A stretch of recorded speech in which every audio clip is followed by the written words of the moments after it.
Xie Yizhi was raised in an eccentric family. His grandfather crafted paper offerings.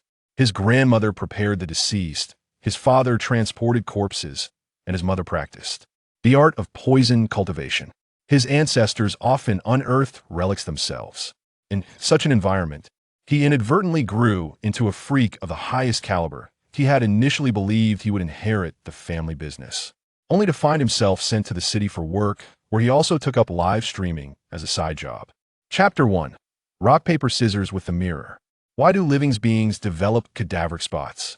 From a medical perspective, it could be due to minor external injuries or prolonged pressure that causes the blood vessels beneath the skin to rupture, resulting in bruising that resembles cadaveric spots. Alternatively, conditions such as purpura or vasculitis could also lead to skin exhibiting similar blemishes. Xie Yizhi adjusted his black-rimmed glasses, attentively reading the barrage of comments on the screen and addressing the inquiries posed by netizens. If we disregard the medical explanation, what if it isn't just resembling, but actually is cadaveric spots? What we are asking pertains to the abnormal kind. The netizens, typically timid yet inquisitive, insisted on delving deeper. Since you can ascertain that it is indeed cadaveric spots, how can you still be uncertain that you are, in fact, already deceased? Xie Yizhi calmly responded. In a mere sentence. He sent a chill down the spines of the hundreds in the live stream, especially given that it was just past midnight, heightening the eerie atmosphere. Don't be frightened. Newcomers, don't let the host's appearance deceive you. He often delivers such spine-chilling remarks out of the blue. I often wonder why Brother Xie knows so many peculiar things. It's hard to believe. I thought this fellow looked so innocent, like a sheltered young man. The live stream's title was Let's Talk About Something Thrilling, and I eagerly clicked in, only to discover it was indeed quite exhilarating, to be honest. Is it frightening? I find it rather tolerable. Next, I shall venture alone to the restroom. There's no need to take such risks. Observing the rolling barrage of comments, Xie Yizhi took a sip of water and rose to his feet. He had been broadcasting for nearly 3 hours. The duration was sufficient, and a quick wash could signal the end of the stream. With the phone stand in hand, he had just reached the living room when suddenly he paused, turning to glance towards the direction of the restroom. It couldn't be mistaken. The chilling aura was unmistakably emanating from his home's lavatory. It is well known that many apartment designs place restrooms in corners deprived of sunlight, which are thus dubbed dark corners. Such locations are particularly susceptible to attracting unclean entities that might seek refuge therein. This explains why some individuals feel an inexplicable chill when they venture to the restroom at night, as the lavatory may simultaneously be occupied by others. While an ordinary person might not discern this presence, Xie Yizhi, with his profound expertise, could not be mistaken. The reason is simple. Is a matter of professional alignment. This brings to light Xie Yizhi's somewhat otherworldly family background. For several generations, none in the Xie family have pursued conventional occupations. His great-grandfather was a mountain traveler, while his great-grandmother was a corpse seamstress. His grandfather practiced Taoism from the Maoshan sect, and his grandmother was a spirit medium from Fengtian. His grandfather crafted paper offerings, his grandmother prepared the deceased for burial, his father transported corpses, and his mother tended to spirit insects born into such AF. Amidst, Xie Yizhi was the cherished darling of his clan from a tender age, steeped in the arcane arts of talismans and potions. The customary rite of passage was entirely bypassed regardless of the hierarchy of skills. He was compelled to learn them all. Now, at the age of 23, he has absorbed a considerable breadth of knowledge from his family's traditions. Although he has yet to apply these skills in practice, he harbors an unwavering conviction that he possesses formidable capabilities. Having devoted so many years to his studies, he anticipated that upon graduating from university, his family would secure him a suitable position to facilitate his entry into the workforce. However, to his dismay, no such opportunity arose. After spending 2 months in his hometown, indulging in a cycle of eating and sleeping, he resigned himself to the necessity of seeking employment in the city.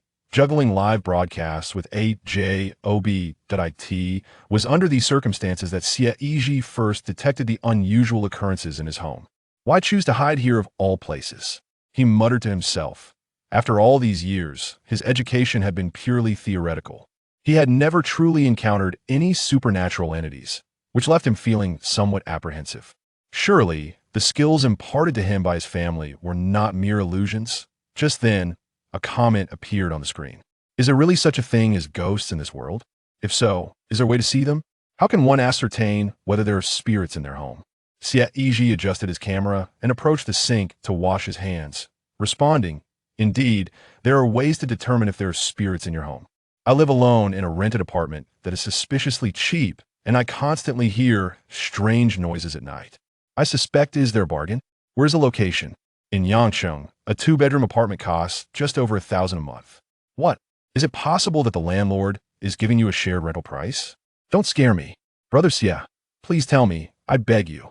Xie Yizhi paused, glancing at the time on his watch, 12:42 a.m.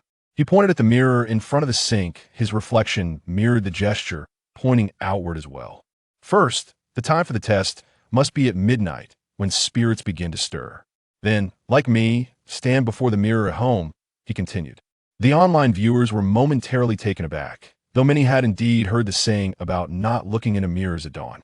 As for the reason behind it, they were uncertain.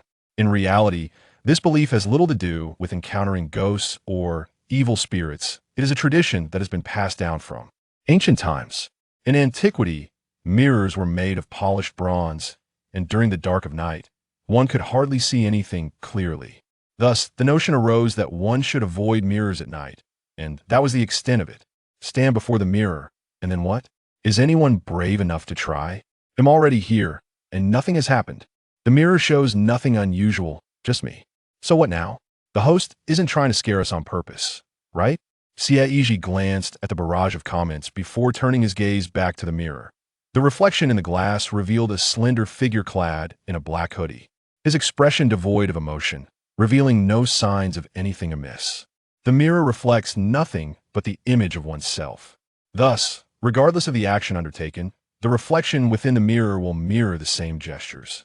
If the actions are inconsistent, it signifies. Xie Yizhi's words trailed off, enveloping the live stream room in an eerie silence indeed. The viewers were evidently startled by his statement. There was no need to articulate the latter part. The audience had already surmised what Xie Yizhi was poised to declare next. So, is he planning to attempt some challenging maneuvers to test whether his reflection can replicate them? Handstand, fist in mouth, or perhaps reaching behind to touch his navel. Under the camera's gaze, Xie Yizhi elongated his tone, unexpectedly lifting his right hand. Rock, paper, scissors. No way. Is he actually playing rock, paper, scissors? Chapter 2. A1. My home is haunted. Before the mirror, Xie Yizhi spread his palms, revealing the cloth. This should have been the most ordinary phenomenon, and his viewers accepted it as a matter of course. After all, Xie Yizhi had explained it. But how could one possibly engage in a game of rock, paper, scissors with their reflection in the dead of night, expecting the image to behave differently, even if there were spirits? It seemed improbable that they could be so easily detected. Yet, Xie Yizhi furrowed his brow slightly, a reaction unexpected by the viewers but not by him. Xie Yizhi gazed meaningfully at his reflection. It was evident that the spirit was quite responsive. After a prolonged silence, a barrage of comments shattered the stillness. Nothing happened. Last night was peaceful. Looks like a mix-up. My friend's the host's home, isn't haunted. The mirror simply displayed the cloth. Is there really someone gullible enough to believe this? Clearly, he's just teasing you. But why does it seem like the host is still quite serious?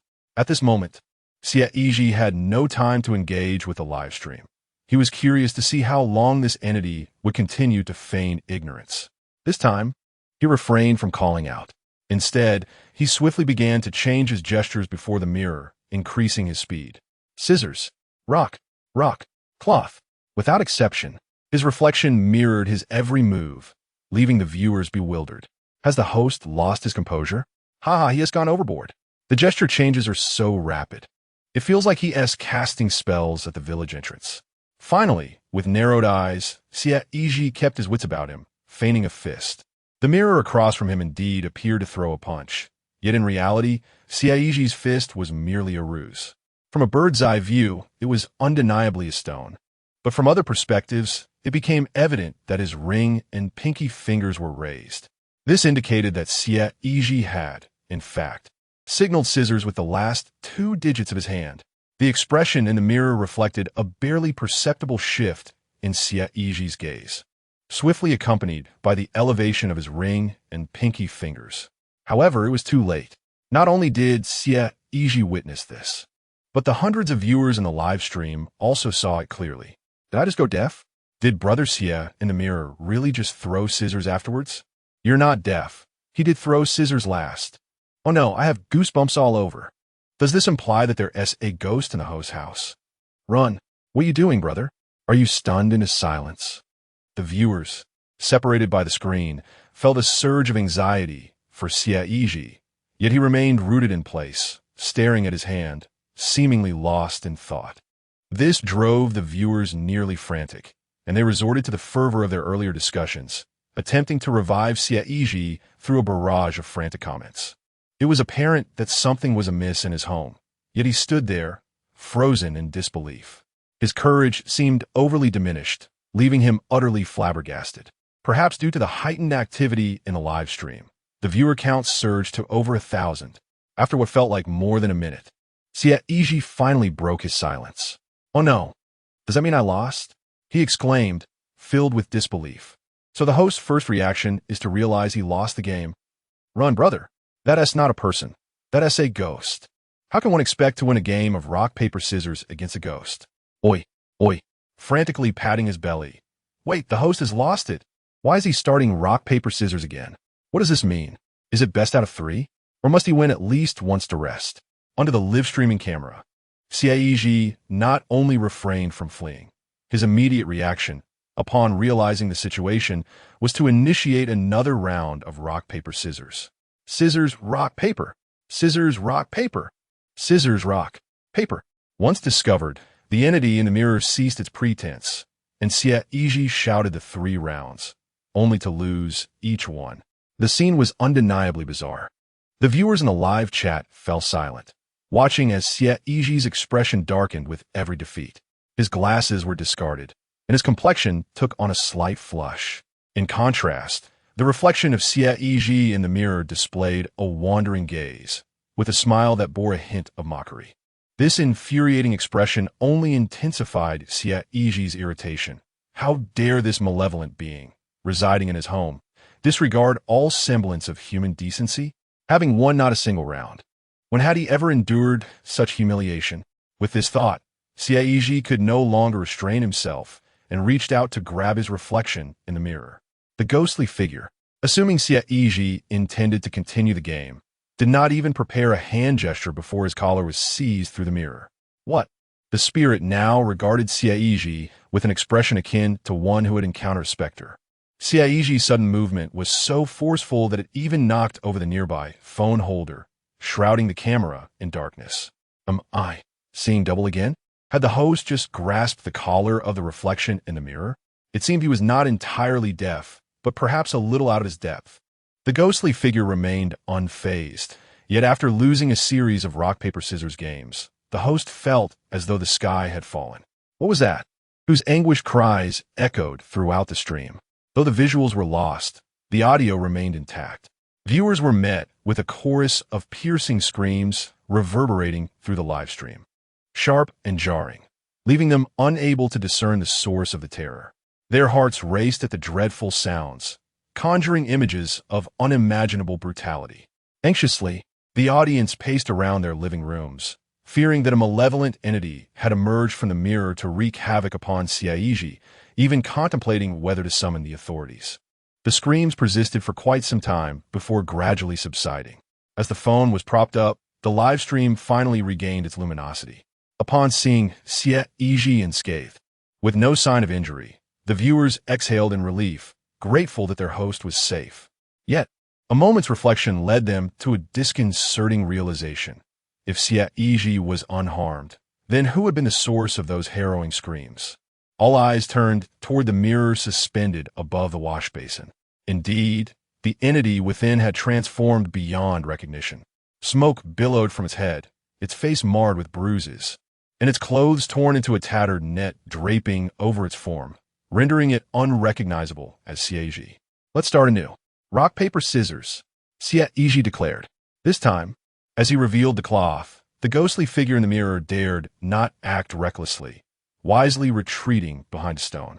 Xie Yizhi smirked, suppressing the urge to let his lips curl upwards, and turned to face the camera, slowly stating, "Look, I have triumphed, hence my home is devoid of specters."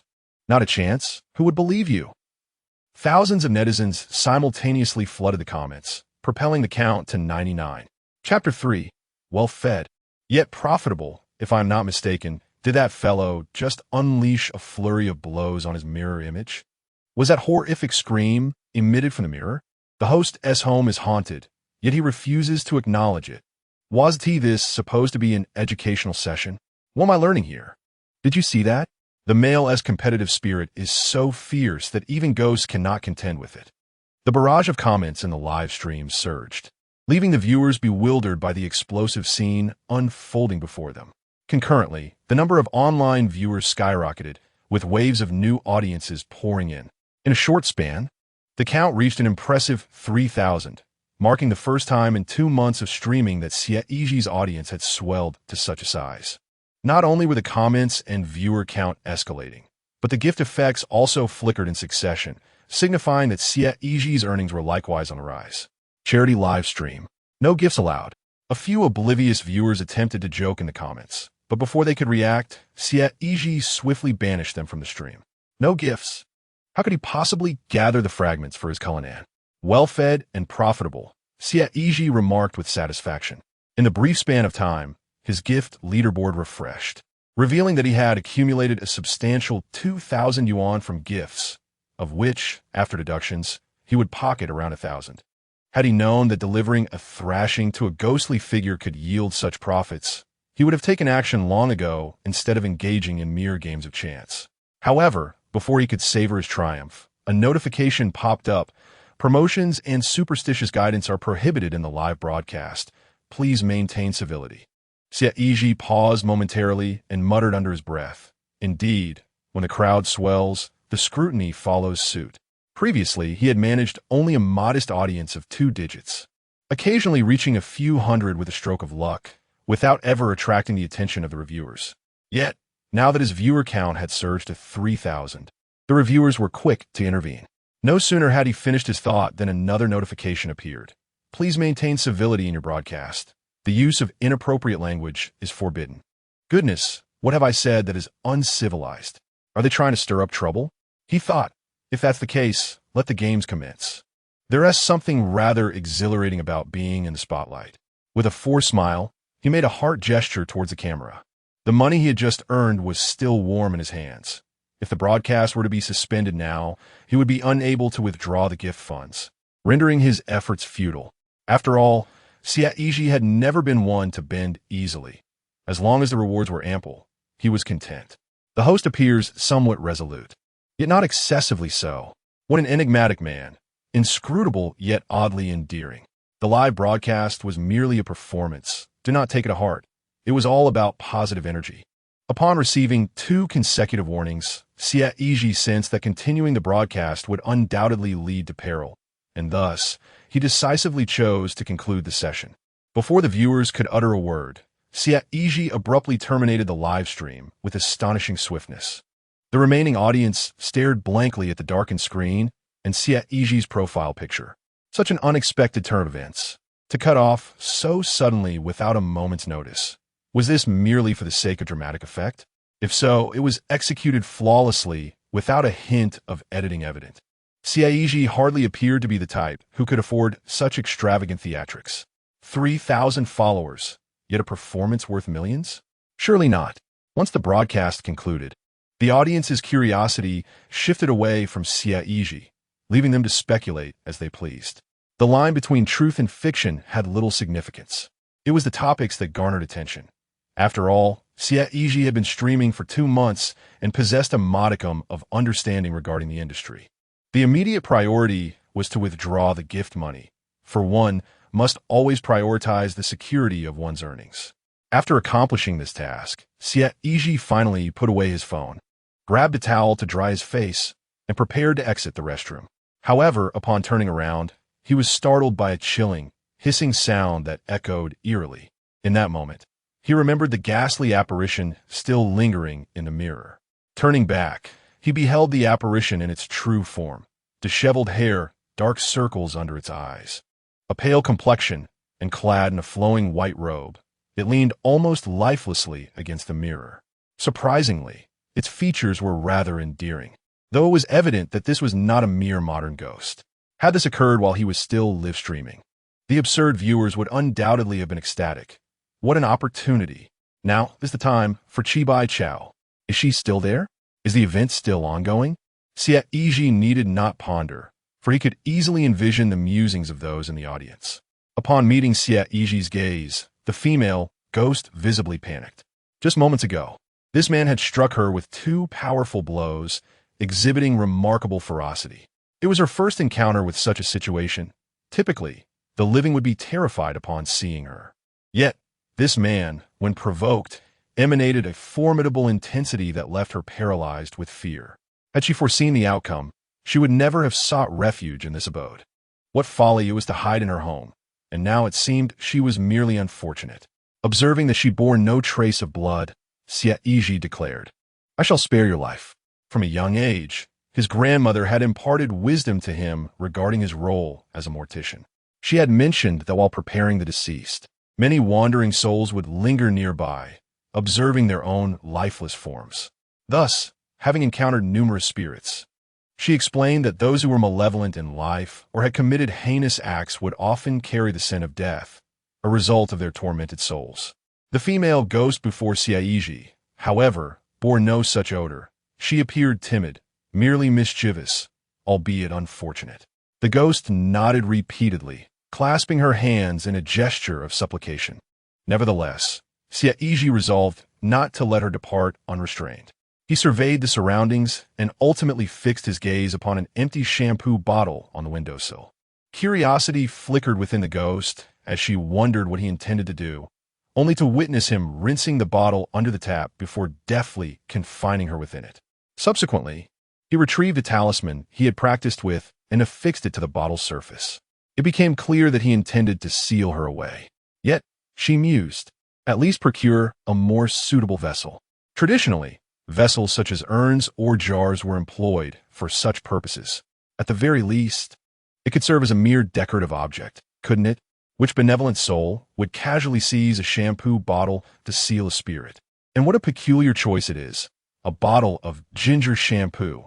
The scent is rather overwhelming. Xie Yizhi gazed at the shampoo bottle with satisfaction, nodding approvingly. After all, it is merely a ghost. Whether it poses a threat in the future remains uncertain. Since fate has brought us together, it is best to seal it for now. The female ghost appeared to have lost all her strength and means. Chapter 4. A Connection of Hearts with My Father. Who engages in mental puzzles? Xie Yizhi changed into his pajamas and comfortably collapsed onto his bed, adeptly unlocking his phone. It had become a routine to scroll through social media before sleep. The first thing that caught his eye was the Monkey King avatar of his rather frugal father. 8 minutes ago, he had posted, "We have not become lovers. We simply chatted for a long while." Xie Yizhi's lips twitched. Is this a phase of adolescence? Or perhaps a lingering affection for a certain aunt? But if he can see this post, then surely his mother can too. Thus, Xie Yizhi commented, "Father, are you out of your mind?" Before long, he received a reply, "It's all good, son. I've already faced the consequences." Xie Yizhi was left speechless. After pondering for a moment, he opened his father's chat window and composed a message to send. "Why are you still awake at this hour? Do you have something on your mind?" His father, Xie Yizhi, replied, "Oh, I suddenly realized I've never been in a relationship. I wish to try, but I've encountered some obstacles. You've been married to my mother for so many years. How have you never experienced love? What obstacles exist?" Xie Yizhi remarked, "Your mother was brought home by your grandparents, a match arranged for her. At that time, I found your mother beautiful and married her without any prior discussion. I want to talk it over, but back then my father wouldn't allow it, and now my wife doesn't permit it either. Alas, my life seems destined to be incomplete." A message from his father, Xie Yizhi, arrived. Xie Yizhi responded with silence. "Can you not roll away? I told you to spend less time watching videos." Xie Yizhi had grown accustomed to his father's abstract mannerisms. Often, The rapidity of the internet left them engaged in trends that even a young man like Xie Yizhi could hardly comprehend. Moreover, since Xie Yizhi had entered junior high, his parents seemed to have ceased venturing outside. His father no longer took on the grim task of transporting corpses, and his mother had abandoned her shamanistic practices. They merely occupied themselves with farming and household chores. Ultimately, it was a matter of idleness. If memory served him correctly, his father, Xie Yizhi, was 55 this year, an age ripe for adventure.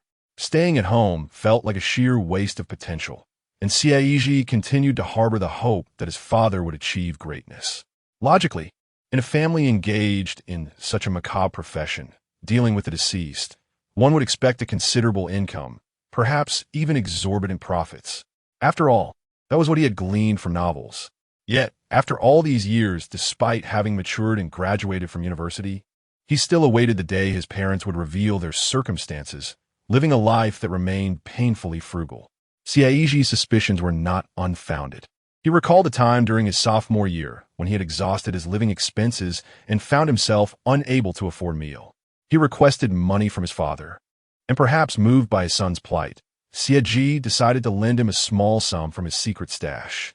Inadvertently, he had entered the amount as the password, a hefty six-figure sum transferred in gleaming gold. Xie Yizhi would never forget that night when Xie Yizhi called him dozens of times just to reclaim the money. Reflecting on this, he sent his father 800 yuan. It was already past midnight, and tomorrow marked his birthday. Seeing his father in this melancholic state late at night, he decided to send an early red envelope to bring him some joy. He included a message of blessing. Happy birthday. Wishing you, Boss Xie, boundless fortune and longevity, with wealth flowing in and a bright future ahead. Almost instantaneously, the transfer was accepted. I've received the red envelope. You may keep your sentiments to yourself. Xie Yizhi replied with a hint of annoyance. How old was he to still be wishing for a bright future? Xie Yizhi remained silent. By the way, I probably won't be able to return this year for your birthday. You and Mom enjoy together, Xie Yizhi added. No worries, don't bother coming back alone. Just report on your relationship status beforehand. Your mother and I are quite busy. I'm heading to bed now. Seeing this, Xie Yizhi refrained from sending further messages, shutting his eyes after dimming his phone screen. In truth, he had purchased a train ticket. Despite his father's words, he knew deep down that his parents must miss him. He planned to surprise them. Originally, Xie Yizhi had hoped to invite his parents to the city for a couple of days, but that suggestion was dismissed. Tossing and turning, he couldn't sleep, pondering why his parents were so averse to leaving home. He had attended primary school in the village, transitioning to a town school for middle school. Since that time, he had been commuting to and from school alone, as the Xie couple had never come to pick him up. In his memories, his parents had never left Xiefeng village. Sigh. When he was younger, Xie Yizhi often quarreled over this matter. Other children were taken out by their parents during the summer and winter vacations to play and travel, while he had never experienced such outings. It wasn't until he entered university that he began to explore freely, attempting to make up for his lost childhood. However, as he matured, he gradually deduced that perhaps there were special circumstances within his family that had led to certain matters being concealed from him. Now that he was grown, he could attempt to subtly inquire during this visit. Lost in these thoughts, he eventually fell into a deep slumber. The following morning, he was jolted awake by his alarm clock. Upon opening the livestream platform, he was astonished to discover that his account had gained over 7,000 followers overnight, skyrocketing from just over 3,000 to over 10,000. What on earth? Am I now a net celebrity with 10,000 fans? Xie Yizhi exclaimed. A glance at the back end revealed the sole fan group, where he learned that during the night, his live stream had been recorded and clipped, resulting in a small viral sensation. The dedicated fans in the group were abuzz with excitement, messages flooding in. What did I miss? I fell asleep last night, and didn't catch the live stream. My brother played rock, paper, scissors with the mirror at midnight, lost, and then beat himself up through the mirror. Although I know it was a pre-recorded segment, it was still quite entertaining and hilarious. Who would have thought that such a niche live streaming path would be discovered by Brother Xie? It has become a sensation, a rising star. Each clip has garnered over 100,000 likes, and even marketing accounts are starting to share them. Is this truly the dawn of fame? Could it be so effortless? Xie Yizhi is somewhat taken aback, realizing that gaining followers could be this simple. Had he known earlier, he would have ventured out to seek opportunities instead of idling at home. Yesterday I missed the live stream. It feels as though I've lost a fortune. Will he broadcast today? Is there any announcement? I'm not sure. It seems that Xie Yizhi's streaming schedule is rather spontaneous, lacking a fixed time. Sometimes he streams upon waking, and other times just before bed. The group chat is flooded with mentions, everyone urging, "Streamer, please go live." Some even exclaimed, "My loan has been approved. Xie Yizhi, hurry and stream." In the 5th chapter, even the most sophisticated beauties indulge in abstraction, all eagerly awaiting Xie Yizhi's notification. At last, he posted a message in the chat, accompanied by a dragon emoji. "Dear friends, I earned quite a lot yesterday. So today I need to spend, and we'll take a day off. Is this for real? I'm laughing so hard. I've never encountered a streamer who leaves me this speechless. Haha. When one is utterly speechless, laughter is inevitable. Go live. You could take us along on your spending spree." Wait, just as he asks about a rise to fame, he is already getting carried away. If he truly becomes famous, what will happen then? Originally, Xie Yizhi had indeed planned to take a day off. He had purchased a ticket for the evening, intending to return to his hometown of Shefing village just in time to celebrate his father's birthday at midnight. Today, with little to occupy my time, I decided to venture outside, having spent many days indoors. I intended to visit the mall, perhaps to purchase some gifts to bring back home. However, with the bustling crowd today, I felt a twinge of guilt for not engaging in my live broadcast. After all, as the saying goes, not capitalizing on an opportunity is akin to a loss. After much contemplation, I resolved to commence my live stream before heading out, opting for an outdoor session. See, I go. Even if I were to starve or leap from this place, I shall not broadcast for half a ticket. Hee delightful. Xie Yizhi, you are being tedious. Hailing a taxi, I made my way directly to the nearby Wanda Plaza. Approaching the noon hour, I ascended to the 4th floor dedicated to dining without a moment's hesitation. Upon reaching the 4th floor, my gaze was captured by the silhouette of a young woman. She carried a bag, dressed in a casual ensemble that was fitted at the waist and loose below, accentuating her figure perfectly. A white hat adorned her head, suggesting she had ventured out without washing her hair. Had it been anyone else in such attire, I would have likely overlooked them. Yet, this young woman bore the poise of a practiced individual. Her stature was nearly 1.7 meters, and her fair complexion further elevated her allure. Not only I, but also the viewers in the live stream were captivated. Xie Yizhi exchanged a knowing smile with his companions in front of the camera. This was a silent understanding unique to men. While out shopping, a glance at a beautiful woman required no words. An exchanged look conveyed all that needed to be said. Does this girl possess something exceptional? How remarkable!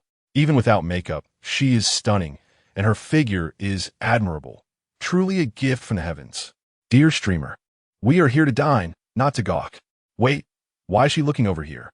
The girl suddenly turned around, startling Xie Yizhi, who instinctively turned away. To his surprise, the girl approached him directly and spoke. Xie Yizhi, it's you, isn't it? Have you forgotten me? Isn't it surprising that you two know each other? Why are you hiding in a market then? Xie Yizhi struggled to comprehend the situation as he scrutinized the girl's features, finally recognizing her. Tanyushi? He managed to utter her name with difficulty. This girl was a classmate from high school, someone he hadn't seen in years, and he was taken aback by their serendipitous encounter today. If she could recall his name while he struggled to remember hers, it would indeed be quite awkward. Wait, I remember you differently. You didn't look like this before. Xie Yizhi assessed Tanyushi from head to toe, aside from her facial features. Her physique and aura were entirely transformed. He instinctively gestured with his hands, illustrating that the previous Tanyushi had been at least 2 to 3 times her current size, and her complexion had been much darker. How did you become so beautiful? I graduated from high school, and my uncle enrolled me in a police academy. With the training, I lost weight over time, Tanyushi explained, scratching her head. It was often said that those who were once considered overweight possess great potential, and her transformation was indeed remarkable. So, have you graduated now? Xie Yizhi inquired. No, I should be a year late compared to you all. I'm currently interning at the city police station, Tanyushi replied. Before Xie Yizhi could respond, She continued, "What about you? Have you become an internet sensation? Life seems to be treating you well, with your follower counts soaring overnight." Xie Yizhi paused momentarily, holding a stand in his hand, revealing that he was indeed live streaming. However, he found it peculiar that Tan Yushi was aware of his sudden increase in followers from the previous night. Standing there reminiscing was not particularly convenient. So Xie Yizhi suggested they find a place to eat, but Tan Yushi indicated that she had just finished her meal. "Let's exchange contact information. I shall treat you next time. I have matters to attend to today, and I must head downstairs to seek revenge," Tan Yushi exclaimed in indignation. "Revenge for what?" Xie Yizhi inquired, perplexed. Tan Yushi then explained that prior to their conversation, she had been at a toy store on the 3rd floor, attempting to hit a sandbag, but ended up losing 50 to 60 yuan without succeeding. This left her, a graduate of the police academy, feeling utterly humiliated, as it implied a lack of precision on her part, which she could not tolerate. "I was so furious that I even devoured the bullfrog, bones and all," she added, her anger escalating, her eyes narrowing and nostrils flaring, causing her composed demeanor as a graceful beauty to falter. "All right, everyone disperse. It seems beautiful women indeed prefer the abstract," she remarked. "The main issue is that I clearly hit the target, yet the toy did not fall. I suspect the apparatus might be faulty." Tan Yushi continued. "Such games are quite common, often found in parks or arcade centers and shopping malls. Upon a tiered shelf, an array of figurines and dolls was displayed, inviting participants to hurl sandbags from a designated distance to topple these toys. Each successful strike would reward the player with a corresponding doll, and accumulating a certain quantity would unlock access to additional toys or larger dolls. The primary audience for this activity consisted of children, particularly young girls. Why don't you accompany me to take a look? I recall your impressive shooting skills," suggested Tan Yushi, glancing at Xie Yizhi. "All right, I'll join you," Xie Yizhi replied, noting that he had ample time to spare and could observe the spectacle. Otherwise, he would be at a loss for content during the live stream. Although the broadcast was categorized as outdoor entertainment, the viewership had dwindled significantly after the previous night's explosive performance, stabilizing around 2,000 viewers, which was still tenfold the earlier count. Tan Yushi, small in stature, yet brimming with determination, stormed ahead, charging through the entrance of the doll shop. Upon her return, the bald shopkeeper greeted her with a broad smile. "Ah, young lady, back again? Have you brought a friend along?" His gaze shifted to Xie Yizhi. However, upon noticing the phone holder in Xie Yizhi's hand, which seemed indicative of a live stream, his expression subtly shifted. "I apologize, young man, but we do not permit filming here," he murmured. Initially, Xie Yizhi had not perceived any issues, but the shopkeeper's comment struck him as suspiciously defensive. "Isn't that a double standard?" he retorted, pointing to the surveillance camera in the corner. Chapter 6. Strict investigation. While some more introverted individuals might have capitulated under the pressure, it was evident that Xie Yizhi was not among them. "Enough of your nonsense. I simply refuse to allow photography. If you're not here to play, then please leave," declared the bald proprietor, raising his hand to gesture for the two to exit. He had no intention of reasoning with Xie Yizhi. If they could engage, they would, and if not, they could take their leave. He was not relying on just a couple of customers. Tan Yushi and Xie Yizhi exchanged glances, surprised by his audacity. Suddenly, with a snap, Tan Yushi produced her temporary police officer's badge, its sheen glinting as she presented it before the bald boss. The previously impatient expression of the proprietor instantly deflated, his demeanor shifting to one of cordiality as he smiled and said, "The signal here is poor. What I meant was that if you wish to take photos, we must connect to the Wi-Fi. Allow me to provide you with the password." Xie Yizhi remained silent, amusement flickering across his face at the proprietor's rapid change of attitude. "Ah, the master of face-changing," he thought, chuckling inwardly. "Didn't this lady just mention she hasn't graduated yet? How does she possess a police officer's badge while interning at the station? Temporary police badges are generally used by probationary officers. What she just displayed was indeed one. Now I see.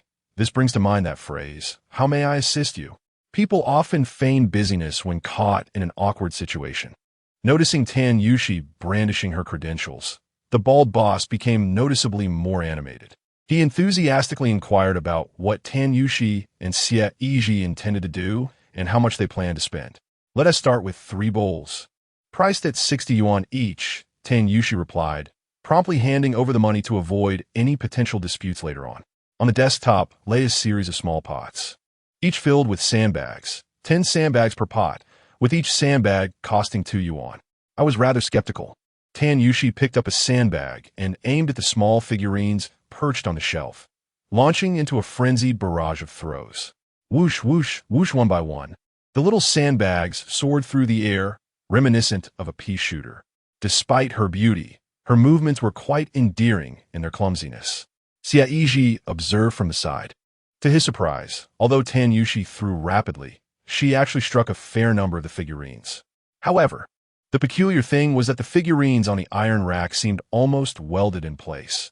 Despite being hit, they merely shifted slightly, refusing to fall. Soon, after exhausting a pot of 10 sandbags, only one figurine finally tumbled down. See, it's definitely not an issue with my aim.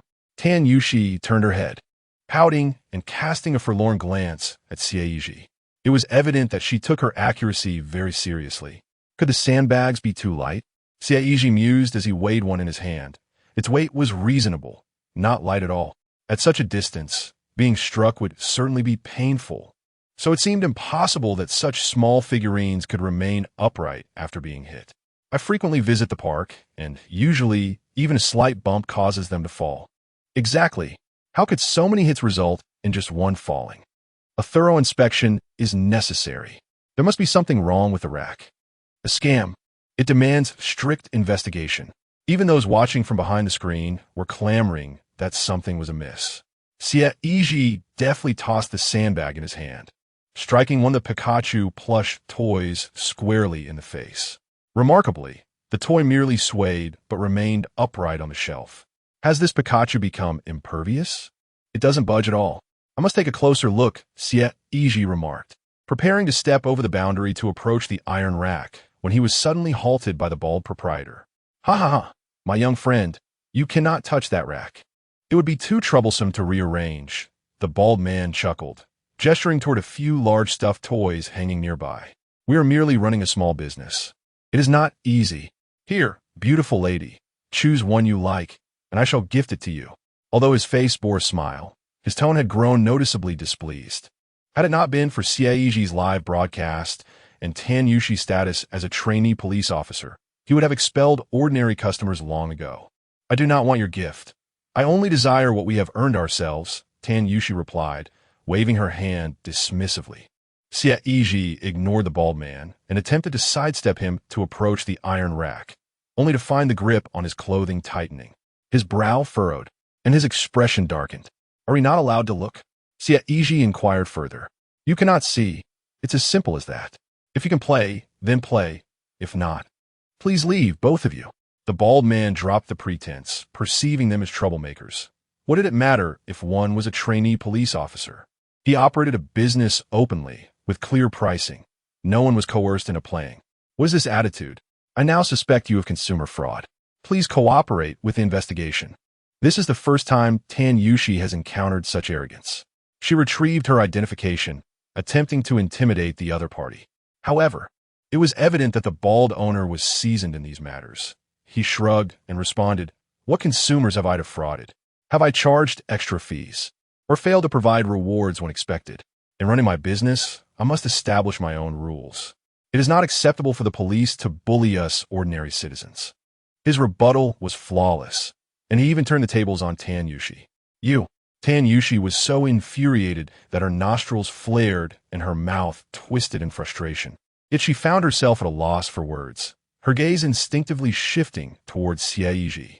Goodness, this attitude. Clearly, they're trying to pull a fast one. Is she not afraid of the consequences? So audacious. The owner's demeanor shifted instantly. So fierce, it is quite intimidating. He must be a habitual offender, having swindled many before. Given that the other party was adamantly resistant, Xie Yizhi chose not to escalate the situation in the marketplace and returned to Tan Yushi's side. After all, Tan Yushi was a police officer, and dealing with such a seasoned con artist would undoubtedly be futile.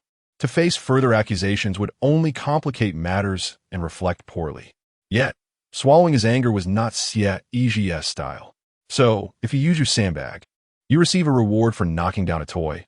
Is that correct? Xie Yizhi inquired. Indeed, knocking down one yields a similar toy. 6 can be exchanged for a larger one, and 20 for one that is over a meter tall. The bald proprietor stroked his beard and regained his smile. He discerned that the young man was becoming overly enthusiastic. Beside him stood a beautiful woman, undoubtedly eager to showcase herself. Consequently, she would purchase numerous sandbags. Yet his dolls were not so easily toppled. As long as Xie Yizhi played, he would undoubtedly reap rewards. The more fervently he engaged, the better. Never mind. I shall not partake any longer. It is clearly a shady establishment, Tan Yushi declared indignantly, intending to return and report this to her superiors and colleagues at the bureau. As she spoke, she instinctively tugged at Xie Yizhi's arm. He turned slightly, lowering his head, and their eyes met. One must admit, Tan Yushi's complexion was truly remarkable. Even without makeup, her beauty was striking at such close range. Blinking in surprise, Xie Yizhi's heart skipped a beat as he realized the proximity. The allure was intoxicating. When this woman ate frog legs, she must have paired them with garlic. Chapter 7. Close the door, release the spirits. Hey, wait a minute. Aren't we here to play a game? What are you two staring at? Stop. Promise me. Let's discuss the sandbag, shall we? Xie Yizhi smiled gently and whispered, in that case, you should book a logistics service in advance. The bald proprietor disdainfully found a stool to sit on, questioning the notion of booking a logistics service to procure goods from him. Before Tan Yushi could react, Xie Yizhi had already transferred 400 yuan, 20 yuan per basin, with each basin containing 10 sandbags, totaling 200 sandbags. Are you out of your mind? Is money too easy for you to earn? My stipend for a month of internship is only 2,500. Refund me, hurry, and refund me. Tan Yushi was anxious. Xie Yizhi did not respond. Instead, he rummaged through his crossbody bag and produced a yellow bottle, deftly twisting off its cap. What on earth does brother Xie need shampoo for at this moment? Is it ginger shampoo? Is he mocking the bald shop owner, hoping to provoke hair growth? Indeed, the level of mockery is quite high. But why on earth would he carry a bottle of shampoo with him? The viewers expressed their confusion. Yet, at the instant the cap was removed, Tan Yushi distinctly felt a chill sweep through the air, causing her to shiver involuntarily. It was not just Tan Yushi who sensed this. The bald shop owner felt it too. He glanced around but found nothing amiss. Only from Xie Yizhi's perspective could one discern the anomaly. At that moment, a ghostly figure in a white robe lay poised atop the iron frame, ready for action. Shall by, when I signal, push whichever one I indicate, Xie Yizhi murmured softly. The volume was so faint that ordinary ears would fail to catch it, and all that could be seen was Xie Yizhi's lips moving. Xiao Bai was the name Xie Yizhi had just whimsically assigned to the ghost. With her long hair cascading over her face, she nodded vigorously while lying on the iron frame. After speaking, Xie Yizhi seized a sandbag and hurled it with precision, striking the Pikachu squarely on its face once more. Pikachu shook but remained steadfast, not falling. TSK. The bald shop owner chuckled and shook his head, bemused by the flamboyance, thinking it impressive. Yet it proved utterly ineffective. Before he could finish laughing, Pikachu bizarrely moved again. With a loud thud, it crashed down vertically from the iron frame, hitting the ground with a heavy sound. It fell. Incredible, Tan Yushi exclaimed excitedly. Has he stumbled upon a stroke of luck? The bald-headed boss, no longer preoccupied with his phone, fixated his gaze on Xie Yizhi. With a swift motion, Xie Yizhi seized 3 sandbags and hurled them all at once, each striking the dolls on the iron frame with a resounding impact. This time, the delay was noticeably reduced, and the 3 dolls plummeted simultaneously to the ground. The bald-headed boss could no longer remain seated. He had filled the bases of those dolls with sand, making them heavy. How could they fall so easily? Tan Yushi's lips curled into a triumphant smirk. Her arms crossed defiantly as she tilted her head, reveling in the boss's astonished expression, which brought her immense joy. Xie Yizhi, much like Tan Yushi, transformed into a relentless pea shooter, fervently tossing sandbags. The dolls on the rack fell in succession, and before long, dozens lay scattered on the ground. Xiaobai moved with increasing agility, darting left and right, hitting targets with precision and perfect synchronization. This is bad. The bald-headed boss's complexion shifted from red to pale, silently lamenting the situation. He gazed incredulously at Xie Yizhi, utterly perplexed as to how the dolls he had painstakingly rigged could be so effortlessly toppled. In less than a few minutes, Xie Yizhi had cleared the dolls from the rack, yet more than half of the sandbags remained. "Boss, why are you just standing there? Fill it up," Tan Yushi urged. "Having already knocked down so many, I will refund you the remaining money. Let us not continue this." The bald-headed proprietor spoke in a low voice. "Even if these dolls are inexpensive, they cannot withstand such a beating. After all, I must account for not only the cost of the dolls, but also the rent and the initial investment in opening the store. With such a business model, I would be on the brink of bankruptcy. You opened your doors to conduct business, did you not? If we wish to play, does it infringe upon the rules you have established?" Xie Yizhi retorted, leaving the bald-headed owner momentarily speechless. "How exhilarating. My spirits are lifted. Weren't you just boasting? Continue to do so. Who would have thought the streamer possessed such talent? Why was it not displayed earlier? This is pure entertainment. Shop owner, I am not joking. I am dealing with a formidable challenge here." Reluctantly, the bald-headed owner steeled himself and began to gather a portion of the dolls scattered on the floor, placing them back on the shelves. Outside, a crowd had gathered, drawn by the commotion, creating a lively scene. "I have long wanted to criticize this doll shop. It is a complete scam. I have seen it featured multiple times on Zaihongshu, preying on tourists. I cannot believe it has yet to close down. What a coincidence. Today they have encountered a tough opponent. That man is quite handsome, and the woman is beautiful as well. Are they both streamers? Is the air conditioning on in this store? Why is it so chilly?" From the murmurs of the crowd, it was evident that the shop had garnered a poor reputation over time, with numerous victims of its deceitful practices, as some took it upon themselves to reprimand the owner. More onlookers gathered to witness the unfolding drama.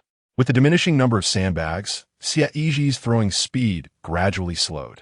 However, Xiao Bai's eyes sparkled with vitality, and she adeptly handled the situation. At that moment, she had descended from the rack, instinctively catching the sandbag as Xie Yizhi hurled it. To the astonishment of the onlookers, the sandbag seemed to pause mid-air before suddenly changing direction and entering the arena at an angle. In quick succession, it knocked down several plush toys lined up on the rack. This remarkable display left both the captivated crowd and the viewers in the live stream utterly astonished. Did my eyes just deceive me? Did that sandbag really curve? No, the sandbag indeed curved. Chapter 8. Not a mere act. This fellow possesses genuine skill. He can manipulate the sandbag, up and down, left and right, forward and backward. This is unbelievable. The trajectory of that thrown sandbag defies logic. One sandbag took down 7 or 8 plush toys. What a steal. The viewers marveled, and even the audience present began to applaud. What a spectacle this was. The bald shopkeeper was taken aback. He couldn't comprehend how such a maneuver was possible. He rushed over to stand in front of Xie Yizhi, desperate to prevent him from throwing again, exclaiming, "No, no, no. This is unacceptable. One sandbag can only strike 1 plush toy. Anything beyond that cannot be counted. If this continues, he might as well leave his shorts here today." Tan Yushi stepped forward, blocking the bald shopkeeper. "Why didn't you mention this earlier? It's too late to say anything now." Meanwhile, Xie Yizhi continued to throw sandbags, and Xiao Bai, displaying her intelligence, maintained a demeanor that was not overly outrageous. A single sandbag typically knocks down about 3 to 5 dolls. Otherwise, it would indeed be quite terrifying. The bald proprietor watched helplessly as the dolls on the shelf gradually dwindled, his face ashen. $400 was clearly a price on his life. He felt so despondent that even tears eluded him. Who would have imagined encountering such a situation? What kind of man was this? Was he even human? Initially, Xie Yizhi had no intention of being excessively harsh. Yet the proprietor's arrogance was unbearable, conducting business unethically. Otherwise, Xie Yizhi would not have resorted to locking the door and allowing the little white one in. Minutes passed, and the dolls on the shelf were once again completely cleared. The 200 sandbags that Xie Yizhi had purchased were nearly exhausted. "All right, Let us cease this game. Let us tally the total number of dolls we have destroyed. Xie Yizhi announced, clapping his hands. After throwing sandbags for so long, his hands had grown weary. The bald proprietor seemed ready to protest. But before he could utter a word, Tan Yushi interjected, "You don't want us to leave, do you?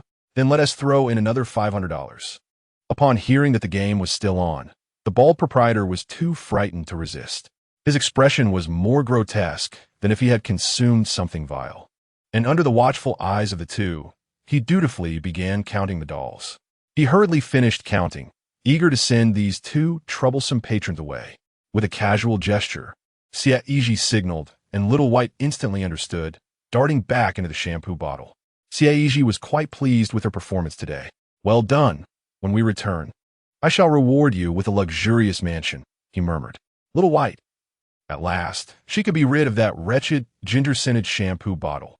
She felt as though her entire being was imbued with that odor. "Xie Yizhi, let us switch to a bottle of mint-scented shower gel. Shall buy. It seems I have once again lost all strength and means. Indeed, even in death, trusting a man is the beginning of misfortune." The number of viewers in this live broadcast has inexplicably surged, reaching over 5,000, surpassing last night's peak by an additional 2,000. The more bizarre the content of the broadcast, the higher the engagement, thereby attracting more viewers to linger and watch. How many dolls must there be? I can't even count them. They might empty the store. This is too strange. How can a sandbag fly around corners? Could it be that this is all a prearranged script for showmanship? Otherwise, it defies logic. That should not be the case. Let us not mention anything else. But the police officer's badge, surely isn't fake, right? Otherwise, that would be illegal. And the owner's change in expression, if it's all an act. I believe he could easily win an Oscar. The thought is chilling. The viewers are utterly perplexed, unable to fathom how Xie Yizhi accomplished this, finding it eerily strange. But if today's performance wasn't deliberately staged for effect, then what about last night's scene of rock, paper, scissors with a mirror? I feel a chill running down my spine. Could it be that Xie Yizhi truly encountered a ghost last night during the game with the mirror? Don't scare me. Did he really encounter a ghost? This brother lost the game last night and even gave the ghost a beating. Usually, he just shares some mystical stories during the live sessions. So could it be that he possesses some extraordinary skills? That would make sense. I have goosebumps on my face. Certainly, these barrage comments would not elicit a response from Xie Yizhi, who silently returned the shampoo bottle to his bag. It is perplexing that during his time learning skills from his grandparents in the village, no one mentioned how useful this ghostly matter could be. It was only now that Xie Yizhi began to reap the benefits. In earlier times, before the internet flourished and information spread rapidly, one could find themselves under scrutiny from cameras at every turn.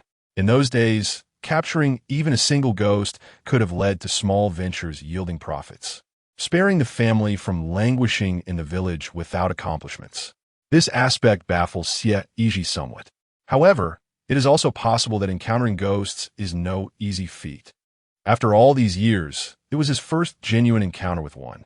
Initially apprehensive last night, he feared that his acquired skills were lacking, doubting his ability to contend with Xiao Bai. To his surprise, after losing a couple of rounds of rock, paper, scissors, he became emboldened and decisively confronted Xiao Bai.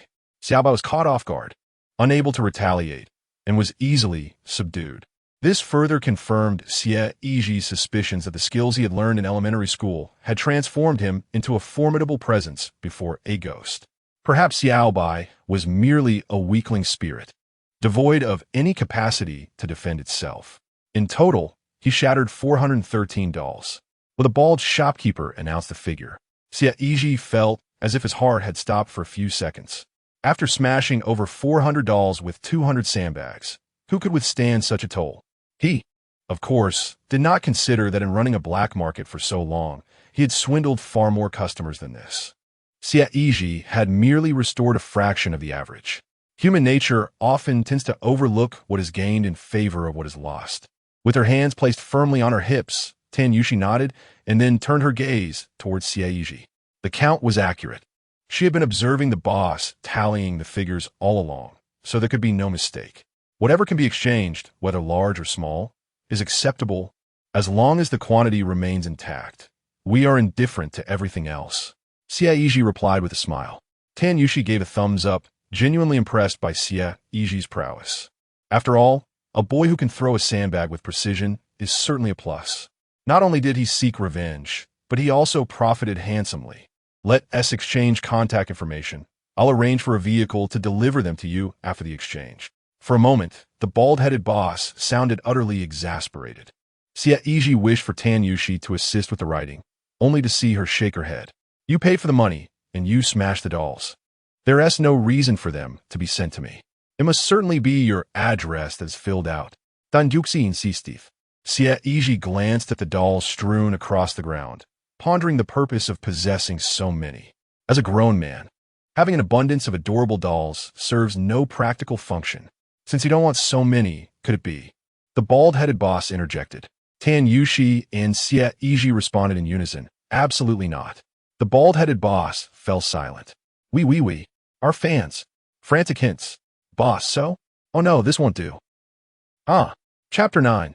It's going viral. Frame-by-frame analysis. Xie Yizhi paid no heed to the barrage of comments.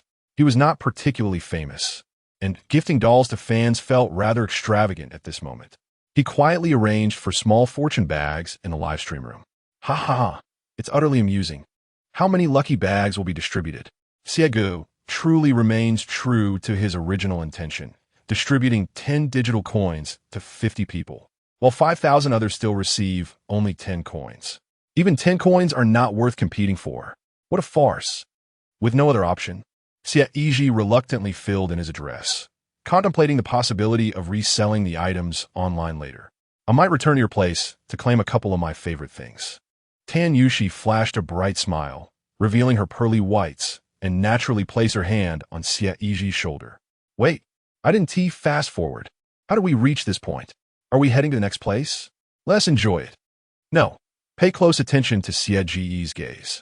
Based on my understanding as a devoted fan, he must be thinking, goodness, this woman intends to take advantage of me. Xie Yizhi nodded in agreement. Subsequently, the two departed from the claw machine shop, unperturbed by the bald owner's potential refusal. With a record of the transaction and a live stream as evidence, they were confident he wouldn't dare evade responsibility. Upon exiting, Tan Yushi received a phone call, presumably from the bureau. After hanging up, she informed Xie Yizhi that she had to leave, as there were work commitments awaiting her. Let's arrange to meet again another time. Sure, I still wish to browse a bit longer to procure a birthday gift for my father. Xie Yizhi waved his hand dismissively. Is it your uncle's birthday? Then I wish your uncle a happy birthday. May he excel in his studies and grow up quickly. Tan Yushi momentarily struggled to find the right words. Xie Yizhi? All right, I will surely bring it back. The young lady seems to have not only shed half her weight, but also lost a portion of her wit in the process. It is indeed absurd that he wished his father a future filled with brilliance, and now he adds the notion of rapid academic progress. After saying this, he parted ways with Tan Yushi. Xie Yizhi did not anticipate encountering a classmate in the shopping mall today. It must be said that Tan Yushi has undergone remarkable changes over the past few years, yet her character remains unchanged, still as naive as ever. Despite spending several years at the police academy, she remains the same, quite innocent. During their high school years, they were classmates, with Tan Yushi sitting behind Xie Yizhi in their final year. Thus, they were quite familiar with one another until graduation severed their connection. Not dwelling on these thoughts, Xie Yizhi, feeling famished after tossing sandbags, swiftly ascended to the 4th floor to grab a meal. Afterwards, he returned to the 2nd and 3rd floors to peruse items, selecting 2 outfits for his parents to take home that evening. His live streaming sessions had garnered a considerable following, and after browsing, he concluded the broadcast. From the distribution of gifts, he had already received over 2,000. Xie Yizhi expressed his satisfaction, pondering how delightful it would be if every day were met with such popularity. Initially, the viewership of his live stream was modest, but it surged dramatically when he began tossing sandbags, peaking at over 7,000 viewers. This level of income left him quite content, as life had improved significantly compared to his school days. To his surprise, following the viral success of his live stream clips from the previous night, it was not long after he signed off today that someone had edited and released a video of his stream, which garnered substantial views, propelling his follower count from 12,000 to over 30,000 in a single breath. Moreover, the trend continues to ascend, seemingly unstoppable for the foreseeable future. The discussions among netizens are fervent beneath various clips, all expressing a sense of unease regarding Xie Yizhi's livestream, which can even be described as eerie. To date, there is no alternative comparable to it online. Some individuals have even dedicated themselves to frame-by-frame analysis of recorded clips, attracting a multitude of onlookers. Have you noticed that initially, the bags of sand he threw also failed to topple the dolls? One user pointed out, until he produced that bottle of abstract ginger shampoo from his bag. Upon meticulous observation, I discovered that this shampoo bottle had also appeared during last night's livestream, specifically the one from his bathroom. Furthermore, in one frame, the moment the host unscrewed the cap, the nearby beauty and the bald owner instinctively flinched in unison. Such instinctive bodily reactions typically occur only upon sensing a drop in temperature. This commentary captivated even Xie Yizhi himself, as the analysis was astutely articulated. Do not speak. Although the explanation remains unclear, the critical information has indeed been captured. If they wish to chatter, let them do so. Xie Yizhi opened the ticket purchasing application to reconfirm the departure time. The bus was scheduled to leave at 7:30 in the evening, and Xie Yizhi needed to arrive at the bus station ahead of time. After finishing dinner and purchasing a gift, it was already past 4 o'clock. He planned to tidy up briefly before heading to the station. Just as he returned home and lay down, he noticed a message had been sent to him. Upon opening it, he discovered it was from Tan Yushi. If you're going back home to celebrate your uncle's birthday, are you heading to Xiefeng Village? Are you taking the bus from the South Station or the East Station? Tan Yushi inquired, given that they had been classmates for 3 years in high school. It was no surprise that Tan Yushi remembered where Xie Yizhi's hometown was, but it was remarkable that she still recalled it after all these years. To reach Xiefeng Village, only buses from the South and East stations were available. From the South Station, Xie Yizhi replied, as it was closer to him. The East Station was on the far side of the city. After a considerable time, Tan Yushi sent another message. All right, be careful on the road. If you can avoid it, try not to take the bus. Okay, thank you for the reminder, Xie Yizhi replied, not lacking in awareness. Judging by Tan Yushi's words, there must be some news from the Bureau regarding the South Station. However, it likely involved confidential matters, so Tan Yushi could only imply the situation without providing explicit details. Chapter 10. The True Nature of the Corpse Stain. Even though the reminder was well-intentioned, Xie Yizhi could not afford to ignore it. Thus, he opened the ticketing application, intending to check the availability of tickets at the East Station. However, time was pressing, and the last train tickets had already been sold out. What should he do? Xie Yizhi scratched his head. Xiefeng Village was too remote, nestled deep in the mountains. No taxi was willing to accept a fare to that location, as it would inevitably be a one-way trip, leaving no passengers to return.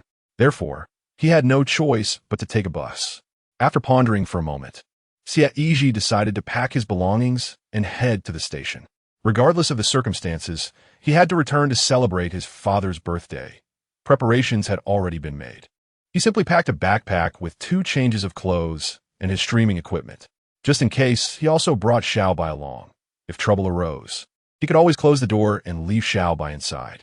Meanwhile, at the Rongqing police station, the door to the conference room opened, and the officers of the 3rd Division emerged after their meeting. Among them was Tan Yushi. She held a notebook densely filled with the meeting's key points.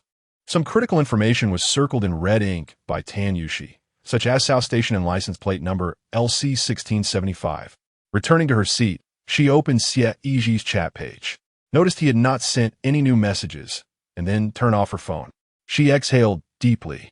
At that moment, Zhang Qi, the captain of the 3rd Division, patted her shoulder and reassured her, "Don't be nervous, just adjust your state of mind. It's natural to feel a bit flustered on our first mission, but you'll gradually get used to it. Have a cup of coffee." However, one must not become overly complacent. The task you are entrusted with today is of paramount importance, and your performance will ultimately determine the clarity of the investigation. Tan Yushi nodded in acknowledgement. Shortly thereafter, a middle-aged man, appearing to be in his 40s, dressed in casual attire with a scruffy beard, approached her. He handed her a round jade token. Taken aback for a moment, Tan Yushi accepted the token, which bore an intricately carved character that was rather difficult to decipher. This protective talisman must be kept on your person at all times. Do not misplace it, the man cautioned. Upon closer inspection, Tan Yushi realized the character was indicating protection, and while it bore signs of age, it was still in remarkably good condition. Unable to restrain her curiosity, she tentatively inquired, Mr. Yen, is this for me? Not at all. The man, referred to as Mr. Yen, quickly waved his hand. Such a generous gift as this jade token is simply too good to be true. Tan Yushi felt a sense of disappointment, having hoped that the arduous nature of her task might yield some personal gain. Both Captain Zhangqi and Mr. Yen had taken the time to provide her with additional details following the meeting. As for why Mr. Yen appeared in casual clothing at the police station, it was because he served as a specially appointed paranormal consultant. The police department receives numerous reports daily, some of which involve supernatural cases that their officers are ill-equipped to handle. In such instances, the intervention of a paranormal consultant becomes necessary. Naturally, those who attain the status of a specially appointed consultant have achieved a certain level of distinction in their respective fields. Yin Su, a genuine practitioner of the Tao, embraced this path in his teenage years and descended from his spiritual abode after 7 years of diligent cultivation, bearing the credentials of his craft. Now, in his 40s, he has devoted nearly 3 decades to the art of Taoism, earning the reverence of all who encounter him, who invariably address him as master. In Rongqing, there exist 3 esteemed spiritual consultants, among whom Yin Su stands as the most authoritative, having personally overseen the majority of supernatural cases. The third team, to which Tan Yushi belongs, is specifically tasked with liaising and assisting these spiritual advisors in their investigations. Through my interactions with several victims, I have concluded that the recent peculiar incidents occurring on the bus are unlikely to be the result of human intervention. Once aboard, you must exercise caution. Strive to halt the vehicle at Xiufeng Slope, disembark at the earliest opportunity, and we shall be there to assist you, Yin Su advised. In the past fortnight, numerous passengers from bus number LC1675, departing from the South Station, have reported experiencing psychological disturbances upon their return. These individuals have exhibited signs of mental instability, losing rationality, and engaging in bizarre behaviors, including self-harm. Additionally, they have developed an array of dark red, purple, and brown spots of varying sizes on their bodies. After being admitted to the hospital for treatment, their medical assessments revealed no significant abnormalities. The doctors suggested that the patients might have suffered from some form of shock, leading to stress-induced mental breakdowns. The inexplicable spots, they posited, may have resulted from the patient's self-inflicted injuries during episodes of instability. Upon receiving the commission, Yin Su visited the hospital for an evaluation and found that while the doctor's assertions were not entirely unfounded, the reality was far more complex.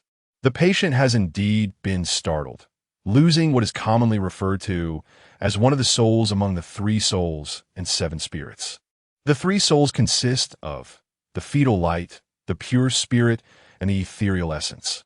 The 7 spirits encompass the corpse dog, the hidden arrow, the sparrow's shadow, the thief's devourer, the non-poison, the purifier, and the stinking lung.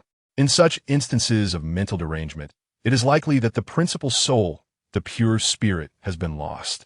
This implies that, while the individual may appear outwardly intact, their mind has faltered. In reality, they are incomplete, akin to a body missing some of its vital organs. To put it more bluntly, they may seem alive, yet they have already perished.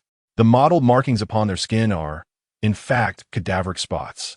As time elapses, if the lost soul is not promptly retrieved, these spots will progressively cover the entire body. From any perspective, it is evident that some entity exists upon the bus. Whether the passenger souls have been consumed or have vanished elsewhere remains uncertain. Ultimately, capturing this entity would lead to the resolution of the case. However, this does not guarantee that a malevolent spirit is responsible. There are certainly righteous practitioners in the world, alongside those who tread the path of darkness. For the sake of profit or other motives, Engaging in nefarious activities is not beyond the realm of possibility. Thus, until the true culprit is apprehended, all of this remains confidential and must not be disclosed. Tan Yushi and another female officer have been assigned to infiltrate the bus as passengers for this mission. The rationale behind selecting the two of them is simple. As they have recently commenced their internships, their eyes still possess a naive innocence, making it difficult for them to be recognized as law enforcement. If Yen Su were to participate, it would likely raise suspicions and alert the snake in the grass. Thus, the mission entrusted to Tan Yushi and her companion was to devise a means to compel the bus to halt at the wind rest slope. Yen Su and his team had already positioned themselves there in anticipation. Once the vehicle came to a stop, they would swiftly ensnare the entity. Moreover, the vicinity of wind rest slope was notably desolate, rarely frequented by passers-by, mitigating the risk of alarming others or causing inadvertent harm. Understood. Tan Yushi nodded earnestly. After imparting these instructions, Yen Su turned to depart, only to be halted by Tan Yushi's call. Wait a moment, Consultant Yen. I have a query I would like to discuss with you. Yen Su paused, pivoting back. Tan Yushi retrieved her phone and inquired, is it possible for you to discern from a video whether there is a ghost present? The screen displayed what was evidently a recording of Xie Yizhi's live stream from the previous night. Chapter 11. There is something in the bottle. That is indeed a challenging proposition. Let me take a look, Yen Su pondered. He was aware that the current capabilities of video special effects had reached an astonishing level, and given his age, his ability to discern the authenticity was uncertain. Nevertheless, since Tan Yushi had presented the video to him, he might as well examine it. As she spoke, Tan Yushi handed the livestream recording to Yen Su. In the footage, Xie Yizhi was engaged in a game of rock, paper, scissors with his reflection, while the top left corner of the screen indicated the time. It was just past midnight, and this young man displayed considerable audacity to challenge his reflection at such an hour. Had the live streaming industry become this competitive? Following this, the video showcased the moment when the figure in the mirror made an erroneous gesture, correcting it a fraction too late. Yen Su observed with increasing intensity. Shortly thereafter, the recording displayed Xie Yizhi losing to the mirror's reflection multiple times, the tension gradually escalating. As the scene fades away, a series of piercing screams echoes before the picture returns. However, the figure in the mirror now bears the marks of a brutal beating, with a swollen face and smoke rising from his forehead. Who would dare to play rock, paper, scissors again after such a display? Satisfied, Xie Yizhi turns to the live streaming camera and declares, I have won. Thus my house is devoid of ghosts. The comment section is flooded with messages of disbelief. Who believes you? Yuan Su, having watched the recording, finds himself somewhat bewildered. After scrutinizing it twice, he finally returns the phone to Tan Yushi. So, Consultant Yen, is it truly a ghost? Tan Yushi inquires. After a moment's contemplation, Yen Su shakes his head and responds, I cannot discern anything. If I were present at the scene, I would undoubtedly be able to tell. Through the screen, this brief video leaves me unable to ascertain the truth. However, I suspect with a high degree of certainty that it is fabricated. If one could so carelessly and effortlessly subdue a ghost, then what would become of us, the specially appointed paranormal consultants? Regardless of the methods employed, be it ghost hunting or exorcism, the majority rely on leveraging external forces. One must utilize tools, such as talismans or artifacts, to exert influence over malevolent spirits. Excluding exceptional circumstances, how could an individual, unarmed and unprepared, possibly confront a ghost? Such a notion defies logic. Yen Su emphasizes. Tan Yushi responds, are we to reason with ghosts using science? Yen Su retorts, and what of it? They are merely different theories, yet all are grounded in evidence and academic inquiry. Tan Yushi nodded, seemingly understanding, yet not entirely, grasping that Yen Su implied he could not discern the truth, but based on his expertise and experience. It was highly probable that it was a fabrication, a mere performance. What had piqued his interest in online live streams all of a sudden? Did he perhaps know this young man? Yen Su noticed the subtle shift in Tan Yushi's expression, curiosity igniting within him. He tilted his head, stealing glances at Tan Yushi's phone. Surely, he must be someone familiar to her. Otherwise, why had he not followed her back? Something was amiss. He urged, "Do tell me." Perhaps it was a sign of age, a nostalgic yearning for his youth. He relished hearing the tales of younger generations. This inclination was akin to that of Xie Yizhi's father, Xie Yizhi. Tan Yushi, dismissing Yin Su's prying inquiries, pondered for a moment before opening another segment of the livestream. Specifically, the footage from earlier that day at the toy store in the mall. "What about this one? Can you discern anything?" Tan Yushi inquired once more.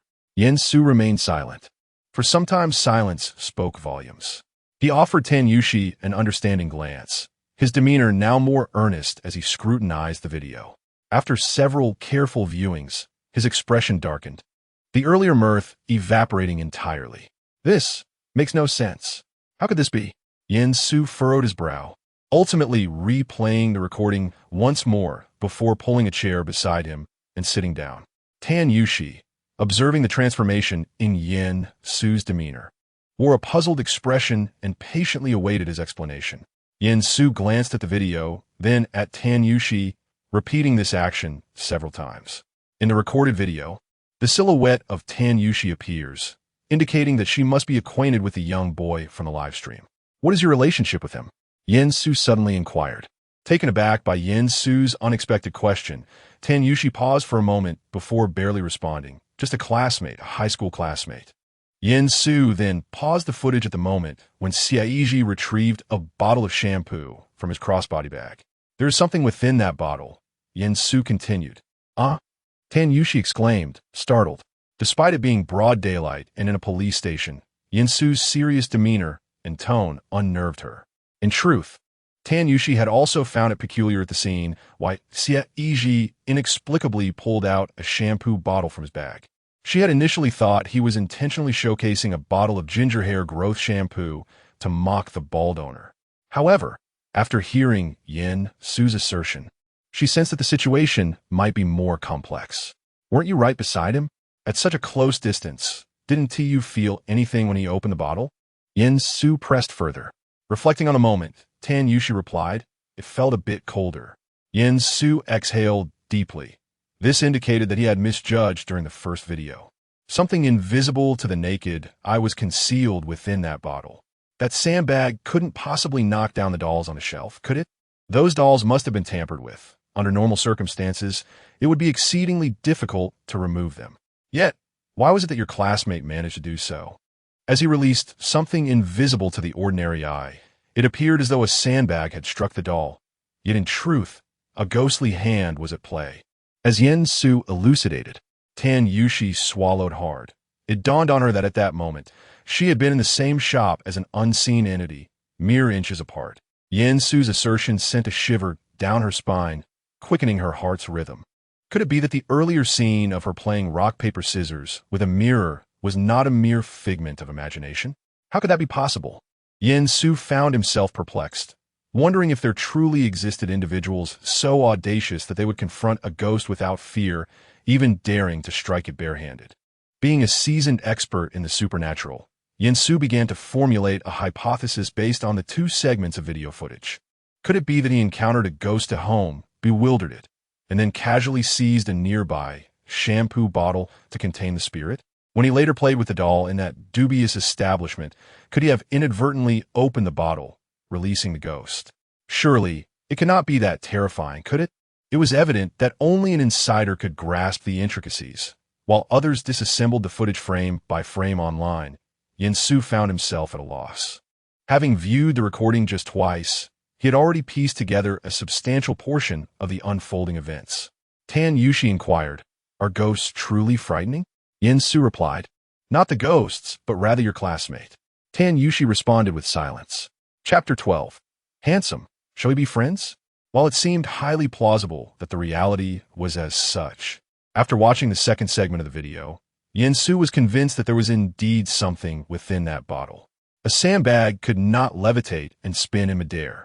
That defied scientific reasoning. Yin Su stood pensively at the side, and Tan Yushi dared not interrupt him. After a silent interval of about 10 minutes, Yin Su finally spoke. "Once this mission concludes, could you see if you can arrange a meeting with your classmate?" "Certainly," Tan Yushi replied. "Does this imply that he possesses considerable capability?" Perhaps we could inquire if he might be interested in joining the bureau, similar to how you were appointed as a consultant? She tentatively asked. In the entire Rome city, there were only 3 paranormal consultants, primarily due to the scarcity of talent in this field. Furthermore, the standards were exceedingly high. Not just anyone could secure a position as a consultant. After all, the remuneration for consultants like Yin Su was rather exorbitant, far surpassing even that of a team leader like Zhang Qi. Moreover, they were within the official framework, enjoying various allowances and benefits, which left Tan Yushi quite envious.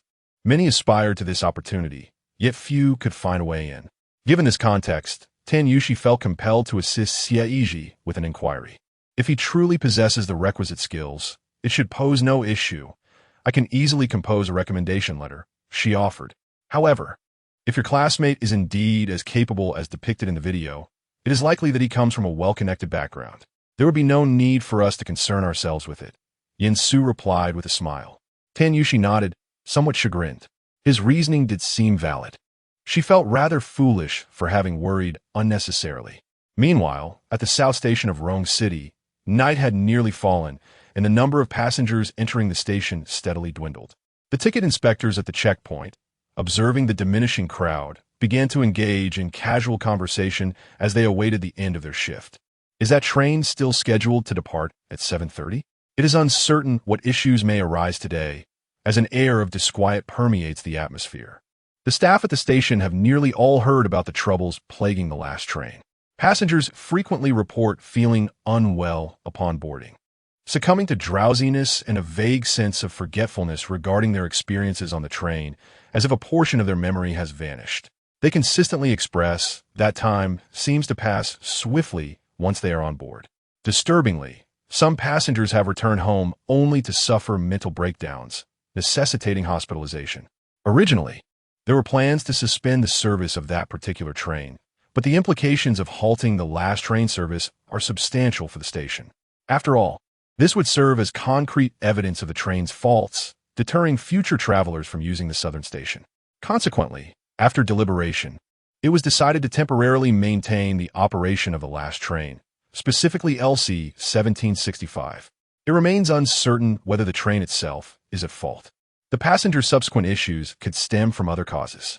The hospital has yet to ascertain the root of the problems, and insurance claims have not yet materialized, meaning there is no definitive proof of wrongdoing.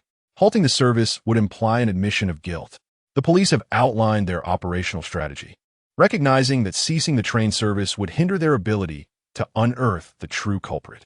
At this moment, Xie Yizhi, wearing a backpack, enters the station and presents his electronic ticket to the ticket inspector before proceeding inside. The 2 inspectors stretch their necks to watch him depart, remarking on the unusually high number of passengers for that train today. Upon boarding, Xie Yizhi makes his way directly to a seat at the rear. Since entering the station, he has felt no indication of anything amiss. He adjusted his mask to cover his entire face, using it as an unmask, tilting his head in preparation for a brief nap. Having not had sufficient sleep the previous night and lacking the chance to catch up during the day, he found his spirits waning. The faint sounds of passengers shifting in their seats on the bus lulled him into a light slumber.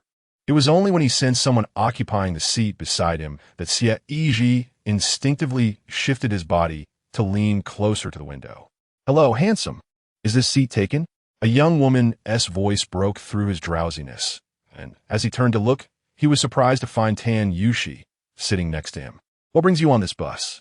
Xie Yizhi inquired, recalling the message he had sent her that afternoon, which hinted at some task at the South Station. It seemed peculiar that she would also be on this bus. Surely, there couldn't be any trouble, could there? Were there robbers or fugitives on the loose? He scanned the surroundings, but everyone appeared harmless. "I'm here with friends to handle some matters in Luoyang town. What's wrong? Am I such an unfortunate person that you look so displeased to see me?" Tan Yuxi counter bluffily. Xie Yizhi smiled quietly, choosing not to respond, and resolved to check their classmates' directory later to remember her birthday. A little inquiry into luck would yield answers. Luoyang town was where both Xie Yizhi and Tan Yushi had attended high school, albeit from different villages. Thus, it was not surprising that she was returning with friends. Of course, it was also possible she was on some covert mission, but Xie Yizhi refrained from prying further. Noticing that they were all dressed casually, he surmised that even if they were indeed on a task, it was meant to be discreet. Beside her was a female companion of similar age, sporting a short hairstyle. Although she was dressed casually in athletic wear, it was evident that her figure was commendable. However, her facial features did not possess the striking beauty of Tan Yushi, landing her at the level of minor charm. She glanced left at Tan Yushi and right at Xie Yizhi, seemingly scrutinizing them both. "Handsome guy, my name is Fu Yingxue. You must be a friend of my little Xi, right? What is your name?" Fu Yingxue initiated the conversation. "I'm Xie Yizhi. Nice to meet you," he replied politely. "How about we add each other on WeChat?" Fu Yingxue suggested, pulling out her phone to extend it toward him. However, her words were abruptly interrupted by an unyielding hand that obstructed her path, forcefully pressing her back into her seat. Before Xie Yizhi could comprehend the situation, her advance had already been thwarted. "Just adding a friend. What's the harm? Shall she?" Fu Yingxue raised an eyebrow, deliberately provoking. It was clear she intended to gauge Tan Yushi's reaction. Since they had boarded the vehicle, Fu Yingxue had noticed how Tan Yushi reacted to Xie Yizhi, as if a dog had spotted something intriguing. Despite there being vacant seats ahead, Tan Yushi insisted on dragging her to the most unstable seat in the back. Normally, they would compete to sit in the front when they went out together. After taking a moment to observe, Fu Yingxue feigned a desire to add Xie Yizhi as a friend. This made Tan Yushi anxious enough to take action. It was unnecessary to articulate the obvious. Fu Yingxue was well aware they were not there for mere amusement. "If you wish to add him, then, I'll persuade you when we return," Tan Yushi whispered, her voice low yet clear enough for Xie Yizhi, seated beside them, to hear distinctly. He had just prepared the two-dimensional stone horse, but now he had to retract it. "Would Zundu push me?" Fu Yingxue squinted her eyes and laughed. Tan Yushi had chosen to ignore her, opting for the most straightforward method of feigning deafness. Teasing Tan Yushi was all in good fun, and Fu Yingxue knew when to hold back. After all, the girl's face was already flushed. Assisting in such a manner required an understanding of when to stop. The back row gradually fell silent as the car doors closed, and the vehicle began to tremble slightly, indicating that it was about to depart. Chapter 13. Do not fear. I shall take you out once the vehicle set off. A tranquil stillness enveloped the interior. It was now 7:45. At this hour, everyone was essentially fatigued. Some leaned against their seats, scrolling through videos on their phones, while others donned headphones to listen to music, closing their eyes to rest. Unlike the others, Tan Yushi and Fu Yingxue rummaged through their bags, extracting large quantities of snacks and tearing them open to indulge. "Here, have a candy," Tan Yushi said, unwrapping a lollipop and lifting a portion of Xie Yizhi's mask, deftly inserting the candy into his mouth. Xie Yizhi, with the lollipop between his lips, mused that it was quite fitting. The air in the car was poor, and his mouth tasted bitter. Upon closer inspection, he noticed that both of them were still sipping coffee at this late hour. Did they intend to forego sleep? He cast a glance at Tan Yushi, who was now silent, both of them quietly snacking with expressions that seemed a tad more serious. Despite the task at hand, the confines of the vehicle made it easy to feel drowsy. Thus, their chosen remedy was to consume snacks, as eating was the simplest way to invigorate themselves. Moreover, and of utmost importance, during the consumption of their snacks, their actions appeared rather natural, facilitating their observation of the situation within the vehicle. However, it must be said, they had indeed purchased an excessive amount. Those aware understood they were merely passengers, while those unaware might mistakenly believe they had come for a buffet. Each carried a backpack, filled to the brim with an array of snacks, spicy and sour, all decidedly bold in flavor. They craved stimulation, seeking to invigorate their minds. Consequently, amidst the engine's roar, the only sound resonating was the duo in the back seat munching away. As they ventured onto the mountain roads, the streetlights grew increasingly sparse, plunging the car into deeper darkness. Suddenly, a sharp sound pierced the air. What was that? Tan Yushi instantly became alert, scanning her surroundings. At this moment, her nerves were taut. It was her inaugural mission, and she had to ensure its successful completion. "We're entering a tunnel," Xie Yizhi cautioned, gazing out at the enveloping darkness. Tan Yushi finally realized her surroundings and allowed herself a moment of relaxation. Prior to their departure, she had meticulously studied the route beyond the tunnel. Approximately 5 or 6 kilometers ahead lay Zifengpo. Upon arrival at Zifengpo, she would need to promptly communicate with the driver to identify herself and request a temporary stop. Once Captain Zhang Qi and advisor Yin arrived to assist, her and Fu Yingshue's mission would be deemed complete. Before Tan Yushi could settle into her seat, she heard a pained groan emanating from the front row.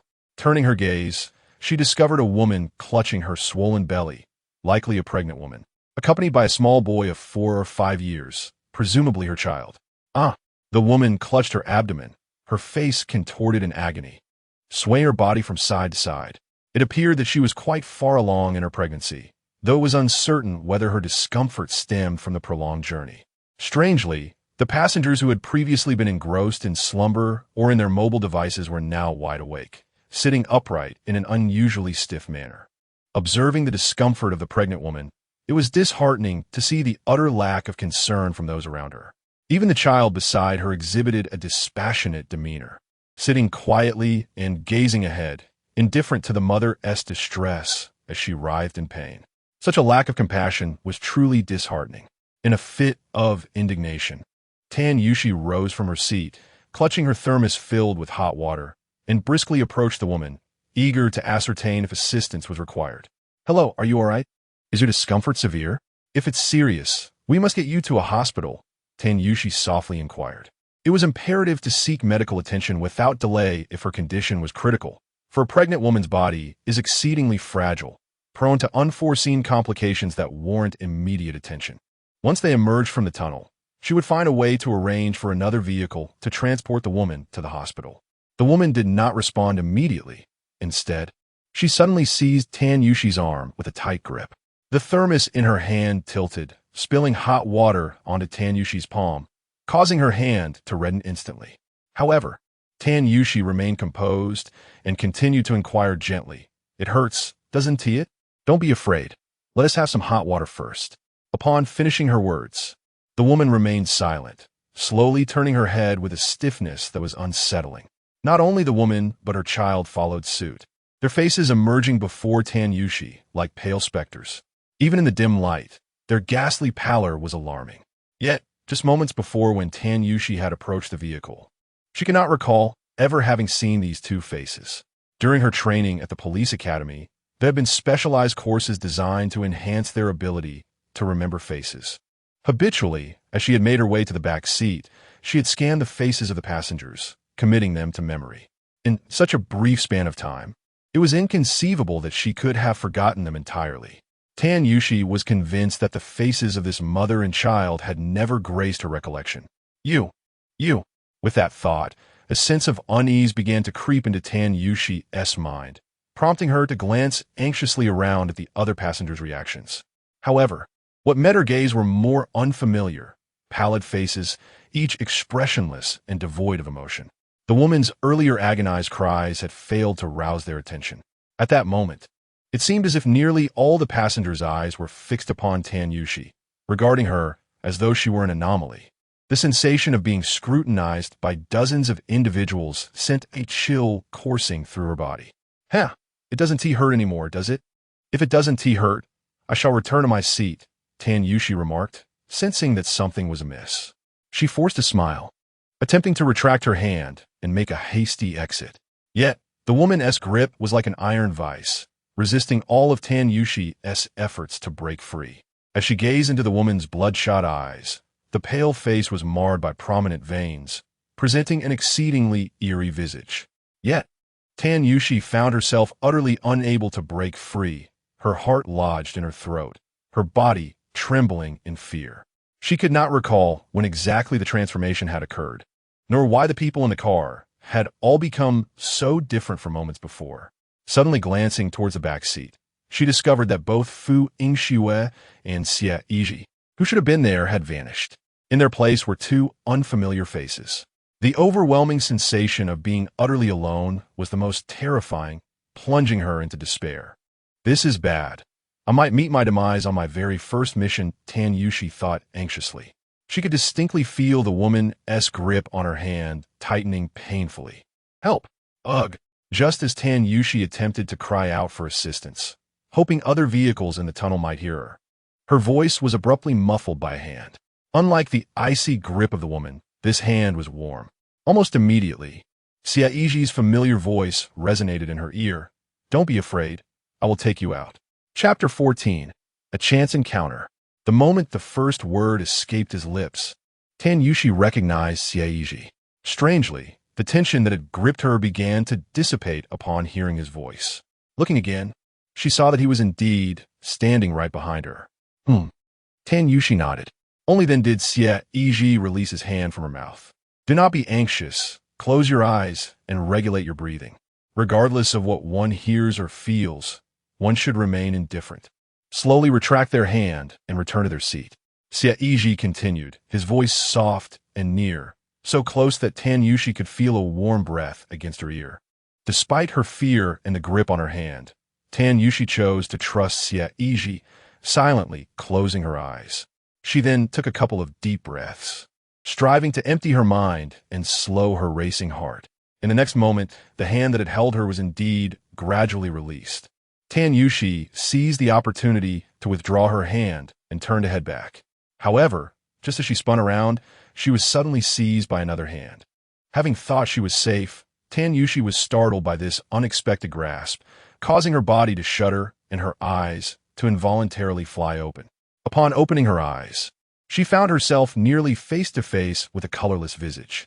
The abruptness and overwhelming presence of that face would startle anyone. Goodness, someone dared to come this close. Tan Yushi, disregarding everything else, instinctively responded with a punch. She aimed a solid blow at the stranger's face, only to have her fist bizarrely pass through it. The individual stared wide-eyed, their gaze fixated on Tan Yushi as if their eyeballs might pop out. All right, moving is not an option. Xie Yizhi quickly interjected. This girl is truly fierce. If I don't intervene, she might end up fighting a ghost. Unlike Xie Yizhi, who had training, if she were to engage, the outcome could only be disastrous, likely resulting in being overwhelmed by malevolent spirits. Nevertheless, Tan Yushi did not act impulsively. Though she was frightened, she managed to retain her composure.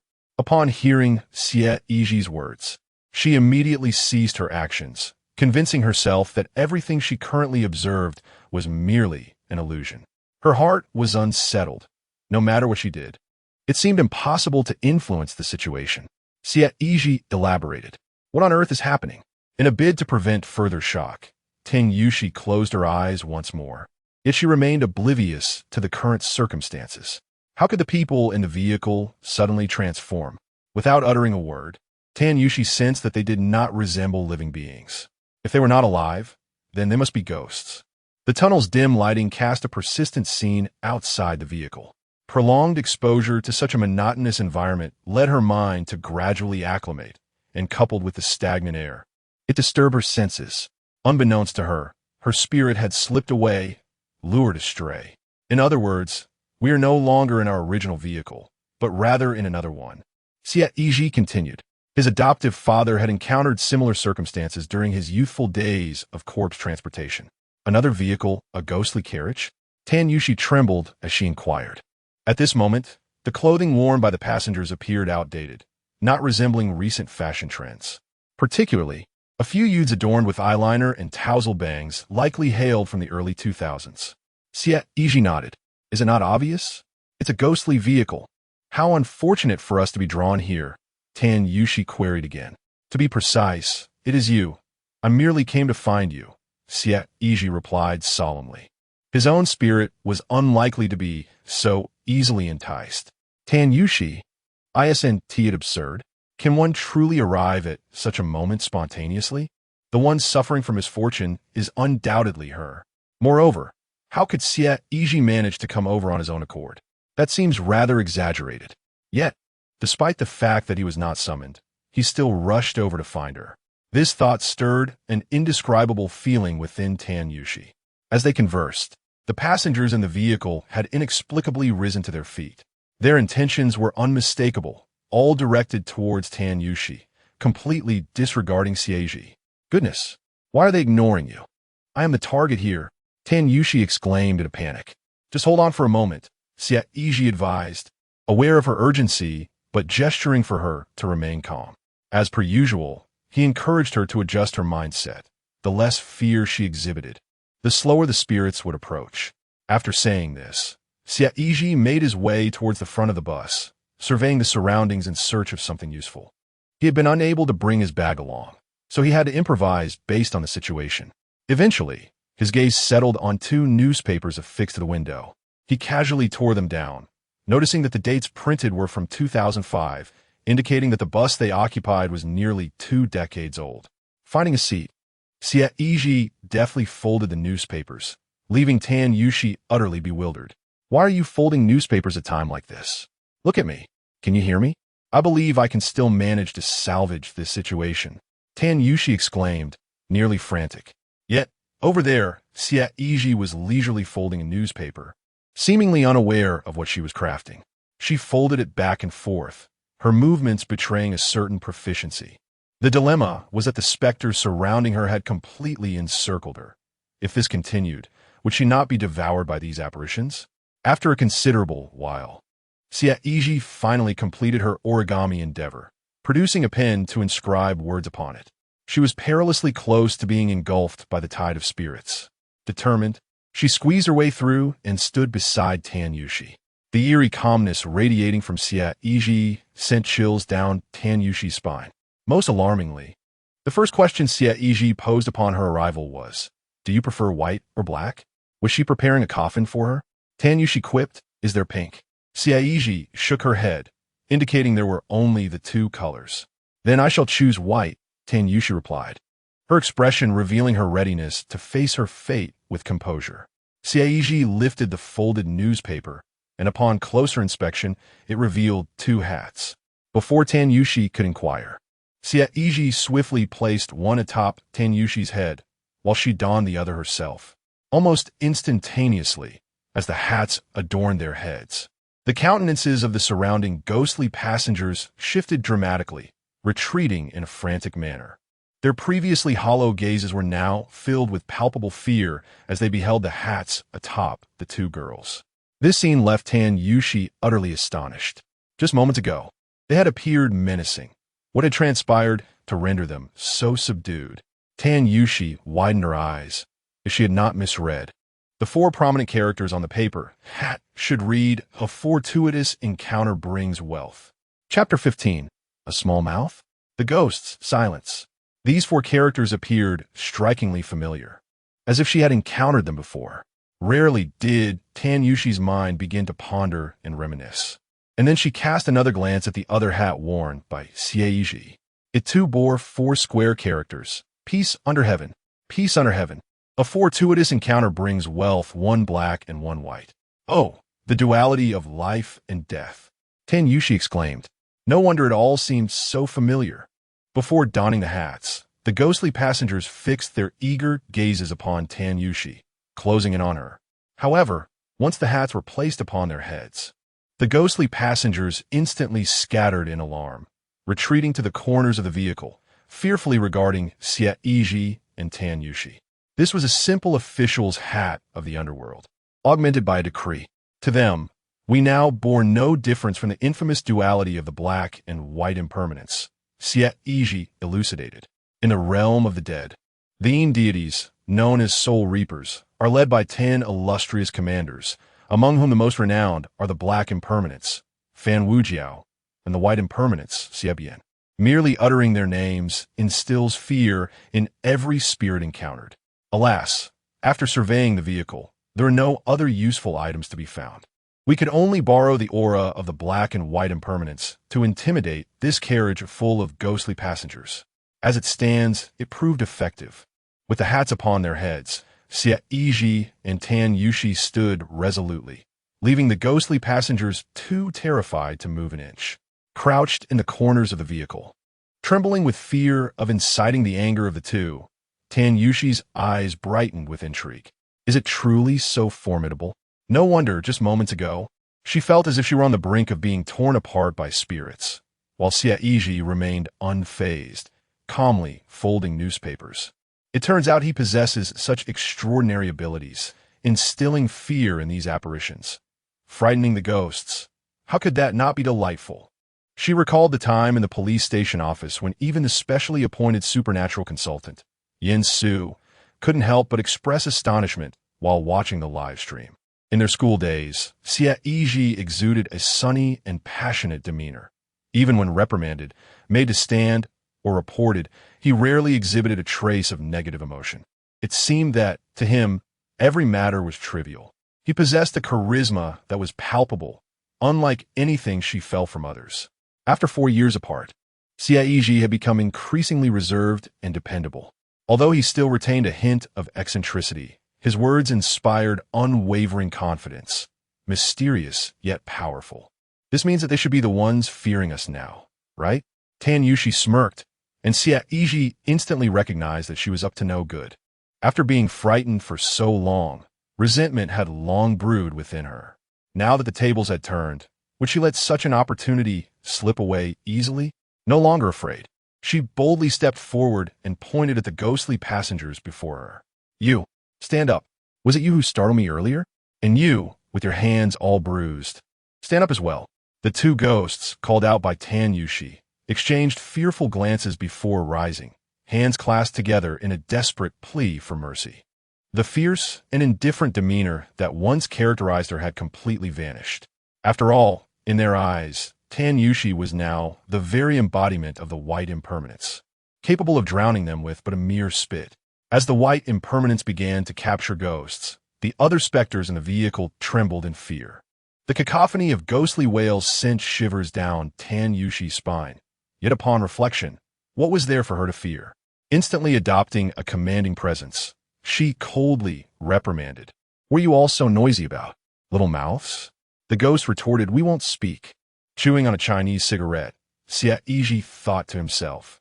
If this woman hadn't become a police officer, she would undoubtedly excel as a kindergarten teacher, capable of training ghosts to behave like humans. The ghostly vehicle fell into silence. Now, you two face each other and make eye contact. Whoever laughs first, I shall punish. Tan Yushi's cleverness was truly remarkable. Surprisingly, the two ghosts complied, kneeling and staring as instructed.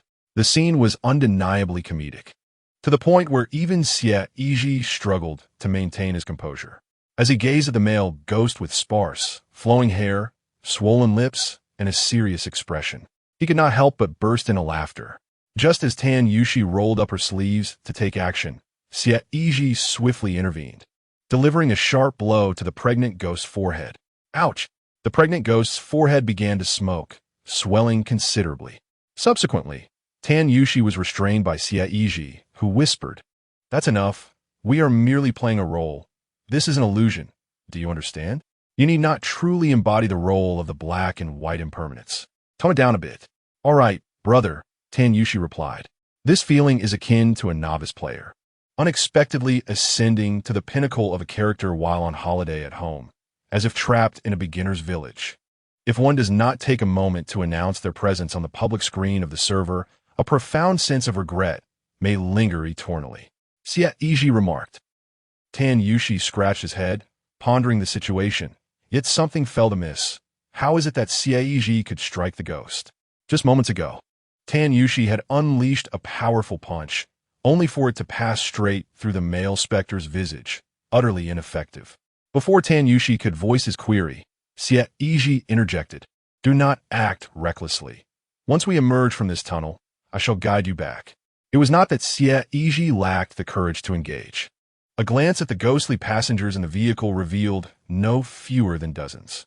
Should he attempt to rush back alone, these malevolent spirits would be incapable of hindering him. However, the presence of Tan Yushi complicated matters.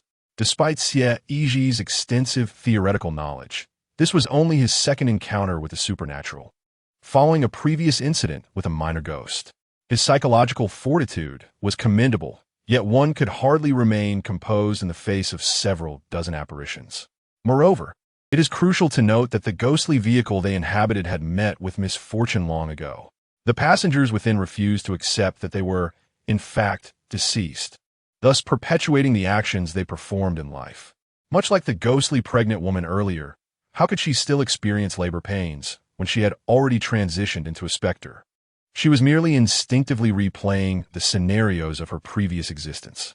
In the original narrative, when she was in pain, there was no one to heed her plight. Unbeknownst to her, Tan Yushi, who had inadvertently been drawn into the spectral vehicle, approached with concern, disrupting the original narrative and consequently being regarded as an anomaly. In essence, this vehicle was never truly existent. It resembled a manifestation of lingering resentment. Even if Xie Yizhi were to obliterate the ghostly carriage, as long as the animosity persisted, it would inevitably re-emerge.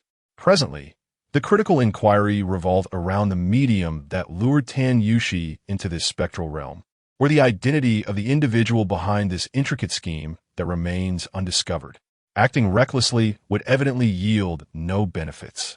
The priority lies in instilling fear in the ghostly passengers within the vehicle to ensure a temporary safety.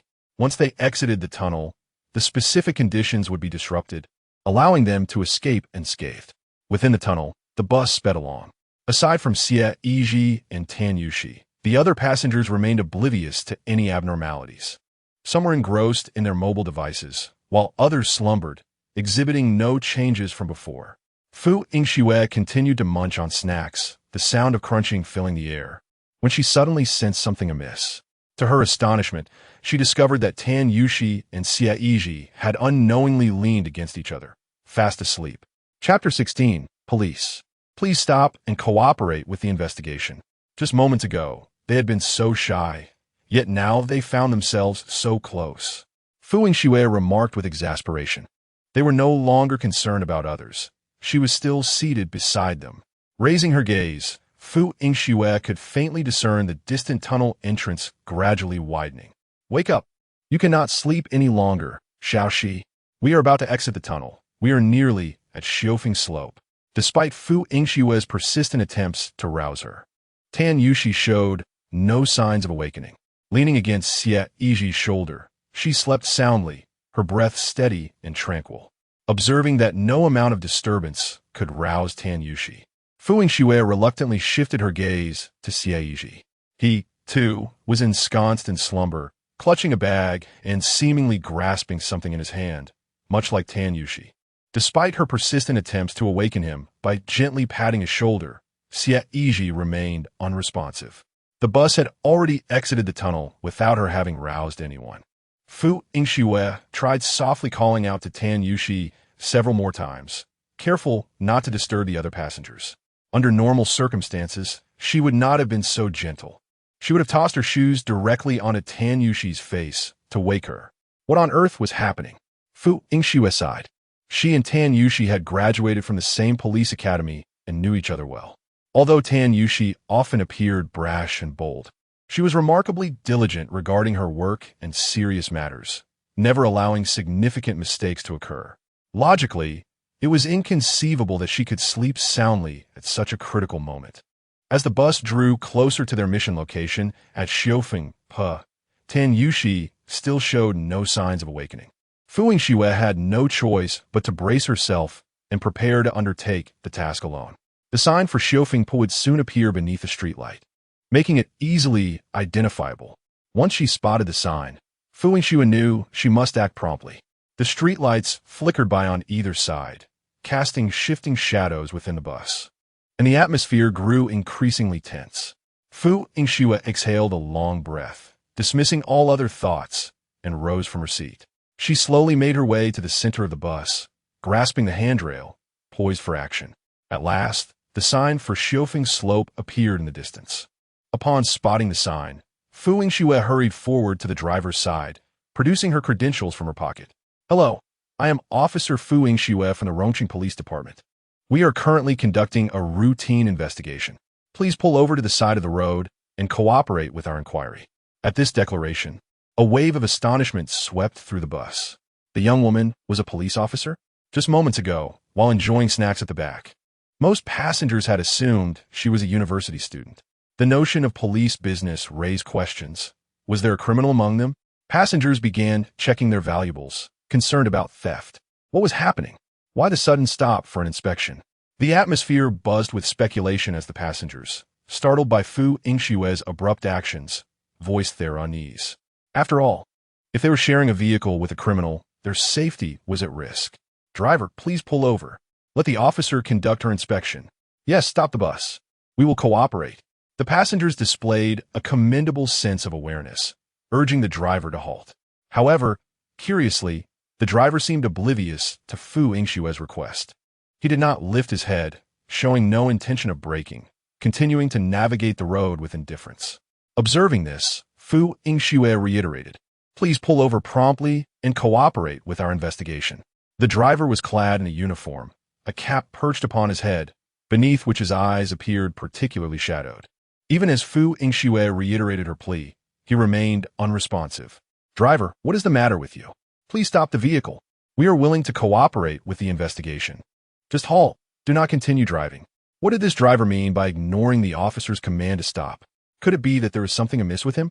Initially, the passengers remained relatively calm, but upon witnessing Fu Yingshue's repeated attempts to communicate with the driver to no avail, their composure began to fray. It was not only the passengers who sensed something was amiss. Fu Yingxue felt the driver was indeed problematic. Before she could utter another word, the driver suddenly pressed the accelerator, veering the steering wheel sharply to the right, heading straight for the precipice. He was indeed a man of few words with a dangerous intent. "What are you doing? Are you trying to kill us?" The passengers cried out in alarm. Fu Yingxue swiftly grasped the steering wheel, striving to regain control of the vehicle. However, the driver unexpectedly relinquished the steering wheel, delivering a kick to Fu Yingshue's abdomen that sent her stumbling back several paces. The pain struck her with such intensity that she felt as though her insides had been displaced. The passengers were left in shock. The driver had truly lost his mind. He even dared to assault a police officer? A glance in the rearview mirror revealed that the driver's pupils had dilated to an inky black, utterly devoid of the semblance of a normal human being. Yet the ordeal was far from over, as the driver unfastened his seatbelt and rose, poised to launch another kick at Fu Yingxue. Fortunately, she was adept in her movements. Having been caught off guard previously, she now effortlessly sidestepped the attack. With a swift motion, she retaliated, delivering a powerful punch that sent the driver crashing to the ground. The driver, seemingly impervious to pain, collapsed without a hint of emotion etched upon his face. In that fateful moment of his fall, he clutched fiercely at Fu Yingshue's leg, preventing her from seizing the steering wheel. The out-of-control bus careened along the treacherous mountain road, perilously close to crashing into the rocky cliffside. "Officer, I'm here to assist." Fortunately, a passenger rushed to the driver's seat, first grasping the steering wheel to regain control, then shifting gears and applying the brakes with urgency. At last, the bus came to a halt at the edge of a rest area. Almost simultaneously, several police cars surrounded the bus, their officers disembarking in droves. They surged into the vehicle and subdued the driver, who had already been incapacitated by Fu Yingxue. "Is everyone unharmed? What about Tan Yushi?" Zhang Qi inquired. Fu Yingxue shook her head, indicating she was relatively unscathed, and pointed to the back of the bus, saying, "I'm fine. Xiaoxi is in the rear." Shortly thereafter, Yin Su appeared, donned in a white coat, striding purposefully onto the bus towards the driver. At that moment, the driver was being held by two officers, his body writhing uncontrollably, froth spilling from his mouth as tears of blood streamed down his face. Yin Su warmed his fingers, pinching the driver's cheeks, and instantly, the man's mouth sprang open as if activated by a switch. A grotesque, visible black mass tumbled from the driver's lips. Chapter 17. The haunting entity, this sizable black mass, roughly the size of a palm, fell from the driver's mouth, coated in a viscous substance. Whether it was saliva or something more sinister remained a mystery. The sight was nothing short of repulsive. A pungent and foul odor surged into the nostrils of all present, assaulting their senses with an overwhelming intensity. The entire bus was enveloped in this noxious stench. Ugh! Fu Yingxue covered her mouth and nose, nearly retching. In that critical moment, Yin Su swiftly grasped the prepared ghost sealing jar, deftly catching the plummeting black orb of flesh. He promptly sealed it and affixed 4 talismans around it to prevent any further escape. "Advisor Yin, what on earth is this? Is it a ghost?" Fu Yingxue inquired. "Indeed, Yin Su replied gravely. This is a vengeful spirit, a manifestation of a fetus that was aborted before it could fully form. The resentment harbored by such a life, which was so close to entering the world, yet cruelly terminated, is immense. It is deeply unwilling to succumb to the cycle of reincarnation. As the name suggests, it excels at inhabiting the bodies of others, concealing its presence. As long as it chooses not to reveal itself, it remains undetectable, as if it does not exist at all. Days prior, Yin Su and his companions had harbored suspicions regarding the driver of the bus. The passengers changed daily, but the driver remained constant, making him the prime suspect in their minds. However, after conversing with the affected passengers, they discovered that their confusion stemmed from the loss of their Shuangling soul, one of the 3 souls and 7 spirits. It was likely that some malevolent force was at play, thus diminishing the driver's culpability. Nevertheless, Yin Su still sought out the driver for an examination, in hopes of uncovering vital clues. However, at that time, the spirit of possession was likely in a state of feigned death, concealed within the driver, thus evading any detection by Yin Su. The notion that the dead become ghosts, and ghosts transform into specters, while specters evolve into phantoms, is a profound concept. Among these, there exist numerous classifications of ghosts, and, at that moment, Yin Su truly could not recall the existence of a possessing spirit. Upon hearing Yin Su's explanation, Fu Yingxue felt an icy chill run down her spine, involuntarily gasping in horror. Was it to imply that the repugnant mass they had just encountered was, in fact, an undeveloped child? Consultant Yin, what do you have to say? Captain Zhang Qi inquired. If Yin Su were to confirm that the perpetrator had been apprehended, identified as this so-called possessing spirit, it would signify the successful completion of their mission, allowing them to return to the Bureau. Despite being the team leader, decisions regarding such supernatural and eerie cases ultimately relied on Yin Su's assertions. Yet, something was amiss. Yin Su shook his head. Although they had witnessed Chang Wei confronting the driver and Fu Yingxue engaging in struggle with him, successfully subduing the driver and capturing the possessing spirit, the fundamental question of how the affected passengers had lost their souls remained unanswered. Others may have been oblivious, presuming that capturing the ghost marked the end of their troubles. However, Yin Su was acutely aware that a possessing spirit either directly kills or lies in wait.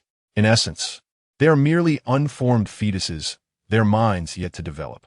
Some are driven solely by an instinctive hatred for the world, lacking the capacity to specifically target human souls. As such actions would hold no significance for them. To kill is to kill. To consume is to consume entirely. Partial confinement of an enemy is merely trivial. Moreover, the malevolent spirit had long been residing within the driver, remaining undetectable to all. Why, then, did it choose this particular moment, risking exposure, to confront Fu Yingxue? What was the trigger? Was the break, the sensitive point, forbidden to be pressed? With these questions swirling in his mind, Yin Su scanned the interior of the vehicle, yet found nothing amiss. What was happening? Why was there such a foul odor? Had the driver committed some transgression? This surely had no bearing on us, did it? I could have sworn I heard something about a ghost. Is the vehicle haunted? Don't scare me. Now the driver has fainted. How are we supposed to return? The passengers had been seated comfortably when, out of nowhere, a policewoman appeared to conduct an inspection. The driver, obstinate as ever, refused to comply with her request. This led to a confrontation, after which a swarm of officers surged onto the bus. A rather distinguished middle-aged man led the charge, mumbling something that sounded like incantations or supernatural references. From the passenger's perspective, the scene was utterly bizarre, leaving them restless and anxious. However, until all potential threats were neutralized, Yin Su and Zhang Qi could not permit anyone to disembark. They could only instruct the other officers to soothe the passengers' frayed nerves, urging them to remain on board for the investigation. What has become of Tan Yushi? Why is it only you who is busy? Yin Su inquired of Fu Yingxue. She shook her head and replied, not long after we entered the tunnel, she must have fallen asleep. Despite the recent commotion, she remains undisturbed. Is there something wrong with her? Yin inquired urgently. Please help me check on her.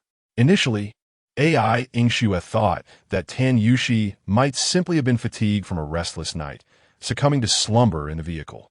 However, the fact that she had not awakened, despite the bus swaying numerous times, signaled that something was amiss. Yin Su hastened to the rear of the bus. There, he found Tan Yushi slumped against the young man, her eyes firmly shut, seemingly in a deep sleep. Yin Su instantly recognized the man beside her. Wasn't he the same individual from the live stream? How could he be aboard this bus? Approaching, Yin Su lifted Tan Yushi's eyelid, revealing her eyeball rolled back, devoid of life. Clearly, she was in a state akin to that of the other passengers he had encountered, her spirit seemingly lost. Not only Tan Yushi, but also Xie Yizhi beside her exhibited the same condition. This was dire. Yin Su silently lamented, realizing that it was Tan Yushi who had fallen victim. His mind raced through all the critical information, whispering to himself, tunnel, bus, haunting spirit. Suddenly, a revelation struck him as he connected the dots. The tunnel, perpetually shrouded in darkness, though traversed daily by vehicles, with a realm of extreme een, having developed a unique magnetic field over the years.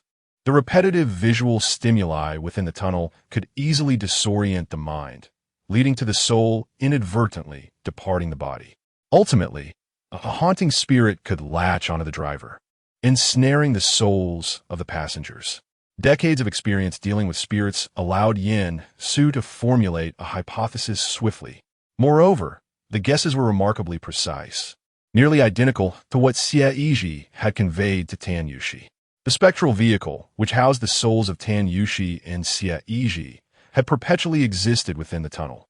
Under ordinary circumstances, the living are unable to perceive or sense its presence. In the peculiar environment of the tunnel, the passengers' minds are disturbed, causing their souls to unwittingly detach from their bodies. However, to transfer a passenger's soul from this vehicle to the spectral one, an ample amount of Yin energy is required as a medium to establish communication between the ghostly carriage and the bus, serving as a conduit for the transfer. The possessing spirit acts as this medium. Chapter 18. Incomplete cerebral development, total absence of cerebellar growth. When it is time to ensnare souls, it surfaces and when unoccupied, retreats back into the driver's body, remaining undetected. The reason the possessing spirit had to reveal itself in its struggle against Fu Yingxue was that it was fulfilling its purpose, transferring Tan Yushi's soul to the spectral vehicle. However, the possessing spirit did not anticipate that, upon leaving the tunnel, Tan Yushi aboard the ghostly vehicle would remain unscathed. Consequently, the possessing spirit endeavored to maintain the spectral vehicle, hoping to buy time for the malevolent spirits within to thoroughly extract Tan Yushi's essence. Little did it know that an undercover agent would board the vehicle, unceremoniously intervening by applying the brakes. "How is it, Advisor Yin? Is Xiaoxi all right?" Fu Yingxue inquired anxiously. Interrupted in his thoughts, Yin Su did not respond, his expression grave, even though the possessing spirit was currently sealed by him. After such a lengthy duration, he remained uncertain of where Tan Yushi's soul had been transferred, let alone whether it could be restored. Observing Yin Su's demeanor, Fu Yingxue's heart sank. It was over. It seemed that her sister was in grave peril. A wave of guilt washed over Fu Yingxue. If only she had realized the situation sooner, perhaps she could have kept Tan Yushi awake and prevented her from slipping into unconsciousness. "Let us not worry for now.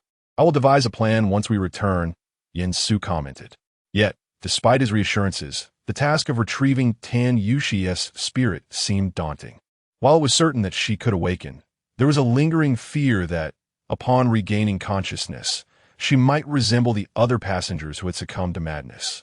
Furthermore, the current predicament extended beyond Tan Yushi alone. Although Yin Su had formulated some preliminary analyses, he had previously stated that the spirit possessing them was one whose cerebral development was incomplete, possessing only the primal instinct of resentment. The elaborate effort to ensconce this spirit within the bus driver and ensnare passenger souls indicated the presence of another entity orchestrating the malevolent spirit. From Yin Su's understanding, it was not uncommon for sorcerers to exploit such spirits for nefarious purposes. It was plausible that this particular spirit had been intentionally left in the driver's body by someone Who, then, could this individual be? What ulterior motive lay behind the harvesting of souls? Given the current information, even Yin Su's considerable experience could not unravel all the mysteries. Ultimately, having captured the malevolent spirit was not entirely devoid of merit. Be gentle. Let us bring them back to the bus, Yin Su instructed the officer beside him. Remaining stagnant was not an option. They had to escort Xie Yizhi and Tan Yushi back to the station for further deliberation. As the officer reached to assist Xie Yizhi, a piece of paper slipped from his hand. Yin Su picked up the note from the ground and, upon closer inspection, discovered it to be a yellow talisman. A soul extraction talisman. Yin Su immediately recognized the talisman before him, exclaiming in surprise. The soul departure talisman was indeed a rare artifact, in Yin Su's understanding. It was classified as an exceptionally advanced Taoist symbol. Those lacking profound mastery would find their attempts at drawing it utterly futile, even if they possessed knowledge of its design. The soul departure talisman, as its name suggests, serves as a means to facilitate the separation of one's soul from the body, allowing any of the three souls to detach. Due to the rarity of those capable of crafting it and its infrequent usage, it is exceedingly scarce. If a soul departs while the person is still alive, it is considered a living soul, which, in the eyes of spirits, is akin to a delectable morsel. Consequently, the risks associated with its use are immense. One might inadvertently offer their soul as a feast for a ghost. Earlier that day, Tan Yushi had shown him a recording where a young man not only engaged in a game of rock, paper, scissors with a mirror, but also confronted a spirit and dealt it a good beating, even summoning a ghost as a distraction. At the time, Yin Su had been only half convinced, eager to witness the phenomenon with his own eyes. To his astonishment, he discovered that Tan Yushi could also wield the soul departure talisman. This implied that it was Tan Yushi who had lost his soul, while Xie Yizhi had actively utilized the talisman to separate his spirit. Such audacity was truly remarkable. Even Yin Su could not help but silently marvel, realizing that he might not possess such courage himself. If this were the case, perhaps there was still hope for Tan Yushi, contingent upon Xie Yizhi's capabilities. Wait, hold on. Let us not rush to engage with either of them just yet. Yin Su scrutinized the soul departure talisman in his hand more closely, noting that it appeared to differ from a conventional version. In the lower right corner of the talisman, there was a subtle lightning insignia that was not easily discernible. Even a casual inquiry to a wandering mystic would reveal that the method of drawing talismans has been a system refined through countless attempts by predecessors. Any slight alteration could render the talisman ineffective, stripping it of its intended power. After all, each talisman serves a specific purpose, immutable and fixed. The greatest taboo lies in contamination or unnecessary embellishment. Yet, the thunder seal inscribed here evoked no sense of discord for Yin Su. Observing Xie Yizhi's current state, it was evident he was in a soul-exiting condition, indicating that the soul-exiting talisman was indeed functioning, unaffected by the thunder seal. Advisor Yin, what are you observing? Is Xiaoxi saved? Fu Yingxue inquired hastily upon seeing Yin Su prevent other officers from approaching Tan Yushi and Xie Yizhi. It's this young man who is rescuing. Do not touch their bodies, lest we disrupt the process, Yin Su replied. He is saving? Fu Yingxue paused, realizing that Xie Yizhi was not merely asleep, but actively attempting to rescue Tan Yushi. Confusion clouded her understanding of the situation, leaving her uncertain about Tan Yushi's state of unconsciousness. Yin Su succinctly explained the soul-exiting conditions of the two, and Fu Yingxue finally grasped the significance. He is truly remarkable. She gazed at Xie Yizhi in astonishment. So young, adorned with black-rimmed glasses, truly a case of not judging by appearances. Yin Su nodded without further comment, his attention primarily captured by the thunder seal inscribed on the soul-exiting talisman. The power of thunder, often referred to as celestial force, is revered across Taoism and other sects as an immensely esteemed strength that can be borrowed but never created. The amalgamation of such formidable power with the soul extraction talisman is an endeavor nearly impossible to achieve. Over the years, Yin Su has encountered this phenomenon only once, and that was during his early years of cultivation. Even with this diminutive thunder imprint, should Xie Yizhi venture into the realm of souls, the minor spirits would undoubtedly refrain from harboring any ill intentions. This also elucidates why, aboard the ghostly vehicle, Tan Yushi lamented that the spirits seemed to target her exclusively, daring not to cast their gaze upon Xie Yizhi. Empowered by such a buff, it defies reason. Hiss! With whom have I seen a similar thunder imprint inscribed on a talisman? Yen Su scratched his head, rummaging through the recesses of his memory. Not only was it the thunder imprint on the talisman, but upon encountering Xie Yizhi in person, there was a certain familiarity in his features. Yen Su could assert with absolute certainty that he had seen a face strikingly similar to Xie Yizhi's before.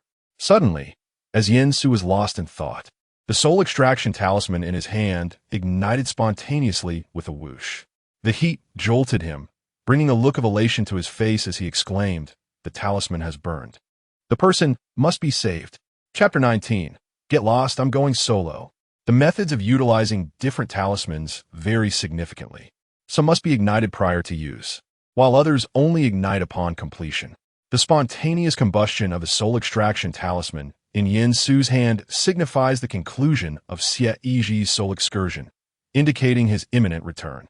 Although this is the first time Yen Su has seen Xie Yizhi in person, aside from a live stream he watched on Tan Yushi's phone, he firmly believes that Xie Yizhi will successfully bring Tan Yushi's soul back.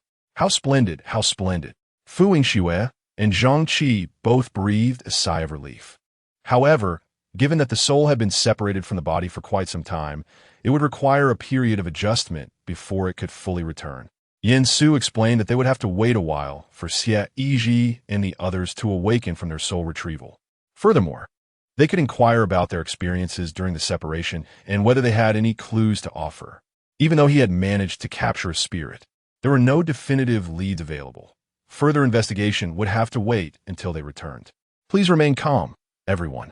We are presently safe, so there is no need for concern. Do not exit the vehicle on your own. We will ensure that each of you is returned safely to your original route. Zhang Qi raised his hand and assured loudly. The once chaotic bus gradually fell silent. The passengers were oblivious to the details and could not elaborate further, lest they incite greater panic. Their priority was to soothe the atmosphere while they awaited the conclusion of their operations, preparing to escort everyone back to the southern station in the city. After all, the driver had succumbed to unconsciousness, though it was not life-threatening. Prolonged possession by spirit would undoubtedly leave him in a weakened state, necessitating a period of recuperation. It would be utterly inhumane to expect him to awaken and immediately resume driving the bus along its route. Additionally, the driver was not entirely without suspicion and would need to accompany them to the station for further questioning. As long as we are safe, that is what matters. You nearly scared me to death. But what exactly transpired? Was the driver a fugitive on the run? It remains unclear. He had just expelled a chunk of blackened flesh from his mouth, which was quite revolting to behold. What was that old man doing? He seemed quite formidable. Inside the vehicle, the passengers felt reassured after Zhang Qi declared their safety, yet they continued to whisper amongst themselves. Suddenly, with a loud bang, a small projectile darted past the window, striking the jar in Yen Su's hand that contained the spirit. In an instant, the jar shattered, leaving Yen Su momentarily stunned. This is bad. His eyelids twitched, and a chill ran down his spine. He immediately glanced outside, only to see a shadow swiftly darting across the mountainside, vanishing in an instant. He had long suspected that someone was manipulating the spirit, but he never anticipated that they would dare to appear right under the noses of so many police officers. The commotion inside the vehicle escalated as the passengers screamed in fright, rushing toward the doors in a chaotic frenzy. "Damn it!" Yen Su exclaimed. The black, gelatinous mass that had been contained in the jar, the spirit, was now free, having burst forth in a splatter of viscous substance. With the spirit unrestrained, capturing it would prove to be a daunting task. "Captain, be cautious." Fu Yingxue urgently positioned herself in front, yet she could not find Zhang Qi amidst the chaos. Turning around, she realized that the old man had already furrowed his brow and retreated behind the others, rendering her concern unnecessary. "Captain Zhang, don't let them escape into the mountains." Yen Su shouted. "We must pursue." Only then did Zhang Qi draw his service weapon. followed closely by several officers as they raced up the mountainside. The remaining Fu Yingxue and several officers stayed behind to protect the crowd. Yin Su, with a flick of his robe, brandished a wooden sword approximately the length of a forearm, its blade mottled and dark as if charred. This was a costly wooden sword crafted from lightning-struck wood, naturally possessing a deterrent effect against malevolent spirits. Typically concealed within his sleeve, it could be drawn swiftly when needed. Yin Su grasped the sword firmly and pursued the possessed spirit. However, the spirit had no intention of confronting him directly. In the blink of an eye, it descended upon the head of a nearby passenger. The dark, viscous mass of decayed flesh nearly engulfed the passenger's head. "Help! Ugh!" The passenger cried out in terror. Yet, the open mouth provided the spirit with an opportunity, and it swiftly slithered inside, disappearing into his belly. Yin Su was forced to halt his advance, refraining from striking in order to avoid injuring the passenger. In that very moment, however, the passenger's flailing arm struck Yin Su squarely in the face. The sharp sound of the slap echoed, distorting Yin Su's vision momentarily. "Advisor Yin," Fu Yingxue exclaimed, leaping forward to tightly embrace the passenger, who was now possessed. Regaining his composure, Yin Su retrieved a stack of talismans from his pocket, drawing one and slapping it onto the passenger's forehead. Yet, just before the talisman could adhere, the spirit oozed out from the passenger's ear and darted away. Alighting upon another person, Yin Su continued his relentless pursuit, the spirit continuously shifting its host to evade capture. As he chased after it, he flung talismans into the air, a flurry of yellow paper cascading around him, yet he was unable to ensnare the elusive spirit. The small creature is remarkably agile, its speed so swift that it eludes the naked eye. At his age, Yin Su struggles to keep pace. How can this wretched mass continue to soar? "Help! Don't come this way. How repulsive. Officer, please shoot it down." Is it a ghost? Or an animal? Or perhaps a venomous entity? Can it possess us? The crowd huddled together after exiting their vehicle, while the police officers formed a protective barrier in front of them. Hearing their frightened murmurs, several officers brandished their firearms and fired at the dark, possessed entity. Whether their shots had any effect on the spirit remained uncertain, but they certainly terrified Yin Su, who felt the ominous bullets whizzing perilously close to his ears. Stop shooting, stop shooting. If you continue, I'll be done for. Besides, firearms are ineffective against it. Cover your eyes, ears, mouth, and nose. Crouch down. Yin Su shouted. The crowd complied, silenced by fear. In that moment, the possessed spirit, deprived of its host, darted backward, directly towards the approaching Fu Yingxue. "Get out of the way. Don't open your mouth," Yin Su urged desperately. "Okay." Fu Yingxue, momentarily dazed, confidently responded. But when she looked again, the spirit had vanished, leaving her with a rapidly fading consciousness. Yin Su thought to himself at this moment, "I truly wish to express.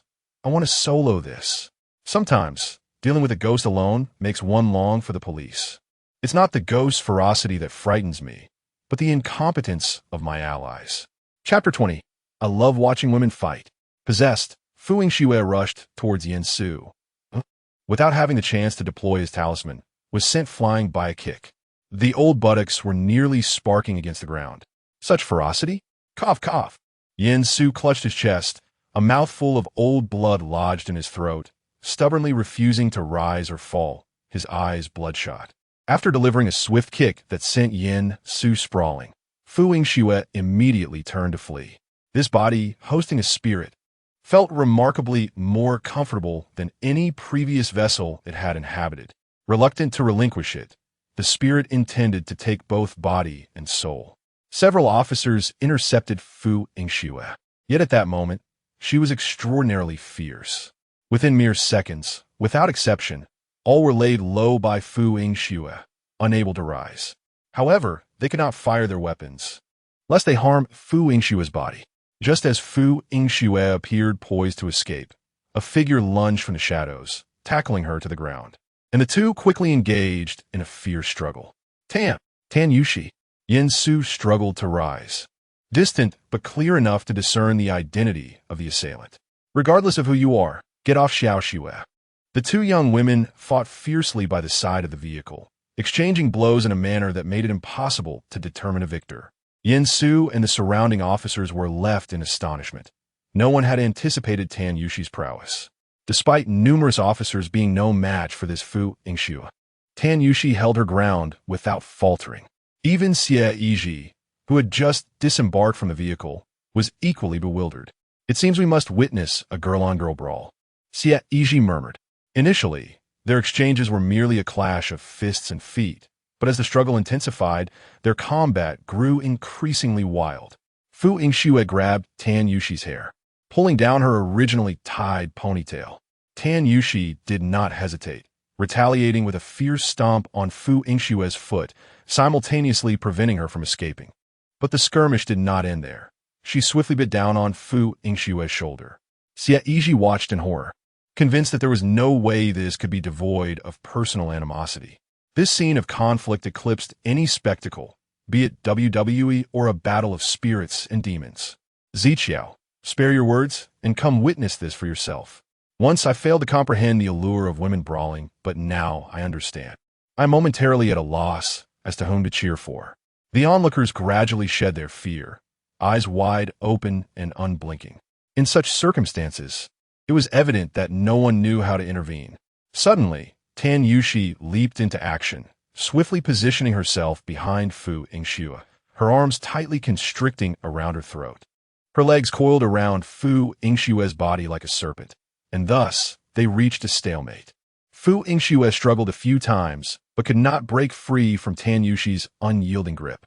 The vengeful spirit, having expected Fu Yingxue's formidable physical presence, was caught off guard by Tan Yushi's even more outrageous strength. It immediately attempted to shift its focus from Fu Yingxue to Tan Yushi. However, it encountered an invisible barrier. A white jade talisman hanging around Tan Yushi's neck emitted a faint glow, acting as a protective shield that the spirit could not penetrate, forcing it to retreat through Fu Yingxue's form. However, Tan Yushi was already consumed by the moment and had not noticed the events that had just transpired. Her hands and feet remained locked on a Fu Yingxue as she excitedly shouted, "Fu Yingxue, wake up!" Once the spirit departed from Fu Yingxue's body, she quickly regained consciousness, only to find herself being choked by Tan Yushi. Gasping for breath, she struggled to articulate a single word, unable to respond. "Wake up! Be a bit stronger and spirit wait." Midway through her grip, Tan Yushi sensed something was amiss. Fu Yingxue had become utterly unresponsive. She released her hold and leaned in to observe, only to see Fu Yingxue with her tongue out, rolling her eyes, weakly uttering, "I need to die for a moment, Yen Su." Noticing the spirit attempting to flee, rushed forward with his wooden sword at the utmost speed. This time, he had inadvertently startled the spirit. Should it escape again, the forces behind the spirit would certainly be forewarned, making future captures exceedingly difficult. It must be said that Fu Yingxue, despite appearing as slender as Tan Yushi, delivered a kick that nearly knocked the wind out of him, her movements seeming to threaten the very integrity of her fragile form. The spirit's speed was alarmingly swift, and with the surrounding darkness, once it darted into the mountains, it would be nearly impossible to track. At this moment, however, another figure raced ahead of Yen Su, none other than Xie Yizhi. Spirits of this nature were not unfamiliar to Xie Yizhi. He had heard tales from his great-grandfather during his childhood.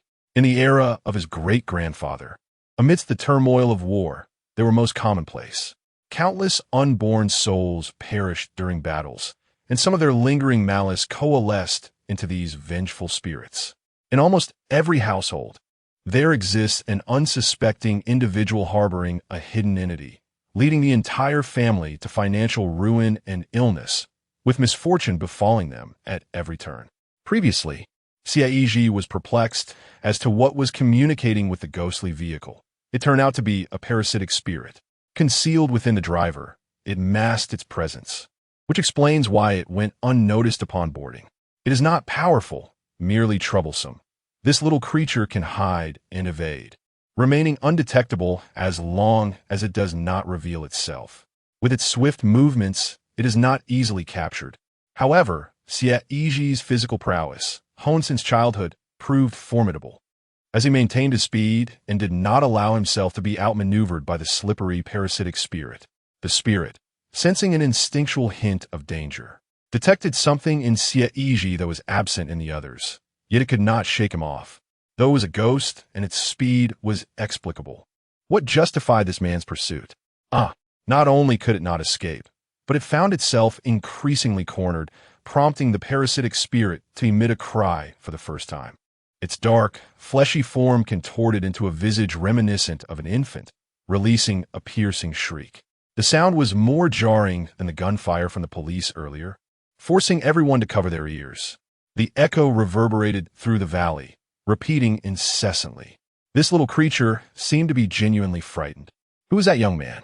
Wasn't he also in the vehicle just now? Why do I sense that the mass of flesh appears to be terrified of him? It is panicking. Now, is the creature that is in a state of alarm. Even those present could discern the shift in the parasitic spirit's demeanor, starkly contrasting its earlier playful antics with Yansu. Be cautious, Yansu loudly reminded. The possessed spirit cannot escape. It will surely retaliate. As anticipated, no sooner had Yansu shouted than the black face formed by the spirit lunged forward, its viscous maw aimed at Xie Yizhi's face. Xie Yizhi hesitated for a moment, his hand poised to retrieve a weapon from his pocket, but his backpack suddenly shook violently, and a shampoo bottle emerged on its own. The bottle, slightly deformed from the pressure, revealed a pale face within, barely discernible through the plastic. At that moment, upon seeing the bottle, the possessed spirit froze mid-air, paralyzed. The sense of danger that had enveloped the atmosphere intensified, and it trembled with instinctual fear. Even without a complete consciousness, the spirit instinctively understood that the contents of the bottle could easily obliterate it. Chapter 21. Not a buddy, but a sudden lightning strike? Wow, so you're actually that fierce? Xie Yizhi exclaimed, gazing at the shampoo bottle peeking from his backpack. Previously, Xiao Bai had appeared harmless, lacking any foul odor, seemingly a benign spirit. Yet, who would have thought it could exude such ferocity? Just a mere grimace from behind the bottle was enough to terrify the spirit into inaction. The contrast was indeed striking. Xie Yizhi mused that had the shampoo bottle not been affixed with a talisman, Xiao Bai would likely have sprung forth by now. However, after a brief moment of astonishment, Xie Yizhi quickly regained his composure. Seizing the opportunity while the spirit was momentarily suspended, he deftly formed a hand gesture at a speed imperceptible to the naked eye. In an instant, to the astonished gazes of those around him, a radiant light flickered in the palm of Xie Yizhi's hand. Blue arcs of electricity erupted and intertwined in the palm of his hand, enveloping the entire surface. Even the closest observer, Tan Yushi, found himself momentarily bewildered. The ventilation system involuntarily expanded, and he exclaimed, "My goodness." With the emergence of the electric light, Xie Yizhi's palm had already landed firmly upon the spirit's form. Bang! The grotesque visage of the infant spirit contorted and twisted under the force of Xie Yizhi's strike. Ultimately unable to withstand such overwhelming power, it shattered into pieces. Beneath the moonlight, a deluge of foul, putrid flesh and blood splattered forth, as if a light rain had begun to fall upon Xiofeng Slope. Silence reigned. Following the obliteration of the spirit, the surroundings fell into an eerie stillness, broken only by the heavy breaths of the onlookers. They had all witnessed how tenacious the spirit had been. Yansu and the squad of officers had struggled for a considerable time, only to be thoroughly outdone, with nearly everyone sustaining injuries. Yet now, this troublesome black mass, the spirit, had vanished under the formidable pressure exerted by Xie Yizhi. One cannot deny the profound psychological impact such an overwhelming confrontation can have on a child. Fu Yingxue collapsed onto the ground, propping herself up as she marveled. Did my eyes deceive me? Did he just conjure lightning with his bare hands? I surely did not misinterpret what I saw. His hands were aglow, though I couldn't discern the exact nature of it. In any case, with a single strike, he obliterated the black mass that even bullets could not vanquish. Is it truly over now? Surely, we won't encounter any Clich D resurrection scenes? In times of trouble, worry not. Let's first share a moment on Douyin to ease the shock. Is anyone interested in mutual follows? After a prolonged silence, the crowd finally dared to express their astonishment. They had never encountered such a scene before. riding a bus when suddenly a police officer appeared to conduct an inspection. The obstinate driver ignored him and even resorted to violence, striking the officer. Amid the scuffle, the vehicle was brought to a halt. Soon, a contingent of police officers boarded the bus, compelling the driver to comply. However, to everyone's astonishment, he then expelled a mass of flesh that could fly and scurry about, opening its mouth to burrow into anyone nearby. Its nature was entirely baffling. In short, it nearly caused the entire squad of officers to be overwhelmed. Ultimately, it was a fellow passenger who, with a swift motion, dispatched the creature. Was this how it all concluded, so abruptly? While the others were left bewildered, Yinsu seemed to grasp the situation. Palm thunder? He muttered contemplatively. Palm thunder is regarded as a fundamental technique within Taoist thunder magic, often considered an essential skill for beginners. It is notably effective for intimidating minor spirits, and Yinsu was certainly proficient in it. Yet, the palm thunder exhibited by Xie Yizhi differed markedly from what he had learned. It resembled a skill from a video game. Previously, he required extensive preparation, needing to perform intricate hand gestures while reciting incantations, each element being indispensable. A single misstep, whether a missing word or a misaligned joint, could render the technique ineffective.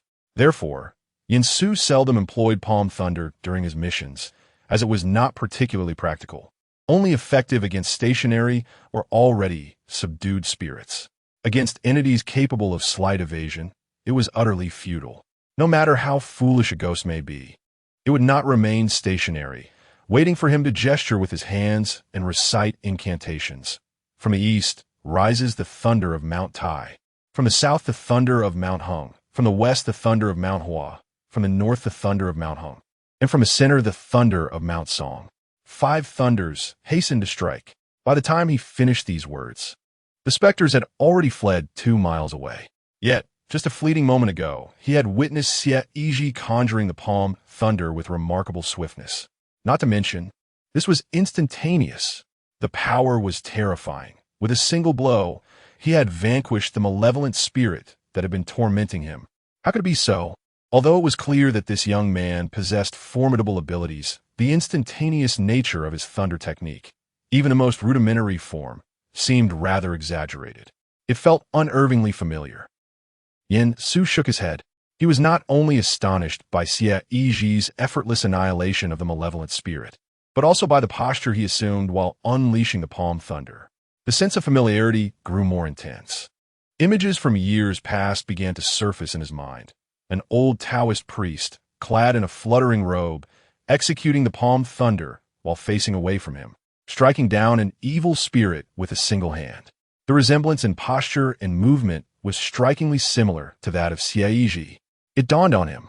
He finally understood why Xie Yizhi's face had seemed so familiar. Enough, he has been slain. No need to be overly excited. Xie Yizhi let out a long breath, placing the shampoo bottle that had contained the little white creature back into his bag. He could only wonder what had agitated the little white so much. The ghost had been so furious that it nearly overwhelmed the talisman meant to contain it. Nevertheless, the stench emanating from that malevolent spirit had been so suffocating that it was unbearable. Pure pestilence. It was only right to have eliminated it. I simply did not anticipate that the force would be so great, resulting in such utter destruction.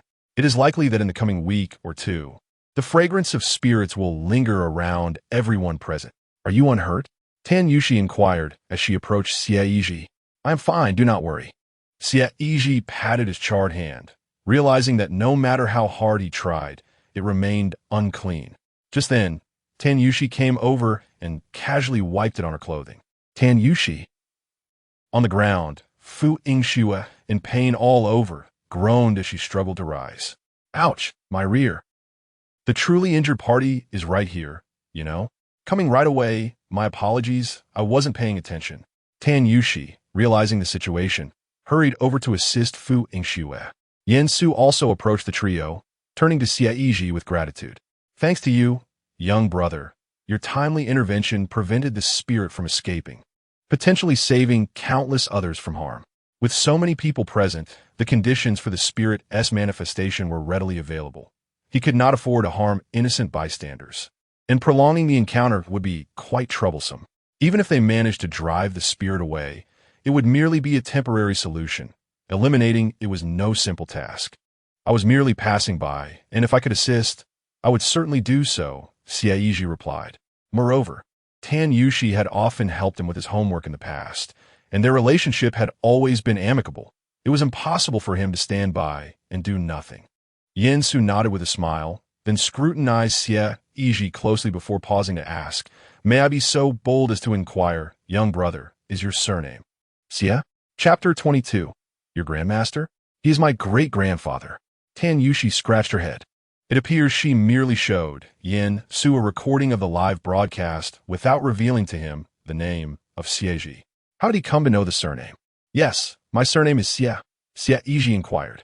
Indeed, with the surname Xie, Yin Su was nearly certain he had identified the right person, and remarked, "Is there a venerable elder in your family, known as Lingfeng Taoist?" Lingfeng Taoist? That seems to be my great-grandfather, Xie Yizhi pondered, narrowing his eyes slightly. Seems like, Yin Su pressed. It should be, Xie Yizhi replied. Yin Su continued, the name sounds familiar, yet it truly has been ages since I've heard it. It took Xie Yizhi a moment before it struck him. Lingfeng Taoist was indeed his great-grandfather. He recalled that eccentric old man who, even in his centenarian years, would indulge in drink.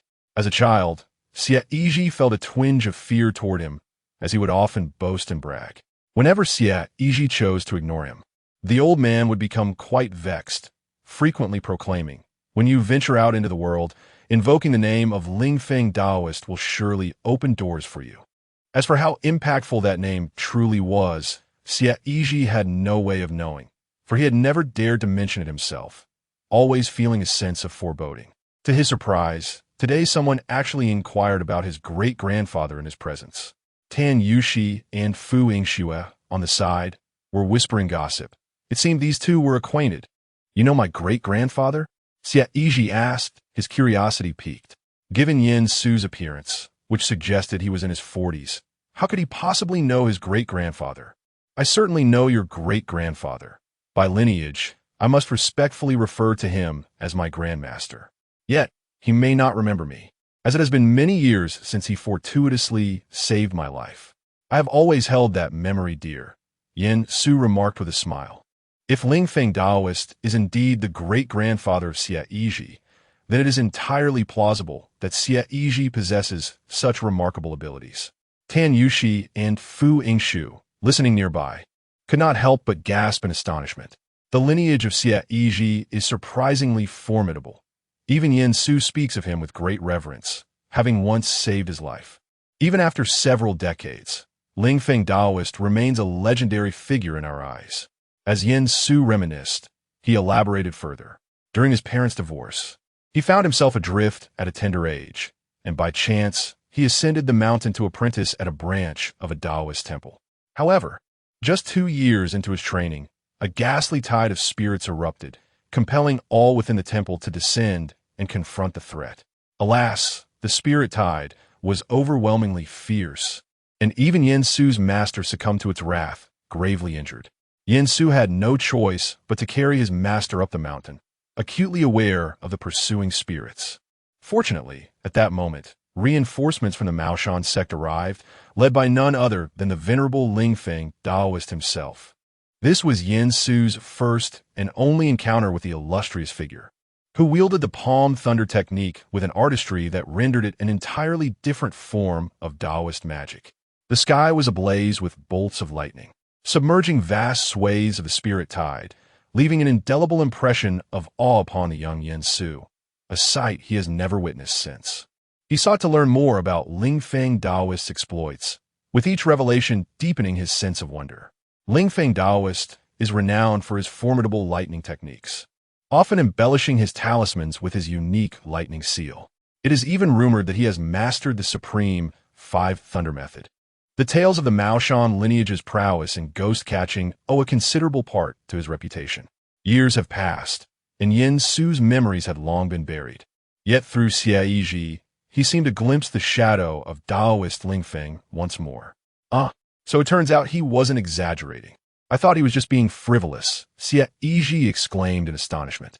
Yin Su, Tan Yushi, and Fu Yingshu. The two young women had already been awed by Yin Su's accounts, but Xie Yizhi's sudden remark caused them to burst into laughter. Xie Yizhi was certainly aware that his great-grandfather was an old Taoist priest, but he had not anticipated such extraordinary capabilities, leaving even Yin Su, a supernatural consultant, in constant amazement. In the past, whenever his great-grandfather recounted his experiences, Xie Yizhi had taken them as mere tall tales, listening half-heartedly. Of course, this was partly his great-grandfather's fault. He had never prefaced his stories with "this is a true account." Otherwise, Xie Yizhi would have paid closer attention. How could it be mere boasting? The palm thunder technique you just used must have been taught to you by Taoist Lingfeng, right? Yin Su inquired. Indeed. When I was a child, I loved poking hornet nests, and he instructed me on the palm thunder technique, advising me to keep my distance to avoid being stung by the hornets, as it was unsafe, Xie Yizhi replied. Remarkably, after all these years, the muscle memory remained intact, showing no signs of deterioration. Tan Yushi remarked, Hornets, what a password. Which good soul learns palm thunder only to attack a hornet's nest? Subsequently, Yin Su prepared to inquire about the most pressing matter at hand, namely the whereabouts of Xie Yizhi and Tan Yushi, who had previously lost their souls, and whether there were any clues to follow. Just as he was about to pose the question, Captain Zhang Qi happened to return with his team from the mountain. Captain Zhang, did you fail to apprehend them? Yin Su asked. Zhang Qi shook his head and replied, We pursued them all the way up the mountain, and we were on the verge of catching up. Just as we were closing in, he unleashed some hidden weapon, forcing us to slow down. We retaliated with gunfire, but he was remarkably resilient. Our shots had no effect on him whatsoever. Continuing the chase would have been futile, as the distance was too great and he likely had an ambush set up, so we decided to withdraw for the time being. This is the weapon he used. See if you recognize it, Zhang Qi said as he produced a sealed bag and handed it to Yin Su. Upon inspection, Yin Su discovered that the transparent bag contained silver spikes, each about the thickness of a finger and approximately 10 centimeters in length. Although referred to as nails, they resembled more of a tapering spike. If one were to be pierced by it, it could easily penetrate the skin and injure internal organs. By the way, what about the specter? Did it escape as well? Zhang Qi scanned the area, noticing the absence of serious casualties, and let out a sigh of relief. Yin Su and his team had exerted themselves to the utmost. It was unfortunate that the possessed spirit had fled. They could only wait until their return to deliberate on their next course of action. It did not escape, Yin Su replied. A smile spread across Zhang Qi's face as he clapped Yin Su on the shoulder. So you managed to slay the specter? Excellent. To have vanquished the spirit is indeed a significant breakthrough. Although the mastermind behind the scenes has yet to be apprehended, at the very least, the malevolent spirit has been vanquished, ensuring that no further tragedies will occur in the immediate future. This case has made significant progress, a breakthrough indeed, which will facilitate the writing of his report. Yin Su waved his hands in protest, stating, It was not me. I lack such capability. It was this zealous young citizen who took action and eliminated the haunting spirit. Chapter 23. Disguising as the black and white impermanence, terrifying a car full of spirits. Zhang Qi stood in place, incredulously gazing at Xie Yizhi. This young man appeared to be just in his early 20s, likely a recent graduate or perhaps still a student, yet possessed such remarkable abilities. Zhang Qi had never encountered Xie Yizhi before and was unaware of his background. However, since Yin Su had attested to his actions, there was no reason to doubt his words. A spirit that even Yin Su found challenging had been defeated by him. A talent of this caliber could not possibly be unknown. Thank you, young brother, for your assistance. Your remarkable contributions are greatly appreciated. Zhang Qi expressed his gratitude. From what he gathered, it seemed that without Xie Yizhi's help, today's operational mission might have seen no progress whatsoever. It was primarily due to your efforts. There is no need for a banner of commendation. Xie Yizhi shook his head, feeling that Zhang Qi was on the verge of suggesting presenting him with a commendation banner. Typically, enthusiastic citizens would return home with such accolades. an item Xie Yizhi had no desire for. Oh, not all. Zansu in does it. The rewards for supernatural cases are quite substantial. We wouldn't allow our brother to act selflessly without due recognition. Xie Yizhi responded with satisfaction. Rewards are acceptable. I will gladly accept the reward. To her astonishment, a mere ride could yield such a windfall. It was certainly not a loss. However, Tan Yushi inquired with a hint of confusion. Are there bonuses? Such an unfamiliar term. Since her employment began, she had never encountered it before. Yen Su replied affirmatively. Certainly. It's Zhang's share. Zhang Qi, taken aback, realized that Yen Su was quite transparently aiming to leverage his bonus for a favor. The crafty fellow was indeed adept at scheming, a true little rascal. For the moment, the matter had reached a temporary conclusion. The specter had been vanquished, yet the individual responsible had escaped. Prolonging the situation would yield no new revelations. Based on Yen Su's speculation, the elusive figure might not even be the principal culprit, but merely an accomplice. Currently, it was known that they had exploited the haunting spirit to ensnare souls at the bus station, yet the specific motive behind their desire for so many souls, particularly the Xuanling among the three souls, remained shrouded in mystery. Patience was essential. Progress would be gradual, one step at a time. The nature of the object in question eluded him, but it was evidently some form of concealed weapon.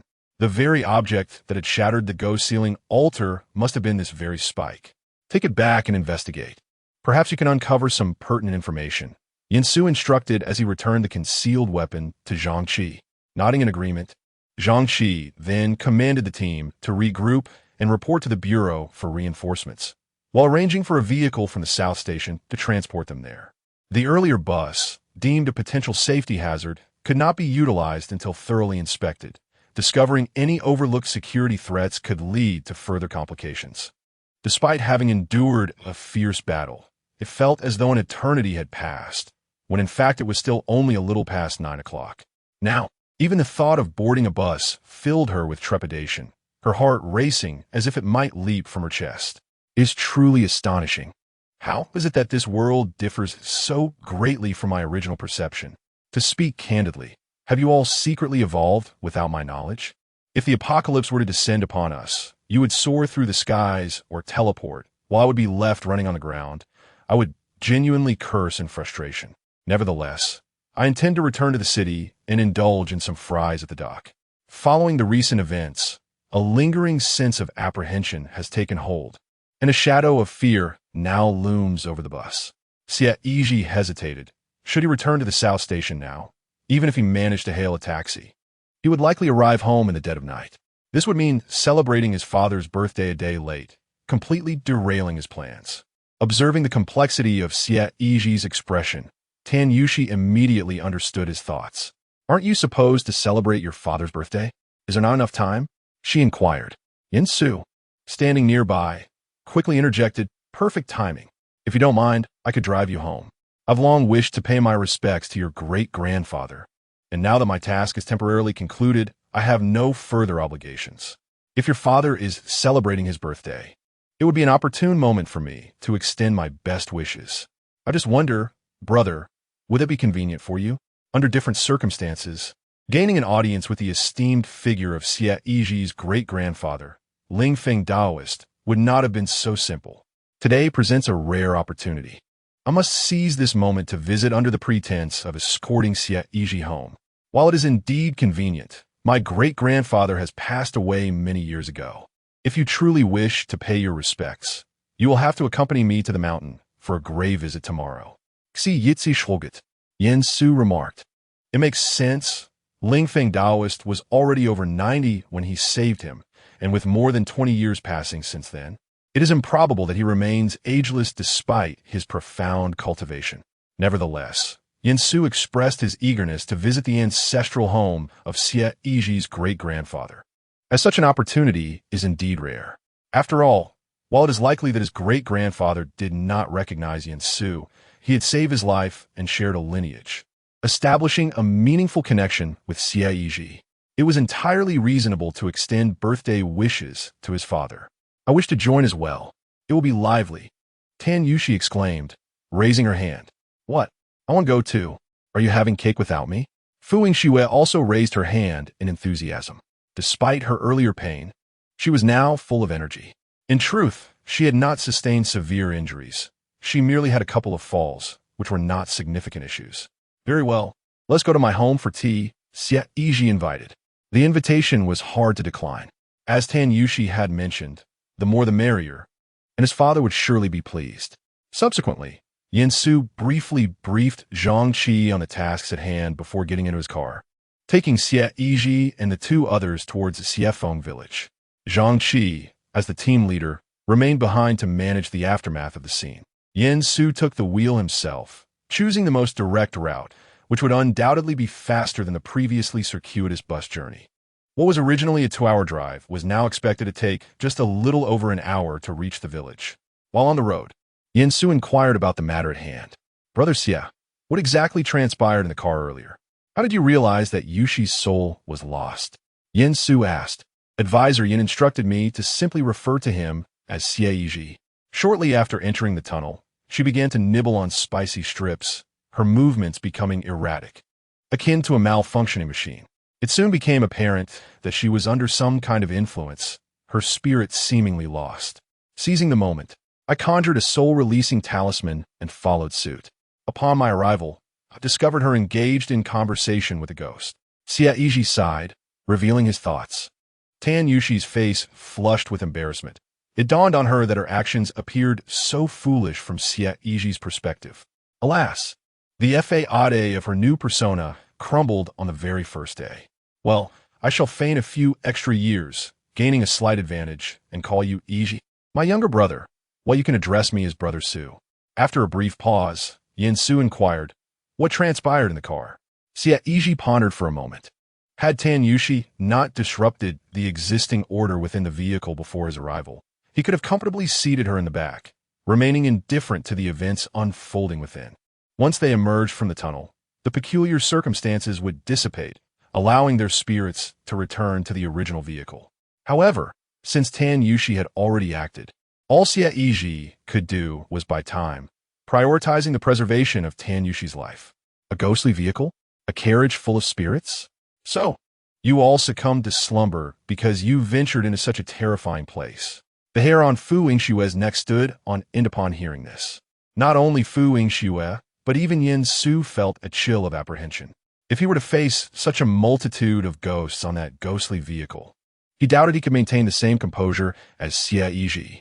What happened next? What transpired thereafter?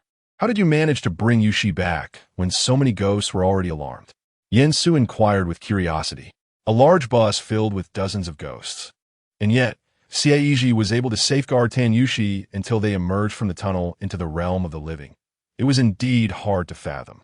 I don't know where he procured 2 newspapers, folded them into hats, and made us wear them.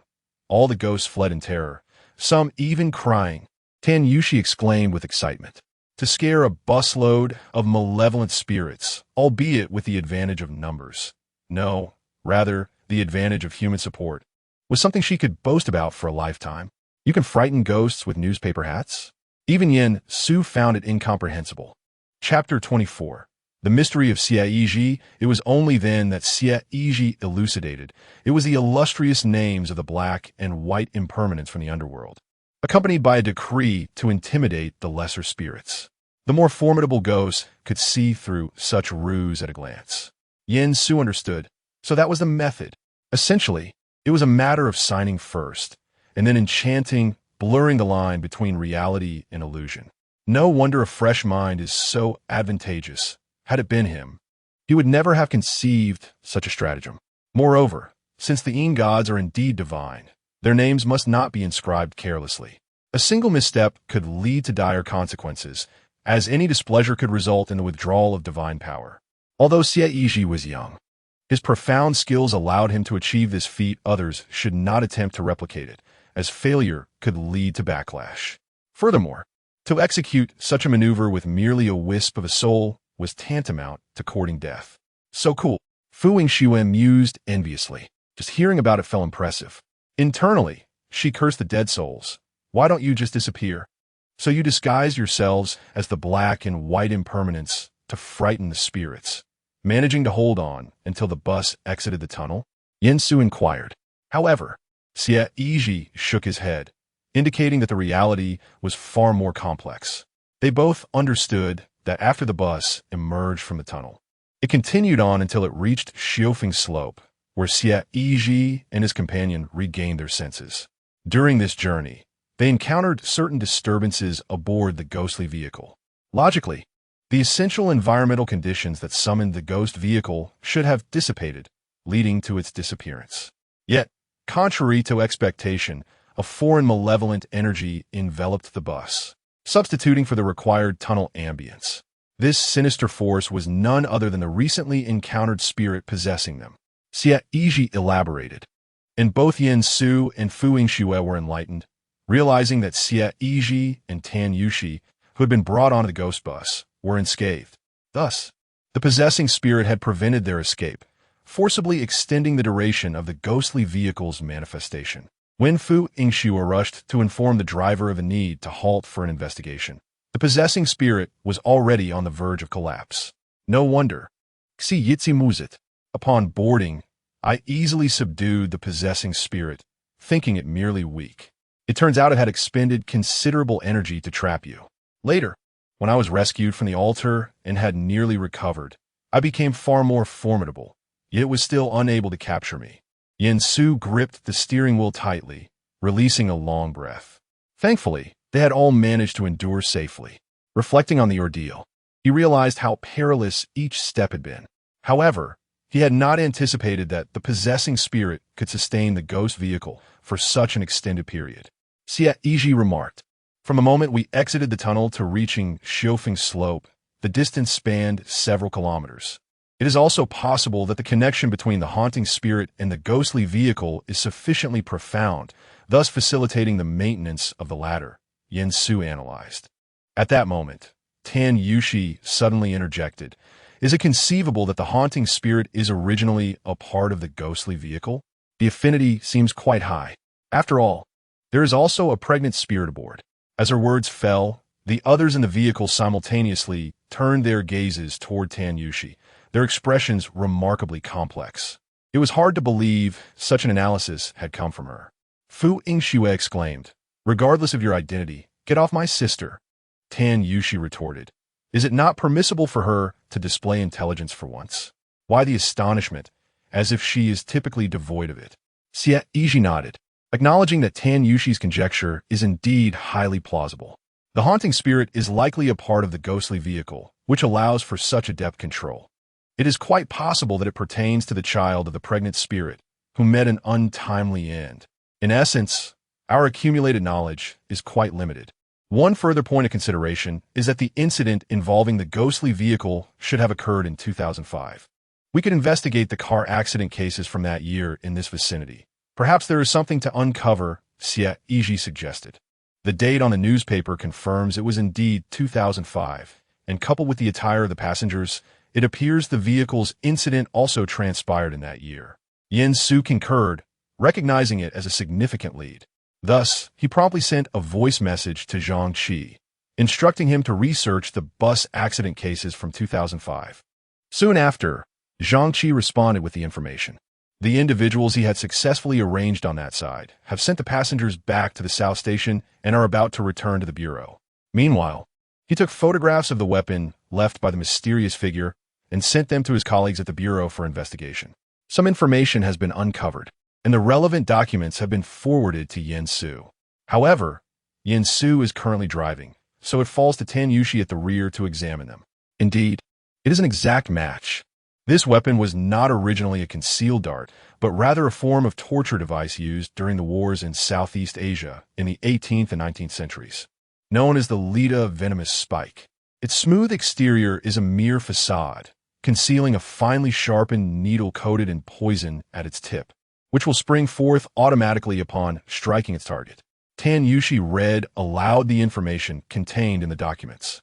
The image attached to the file bears an uncanny resemblance to the silver spike recently retrieved by Zhang Qi. Goodness, it's designed to penetrate the most sensitive areas. Isn't it? Fu Yingxue remarked as she leaned closer to scrutinize the text. One can only imagine the torment endured by criminals struck by such a device. There is no need to await the emergence of the poison needle. The pain alone could prove fatal. Southeast Asia? How could such a device manifest in our own country and be employed as a covert weapon? Yinsu pondered aloud. I am not certain, Tan Yushi replied. The document states that the Lita venomous spike has long ceased production. Presently, it is likely that only a few individuals in Vietnam and Siam may still possess such devices. The good news is the investigation proceeded swiftly.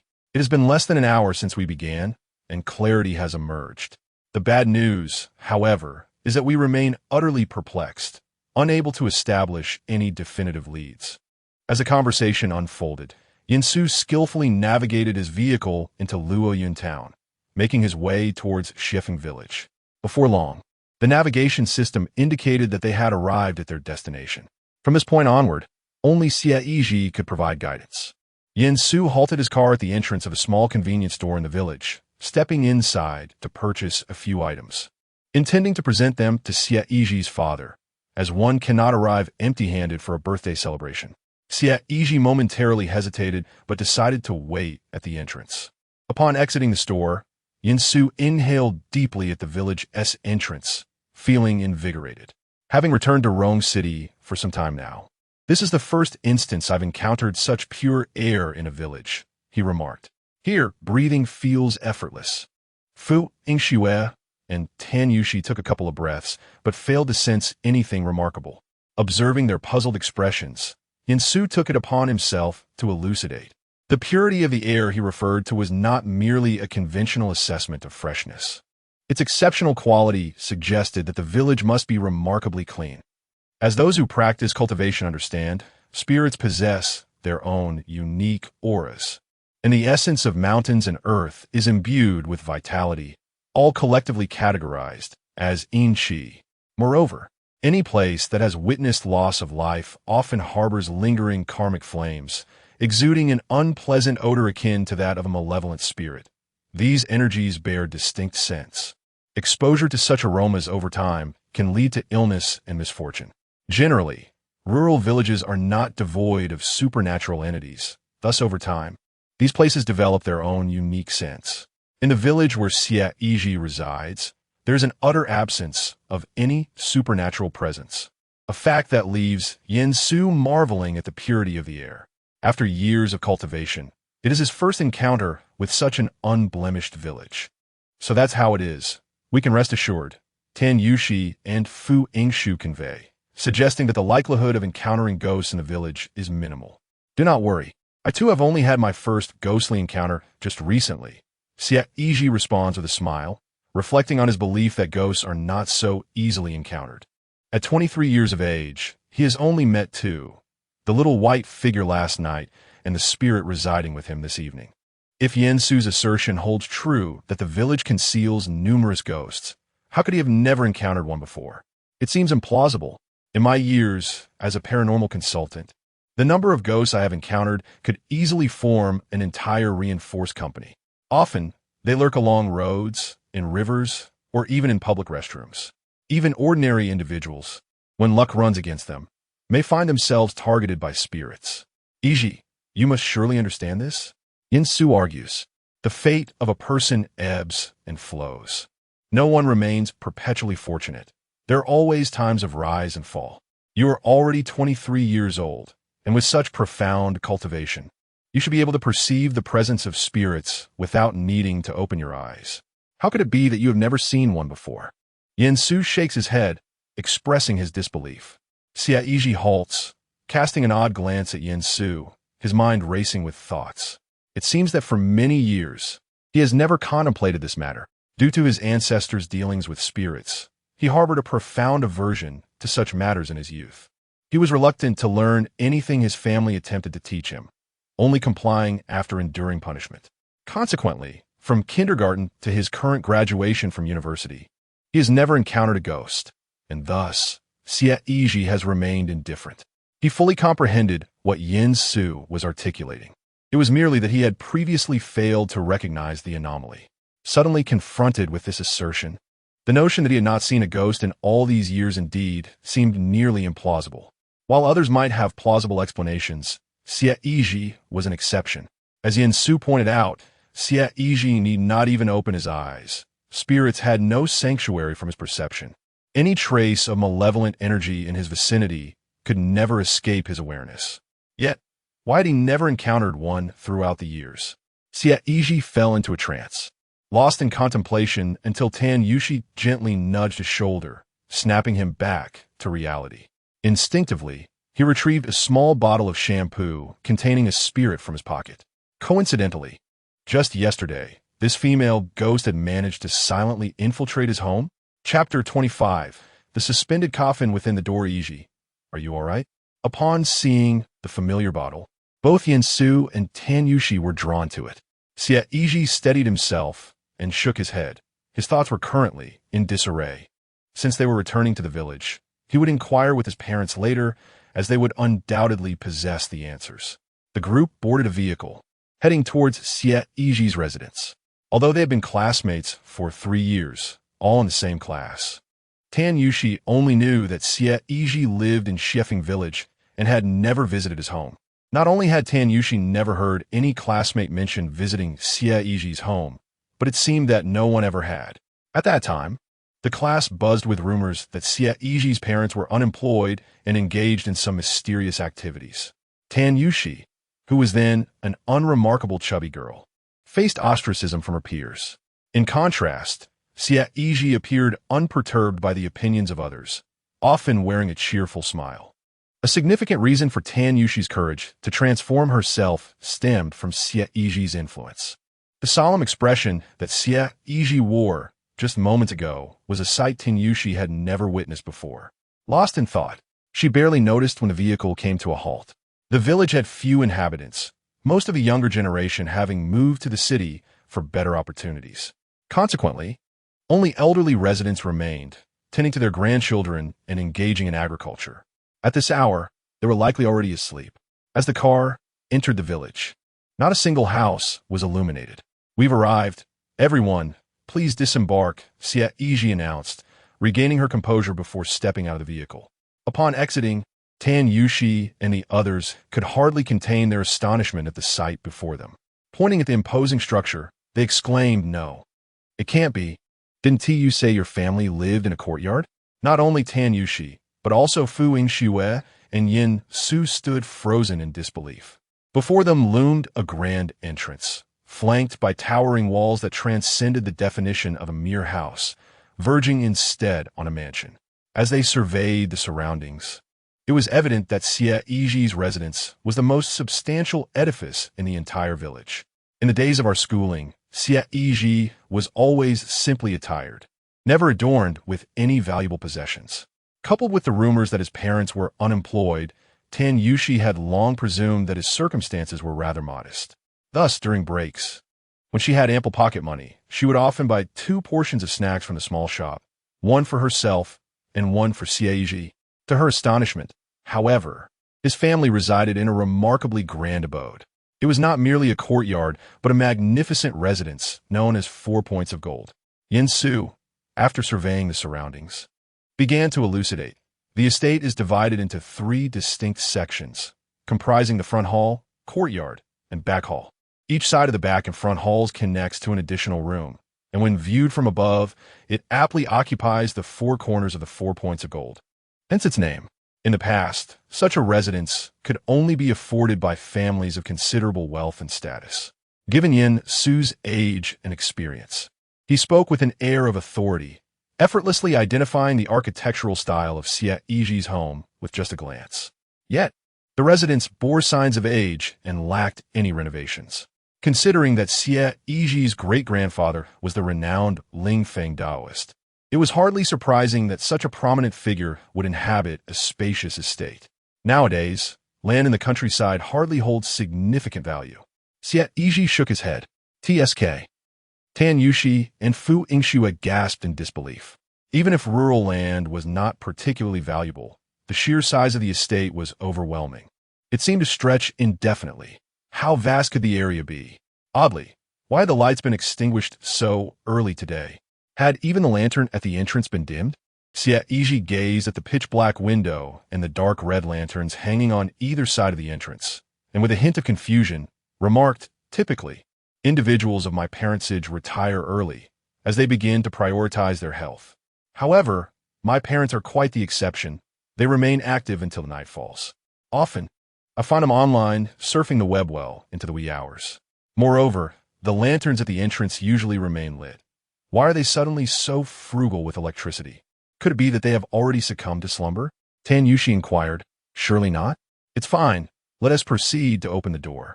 As Xie Yizhi produced the key to the entrance, he was halted by Yin Su, who cautioned, Is that wise? Perhaps we should postpone our visit, if they are resting. Our sudden intrusion might startle them. Fu Yingxue and Tan Yushi nodded in agreement, expressing their concurrence. At their age, it would be unkind to frighten them at this late hour. If they're already asleep, we can simply return another day. Yet, Xie Yizhi waved his hand dismissively, asserting, At night, it is they who frighten others. No one frightens them. They have grown accustomed to fear. They are not easily scared. With that, he unlocked the main door with a decisive click. Oh, is it possible that your parents have inherited the legacy of your forebears and have become Taoists themselves? Yin Su chuckled. Hearing Xie Yizhi's comments, it was clear that his parents were no ordinary individuals. The presence of such remarkable talents in Rongxing was, after all, a boon for Yin Su. They may have inherited some traits, albeit in a rather peculiar manner. Xie Yizhi responded, Tan Yushi. How could it possibly be more? My father is a corpse chaser, and my mother raises goo. Xie Yizhi continued. Fu Yingxue? Yin Su remarked that, what about your grandparents? Their professions can't possibly be the same, can they? After all, if the style is, it cannot have changed suddenly. There must have been an issue at some point. Indeed, my family's lineage for several generations has been like this. My great-grandfather was a mountain traveler, my great-grandmother was a corpse seamstress, my grandfather was a Mazu Taoist, and my grandmother was a spirit medium from Fengtian. My grandfather dealt with paper offerings, my grandmother handled funerals, my father chases corpses, and my mother raises goo. In short, it's all rather niche. Xie Yizhi said helplessly. Sometimes he found it quite troubling, especially during his childhood when filling out forms that required the guardianess occupation. Xie Yizhi consistently wrote farming at home. If he dared to write corpse chasergu razor, he would surely be regarded as a fool. Yin Su and Fu Yingxue. Tan Yushi exclaimed, I can hardly believe it. The term niche is indeed aptly used. However, this piqued the curiosity of the three. What about Xie Yizhi's generation? What did he plan to pursue? Surely, he couldn't go against the family tradition. Clearly, it seemed he had not yet made up his mind. Please come in. Let us head to the front hall for some tea and a moment of respite. I will go call them out, Xie Yizhi invited as he opened the door. As soon as they entered, they found themselves confronted by a massive stone blocking their path. One must approach from both sides to navigate the transition, particularly at the entranceway. Typically, in affluent households, the main door remains open throughout the day. However, to preserve the privacy of the interior from casual glances, a screen or a wall with a turn is often constructed to obscure the view. At first glance, this design choice conveys an air of sophistication and restraint on the part of the homeowner. Furthermore, in the realm of feng shui, there are specific principles governing such arrangements. The main entrance should not be obstructed haphazardly. The materials used for obstruction and the extent of coverage are of considerable significance. Improper design may result in adverse outcomes, disrupting the flow of energy and causing misfortune. The entrance hall of Xie Yizhi's residence appears deceptively simple, featuring a massive, polished stone devoid of any adornments. Upon entering, one is struck by the unfamiliar surroundings. Although aware that they are in Xie Yizhi's home, Tan Yushi and Fu Yingxue feel inexplicably anxious, glancing about restlessly. When Xie Yizhi illuminates the lights, the entire foyer brightens, allowing the two to relax somewhat. Yet, Yin Su halts, examining the shadows cast on the floor before returning to inspect the stone. With the lights activated, one would expect the stone to cast a shadow from only one side. However, shadows are present on all sides. Raising his gaze, he does not see the light source, but instead discovers a pitch-black coffin suspended from a beam. It becomes evident that the coffin obscures the light, casting shadows that enveloped the stone from every direction rather than merely one. The two young women, noticing Yin Su's stillness, follow his line of sight upward and immediately spot the coffin. Startled to the point of turning pale, yet suppressing the urge to scream, they instinctively covered their mouths and whispered, "How? How could there be a coffin hanging in your home?" Xie Yizhi reassured them, "Do not fear. Inside lies my great ancestor." Tan Yushi and Fu Yingxue were left bewildered, their expressions reflecting their shock. Chapter 26. Who steals my life of abundant wealth? My great-grandfather specifically had it hung, he explained. He believed that if the ancestors were elevated, the descendants would surely thrive. A coffin that does not touch the ground ensures that the offspring become wealthy. Though they found his reasoning absurd, after all, they had never witnessed anyone in his family prosper. They noted that the coffin had remained suspended for many years. Since the passing of his great-grandfather, it had never been lowered. Is there truly someone inside? Tan Yushi and Fu Yingxue shuddered, their hair standing on end. Yin Su, however, grasped the situation. After all, he was somewhat aligned with the lineage of Lingfeng Daoist. This was indeed a scheme for wealth through the elevation of the coffin, a signature move of the great ancestor. 9 thick red ropes, tied into intricate knots, suspended the coffin precisely 9 feet off the ground. Not a fraction more, nor a fraction less. The black coffin lid effectively secured the entrance stone, ensuring that even the most formidable spirit would be hindered upon entry. The more Yin Su examined the design of the foyer, the more he marveled at its ingenuity, unable to suppress his admiration. All these techniques stemmed from their Maoshan Taoist practices. While he could comprehend them, he certainly could not replicate such arrangements.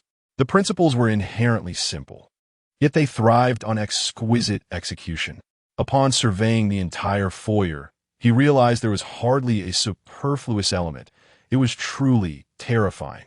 Until now, he had assumed that the great ancestor primarily practiced thunder magic and excelled in exorcising spirits. Unexpectedly, the mastery of feng shui principles is indeed remarkable. Tan Yushi and Fu Yingxue exchanged glances, puzzled by the terminology that mentioned town gates and wealth generation, which sounded impressively formidable. Although they were unfamiliar with Xie Yizhi's great-grandfather, they were well acquainted with Yin Su, a prominent consultant on supernatural matters in Rongqing. His profound admiration, coupled with his reluctance to depart, undoubtedly signified something extraordinary. It is truly difficult to fathom what kind of person Xie Yizhi's great-grandfather must have been. While the specifics remain elusive, it is certain that wealth generation was not a mere illusion. Xie Yizhi remarked, "It sounds rather impressive. Yet where is the money? Where has it all gone?" He even began to suspect that Yin Su was merely a pawn preordained by his great-grandfather, exaggerating the situation excessively. Do not be so cynical. Zan Su sweeply gao de. The ascendance to wealth through the funeral rites is not in any way inferior to the 5 ghost wealth transport. How could it fail to generate riches? It is also possible that wealth has indeed been generated, but you remain unaware of it. Yin Su's rebuttal only deepened Xie Yizhi's appreciation for his grand ancestor's prowess. In his eyes, the efficacy of the great ancestor was indisputable, even in the face of his own descendant. Yin Su's final remark sparked a realization in Xie Yizhi.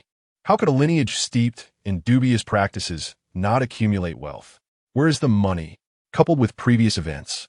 Xie Yizhi increasingly felt that Yin Su's assertions were not without merit. For over a decade, his parents had refrained from conventional employment, yet still managed to provide for him, enabling him to complete his university education. Though frugal, they ultimately ensured his successful graduation. Furthermore, on the occasion when Xie Yizhi transferred funds to him, the amount was mistakenly input as a password, resulting in a transfer of over 100,000. Is this the modest treasure trove that an idler at home ought to possess? Moreover, setting aside the professions of other ancestors, let us consider my great-grandfather, a wanderer through the mountains, who surely could not be found in destitution. Xie Yizhi now harbored doubts. Could it be that the prosperous life of a 5th-generation heir that was rightfully his had been deliberately stripped away by malicious individuals? No, I must inquire about this matter thoroughly later. Xie Yizhi resolved firmly. Tan Yushi and Fu Ingsno remained timidly silent behind him, fearful of witnessing the unfolding drama. Although unable to move freely, Yinsu was nonetheless forcibly escorted away from the front hall by the two girls. After passing through the hall, they arrived at the courtyard. In the courtyard stood a magnificent banyan tree, its lush branches sprawling across the rooftops on either side. The sky in the countryside was exceptionally clear, and one could easily see the faint twinkle of stars filtering through the gaps in the leaves above. I truly know the significance of this tree. Tan Yushi raised her hand to speak. Who does not know that the banyan tree is also referred to as the tree of auspiciousness? For it shares a phonetic resemblance with Rong, symbolizing acceptance and tolerance. In Rongqing, the banyan tree is locally known as the divine tree, possessing great spirit. Each village plants a banyan tree. Fu Ingsno retorted sharply. We are all locals. Such trivial knowledge is well within our grasp. This is too vague and lacks comprehensiveness. Allow me to elaborate. Tan Yushi asserted confidently. In our southern region, due to the spread of religion, the banyan tree is regarded as a representative of the underworld among trees, serving as a conduit to the spirits. Thus, every year around the Ghost Festival in July, large-scale offerings for wandering souls are conducted. The sites for these offerings are typically chosen beneath the banyan tree, allowing the lonely spirits to gather and partake of the tributes. The term refers to the practice of honoring ancestors and providing offerings to wandering spirits during the mid-July period surrounding the Ghost Festival. Upon hearing this explanation, Fu Yingxue was left in a state of astonishment. Are you not running a fever? How do you know so much? She inquired. I used to get punished quite a bit as a child for sneaking food from the offerings, Tan Yushi admitted, scratching her head in embarrassment. Gluttony had always been an indelible mark on her childhood. Even before the rituals commenced, she had already indulged herself to a considerable extent. So, is it when your brain got damaged? Xie Yizhi teased. You could just roll away. Tan Yushi retorted playfully. Fu Yingxue chuckled softly at the banter. Yinsu pondered for quite some time, but was unable to grasp the essence of the matter. As Tan Yushi had just mentioned, the banyan tree is known for its connection to the underworld. Thus, although it is referred to by locals as the sacred tree, it is not suitable for planting in one's home. Yet, Xie Yizhi had cultivated such a large specimen, leaving Yinsu perplexed regarding its significance. Brother Xie, was this tree also planted by your great-grandfather? Yinsu asked. Not at all. This tree was not planted, but rather grew here naturally. I heard that. Back in the day, our ancestor chose this tree as a favorable site for the house, Xie Yizhi explained. Yinsu's confusion cleared, and he refrained from further inquiry. Since it was not planted by his great-grandfather Ling Feng Daoist, it was beyond the scope of his understanding, and he found it difficult to comprehend. Can a house really be built wherever one pleases? Would the other villagers truly agree to that? Fu Yingxue questioned, perplexed. Even with the passage of time, constructing a building and acquiring land necessitates proper documentation and approval. How could a structure be erected solely due to the presence of a single tree, occupying such an extensive area? My great-grandfather was named Xiefeng, Xie Yizhi remarked. Fu Yingxue. For a moment, the courtyard was enveloped in a silence, so profound it was unsettling. The villagers were named after their ancestors, possibly the very first inhabitants of this village, and there was talk of a marketplace. Ever since entering Xie Yizhi's residence, Yinsu and his companions felt as if they had wandered into a museum. Every few steps, they paused to observe something. They traversed for over 10 minutes, yet had not managed to progress from the entrance to the back hall. The peculiar arrangement of Xie Yizhi's home was unlike anything they had ever seen or even heard of before. It was likely that some curious enthusiasts would willingly pay to tour such a place. Please, make yourselves comfortable in the hall. I shall fetch my parents. Xie Yizhi gestured for them to sit. He turned to call out to his parents in the adjacent main room. However, just as Xie Yizhi turned to leave, two women behind him shrieked, "Oh my goodness!" He swiftly returned. To his astonishment, Tan Yushi and Fu Yingxue were huddled together in fright, their legs intertwined. Their heads were pressed closely together, fingers trembling as they pointed towards the hall. Even Yinsu was caught off guard, instinctively reaching for his pocket as if to retrieve something. It was only then that Xie Yizhi turned on all the lights, illuminating the entire back hall. This time, there were no upside-down coffins, only the silhouettes of figures standing neatly in 2 rows on either side. Why are there so many people? Tan Yushi asked nervously. Yen Su stepped forward to take a closer look and explained, "They are paper figurines." Chapter 27. Your husband, your husband, your husband. At first glance, it was indeed hard to discern. It was only upon closer inspection that Yen Su confirmed they were made of paper. Regardless of their size or movements, they appeared remarkably lifelike, as though actual individuals were standing there. It was only upon proximity that one could observe that these people were entirely crafted from paper. They resembled sketches or watercolor paintings. The further away one stood, the more realistic they appeared, while a closer look revealed distinct areas of light and shadow. The craftsmanship was astonishing, making the paper figures appear almost lifelike. Upon realizing they were merely paper figures, Fu Yingxue felt a wave of relief. However, these paper figures were diverse in style. While their sizes were relatively uniform, their designs varied greatly. Some had human bodies with animal heads. Others had long tails and short arms, and some sported horns, single eyes, and fangs. In the entire back hall, the 2 rows of paper figures contained hardly a single representation of a normal human. They were all grotesque and eerie, evoking a sense of unease. Tan Yushi exclaimed, "Oh my heavens!" Fu Yingxue pointed at a bald, horse-faced paper figure and laughed. "Your husband," Tan Yushi responded. "Your husband." Fu Yingxue teased. "Your husband." Tan Yushi retorted, "Your husband, your husband." Xie Yizhi and Yen Su observed the exchange, bemused. Sometimes the banter between women could be inexplicably amusing. Xie Yizhi then elucidated that these paper figures were actually crafted by his grandfather long ago and had since been stored in the back hall, as there was no other place for them. The crowd was taken aback, recalling that Xie Yizhi had previously mentioned his grandfather was a paper craftsman. Initially, they had assumed these paper figures were the kind made for funerals, but now, with so many figures present, none resembled those that could be sold. Most strikingly, Yen Su noticed that all these paper figures had their eyes painted on, unabashedly so. It is common knowledge that paper figures should not have painted eyes. Many people are aware of this. However, considering all that they had witnessed upon entering Xie Yizhi's home, even the most peculiar occurrences seemed rather ordinary. There was likely a rationale behind it, and thus Yen Su refrained from inquiring further, not wishing to display ignorance. After everyone settled, Xie Yizhi began to boil water. I felt as though countless eyes were fixed upon me. It was somewhat unsettling, yet I could not shake the feeling. Fu Yingxue cast a fleeting glance at the row of standing paper figures before quickly averting her gaze. When other guests visit your home, do they not feel frightened? Tan Yushi asked curiously. With these paper figures standing here, who could remain calm? It sends shivers down my spine. Xie Yizhi pondered for a moment and replied, "Come to think of it, the last time we had guests was over a decade ago.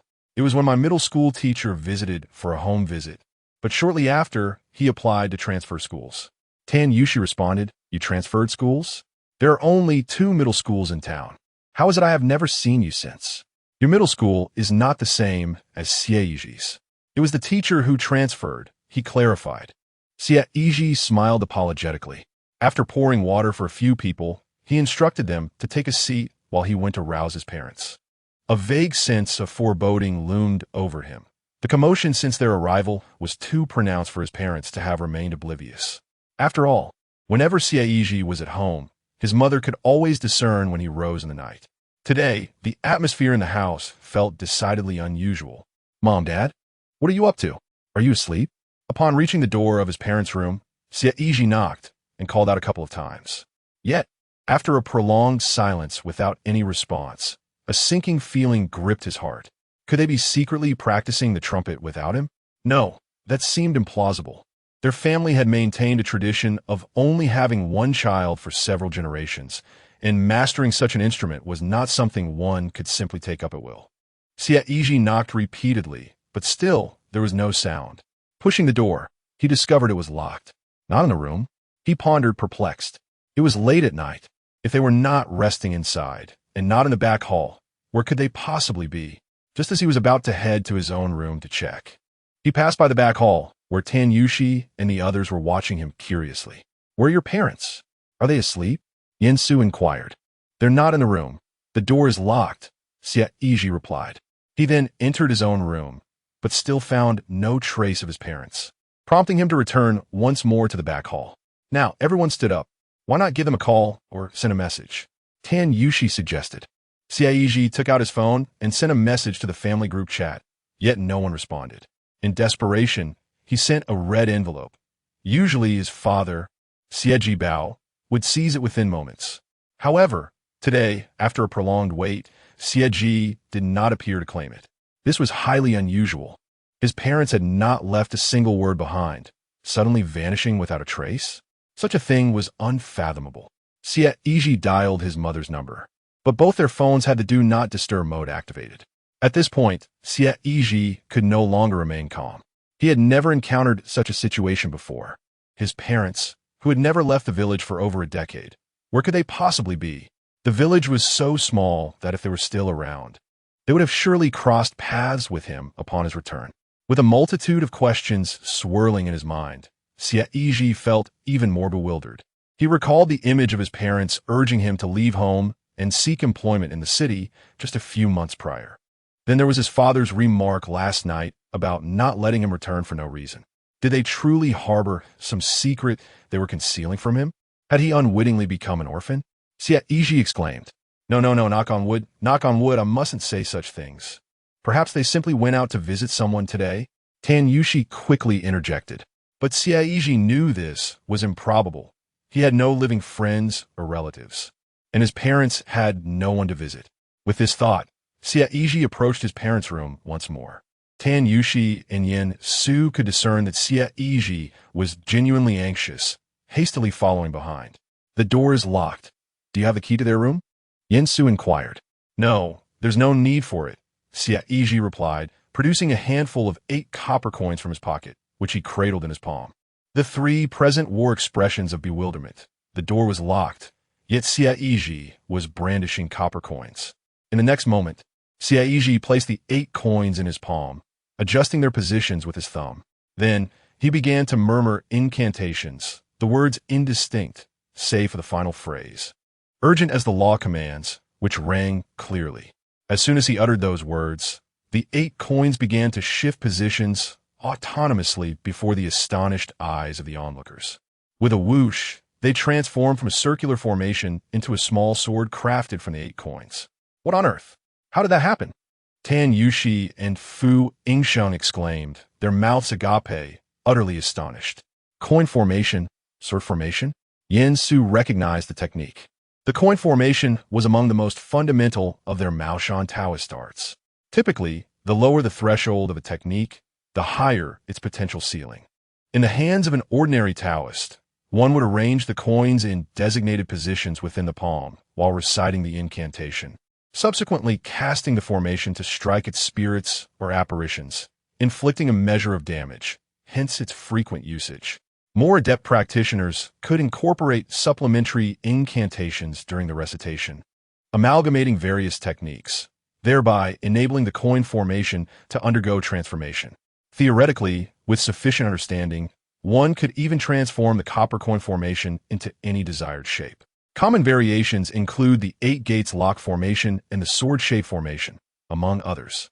Although Yin Su had limited interactions with Xie Yizhi, having only encountered him in person this very evening, he nonetheless discerned a significant detail about Xie Yizhi. This young man appeared to execute his magical arts with instantaneous efficacy. It is no exaggeration to say that, akin to the previously demonstrated palm thunder and the current copper coin formation, Yin Su was capable of performing the same techniques. However, his execution invariably lagged by at least 2 to 3 seconds, rendering his attempts less potent than those of Xie Yizhi. In terms of both efficiency and quality, he was utterly outclassed. Is it not infuriating? What a sword shape formation. Just as Fu Yingxue was about to inquire further, the copper coin sword, which had been steadily resting in Xie Yizhi's hand, began to levitate gracefully before their eyes. Under Xie Yizhi's altered gestures, it pierced upright through the door's crack and entered the room. In the next moment, they heard a click as the door swung open before them, the lock released. As for the copper coin sword, after the door opened, it performed a graceful rotation in midair, reorienting itself before ultimately returning to Xie Yizhi's grasp. Following this, he casually tucked the now scattered copper coins back into his pocket. Tan Yushi and Fu Yingxue blinked in astonishment, exchanging glances, momentarily speechless. Initially, they had assumed that Xie Yizhi had drawn a short sword to pry open the door, only to witness it take flight the very next second. And they wondered how humanity could have evolved without them noticing. Without any ropes or magnets, can one simply point a finger and take flight? Previously, whether watching a live stream or witnessing Xie Yizhi unleash a palm thunder to vanquish a haunting spirit, they had never felt such a profound sense of awe. For now, the proximity of the spectacle was utterly captivating.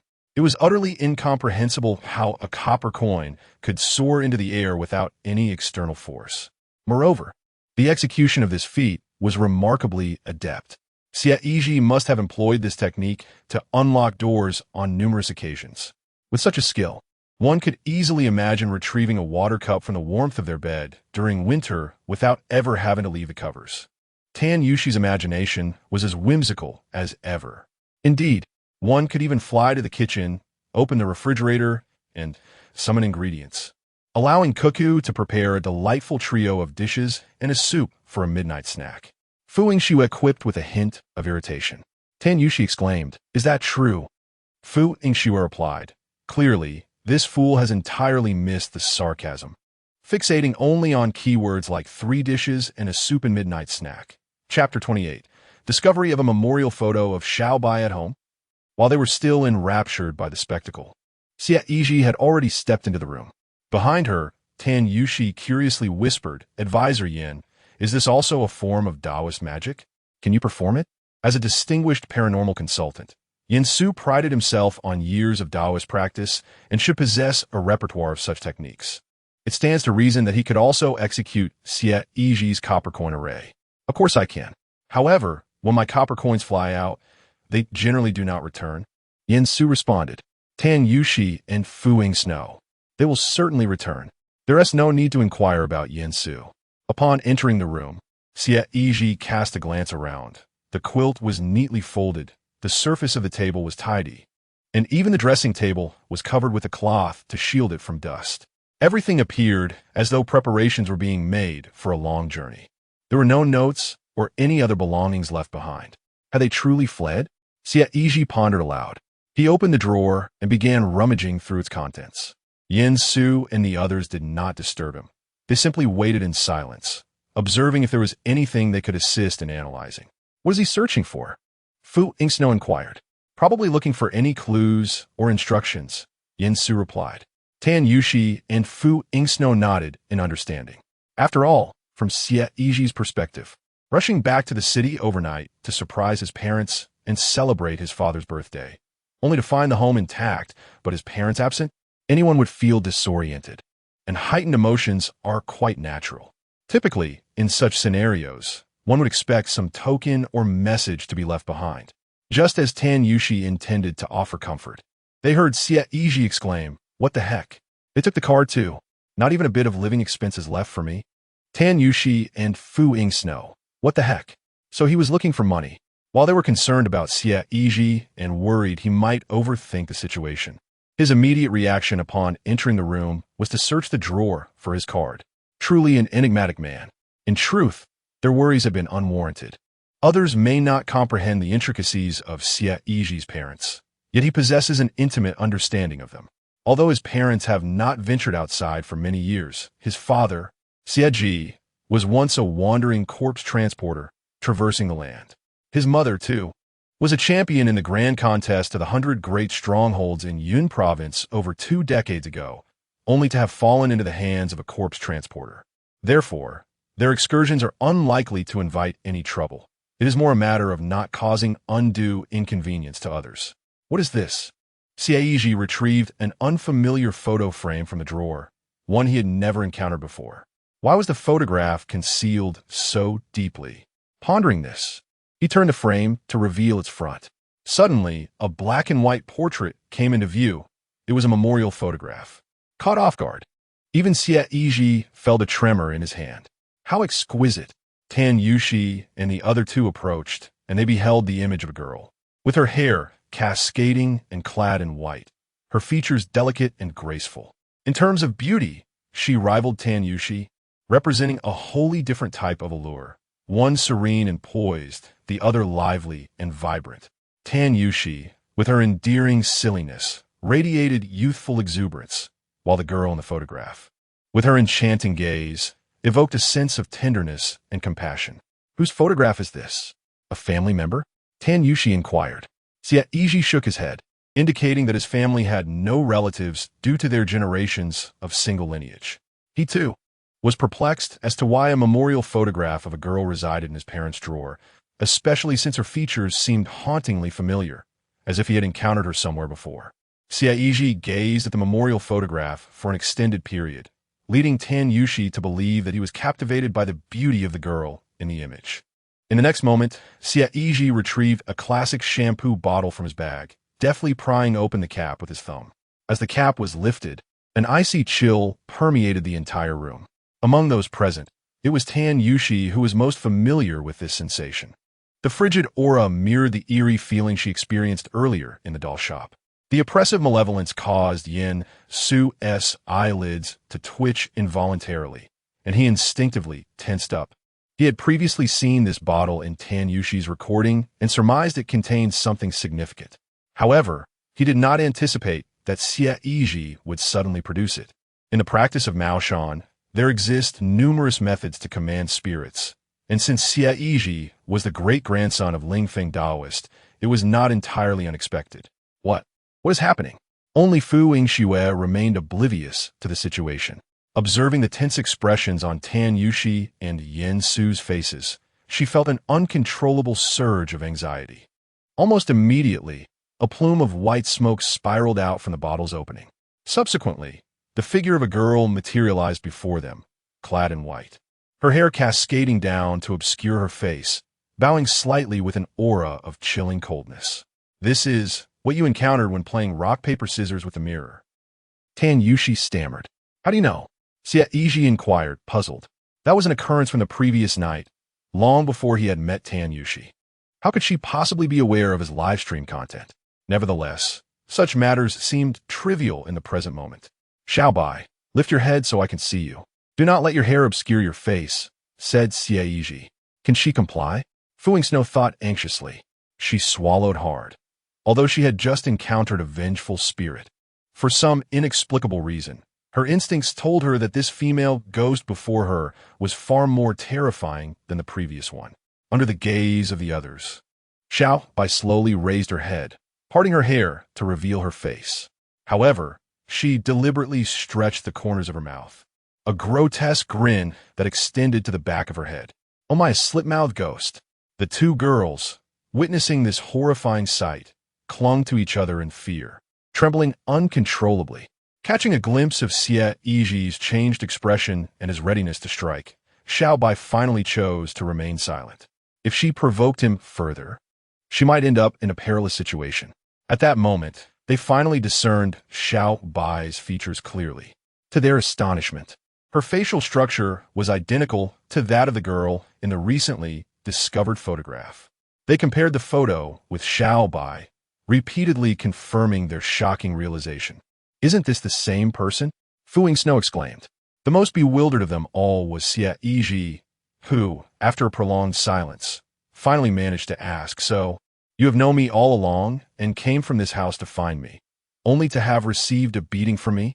Given that Xiao Bai's photograph was kept in his parents' room, it was highly probable that she was indeed raised by his parents. Xiao Bai pouted, covering her forehead and silently nodding. Xie Yizhi. Chapter 29. The heartless man observing Xiao Bai's pitiable demeanor.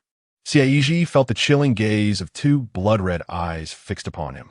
Though she is a ghost, Xiao Bai does not possess the bizarre appearance typical of a haunting spirit. In fact, at first glance, she resembles an ordinary girl.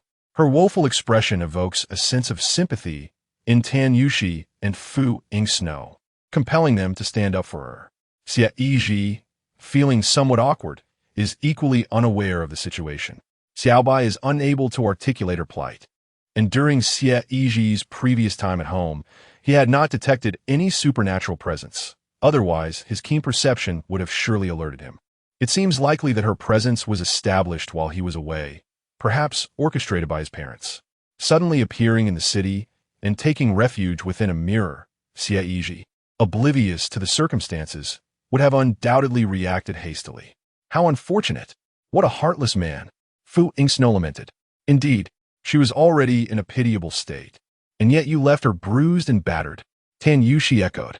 Xie Yizhi, taken aback, responded, if you both feel such compassion for her, then I must trouble you to care for her for a few days and offer her some comfort. Upon his utterance, the two girls fell silent.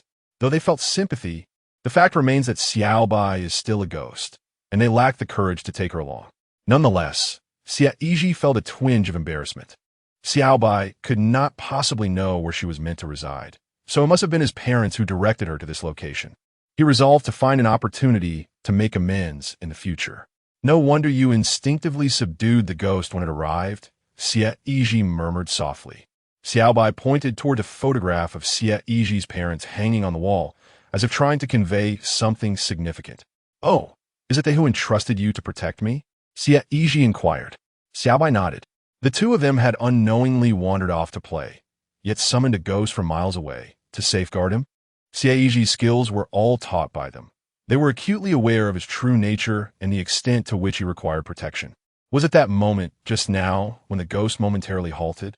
So is her doing, Yinsu exclaimed. At that time, the ghost had charged towards Xie Yizhi at an alarming speed, and he had witnessed the entire scene. He had desperately tried to intervene and save Xie Yizhi, but due to the kick he received from Fu Yingxue, he had been momentarily incapacitated, leaving him unable to react in time.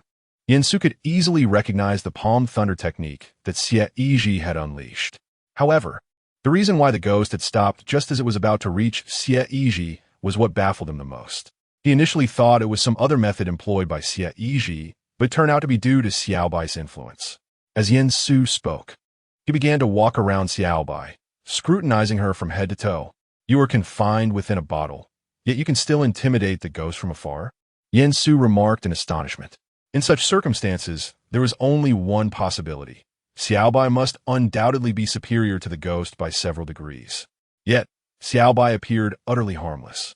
Generally speaking, to discern the strength of a ghost, one must first observe the dark aura it emanates. The more intense the dark energy, the more malevolent the ghost. This is the most fundamental method of assessment. Indeed, one can distinctly sense a profound aura of malevolence emanating from Xiaobai. However, to Yinsu, it manifests more as a nebulous haze, rendering it impossible to ascertain the precise classification of the spirit. Does this imply that Xiaobai possesses greater power? Tan Yushi inquired. Yinsu nodded in affirmation, responding, spirits, much like humans, exist on a spectrum of hierarchy. We categorize them into 6 distinct levels based on their threat potential: the fear level, the soul-devouring level, the pestilence level, the strategic level, the calamity level, and the divine retribution level. Below the fear level, there exists another classification, colloquially referred to as a power wraiths. These entities cannot manifest before the living and are incapable of instilling fear. Yet their existence cannot be dismissed and thus is generally overlooked. Tan Yushi and Fu Yingxue nodded in bewilderment. As they had only recently commenced their duties and were still in the internship phase, they found it perplexing that they had been assigned to a specialized unit collaborating with paranormal consultants on supernatural cases.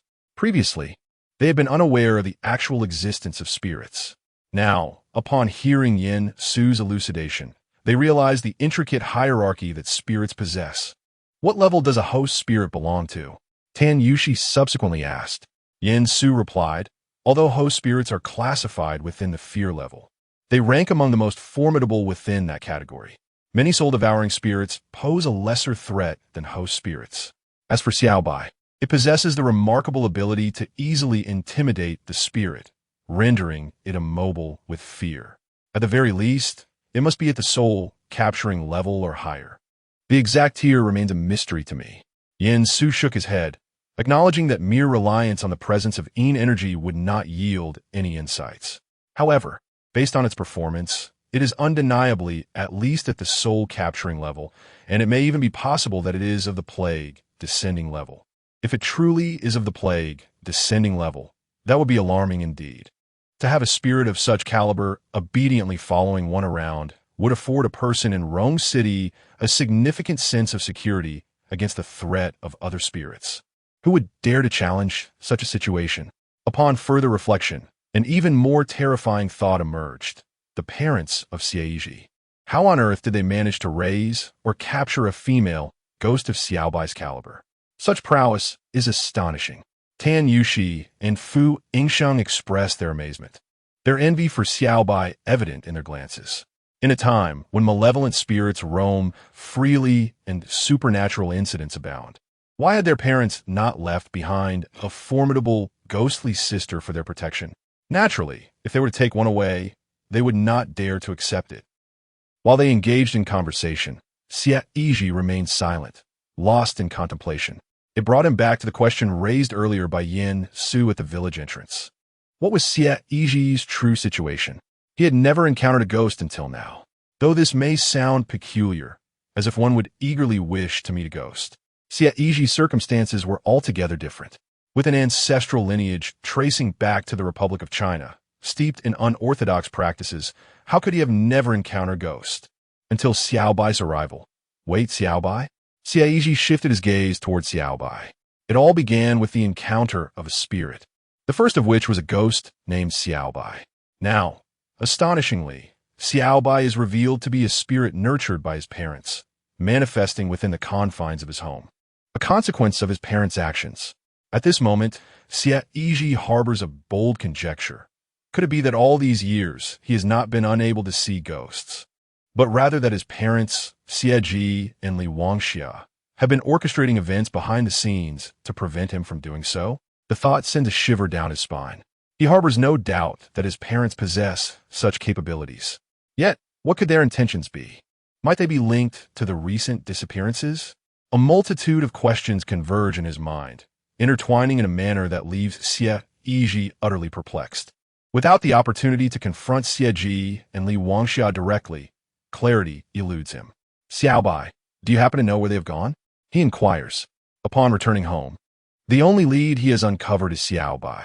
Since Xiaobai was sent to his side by his parents, perhaps she holds some insights. Xiaobai, after much deliberation, struggles to articulate a response. Can you read? Write it down, Xie Yizhi urges. He then retrieves paper and pen, placing them on the table for Xiaobai to write. Xiaobai manifests voluntarily. Had she not done so, the only sight would be a pen seemingly writing on its own across the paper. After a considerable effort, Xiaobai sets the pen down and steps back. Xie Yizhi and the others approach to examine the writing. To their surprise, the paper bears a single traditional character. The character is beautifully inscribed. It is the traditional form of the word nation.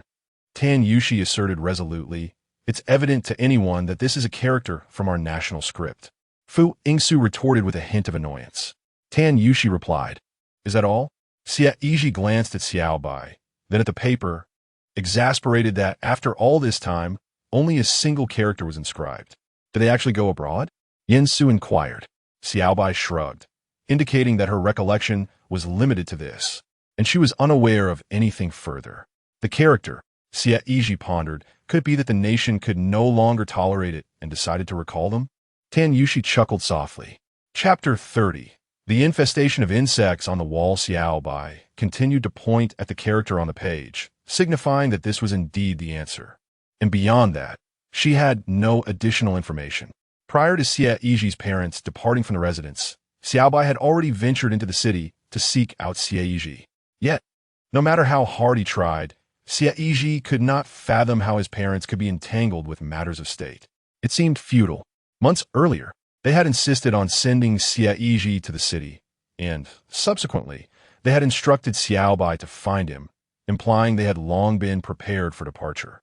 If it were not for something of utmost importance, they undoubtedly would not have ventured out. As Xie Yizhi was lost in thought, Xiaobai suddenly appeared to have recalled something. Tugging at Xie Yizhi's arm, and leading him to Xie Yizhi's bookshelf. To their astonishment, it became evident that Xie Yizhi's father had a remarkably diverse literary palette, with titles ranging from Shattering the Sky, Playing in a World Without Limits, to Starry Dawn's Transformation, showcasing an interest in youthful, spirited, and fantastical narratives. There are even books such as The Son-in-Law Blocking the Way, Temple of Earth, and The Deaf Son-in-Law, which narrate the triumphant return of a warrior son-in-law. Xie Yizhi, observing from the side, scratched his head in confusion, unsure of why Xiaobai was drawing him to this embarrassing collection of literature. Subsequently, Xiaobai gracefully floated upwards, pointing towards one particular book, signaling Xie Yizhi and the others to take a look. With a small leap, Xie Yizhi retrieved the book, which, unlike the others, belonged to a different genre, titled The War in 100 Pairs of Eyes. My father used to read this book? Xie Yizhi pondered aloud as he flipped through its pages, noticing numerous signs of wear and tear, suggesting it had been perused extensively. Xiaobai nodded in acknowledgement, recalling that before she ventured into the city, she often saw Xie Yizhi engrossed in this very book. Though uncertain of any connection, she felt it prudent to draw Xie Yizhi's attention to it. As for the character, country, she had frequently heard Xie Yizhi's parents mention it, which allowed her to remember. Generally, she was kept out of sight, rarely venturing outside. I have indeed read this book, Yinsu contributed. It recounts our past wars with the state of you. The state of you? Xie Yizhi echoed, that is in Southeast Asia. The sudden relevance of the book struck him as quite peculiar. Coincidentally, while they were apprehending a possessed spirit today, the mysterious assailant-esque concealed weapon bore a resemblance to the torture devices used during the 1819 Southeast Asian conflicts, thus leaving a lasting impression on him. Xie Yizhi carefully returned the book to the shelf, along with the photograph to the drawer. In a moment of contemplation, no explanation came to mind. Since they deliberately chose not to speak, it was evident they did not wish for Xie Yizhi to be informed. Thus, Xie Yizhi decided not to dwell on the matter for the time being, as it was clear that his parents would never wish him harm. At most, there were matters they chose to conceal from their beloved son. Just as he was about to exit his parents' room, Xie Yizhi suddenly turned and approached the wall by the window. Covered by a large black cloth, the wall remained unnoticed by others until Xie Yizhi lifted it.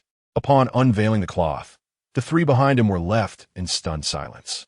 The entire wall was lined with metal cages, each housing writhing insects, some fluttering about with wings, all of which were species they had never encountered before. These were the cursed insects nurtured by Xie Yizhi's mother, accumulated over the years, resulting in a plethora of varieties. Most were common and of limited utility, merely serving as a means to a specific end. The truly formidable ones, which required dedicated care, were kept close at hand. Mother! Oh my! Exclaimed Tan Yushi and Fu Yingshu, their scalps tingling as if swarms of ants were crawling upon their skin. They would leap in fright at the mere sight of a cockroach, and the sheer number of insects covering the wall was beyond imagination. Half of them have already been taken away, Xie Yizhi murmured. The three were astounded. If this was merely half, how many had there been before? Although they had heard tales of Xie Yizhi's mother being a practitioner of insect curses, they still lacked a tangible comprehension of the reality.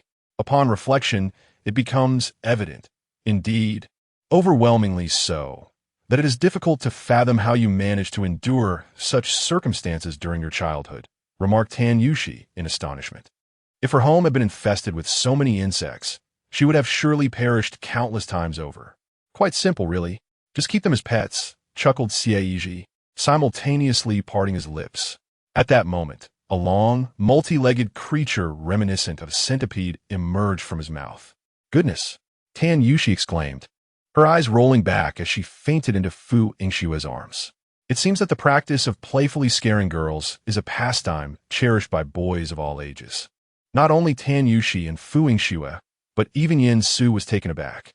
It was unexpected that Xie Yizhi not only inherited the remarkable skills of his ancestors, but also possessed knowledge of the art of insect manipulation. Xie Yizhi retracted the insect into his mouth and turned to open the door of one of the cages. With a delicate gesture of his index finger, he circled it slowly before the cluster of insects, which, captivated by his movement, began to follow suit. Subsequently, He produced a bottle of shampoo and directed his finger towards the opening. Instantly, the insects spread their wings and flocked into the bottle. Go and feast, Xie Yizhi instructed the little white creature. The insects he had just released from the cage were known as soul-eating bugs.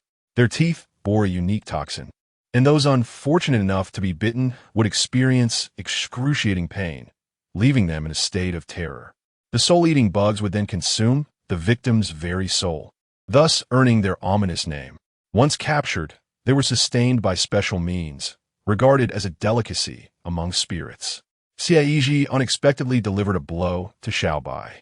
With his mother absent, it seemed only fitting to let her indulge in some insect delicacies as compensation. Xiaobai nodded in delight and promptly nestled into the bottle. Hiss! Is this all Xiaobai eats?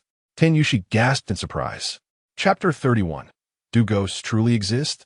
Although she was aware that Xiaobai was an ancient female ghost, the stark contrast between her striking beauty and her consumption of such grotesque fare made it difficult for Tan Yushi to accept. She inquired whether Xie Yizhi could offer Xiaobai a more palatable alternative. If not insects, then perhaps humans? Xie Yizhi pondered seriously before responding. To be precise, it's not about consuming humans, but rather the life essence of the living souls. Tan Yushi grimaced.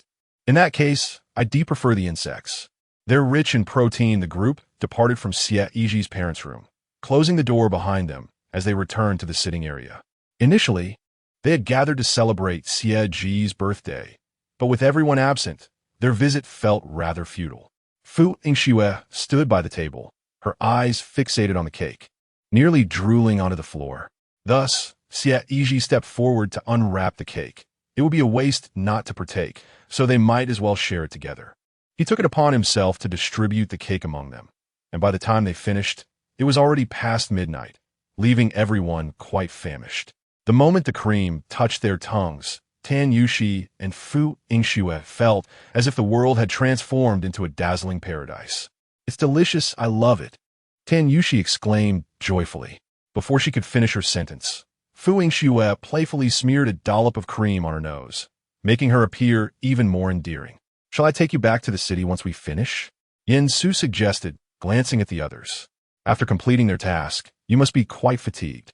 Driving at night is perilous, particularly with the prolonged stretch of mountainous roads. Why not rest at my home for the night and return tomorrow? Xie Yizhi glanced outside. The sky had darkened to the hue of a shroud. The journey back to the city from Xiefeng village was still considerable. It seemed somewhat inappropriate for them not to stay overnight, given the late hour. His home may lack in some aspects, but it certainly had ample rooms available. With his parents away, they could occupy any space they desired. Yin Su, at his age, having just battled the specter of fatigue, would indeed find it a stretch to drive back to the city at such an hour. Xie Yizhi was more than willing to offer them shelter for the night. However, it depended on whether Tan Yushi and Fu Yingxue, the two young ladies, would be amenable to the idea. After all, young girls might feel uneasy in unfamiliar surroundings, which would necessitate him to muster the courage to drive them back instead. Tan Yushi and Fu Yingxue exclaimed in unison, Absolutely, we want to be polite. Yin Su muttered to himself, How foolish of me to worry. He then consented. All right, you may choose whichever room you prefer. Xie Yizhi smiled. Noting that the rooms were ready, aside from his and his parents' quarters, they could select any room they fancied. As they dined and conversed, the atmosphere was particularly lively, especially with Tan Yushi and Fu Yingxue's exuberant personalities. It was rare for guests to visit his home, and Xie Yizhi felt a sense of joy. This was the first time any classmates had shown a willingness to come over. Look at this video. Oh my, this guy. Huh? How does he possess more femininity than us? Fu Yingxue exclaimed, scrolling through the video and sharing it with Tan Yushi. Indeed, the IP is correct. As Tan Yushi leaned in for a closer look, she couldn't help but chuckle. Just as Xie Yizhi was about to rise to fetch some water, he overheard the mention of IP. Suddenly recalling something, he took out his phone and opened the homepage of his Douyin account. Almost forgetting, he realized that all IP addresses were now subject to real name registration. By simply checking the homepage IP, he could ascertain whether his parents were still in Rongqing or had moved to Yin province. With a furrowed brow, Xie Yizhi noted that both of their IPs indicated they were in Yun province, confirming they were indeed no longer in Rongqing. What is this Yun province? Have uncle and auntie relocated there? Tan Yushi inquired. Xie Yizhi nodded, pondering how swiftly they had made the move. Just yesterday, while chatting with Xie Yizhi, he had seen that their IP was still registered in Rongqing.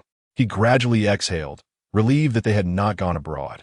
Initially, when Xiaobai had written the character for country, Xie Yizhi had harbored doubts about whether his parents might have ventured overseas. As long as they remained within the country, the likelihood of danger was significantly diminished. The security in their homeland was far superior to that of many other nations. Yun province boasts splendid scenery. I visited once, and I suspect they might have gone there for leisure, he mused. They deliberately chose not to inform you, leaving you out of their fun. Fu Yingxue teased with a mischievous grin. Xie Yizhi retorted, to be fair, considering his parents' usual behavior, is certainly a possibility. Goodness, why is your Douyin bombarding me with notifications? Have you breached some heavenly decree? Tan Yushi pointed out. It was only then that Xie Yizhi realized his Douyin notifications were usually muted. Upon launching the software, a torrent of notifications inundated the background, rendering his screen scroll sluggish and cumbersome. Exiting the homepage of the couple, Xie Yizhi, he navigated to his own backend, only to be overwhelmed by a deluge of notifications. Both followers and comments, likes and private messages were all at a staggering 99. What was happening? Though he had gained a considerable number of followers in recent days, totaling around 30,000, such a commotion seemed unwarranted. Upon glancing at his homepage, he was astounded to discover that the count was not merely 30,000. Rather, it had blossomed to a vibrant 100,000. With such a surge in followers, he was destined for fame. Tan Yushi appeared even more animated than Xie Yizhi himself. What a surprise! Fu Yingxue also hurried over to take a look. Xie Yizhi was equally bewildered, since finishing his live stream in the afternoon, he had neither broadcasted again nor posted any videos. How could such an immense traffic spike occur so unexpectedly? He casually tapped the comment section, only to find that the remarks pertained not to his own videos, but were tagging him in another clip. Xiego, is this you? Some people appear as streamers, but secretly wield immense influence, right? That's him. I recognize those black-rimmed glasses. So the glasses are the true essence, are they? What struck something while shimmering with electric light? The quality is abysmal. Was it filmed with a landline? Wasn't it agreed that magic couldn't be displayed before muggles? Xie Yizhi opened the tagged video, and to his astonishment, the scene depicted was none other than the picturesque setting of Zifengpo. The footage was obscured and murky, clearly filmed by one of the passengers huddled together. Among them, the most recognizable figure is Yin Su, closest to the camera, followed by Xie Yizhi at the center of the frame. If I'm not mistaken, that blur is us. Tan Yushi pointed speechlessly at the large indistinct shadow in the upper right corner of the screen, addressing Fu Yingxue. I can't even find my face with this beauty filter. Who took this? I want to report it. Fu Yingxue exclaimed in anger. The video continued to play, showcasing Xie Yizhi sprinting after a dark shadow. This entire sequence lasted only a few seconds, after which the shadow seemed to halt and retaliate, leading to the crux of the matter.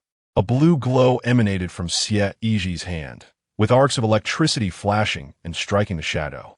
In the next moment, a sound reminiscent of raindrops pattering echoed, and the screen went dark. In such a haze, Xie Yizhi truly could not fathom why viewers could still recognize him in the video.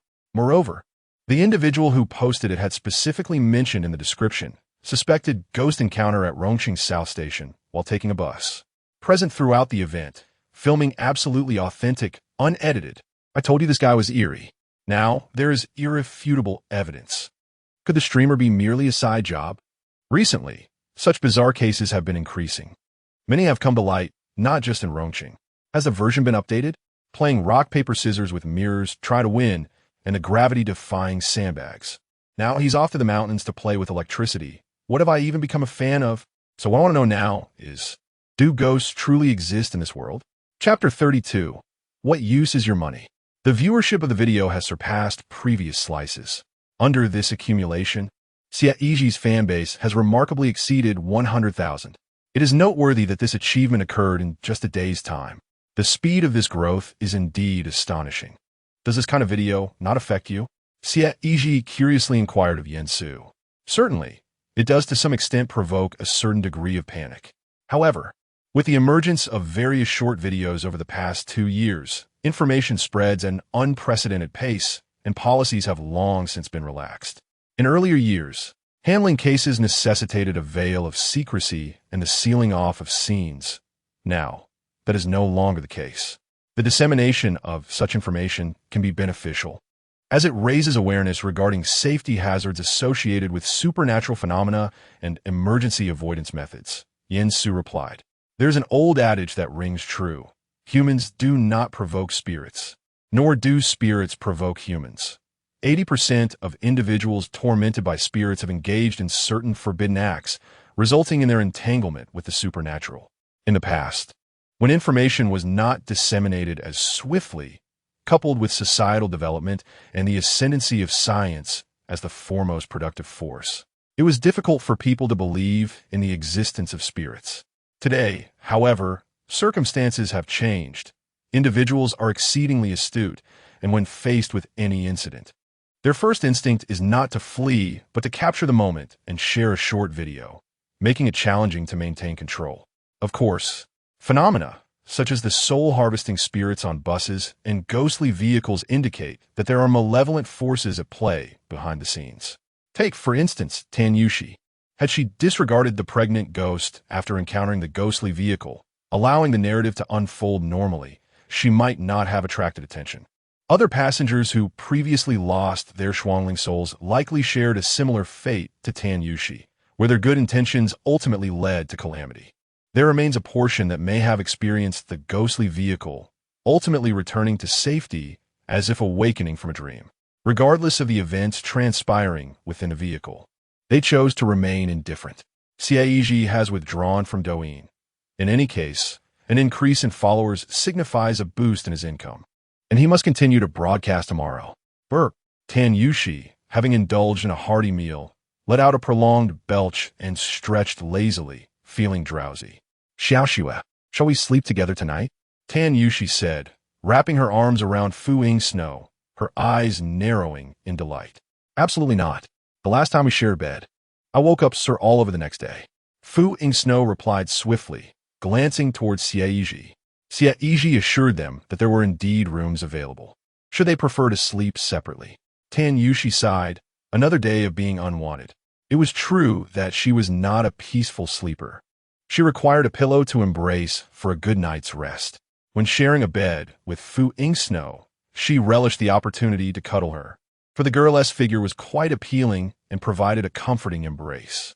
Alas, tonight, that opportunity had been lost. Xie Yizhi first escorted Yin Su to the left room, while Fu Ying Snow settled in the adjacent one. Tan Yushi found herself alone in the right room, as Fu Ying Snow aimed to prevent her from sneaking into her room in the middle of the night. "Everyone, let us retire early. We have to return to the bureau tomorrow," Yansu advised before closing the door. Xie Yizhi accompanied Tan Yushi back to her room. Clutching her blanket, she felt her phone vibrate in her pocket several times. "Aren't you going to check your messages?" Xie Yizhi inquired, in the depths of the night. The persistent messages hinted at urgency. However, she decided to disregard them for the moment. As Tan Yushi entered the room and turned to speak, she realized that Xie Yizhi had already departed. How frustrating. She had envisioned an engaging late-night conversation, a scenario typical in novels and dramas, where characters would indulge in a lengthy discourse before succumbing to slumber. Xie Yizhi's abrupt exit was rather unexpected. Seated in the room, Tan Yushi found herself in a dwelling of an unfamiliar style, still reeling from the bizarre landscape she had just encountered at Xie Yizhi's place. Being alone in such an environment stirred a sense of unease within her. She couldn't shake the thought that perhaps this room held peculiar decorations or even something sinister, like a cursed insect. Moreover, the notion of sleeping without addressing her thoughts felt rather unsatisfactory. After a brief period of contemplation, an idea sparked in Tan Yushi's mind. With a bright smile, she stepped out of her room and knocked on Xie Yizhi's door. "Why aren't you asleep yet? Is something troubling you?" Xie Yizhi, having tossed and turned for quite some time, had not managed to fall asleep. Just as he was about to search for a soothing video, a knock at the door interrupted him. To his surprise, it was Tan Yushi. Could it be that she was too frightened to sleep? If so, why not torment Fu Yingxue instead of seeking him out? Actually, you helped me settle a score at the mall and later saved me. I felt it would be rather remiss not to express my gratitude, Tan Yushi admitted, scratching her head with a sheepish grin. Are you free tomorrow night? I'd like to treat you to a lavish dinner. Xie Yizhi contemplated for a moment, although he had returned to the city for work. However, I have yet to find a suitable opportunity. My earnings from live streaming are comparable to a regular job. Thus, I often engage in live broadcasts, playing games, and typically have little to occupy my time. Okay. After Tan Yushi finished speaking, she turned to return to her room, only to be stopped by Xie Yizhi. By the way, have you come across my live stream? Xie Yizhi inquired, although they had only met at the mall that day. He felt an odd sensation from Tan Yushi's words, as she seemed to be well aware of how many followers he had gained the previous night. Could it be that she actually watches his streams? While the income from live streaming is decent and the schedule is quite flexible and accommodating for Xie Yizhi, the idea of being recognized by an acquaintance feels rather peculiar. Typically, he does not pay attention to private messages in the back end unless there is a special circumstance. He prefers to keep strangers at bay, and even more so, he wishes for acquaintances to steer clear. Although it is merely casual conversation, the moment he appears on camera, he experiences an inexplicable sense of embarrassment. Fortunately, Xie Yizhi does not have many friends, so the situation is somewhat alleviated, with few individuals attempting to claim kinship. The first thing Xie Yizhi does before starting a live stream is to block his parents.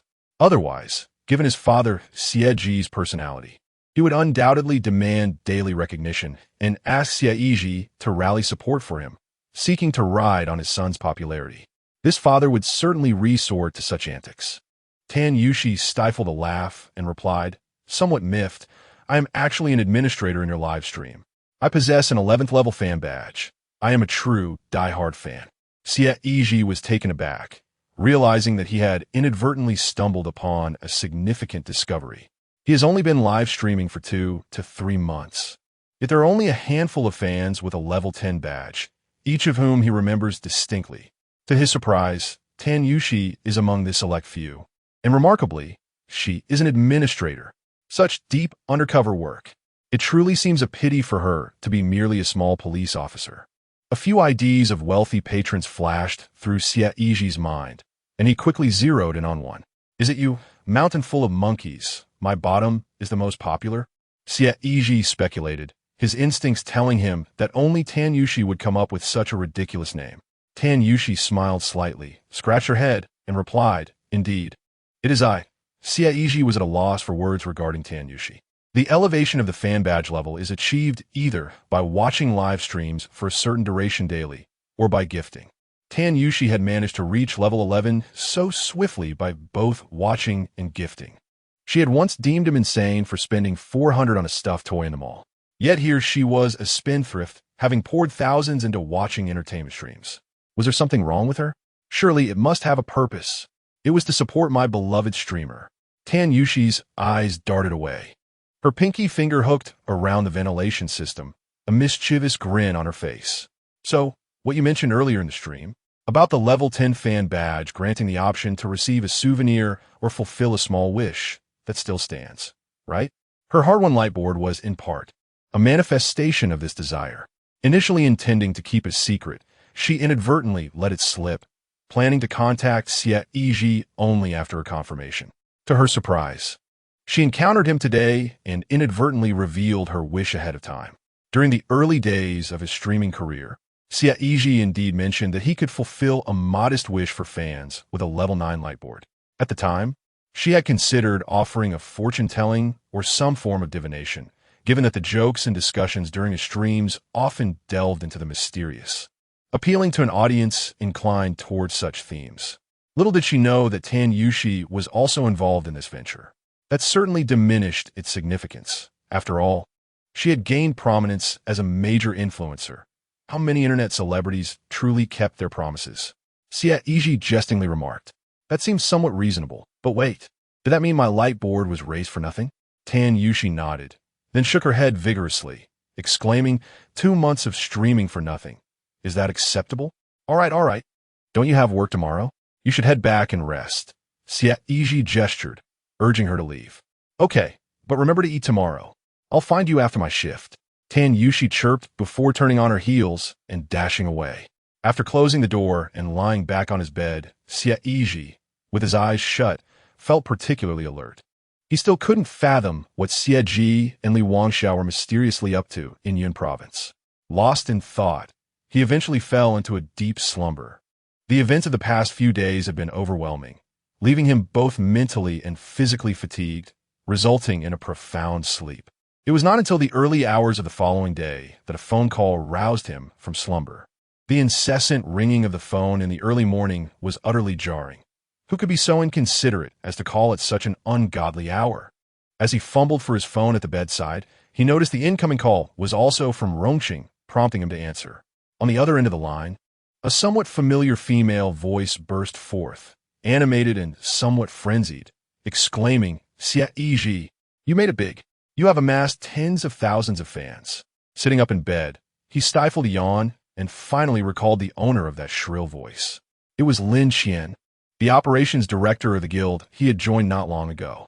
Shortly after he began his live broadcasts, she had sent him a private message, complimenting his appearance and insisting that he needed the support of a reputable guild.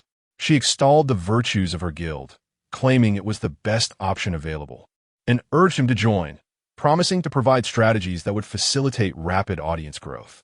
At that time, being naive and inexperienced, he had succumbed to her persuasion and signed a contract. However, after that initial contact, she had vanished, leaving him in silence. The presence of the guild proved to be no different from its absence. Xie Yizhi had since lost interest in their dealings. After all, he merely withdrew his earnings from gifts once the broadcast concluded. It seemed the guild regarded his modest earnings as insignificant and had not bothered to claim any share. Otherwise, he would have retaliated with harsh words. Eventually, he learned from other streamers that such guilds were plentiful, thriving by signing obscure streamers without much thought, casting a wide net to reel in any potential talent. Once the contract is signed, it is largely disregarded. Yet periodic checks are conducted to ascertain whether any streamers have successfully garnered attention and mastered the flow of traffic. At such a juncture, they will emerge, eager to take charge and direct proceedings. Should anyone defy them, the union is prepared to initiate breach of contract claims for compensation. Ultimately, they stand to lose nothing, as their only investment consists of a mere contract and a trivial printing fee. Xie Yizhi has likely experienced a surge in followers recently, generating a bit of buzz. Consequently, the operations director, Lin Jie, hastily contacted him early in the morning, indicating that something was amiss. Do you need my signature? Xie Yizhi inquired. Lin Qian responded, what I need your signature for? Listen, Xie Yizhi, I have thoroughly analyzed the reasons behind your sudden rise in popularity and the positioning of your account. This is an undeniable business opportunity. Your niche is currently unparalleled across the internet.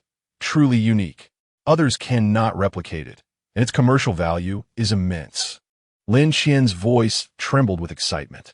Despite her experience in managing media and overseeing operations at a union, she had encountered numerous influencers. Yet none had exhibited such rapid follower growth combined with such a distinctive niche. Therefore, she spent the entire night analyzing the situation and promptly reached out to Xie Yizhi. In her eyes, he was a veritable cash cow, with bundles of money beckoning to her. Do you need my signature? Xie Yizhi reiterated. Lin Qian, let's get serious. I've already devised a plan for you. Over the next 2 or 3 days, take some time to contemplate your live streaming content and come up with something truly sensational. I will have the company's clipping team remain in your live stream, instantly pushing out clips. This will serve as a warm-up. After 3 days of preparation, I will send you samples. When the time comes, you can begin selling directly. What should you sell? Anything you desire, whether it be copper coins, peace charms, or even peachwood swords. Regardless of their practicality, focus on items that have an air of mystique. I will arrange for someone to draft the script shortly. You need only read it aloud, and it will surely be a hit. You, my friend, are on the verge of soaring to great heights. The current followers of Xie Yizhi are primarily those with a penchant for the peculiar, who enjoy a touch of the supernatural and relish ghost stories.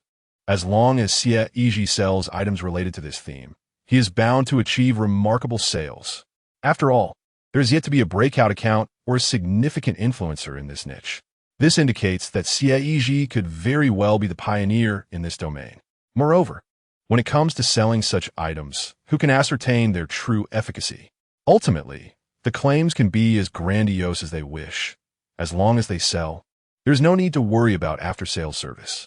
It is simply perfect. Lin Xian cannot fathom any reason for it not to be profitable. Xie Yizhi, Zo, do you want my signature or not? Lin Xian, Xie Yizhi, what about the money? Are you foregoing the money? Lin Xian's words flowed like a torrent. Yet Xie Yizhi seemed utterly disinterested in engaging in a serious conversation with her. Enraged to the point of exasperation, just as he was about to unleash a tirade, the unmistakable sound of a dial tone echoed from the other end. Clearly, Xie Yizhi had hung up. Glancing at the clock, he realized it was high time to rise. If he dared to indulge in a brief slumber, he would inevitably awaken well past noon. Just as he was preparing to get out of bed, the phone rang again. Xie Yizhi, unfazed, decided to engage in the conversation, curious to see how audacious this individual could be. Upon answering, Lin Xian's voice resonated with heightened irritation as she exclaimed, Xie Yizhi, do not forget that your contract is still in my possession. Has a slight increase in followers inflated your ego? The contract explicitly states that you must comply with the company's various work arrangements. Otherwise, it constitutes a breach. Do you have any idea how much the penalty for breach of contract amounts to? Would it not be more prudent to cooperate with the company's directives for mutual benefit? Surely, it would yield far greater returns than your own misguided ventures. Such words, however, were no longer credible to the current Xie Yizhi. He bluntly informed her that she could proceed to take legal action with the contract. Many agreements from small enterprises contained unequal, oppressive clauses that held no real legal standing, merely fooling recent graduates or dropouts. Had the union ever truly provided any tangible support, Xie Yizhi would not be in this state of disbelief. Now that he had merely gained a modicum of popularity, they sought to exploit him for profit. Such a notion was utterly unacceptable. Very well. You are resolute in your intention to breach the contract, are you? We are well aware of your address as stated in the contract. We possess ample means to address this matter, Lin Xian retorted furiously. Seeing the money within reach, yet being unable to earn it, how could she possibly remain calm? Is she planning to confront me at home? Come, I shall grant you an autograph. With that, Xie Yizhi abruptly ended the call and blacklisted the number. Even disregarding the fact that no assistance had been rendered previously, such an attitude seemed to imply a desire for mutual benefit. Moreover, the contract and address were firmly in her possession. It would be best if they never fell into Xie Yizhi's hands. After exchanging a few words, Xie Yizhi was completely awakened. Changing his attire, he stepped out of his room, only to find that Tan Yushi and the others had already risen. Apologies, I was simply too hungry. I noticed some noodles in the kitchen, so I cooked a few bowls for us to share, Tan Yushi said with an awkward smile. Initially, she had intended to wait until Xie Yizhi woke up to inquire before proceeding, but she could not hold out any longer. Balancing the bowls of noodles, she placed them on the table in the back hall, having prepared 4 bowls, one for each person. Though it was merely simple boiled noodles, she had fried some eggs and added vegetables, making it quite visually appealing. Having something to eat is best. Xie Yizhi quickly brushed his teeth and joined the 3 in enjoying the meal. To his surprise, Tan Yushi's culinary skills were commendable, as all 4 of them finished their servings cleanly. Brother Yizhi, are you planning to rest at home or return to the city? We are about to head back to the bureau. If you are returning, we can go together, Yansu inquired. The case was not yet concluded. Although they had eliminated the haunting spirit with Xie Yizhi's assistance, the adversary had gone to great lengths to acquire so many souls and would not simply relent. It was necessary to return to the bureau for further deliberations. You should return as well, shouldn't you? Tan Yushi hurriedly said. I arranged to have dinner with Xie Yizhi last night, and I've already made a reservation at the restaurant.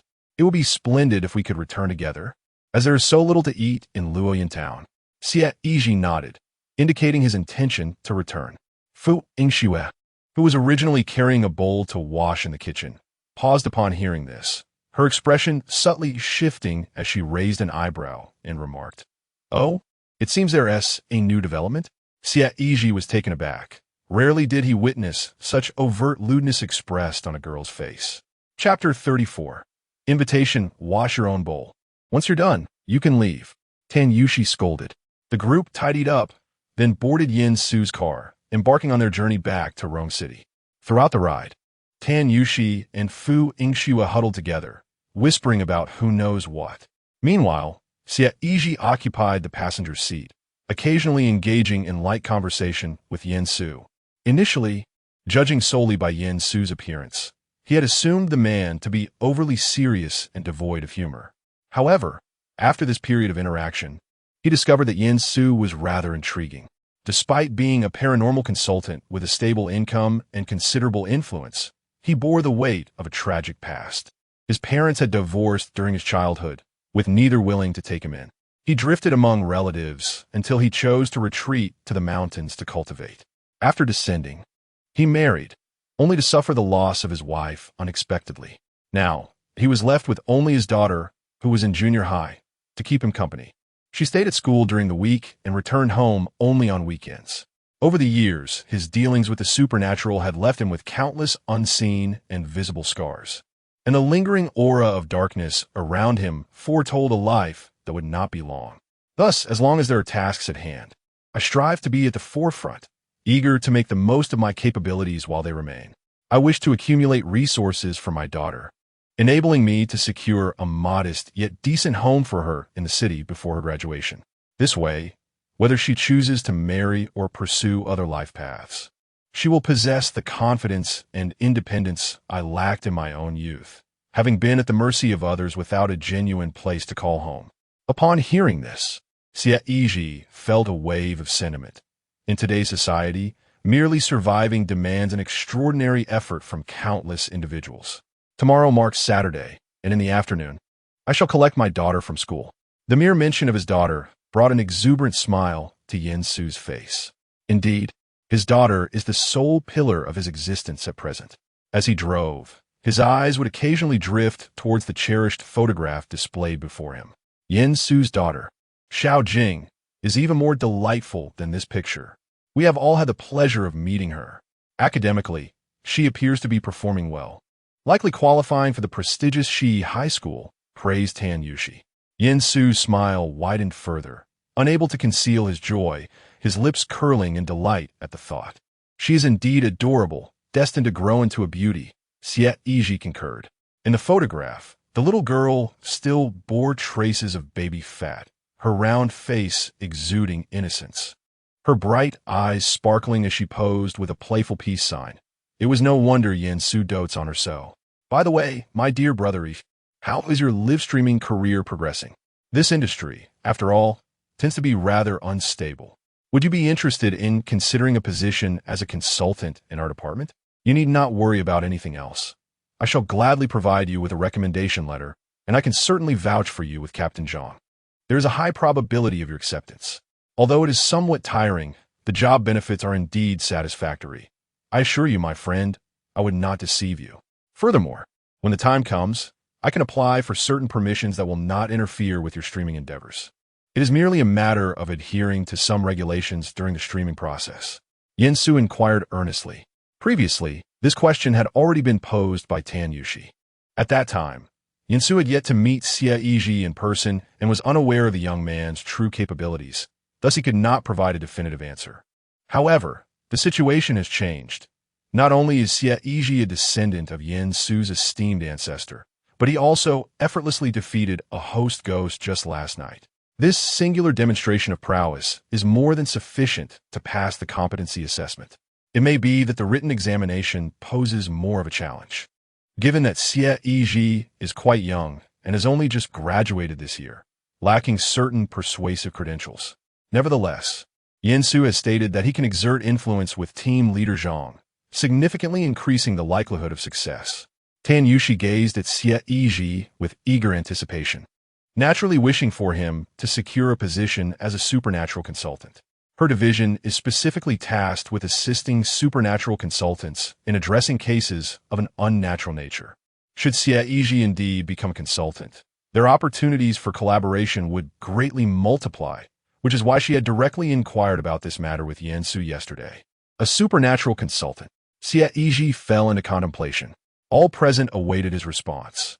With Yansu's endorsement, it was almost a certainty that with a nod from him, the matter would be settled. After a brief pause, Xie Yizhi finally spoke. "Thank you, my friend, but I think I will pass on the position for now. I prefer to maintain my freedom. However, if there are any outsourcing tasks available, do feel free to contact me," replied Xie Yizhi. From Yansu, Xie Yizhi perceived a sense of exhaustion.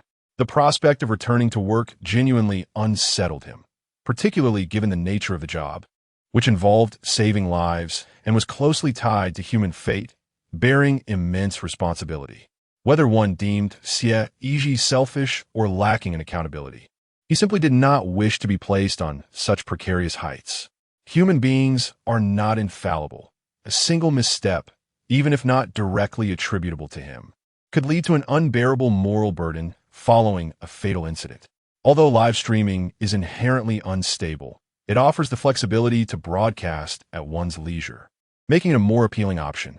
When there are outsourcing tasks, the arrangement is straightforward. Complete the job and receive payment, ensuring minimal entanglement. This is the ideal scenario.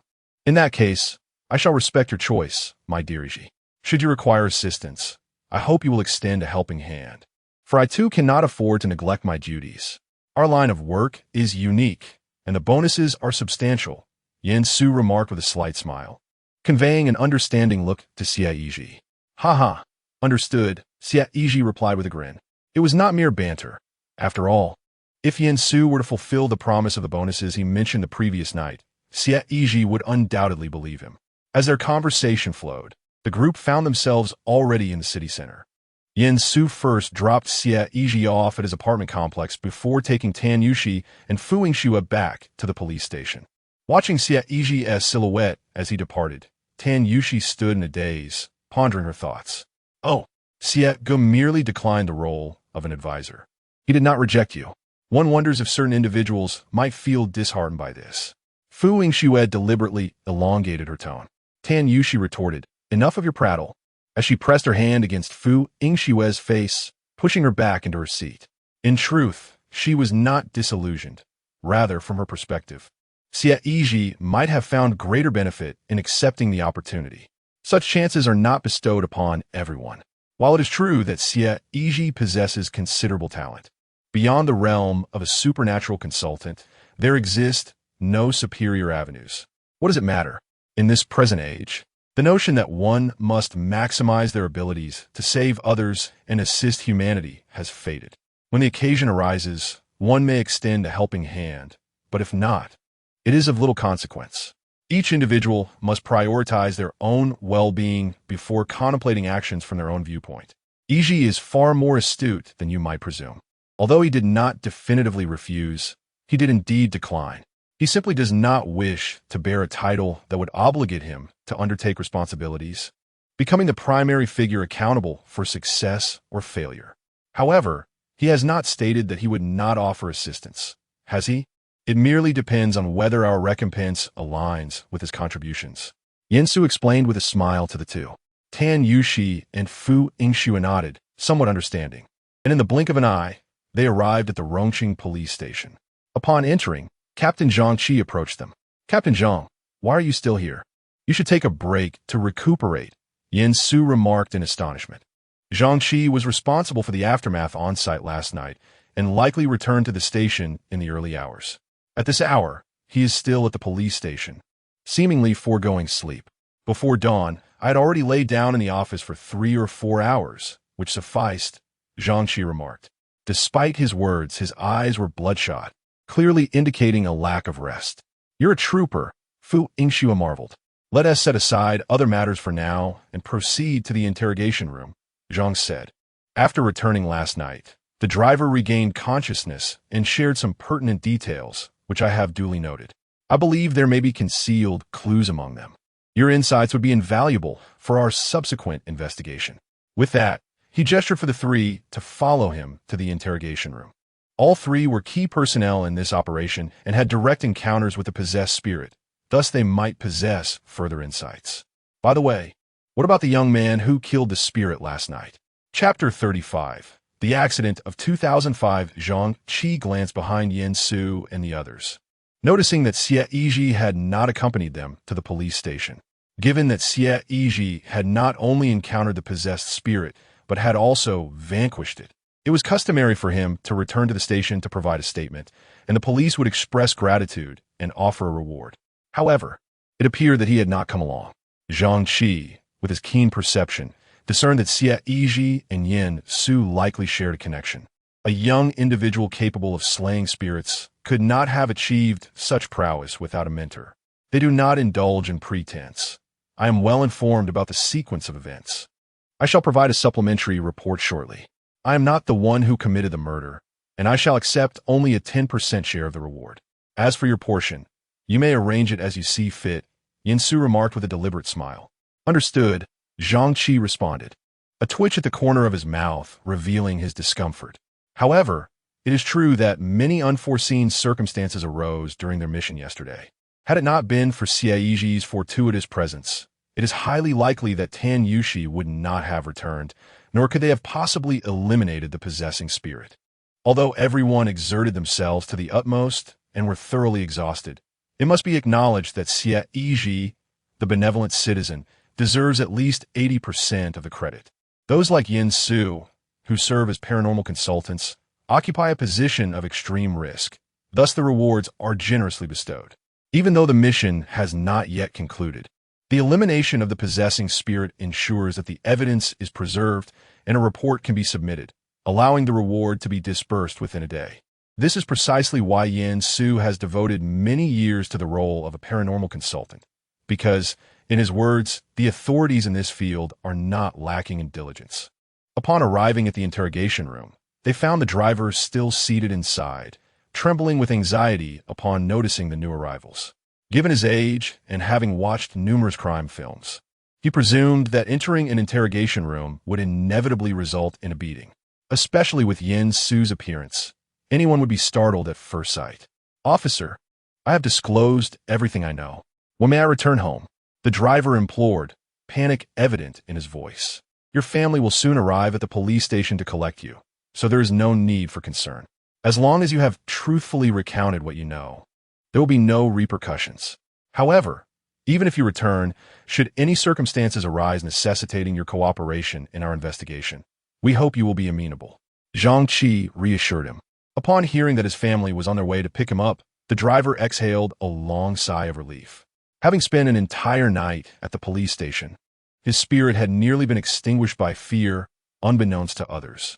He nodded repeatedly in agreement, assuring that he would be forthcoming with any information required.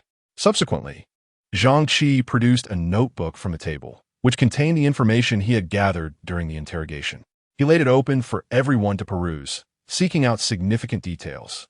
The initial anomaly with the passengers occurred 2 weeks prior. However, we cannot ascertain the accuracy of this timing. Thus, to be prudent, we shall extend our investigation to encompass a month. The first point of inquiry pertains to whether the bus driver, Guo Weidong, had any interactions with suspicious individuals within that month. As Zhang Qi elucidated, he gestured towards his notes. The entries indicated that Guo Weidong claimed not to have encountered any strangers or individuals exhibiting dubious behavior during this period. Alternatively, he might simply not recall or recognize them. Furthermore, Zhang Qi inquired whether, apart from his duties at the South Station, he had frequented any other locations. Guo Weidong stated that on his days off, he primarily rested at home. Nonetheless, as his driving work operated on a shift basis, one day on, one day off, he took on a part-time job delivering water to earn some extra income on his days off. Zhang Qi continued, and Yin Su and Tan Yushi remained alert, fearing they might miss any crucial information. The water delivery work is located in the city center, specifically supplying water to the Yuedai Group S skyscraper. Aside from these 2 locations and his home, Guo Weidong has not ventured elsewhere. During his drives, he never alighted from his vehicle at any of the places he passed. Zhangqi remarked that Yuedai Group is currently one of the largest real estate companies in Rongqing, boasting a standalone building in the city center. In a city like Rongqing, which is classified as a third or fourth-tier city, developing real estate poses significant challenges. Years ago, Yuedai was merely a modest intermediary firm, relatively unknown, only beginning to rise around the early 2000s. Nowadays, many upscale residential complexes in Rongqing are developed by Yuedai Group, making it quite renowned. The individuals present are all familiar with it. However, the information remains insufficient. It is indeed quite challenging to narrow down the search for the perpetrator. Yin Su sighed and stated that it is not Guo Weidong's fault for being unable to provide useful information. After all, he has been engaged in these two jobs for several years, interacting with the same limited circle of people, and nothing particularly noteworthy has occurred. In a moment of necessity to identify any suspicious individuals, he genuinely struggles to discern. He is an ordinary person, unlike Yin Su and Xie Yizhi, who can sense the presence of negative energy. Otherwise, he would not have remained oblivious to the fact that he harbored a ghost within him. As for the South Station, the last train has already ceased operations. According to your account, personnel have been arranged to monitor the vicinity of the tunnel. Zhangqi remarked, indeed, after expending such considerable effort, we have acquired a ghostly bus, which has become a vessel for a malevolent spirit specifically designed to ensnare particular souls. The intent is all too apparent. Even if the possessing spirit has been vanquished, our adversary will undoubtedly not relent. There will surely be further maneuvers, at the very least. The ghostly bus will not be discarded. Yin Su analyzed. Actions will undoubtedly follow. However, the nature and timing of these actions remain unknown to us. In fact, many times, the supernatural cases Yin Su encounters are far easier to resolve when they are merely the result of ghostly mischief. Simply locating the malevolent spirit and eliminating it suffices. Yet, in scenarios like this, where unseen hands manipulate events, we find ourselves at a significant disadvantage. He continued, moreover, in the year 2005, we indeed uncovered a troubling record of severe traffic accidents in that mountainous region. As he spoke, Zhangqi opened his computer, revealing information about a grave accident that occurred in August 2005 in the southern outskirts of Rome City. At that time, the tunnel had yet to be excavated, and the entire bus had plummeted down a cliff, with no survivors among the 45 fatalities, including a pregnant woman. The documentation even included a photograph of the ill-fated bus, albeit rather unclear. Yet, despite the blurriness, Tang Yushi stood up in astonishment, pointing at the computer screen and exclaiming that is the very bus. I was on that bus, and it was this pregnant woman who grabbed hold of me. There could be no mistake. Yin Su and Zhangqi exchanged a knowing glance with Su Shui. Then it is certain someone is exploiting this ill-fated ghostly bus to lure souls and wreak havoc. I delved into the research, and the incident involving that vehicle was indeed rife with controversy. Some asserted that the driver, being a woman, lacked sufficient driving skills, while others contended that the car's quality was subpar. The predominant feedback pointed to the treacherous mountain road, which was deemed unsuitable for vehicular passage. It seems that tunnel was also completed in the early 2000s. If I recall correctly, it was in 2006, right? Zhangqi opened a search engine to investigate when the tunnel in the southern suburbs was officially opened. Soon, the search results emerged. Zhangqi recalled accurately that it was indeed early in 2006, around March, when it was completed. Chapter 36. Appearing foolish, yet lacking wit since then. There have been no significant vehicular accidents on that stretch of road, and the excavation of the tunnel has considerably reduced travel distances. Previously, traversing that mountainous region would take approximately 3 hours, but now it only requires just over an hour. Wait, do you see this? At the end of 2005, the Taiping Tunnel project in Rongqing began soliciting investments, and it was officially completed in early 2006. Notably, the Yuedai Real Estate Agency held a staggering 60% stake. Yin Su pointed to the small print on the introduction page. At that time, Yuedai Group was merely known as the Yuedai Real Estate Agency. Rongqing, which is now impoverished, was even more destitute back then, requiring investment to build a tunnel, which they could hardly afford. Is the real estate agency that lucrative to hold such a significant share? Fu Yingxue exclaimed in astonishment. It seems rather unreasonable. After all, it is merely a brokerage firm, yet they are so obstinate. Although the Taiping Tunnel incurs a toll, the project's revenue ceases once the income reaches the stipulated interest rate on the principal. Essentially, apart from advertising space, the tunnel does not generate profit. For a brokerage company, it seems inconsequential to expend such funds. Not only does Fu Yingxue find this puzzling, but Yin Su and Zhang Qi also appear equally bewildered. At present, this is all the information available, and they are at an impasse. The name of Yuedai Group has surfaced twice during this analytical summary. While it may merely be coincidental, Yin Su and his colleagues find themselves compelled to pursue this avenue for breakthroughs. I'll issue a note. I plan to visit Yuedai in the next few days. Yin Su declared to Zhang Qi after a moment of contemplation. Without a note, it is impossible to conduct inquiries at will.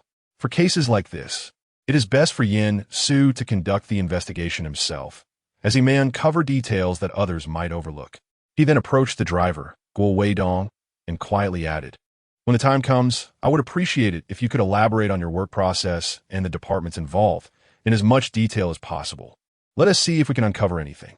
Of course, we must not disclose this in advance. I trust you understand." Guo Weidong was momentarily taken aback, but nodded in agreement. He was surprised that someone as intimidating as Yin Su could speak so courteously. Subsequently, Guo Weidong's family arrived at the police station, visibly anxious. Upon initially believing that Guo Weidong had committed an offense, only after hearing the news of his potential return home did the tension begin to dissipate, allowing the family to depart from the police station.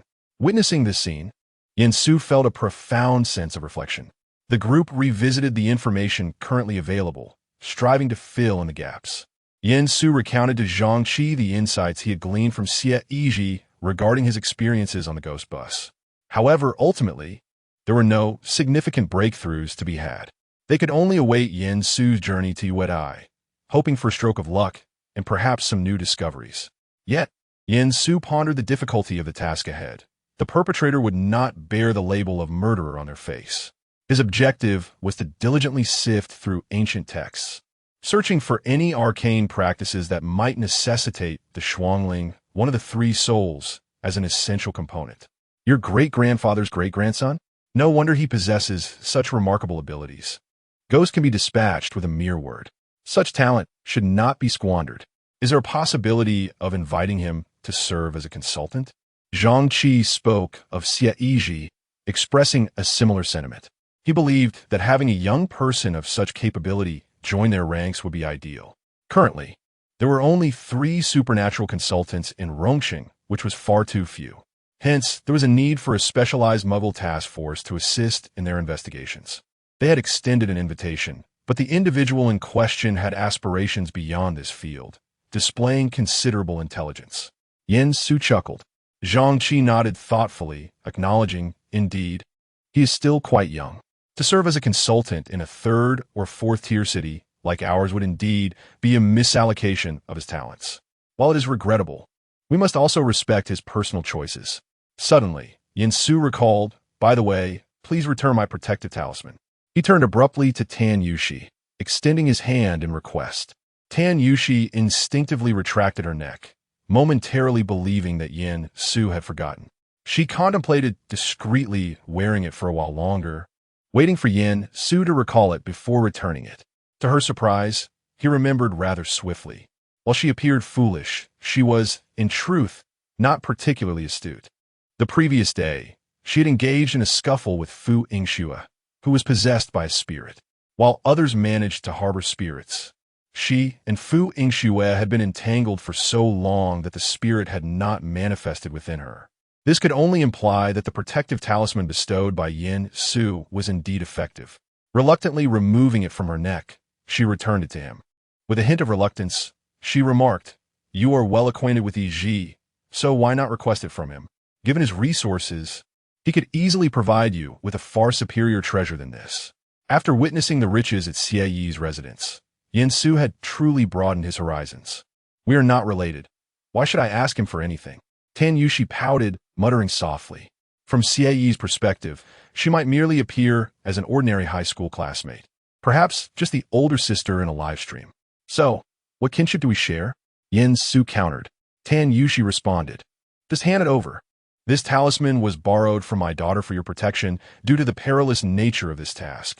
I must return it to her today, Yin Su retorted, snatching back the talisman. It had always been in his daughter's possession. It was merely a temporary loan to Tan Yushi. And you dare to say that? Originally, you were supposed to step in and apply the brakes, but you fell asleep instead, leaving me to take charge. And you didn't even provide me with the talisman.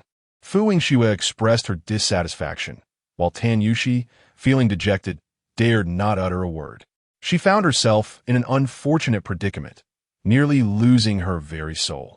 Meanwhile, Xie Yizhi stood at his open door, having received a delivery of toys that now towered like a mountain at his entrance, lost in contemplation. Ultimately, he had no choice but to call for Xiaobai's assistance. Xiaobai, standing at the threshold, began to hurl the toys into the room with fervor, nearly filling the entire living area. Go, Xiaobai. I shall reward you with more soul-eating insects later, Xie Yizhi remarked with satisfaction.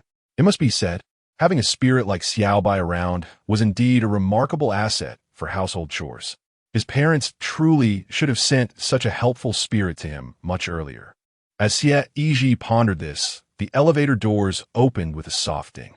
His apartment complex featured a dual-unit setup per floor, and across the hall lived an elderly lady. She often looked out for Xie Yizhi, occasionally bringing him extra portions of her delicious meals. Aunt Wang, are you back from your outing? Xie Yizhi inquired. Aunt Wang nodded with a smile, responding, indeed. I just had my reading glasses adjusted at the mall, costing me over 600 yuan. Everything is so much clearer now. Before she could finish her sentence, she noticed a mountain of toys behind Xie Yizhi. To her astonishment, they began to levitate and swoosh into the room. Aunt Wang quickly rubbed her eyes, wiping them in disbelief, and upon looking again, her eyes widened in terror. She promptly pressed the elevator button, deciding to ascend once more. No, this new pair of glasses must be causing hallucinations. I need to return them. Xie Yizhi suddenly remembered that he had forgotten to call Xiaobai to stop, which had startled the old lady away. Xiaobai was remarkably swift. In a blink of an eye, he had already moved all the dolls. Xie Yizhi had rented a 2-bedroom apartment and decided to give one room to Xiaobai, much to his delight. However, he did not forget to take his shampoo bottle with him, unwilling to part with it, as he had developed a bond with it. Upon returning to his own room, he drew the curtains and commenced today's live broadcast, which was still quite timely. Over the course of the evening, he gained over 100,000 followers, though he was uncertain about the audience's enthusiasm for today's stream. As soon as the broadcast began, a large influx of viewers quickly filled the chat room, pushing the viewer count to over 20,000, and it continued to rise rapidly. The host has finally started streaming. We've been waiting all day. Wow, tens of thousands of viewers? Is this how it's going to be? Is it you, Xiego? In that video from last night, where you were hand-rolling the Qian Yao? And what about that fight? Was it really a ghost? What happened? And the police? What transpired last night? Didn't we agree that it was all for show? Ajan, are you serious? As the broadcast commenced, the screen was inundated with an endless stream of comments, predominantly inquiries regarding the video in which Xie Yizhi was captured fighting a ghost. Xie Yizhi struggled to keep up with the barrage of messages. Not only were the comments overflowing, but an array of special effect gifs also soared through the chat. Within mere minutes, he had already amassed over 4,000 yuan in gift money. If he continued to stream for 2 or 3 hours, the earnings would be astounding. If one were to summon Tan Yushi to secure a spot among the top 3, it is likely that a month's salary would be lost. I extend my gratitude to all who have generously contributed. Furthermore, what was referred to as Thousand Birds is actually a form of Taoist thunder magic known as palm thunder. As explained by Xie Yizhi. Chapter 37. The effects of the program? What does it mean to call for the ghost to turn off the lights? Indeed, it is you. Initially, while the viewers thought it bore a striking resemblance, they remained uncertain. However, with Xie Yizhi's assertion, it must surely be him. Longtime fans are aware that previously, Xie Yizhi would simply broadcast from the studio, engage in casual conversation, and share stories. Viewers took it merely as a humorous anecdote. Yet the situation has changed. This fellow has recently begun engaging in practical operations, initially just playing rock, paper, scissors with a mirror and tossing sandbags.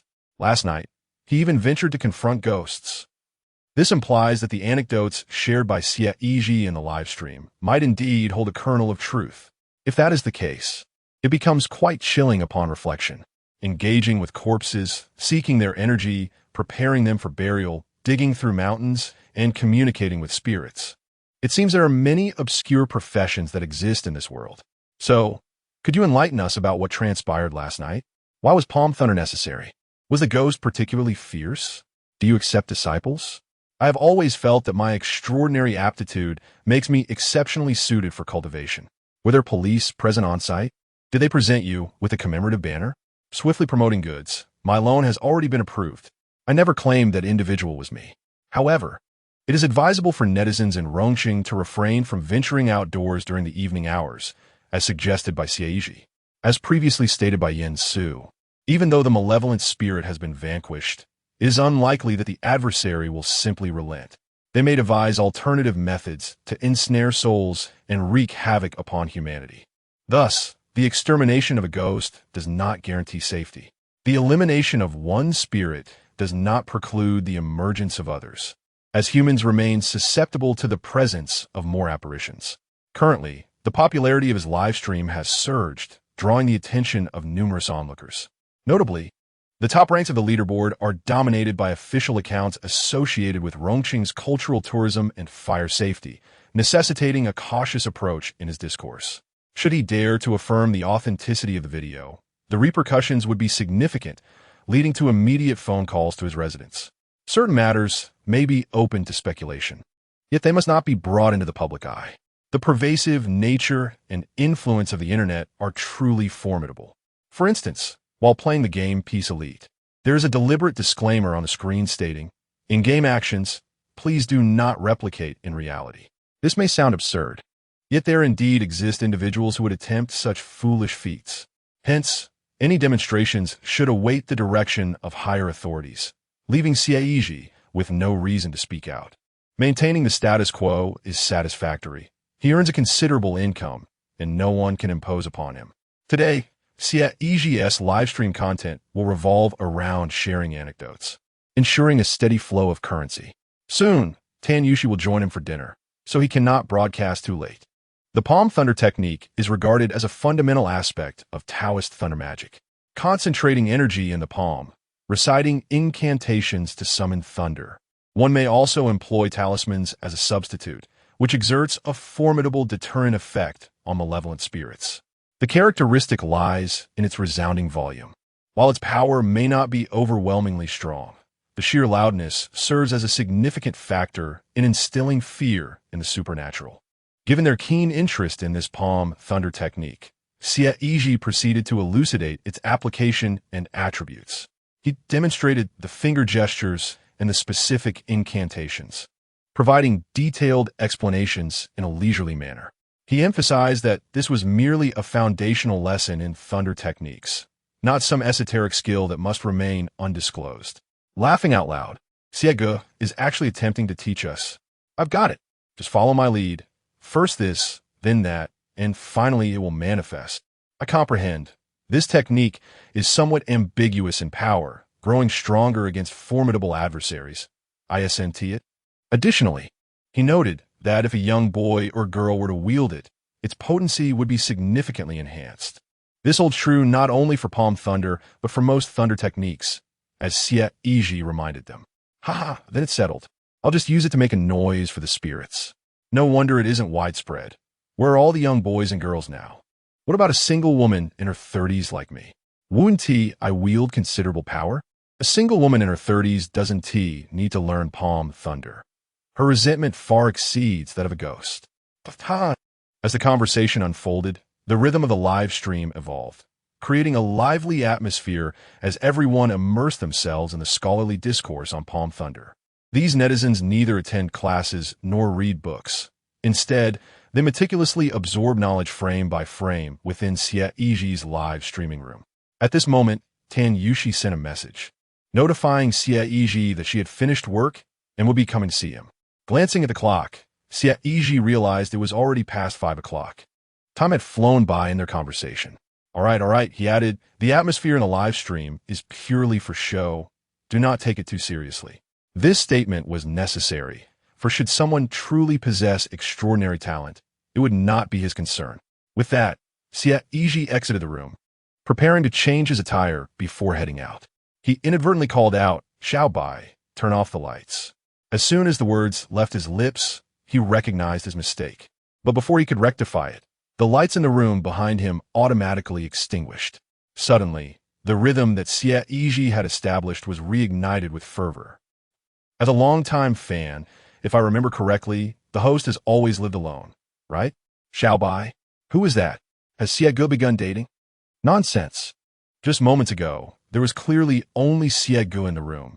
Where could anyone else be? But why did the lights turn off automatically? Constantly claiming it's for show, yet instinctively calling for a ghost to turn off the lights. What a joke. Chong Wei. And you said you couldn't fight? The barrage of comments refreshed at an astonishing pace. Having streamed for such an extended period, the viewership had gradually declined, stabilizing at over 10,000. However, Xie Yizhi's exclamation about the ghost caused the viewer count to surge back to 30,000. Time to end the stream. He hastily clicked to shut down the live broadcast. However, during those few seconds of delay, netizens were frantically flooding the bullet comments. He ran away again.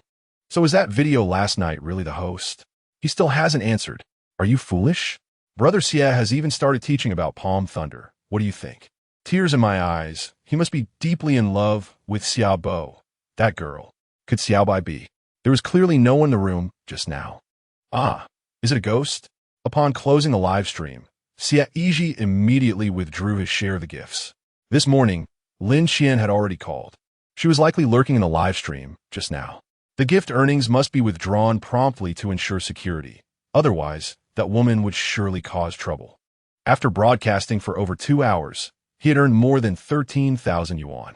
Unlike other hosts who engaged in PK battles or sold goods for commissions, he had simply chatted, yet still amassed over 10,000 yuan. Xie Yizhi deemed this income satisfactory. Any further greed might lead to trouble. This was not far off from what he had earned in the previous 2 months combined. Upon descending the stairs, he found Tan Yushi waiting for him in her car. Who would have thought that after mentioning a monthly salary of only a little over 2,000 yuan, this woman actually owned a car, a BMW 3 Series. Yin Su, a renowned supernatural consultant, only drove a Hongqi H6. Furthermore, Tan Yushi had attended police academy right after graduating from high school. Given her physical condition at the time, it was unlikely she should have qualified. Could this girl secretly be a wealthy heiress? Chapter 38. The young master of Yuedai Group. Why don't you go up? The doll has already been delivered. Weren't you going to pick one? Xie Yizhi inquired, expressing a desire to personally select a favored doll. Despite being downstairs, she hesitated to ascend for her choice. The clock had barely struck 5, approaching 6, with their reservations set for 7. Ample time remained. I nearly overlooked it. No matter. I shall choose after our meal, she mused. Tan Yushi, pursing her lips, noted her companion's evident thoughts, as if her every sentiment was etched upon her countenance. Xie Yizhi took little heed of this, settling into the passenger seat as Tan Yushi ignited the engine and departed the community. After a brief journey of approximately 10 minutes, they arrived at the previously reserved establishment, Ronghe Restaurant. While its name may suggest ordinariness, the restaurant itself was anything but.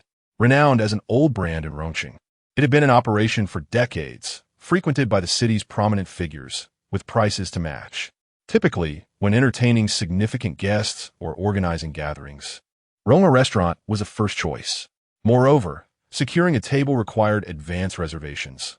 Otherwise, finding a spot was quite the challenge.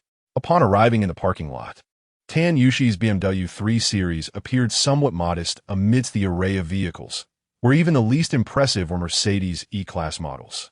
It was evident that Tan Yushi had invested considerably. What a generous gesture! Xie Yizhi felt a twinge of embarrassment, contemplating that had they not made a reservation, he could have easily persuaded Tan Yushi to dine at a simpler establishment. May I inquire the name under which the reservation was made? Upon entering, A welcoming hostess approached them with warmth. Tan Yushi came to reply. Very well, Miss Tan, your reserved room is in the Chaotian Pavilion. Please follow me. The hostess gestured gracefully. Aren't private rooms typically numbered? Xie Yizhi inquired with curiosity. It was his first visit to this restaurant, and he had never heard of such an elegantly named private room. It sounded quite sophisticated.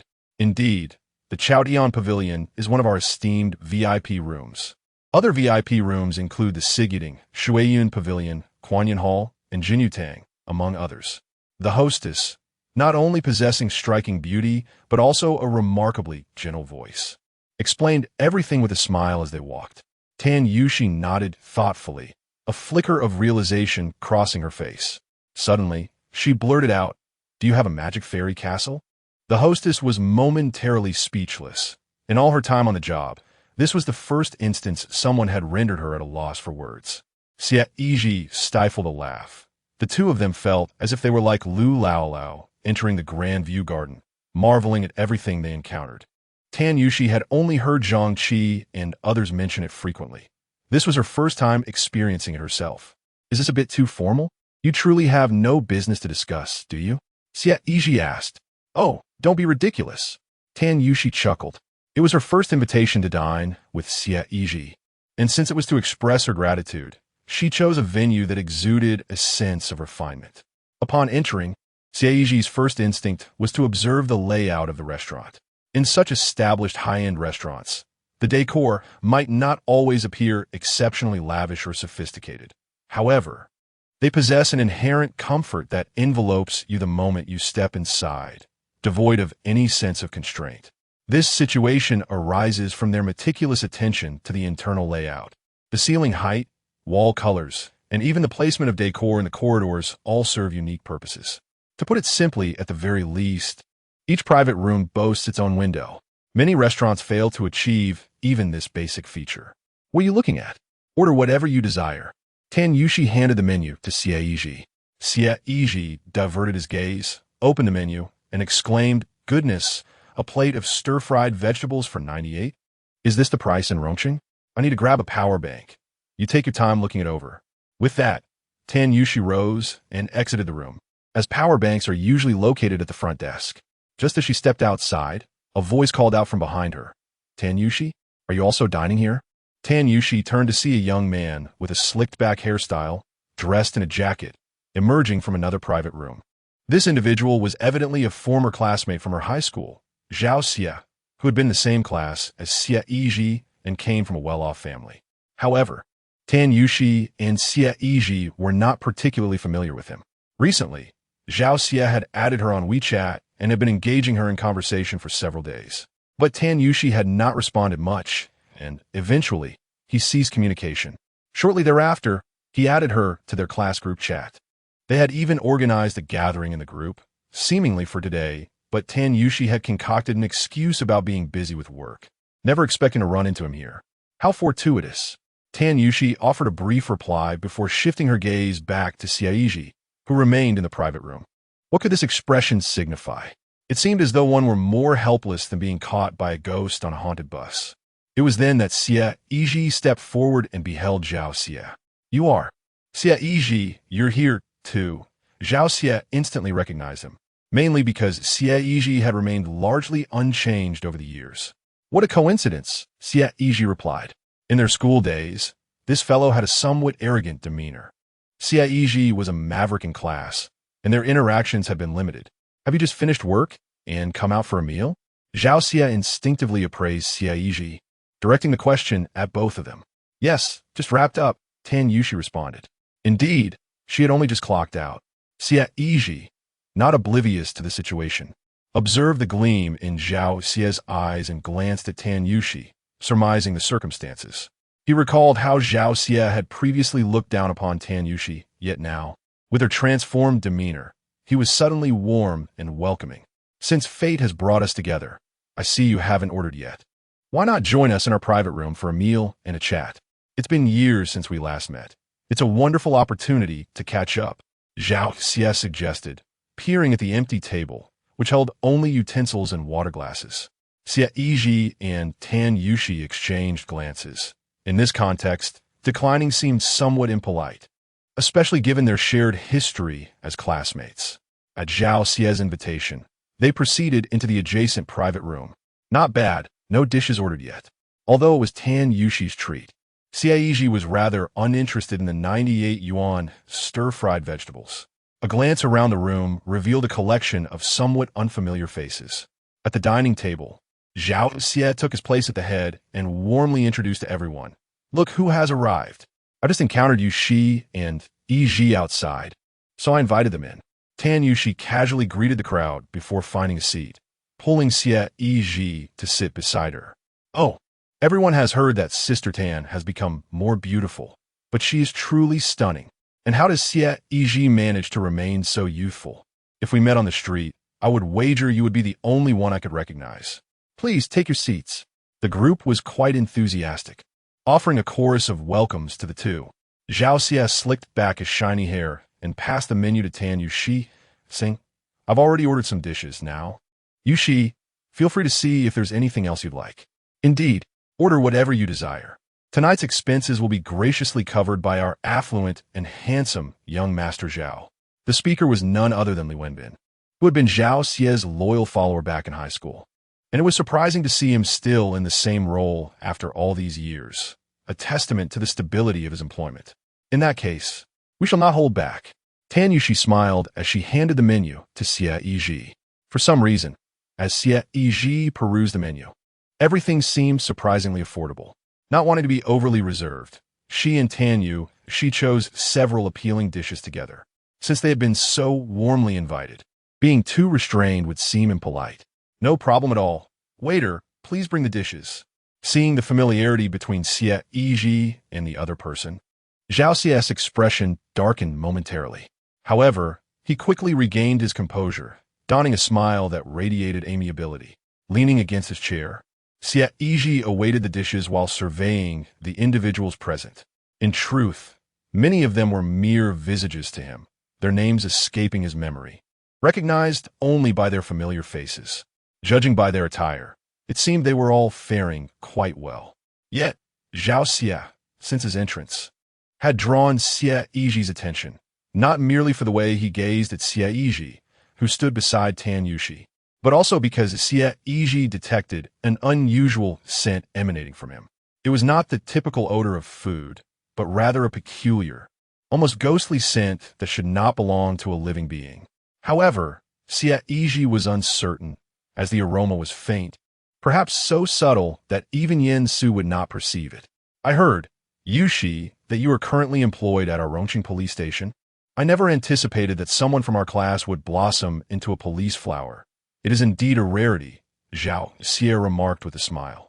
Previously, having added Tan Yushi as a friend, he had already conducted a background check on her current status, and now, he was merely seeking conversation. "I am still in my internship," she replied as she savored the dishes that had just been served. Previously, it was only known that Zhao Xie hailed from a wealthy family, a second-generation rich kid, yet the specifics of his endeavors remained unclear to all. "Working? Haha, our Zhao Xiao hardly needs to work," Li Wenbin chuckled, providing a formal introduction. "You may not be aware, but our Zhao Xiao is, in fact, the scion of Rongqing's foremost real estate company, the Yuedai Group. Previously, it was merely a matter of maintaining a low profile. After graduation, the individual began assisting in managing various family businesses, destined to inherit the family legacy." Chapter 39. Who is this female classmate? Wang Gang. The smug expression on Li Wenbin's face might lead one to believe he was the one set to inherit a fortune.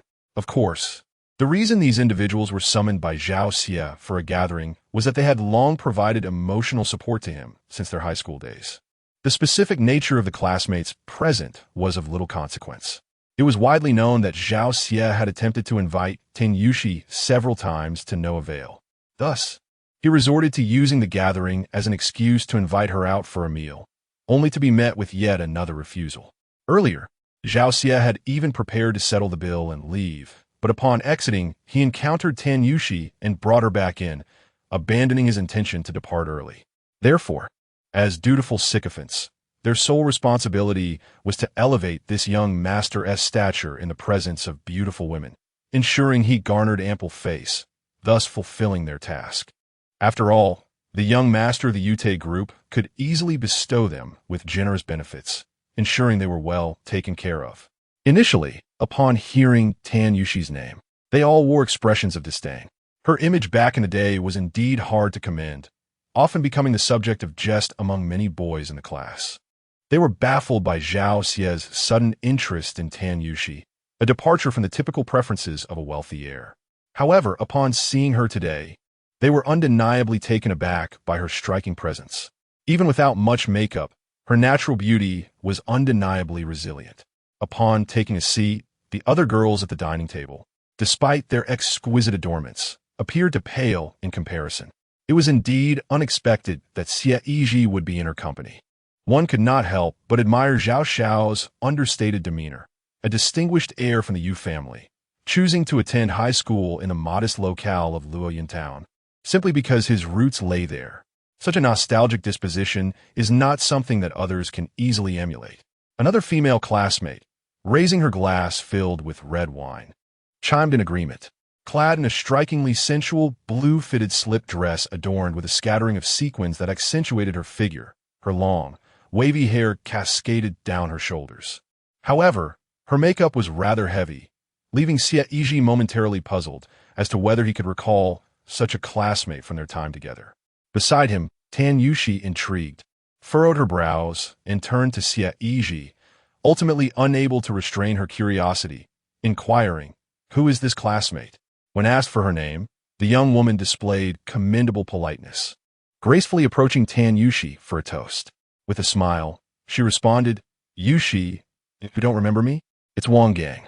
Tan Yushi and Xie Yizhi could only exchange incredulous glances. How astonishing it was to witness the transformation, such a significant change that it seemed the family heirloom had been lost along the way. No wonder she stood at an impressive height of nearly 170 centimeters. She was evidently a master of reinvention. And Yizhi, it's been quite a while since we last met. Who would have thought we would encounter each other here today? You're still as handsome as ever. How have you been? Still in Rongqing? After clinking glasses with Tan Yushi, Wang Gang seamlessly moved to Xie Yizhi's side, deliberately nudging him with her shoulder. With a flirtatious glance cast towards Xie Yizhi, her eyes radiated allure, causing him to shudder, his mind suddenly clearing. Recently, I have been away from Rome City, soon to accompany my grandmother to Africa to sell sugarcane. One must understand that such exquisite company would not be brought along to a banquet. Dan Duxi chuckled softly. Wang Gang, clearly unwilling to relent, was poised to speak further. However, upon noticing Zhao Xie's gaze from the head of the table, he hesitated to dominate the conversation and retreated to his seat, though his eyes remained fixated on Xie Yizhi, rendering the latter quite uneasy. By the way, Xie Yizhi, how fortuitous that you both find yourselves dining together today? Zhao Xie inquired, intrigued. According to his intelligence, Tan Yushi was not in a romantic relationship. Surely, they could not have just begun dating in the past few days. Last night, I happened to be at his place. We had arranged to dine together after work today, Tan Yushi responded. You were at his house last night? Zhao Xie's eyelids flickered, his nose almost betraying his surprise. Last night, Tan Yushi was at Xie Yizhi's residence. When he had messaged her, she had been at Xie Yizhi's home. Yet, she had chosen to ignore his message entirely, opting instead to make plans for dinner with Xie Yizhi. Have you two become involved? Wang Gang, more agitated than Zhao Xie, posed a question that had been on Zhao Xie's mind. No, I was merely in Luoyang town for a case. It grew late, and the journey back to the city was long. So we decided to stay at Yizhi's place for the night, Tan Yushi clarified. She wished to respond affirmatively, yet was uncertain whether Xie Yizhi would be willing. It would be inappropriate for her, as a girl, to answer on her own. Perhaps Xie Yizhi would assertively intercede to extricate her from this predicament. Tan Yushi gazed expectantly at Xie Yizhi, only to find him with his cheeks puffed out, his mouth full, blinking at her with a bewildered expression. Tan Yushi thought to herself, eat, as if he has never had a meal. In her mind, she silently mocked him, discreetly shifting her drink to attempt to choke Xie Yizhi. Little did she know, Xie Yizhi felt a chill run down his spine under Wang Gang's scrutinizing gaze. more discomforting than being watched by a ghost. He could only resort to eating as a means to evade that suffocating stare. So it was a case to handle. Next time, Yizhi, if you return to Luoyun town for another case, do let me know. I have several vacant houses in town where you may stay at your leisure. Zhao Xie exhaled in relief. If it was merely a case, then there was nothing to worry about, as it seemed he had other colleagues with him. If they had nowhere to go, he could maintain a cordial demeanor. However, if they did, with his temperament, he would not easily relent. Throughout his life, he had never encountered anything he desired that he could not obtain, employing various means to achieve his ends. With a goalkeeper present, could one not score a goal? Was that not absurd? Forget about the houses. Zhao Xiao, I have heard that the construction team of Yuedai has already commenced work in Luoyun town. Is there yet another significant project underway to benefit our hometown? Li Wenbin inquired with a beaming smile, leaning closer. Being a civil engineering major himself, he had graduated into the construction field and was somewhat more in the know. You are aware of this? Zhao Xie raised an eyebrow, feigning surprise. Come on, Zhao Xiao. Enlighten us. We are all classmates here. Surely, we won't spread any rumors. If you have any insider information, let us in on it so we can share in the excitement. Several classmates raised their glasses in agreement. The adoration of his peers clearly delighted Zhao Xie. Moreover, the disparity in status between him and the others was significant. Even if he were to divulge any secrets, it would hardly make an impact. Besides, the project was already underway, rendering it far from confidential. In truth, it was merely an amusement park project that we, Yuetai, had secured.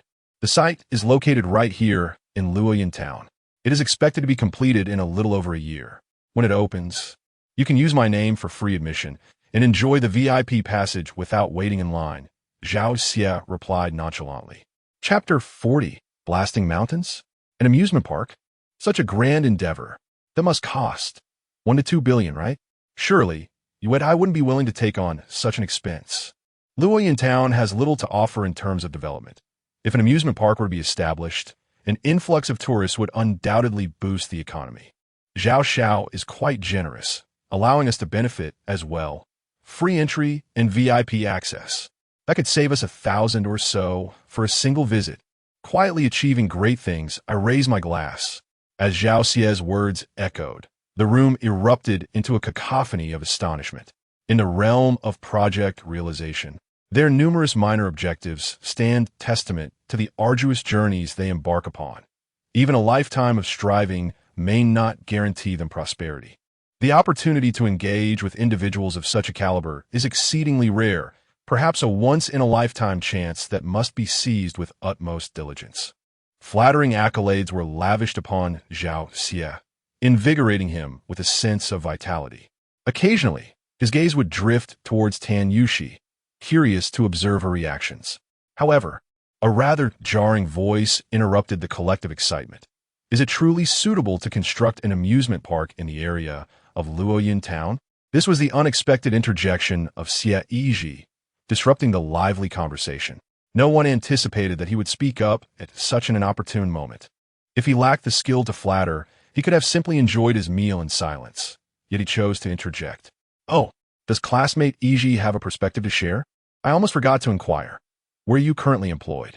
Zhao Xie maintained his composure, regarding Xie Yizhi with an air of poise.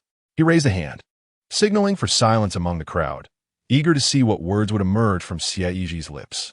I have recently taken to live streaming, Xie Yizhi replied. Instantly, the atmosphere erupted once more, with Li Wenbin questioning. Oh, so you're a web celebrity. This remark elicited a wave of laughter from the assembly. In the realm of reality, the internet live streaming industry is often looked down upon. While it was once a viable avenue, the recent influx of practitioners has rendered it increasingly challenging. As the competition for limited opportunities grows ever fiercer, often regarded as a slothful drifter, preoccupied with dreams of future success rather than engaging in meaningful endeavors. This notion is but a figment of delusion. We are all classmates. Kindly inform me of your next broadcast, and I shall surely lend my support. A modest contribution could secure a spot on the leaderboard. How much does it truly yield to attain the top rank? A single hot air balloon, perhaps 52 yuan, would suffice, Li Wenbin scoffed. His intent was not to mindlessly target Xie Yizhi. Rather, he discerned Zhao Xie as palpable disdain for this pretty boy. Yet, in the presence of Tan Yuxi, he wished to maintain his composure and preserve his persona, thus refraining from further remarks. At this juncture, he ought to assume the role of the antagonist, amplifying Xie Yizhi's discomfort, rendering him untenable in Tan Yuxi's eyes, much to Zhao Xie's satisfaction. Today's leaderboard likely amassed over 10,000 points, Xie Yizhi contemplated. The figures displayed were before any deductions, undoubtedly exceeding 10,000. The once lively dining table fell into an abrupt silence. Apart from Zhao Xie, the remainder of those present were merely ordinary workers, with perhaps a couple of white-collar individuals mixed in. In a third or fourth-tier city like Rongqing, earning over 10,000 a month is a remarkable feat. Xie Yizhi, however, was speaking of daily earnings surpassing that amount. The revelation left many momentarily speechless. If it exceeds 10,000, I must admit that I do not frequently watch live broadcasts. Li Wenbin conceded, somewhat deflated.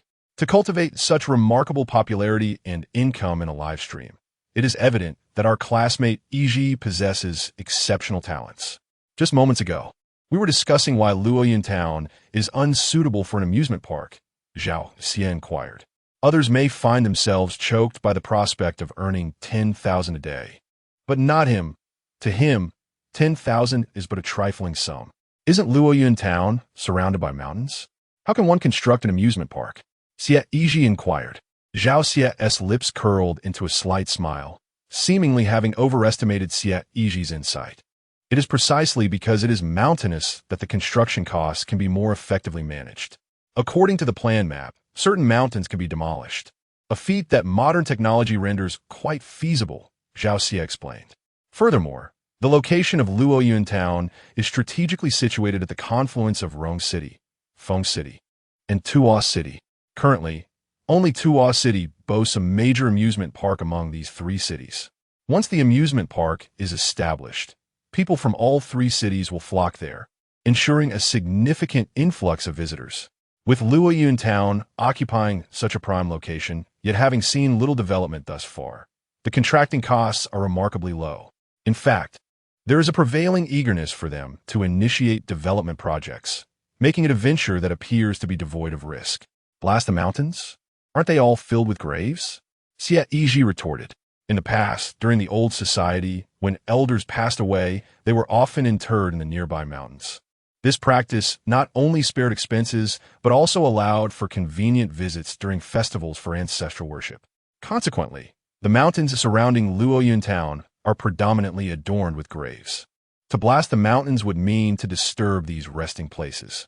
Even Xie Yizhi's ancestors, his great-grandparents, were laid to rest upon those very hills. Yet, it is likely that their graves do not lie within the area designated for construction. Otherwise, Xie Yizhi's parents would have long since raised their objections. We only commenced work after acquiring the necessary formal approvals, and we had previously notified the townspeople to relocate any ancestral graves within the construction zone, offering compensation for their efforts. This should pose no issue, should it? Zhao Xie responded. Their project is both compliant and lawful. One cannot simply halt development due to the presence of graves on the mountain, can one? Many young individuals have sought employment elsewhere, making it unlikely for them to return in time for the relocation of graves. Furthermore, Luoyun Town occupies a pivotal location at the confluence of three cities and has historically served as a significant stronghold during conflicts. Many soldiers who lost their lives were interred in the nearby mountains. Xie Yizhi added, this is common knowledge among the residents of Luoyun Town. The village elders, some of whom have lived long lives, often recount the heroic tales of the soldiers' valor during the battles to the children at the village entrance. While blasting the mountain is indeed compliant with regulations, it lacks consideration for human sentiments, does it not? Our forebears sacrificed their lives to defend against foreign invaders, and now, after more than 80 years since the war's end, their graves are to be destroyed? This is unavoidable. We must not forget the contributions of our ancestors. Yet we must also look forward, mustn't we? Zhao Xie remarked with a smile. He was even reluctant to engage in further banter with Xie Yizhi, implying that one should not forsake the opportunity for profit. Isn't that mere nonsense? My point is that recklessly blasting the mountain will not bring peace, even if an amusement park is established. Xie Yizhi continued. Although opposing superstitions, larger enterprises tend to place significant importance on feng shui principles. Given that Zhao Xie, as a scion of a real estate conglomerate like Yizhi, intends to take over the family business post-graduation, he cannot be unaware of this reality. The ancestors were not unreasonable. They sacrificed their lives to defend their homeland. However, to indiscriminately blast the mountains without prior arrangements left them with nowhere to go, forcing them to wander aimlessly. How could one not be agitated? Regardless of the profits a project may yield, the wealth gained may not guarantee one's survival. In Chapter 41, the loyal souls and heroic bones across the mountains, Xie Yizhi, despite his seemingly carefree demeanor, displayed no paternal qualities. Yet, during the tomb sweeping day, or when ascending the mountains to invite their ancestors for the new year, he would solemnly remind Xie Yizhi to watch his footing and refrain from stepping on the graves. As Xie Yizhi previously mentioned, the geographical location of Luoyun town is exceptionally advantageous, surrounded by mountains, making it ideal for ambushes. Thus, for an extended period, Luoyun town served as a crucial strategic base. In the event of any shifts in the battlefield across the three neighboring cities, immediate support could be rendered. Apart from the local troops gathered from the three cities, many reinforcements also arrived from the north. During the fierce battles, many sacrificed their lives, passing away far from their homes. Yet, due to the urgency of the conflict, they could only be buried on the spot, finding their peace in the earth without the chance to return to their roots. It is not an exaggeration to say that the mountains are filled with the loyal souls and heroic bones of the fallen. According to Xie Yizhi, those valiant spirits who died in battle rely on these graves for their existence. If one were to inadvertently trample upon a grave, disturbing the resting place of these souls, they would be left to wander endlessly. Without their sacrifices, the stability of the present life would not have been possible. It is for this reason that Xie Yizhi emphasizes the importance of caution to Xie Yizhi each year before their ancestral rites. However, the situation is no longer as simple as merely taking a step. It involves the entire mountain, and lives may be obliterated.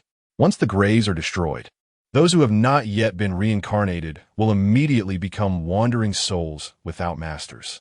Unbeknownst to them, with their graves vanished, how could they refrain from causing an uproar? Death signifies an end, yet does it truly matter whether they consent? Although it may seem somewhat irreverent, Zhao Xiao is indeed correct. One must always look forward. It is all for development and progress. Li Wenbin added, almost on the brink of mentioning profit, which would have rendered the conversation rather mundane. Money must be earned, yet one should articulate their intentions beautifully. It is all for the betterment of the hometown and the stimulation of the economy. Nevertheless, Zhao Xie did not pursue Li Wenbin's line of thought. From what Xie Yizhi had just stated, it was evident that this young man possessed some understanding of the underlying issues. Indeed, he recognized that directly constructing an amusement park would inevitably lead to complications. What do you believe would be the most judicious course of action? Zhao Xie inquired. The only viable solution is to first build a shrine and erect spirit tablets. This will allow the souls to receive offerings from the townspeople. After a period of 49 days, construction can commence, Xie Yizhi contemplated before responding.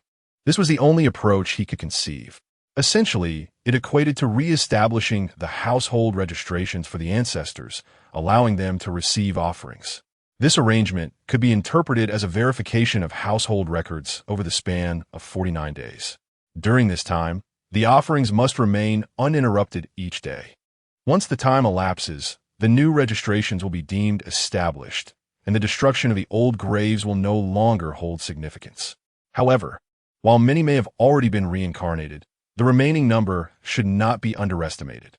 To summon so many restless souls in one go, followed by meticulously counting and erecting memorial tablets, and inviting them into the ancestral hall, is undoubtedly a monumental endeavor. Furthermore, while it may sound straightforward, there are numerous intricate rules and techniques involved. Both Buddhism and Taoism possess similar esoteric practices. However, Finding an individual capable of presiding over such a grand ceremony in the entirety of Rome City seems nearly impossible. Should any mishap occur during the process, the person responsible for overseeing the core rituals risks severe repercussions, potentially endangering their very life, given the sheer magnitude of souls involved. What is this? Aren't you just an internet celebrity? In this day and age, still prattling on about such mystical matters? Li Wenbin could not help but scoff. While his command of Chinese was commendable, he was utterly baffled by the esoteric nature of the conversation. The others at the table were also poised to mock Xie Yizhi, but soon their attention was drawn to the changing expression on Zhao Xie's face. His previously calm demeanor was gradually replaced by a serious countenance. Perhaps the others were oblivious, assuming Xie Yizhi was merely rambling, but Zhao Xie understood that he was almost entirely accurate. Years ago, his father, the head of the Yuetai group, inexplicably purchased a plane ticket one day and journeyed alone to Southeast Asia.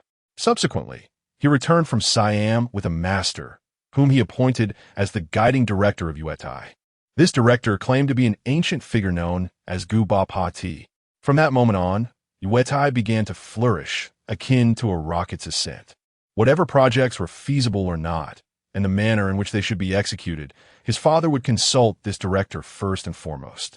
Moreover, this director exclusively liaised with his father, disregarding everyone else entirely.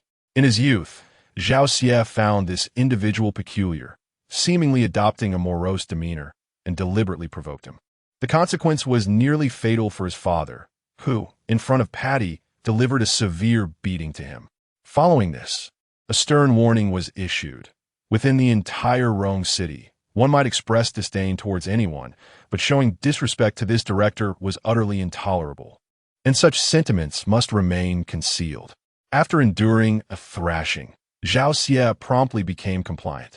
As he matured, he increasingly recognized the pivotal role this master played in the success of the family enterprise. Now, after the Yuetai group secured the amusement park contract, they promptly consulted with Director Patty. Zhao Xie recalled vividly that on that very night, Patty had mentioned a method proposed by Xie Yizhi almost verbatim. It was surprising to see that this classmate had such discernment. Given that he could articulate this solution, he must also comprehend the challenges involved. Where could I possibly find such a skilled individual to undertake this task?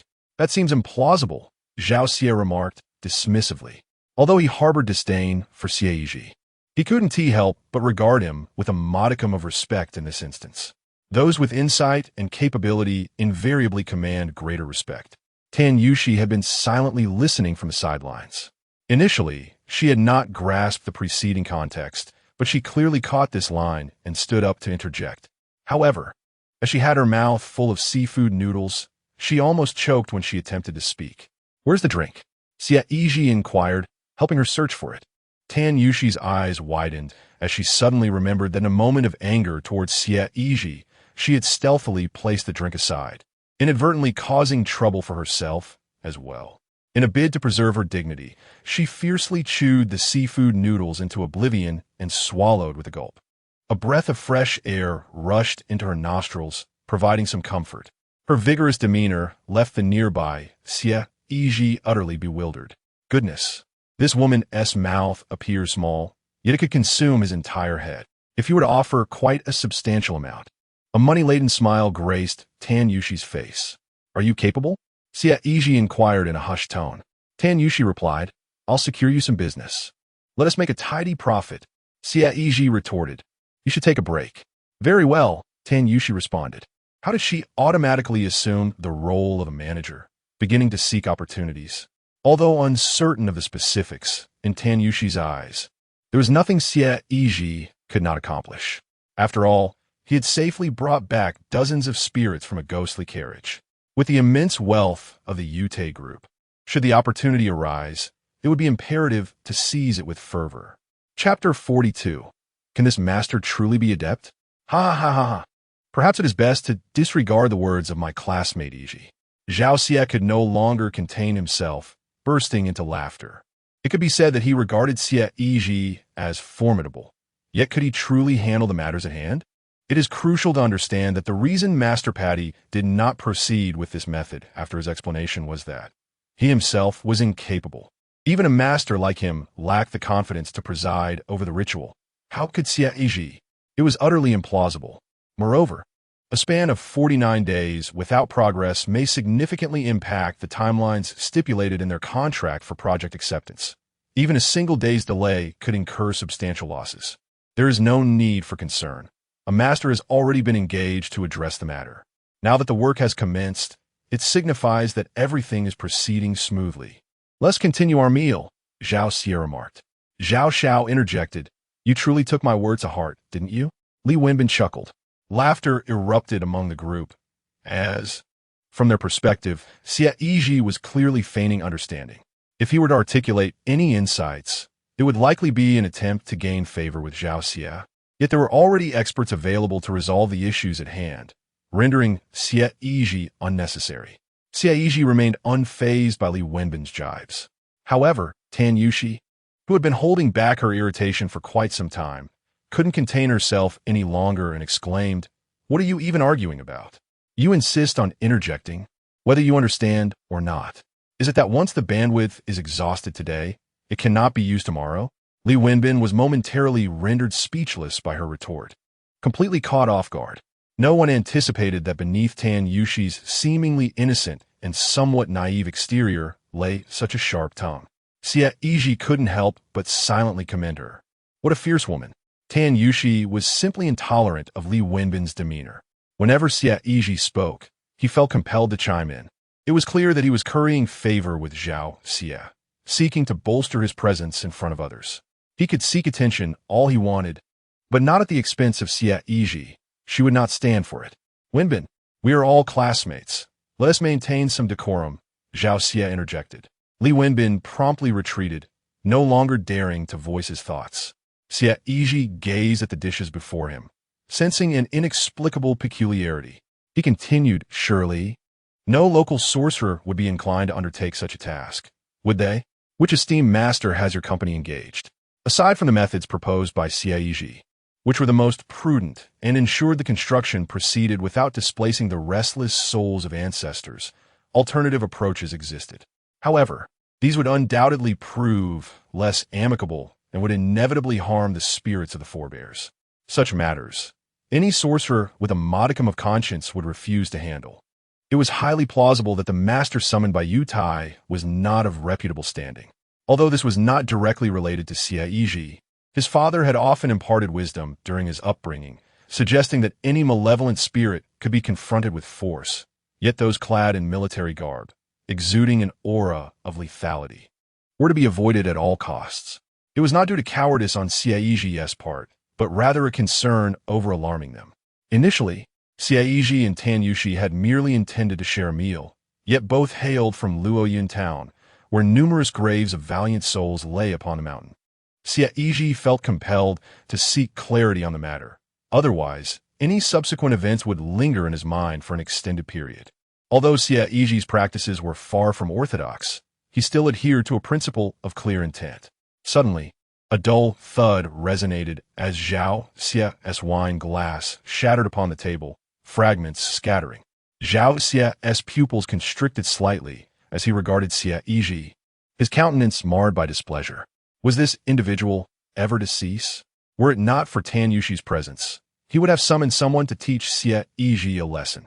The private room fell into a profound silence, all present startled by Zhao Xie's abrupt action. Today marks a gathering of classmates, and let us refrain from discussing other matters. The spirits have yet to flow adequately. A little libation will surely elevate the ambience. Kulme, shall we indulge in a drink together? With a mere glance from Zhao Xie, Wang Gang eagerly rushed over to pour a full glass for Xie Yizhi. As the adage wisely states, a man who does not become inebriated has little chance in non-tone. It seems Wang Gang has finally seized an opportunity. What is this? Are you driving? I can call for a chauffeur to take you home shortly. Noticing that Xie Yizhi had yet to lift his glass, Zhao Xie continued. What do you mean? You don't have a car? Xie Yizhi replied, No, I do not have a vehicle. No vehicle? How did you arrive, then? Zhao Xie chuckled softly, astonished that in this day and age, someone could be without a car. She came to pick me up. Xie Yizhi gestured toward the side, indicating Tan Yushi. Zhao Xie felt a surge of frustration internally, chiding himself for asking such a redundant question. It was a rare occasion to see Tan Yushi. Yet Xie Yizhi's presence had completely dampened his spirits. Zhao Xie had always been the center of attention wherever he went. Who would dare to speak against him? How could he endure such indignation today? Even a fool could discern that, despite their claims of not being in a romantic relationship, Tan Yushi undoubtedly harbored feelings for Xie Yizhi. If that is indeed the case, why not ensure Xie Yizhi remains absent from Ronqing? Zhao Xie was intimately familiar with this realm and had countless schemes at his disposal. Soon, he would intoxicate Xie Yizhi, allowing Tan Yushi to depart first. And then he would take care of this lad properly. Kulme, I propose a toast. We shall not return until we are thoroughly inebriated. Zhao Xie raised his glass high, downing it in one go, satisfied to see Xie Yizhi follow suit and finish his drink as well. He often engages in social gatherings, and his capacity for alcohol is not to be underestimated. One might presume that dealing with Xie Yizhi would pose no challenge for him. Half an hour later, Zhao Xie had already slumped over the table, thoroughly intoxicated. Tan Yushi observed that Zhao Xie seemed intent on confronting Xie Yizhi, and she had even considered intervening to suggest that they leave together. Yet this was the outcome. It was not that Zhao Xie's tolerance was particularly poor. The red wine earlier didn't count, and he had consumed over a gin of the homemade white liquor from the Ronghe restaurant in a mere 30 minutes. His drinking pace was quite astonishing. However, it was evident that Xie Yizhi was even more formidable, despite drinking the same amount as Zhao Xie. His face remained devoid of any flush, as if he felt nothing at all. You can really hold your liquor, Tan Yushi whispered. I have a substitute drinker. Xie Yizhi replied, covering his mouth with his hand as he leaned closer to her ear.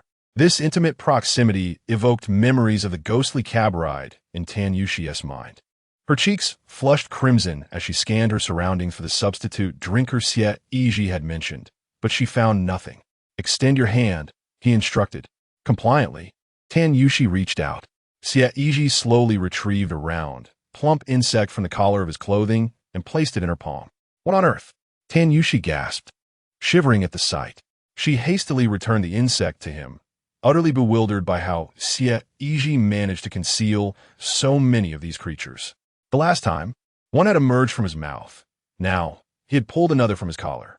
Startled by the sight, Xie Yizhi was finally satisfied and withdrew the goo worm back into his sleeve. The goo he had just unleashed was a gift from his mother, Li Wangxia, upon his graduation, known as the storage wine worm. Hailing from her hometown, it was designed to preserve wine, allowing one to drink on the go. Conversely, it could also be employed to evade drinking. However, in the village, using the storage wine worm to dodge drinking could lead to severe consequences, including being subjected to the infamous pig cage punishment if discovered. The worm he had just used to frighten Tan Yushi was the mother worm, typically placed at the collar, which transmitted alcohol to the offspring worms below, effectively distributing the alcohol content. The offspring worms on Xie Yizhi could store approximately 1.5 to 2 gin of alcohol. This meant that even if he were to drive now, it would be impossible for any alcohol check to detect him.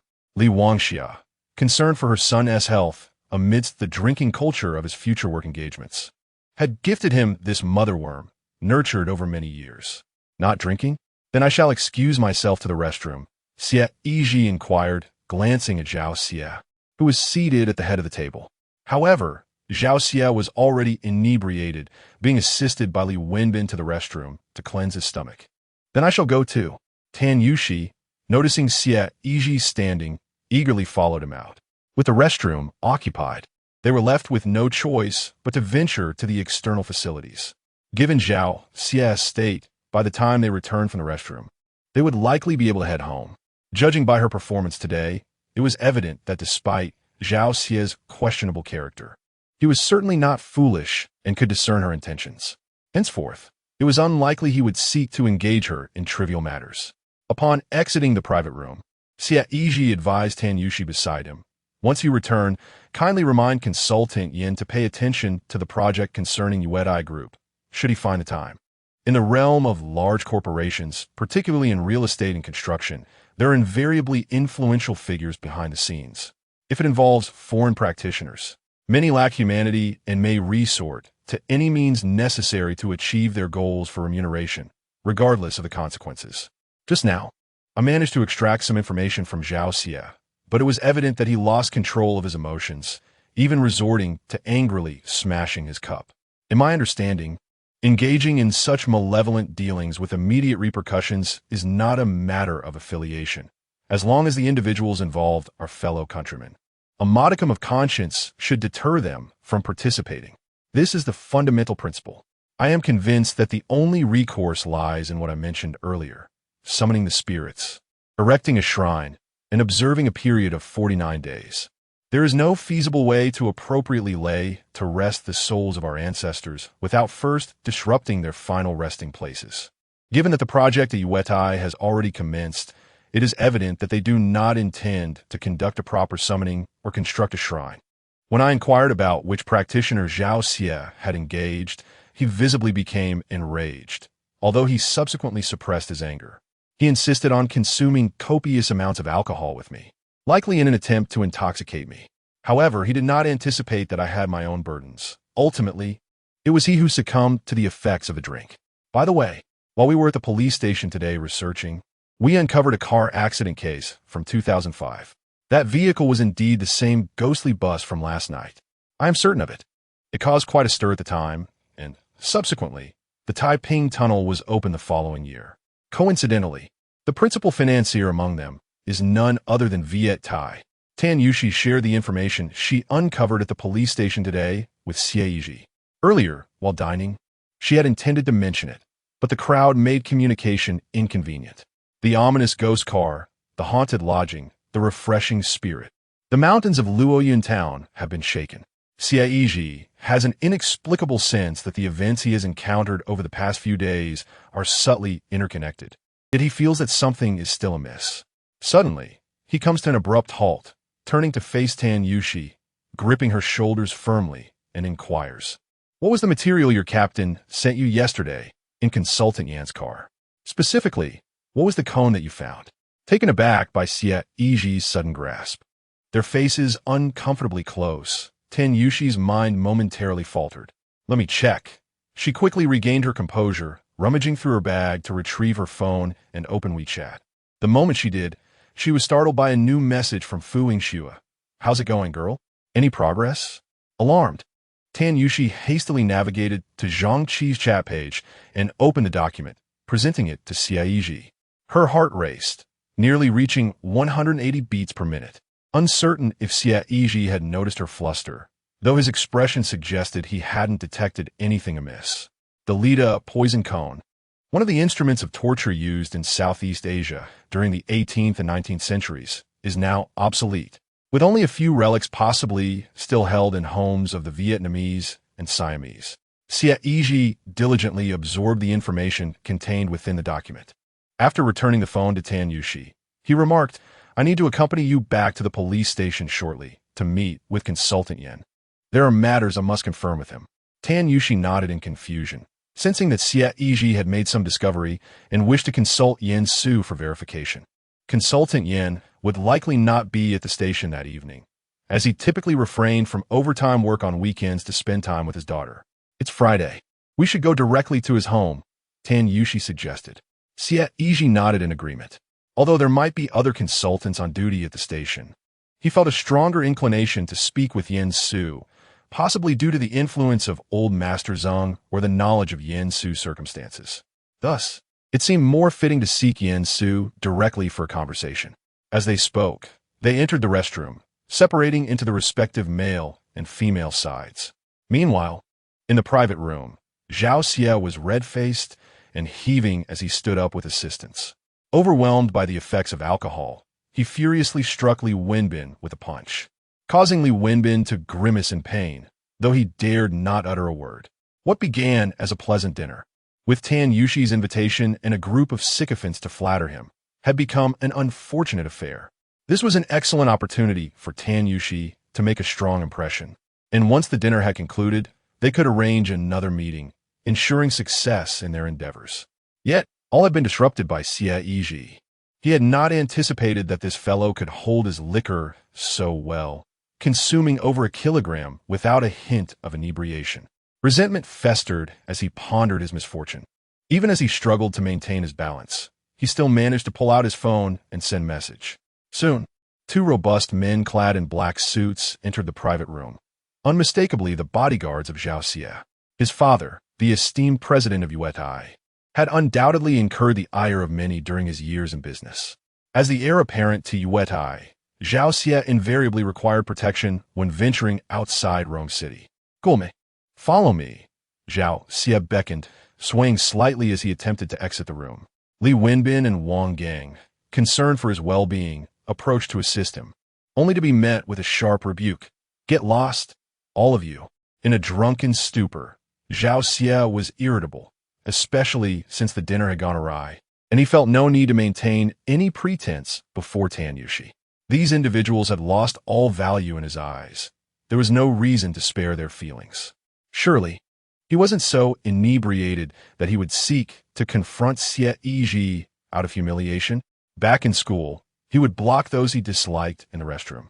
It seemed that habit had not faded. As Zhao Xie exited the private room, someone disdainfully remarked, "So what? Who in Rome City dares to provoke Zhao Xie? He simply lacks awareness." Li Wenbin clutched his chest, nearly choking on a mouthful of blood. "Oh no, that cannot happen." Wang Gang, in a fit of urgency, dashed out in her high heels, making her way to the restroom. Inside the restroom, Xie Yizhi was just about to finish when Wang Gang rushed in, startling him as a woman, typically associated with men, burst through the door. "Are you really still using the men's restroom?" Xie Yizhi queried, bemused. "I am momentarily short on funds, and Haven Tea had the chance to," she stammered, trailing off. Zhao Xie, inebriated, stormed in with an air of aggression. "You should make a hasty retreat from the other side," Wang Gang advised. "Those two men are rather rough. You are bound to be beaten." To his surprise, Wang Gang displayed a sense of loyalty. Xie Yizhi patted his shoulder and was about to exit the restroom when Zhao Xie staggered in, flanked by two bodyguards towering at nearly 2 meters. "Wang Gang, why the rush?" Zhao Xie squinted, fixing his gaze on Wang Gang. In a panic, Wang Gang hastily removed his trousers and approached the urinal, laughing nervously. No, I merely came to relieve myself." "Did Zhao Xiao specifically come to the restroom to seek me out?" Since the door was effectively blocked, Xie Yizhi opted to remain in place, smiling as he inquired. "It has been years since we last met, yet today you have put me in a most awkward position," Zhao Xie replied coldly, his demeanor starkly contrasting with the refined image he had presented upon entering the private room. "Oh, or restore your dignity," Xie Yizhi probed further. Zhao Xie widened his stance, gesturing to his groin. "The only way you are leaving today is through this door. Furthermore, keep your distance from Tan Yushi, or the situation will escalate beyond your expectations." With alcohol impairing his judgment, Zhao Xie's face flushed red, and he grew increasingly irritated as he gazed at Xie Yizhi. He had already suppressed his frustration at the dining table due to Tan Yushi's presence, but now, in the men's restroom, she could not intervene. As long as Xie Yizhi dares to defy him even slightly, he possesses myriad means to ensure that Xie Yizhi will never forget the lesson. "Have you had too much to drink?" Xie Yizhi inquired. "Indeed, I have indulged, so what?" Zhao Xie began, yet his words remained unfinished. Unbeknownst to Zhao Xie, Xie Yizhi had, at some point, procured a water induction talisman, which he deftly affixed to Wang Gang's back. Chanting an incantation and forming a hand gesture, he pointed towards Zhao Xie. "Allow me to help you regain your clarity." Suddenly, the water that had just been poured in the basin took an inexplicable turn and surged directly towards Zhao Xie's face. As Zhao Xie opened his mouth to speak, he was abruptly doused, awakening him from his stupor. "You, Xie Yizhi, what have you done? I will have your life."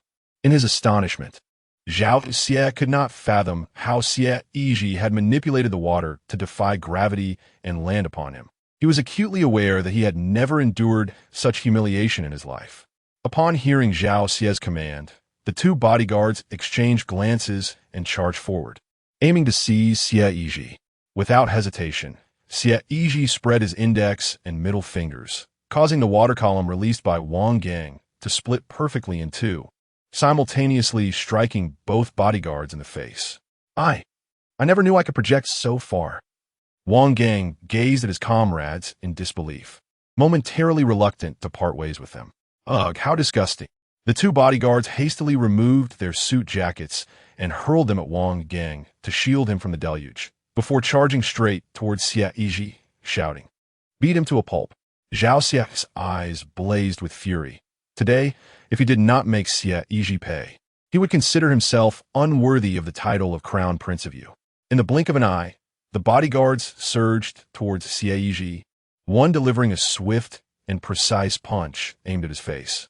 To be a bodyguard, one required not only a robust physique, but also professional training.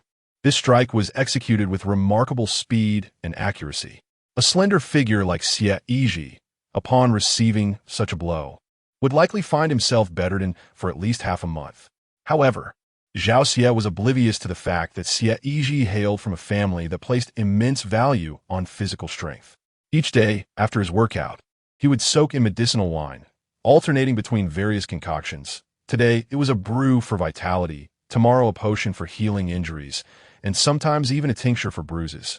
While Xie Yizhi appeared somewhat frail, he rarely fell ill, and his agility was beyond question. In a swift motion, Xie Yizhi delivered a powerful kick, and before the punch could land, the bodyguard found himself forcefully kneeling on the ground. His abdomen caved in as if his internal organs had shifted. It was astonishing to witness such strength emanating from a seemingly delicate frame. Before the other bodyguard could react, Xie Yizhi seized him by the hair and unceremoniously thrust him into the toilet. "Stop, please." Stop. Wang Gang had just pulled the suit covering his face aside when he beheld the grim spectacle. One bodyguard knelt on the floor, his expression contorted in pain, unable to rise, while the other was in a more dire predicament, head submerged in the toilet, his rear end elevated as if trying to balance a soda bottle. Yet he remained stuck. The restroom was enveloped in an eerie silence. After a considerable pause, Wang Gang finally spoke. "So, it seems you are quite the man after all. Were it not for that insufferable fellow, Xie Yizhi would have relished the opportunity to dunk him in the toilet." Zhao Xie stared in disbelief at his two bodyguards. These two were elite individuals he had meticulously selected from hundreds of candidates. Typically, they could fend off 3 to 5 attackers effortlessly, yet within less than a minute, they were both incapacitated by Xie Yizhi. Who on earth is this young man? Not only could he make Tan Yushi lean in closely, but he also articulated the fundamental issues of his family's project with remarkable clarity. He consumed over 1 kilogram of liquor without even a hint of intoxication. Moreover, he effortlessly took down both of his personal bodyguards. Such a character should not exist in Luoyan town. Zhao Xie was trembling in fear from Xie Yizhi's prowess. Yet the humiliation he had just endured prevented him from acting rationally. Spotting a thick, discarded water pipe in the corner, he seized it, his face contorted with ferocity as he prepared to confront Xie Yizhi. However, in the next moment, Xie Yizhi's hand flashed with a golden light as 8 copper coins flew from his grasp, transforming into a radiant wheel. Bang! The metal pipe in Zhao Xie's hands was shattered with a forceful shock. The pain from his torn palm kept him alert, blood slowly trickling down his arm. Immediately afterward, the golden glowing coins returned to Xie Yizhi's hand. What in the world? Wang Gang gasped, his eyes nearly popping out of their sockets. Xie Yizhi waved his hand dismissively, clarifying it is a combination of the golden light spell and the coin array, which can also be referred to as the golden light coin array. Chapter 45. Guessing rock, paper, scissors with the mirror. Win wants to proceed. The copper coin formation, previously demonstrated in the confines of his home while attempting to open his parents' bedroom door, is now being utilized anew. This time, however, instead of the sword-shaped array, a more conventional 8 gates lock formation is employed. The power of the copper coin formation, while formidable, ultimately remains limited. Hence, Xie Yizhi prefers to augment it with the golden light spell during application. This can be understood as imbuing the copper coin formation with an additional layer of magic, amplifying its potency manifold, not only against apparitions, but also yielding significant physical impact. It is conceivable that a weathered stainless steel pipe, wielded by Zhao Xie, could be shattered with ease, illustrating the extent of its might. Had the force been directed at Zhao Xie's head, rather than the pipe. One can only imagine the bruises that would have ensued. As the severed pipe clattered to the ground, producing a sharp metallic sound, the restroom fell into an eerie silence. Wang Gang, Zhao Xie, and even the bodyguard whose head was submerged in the toilet were rendered motionless, stunned into inaction. The transformation of mere, unremarkable copper coins into a weapon of great potential in Xie Yizhi's hands was utterly astonishing. Should this incident circulate, those collecting antiquities and old currency would undoubtedly be compelled to register their acquisitions. The bodyguard, now sprawled on the floor, remained shaken, quietly grateful that Xie Yizhi had refrained from drawing a weapon during their earlier confrontation. Otherwise, the consequences could have been far more severe than merely sipping toilet water. Who on earth are you? Zhao Xie stammered, his mind clouded by shock and confusion, struggling to articulate his thoughts. Had he foreseen Xie Yizhi's formidable prowess? Had he known that he was indeed in a state of disarray, seeking to reclaim some sense of dignity after a night of revelry, he might have reconsidered his approach. Aren't we all classmates? Xie Yizhi replied with a smile. He approached Zhao Xie with a leisurely pace. Initially, he merely intended to join for a meal and depart afterward. Zhao Xie could pretend all he wished, but he insisted on stepping in to play the role himself. Not only that, but he also initiated some project that necessitated blasting mountains and desecrating ancestors' graves in Luoyang town.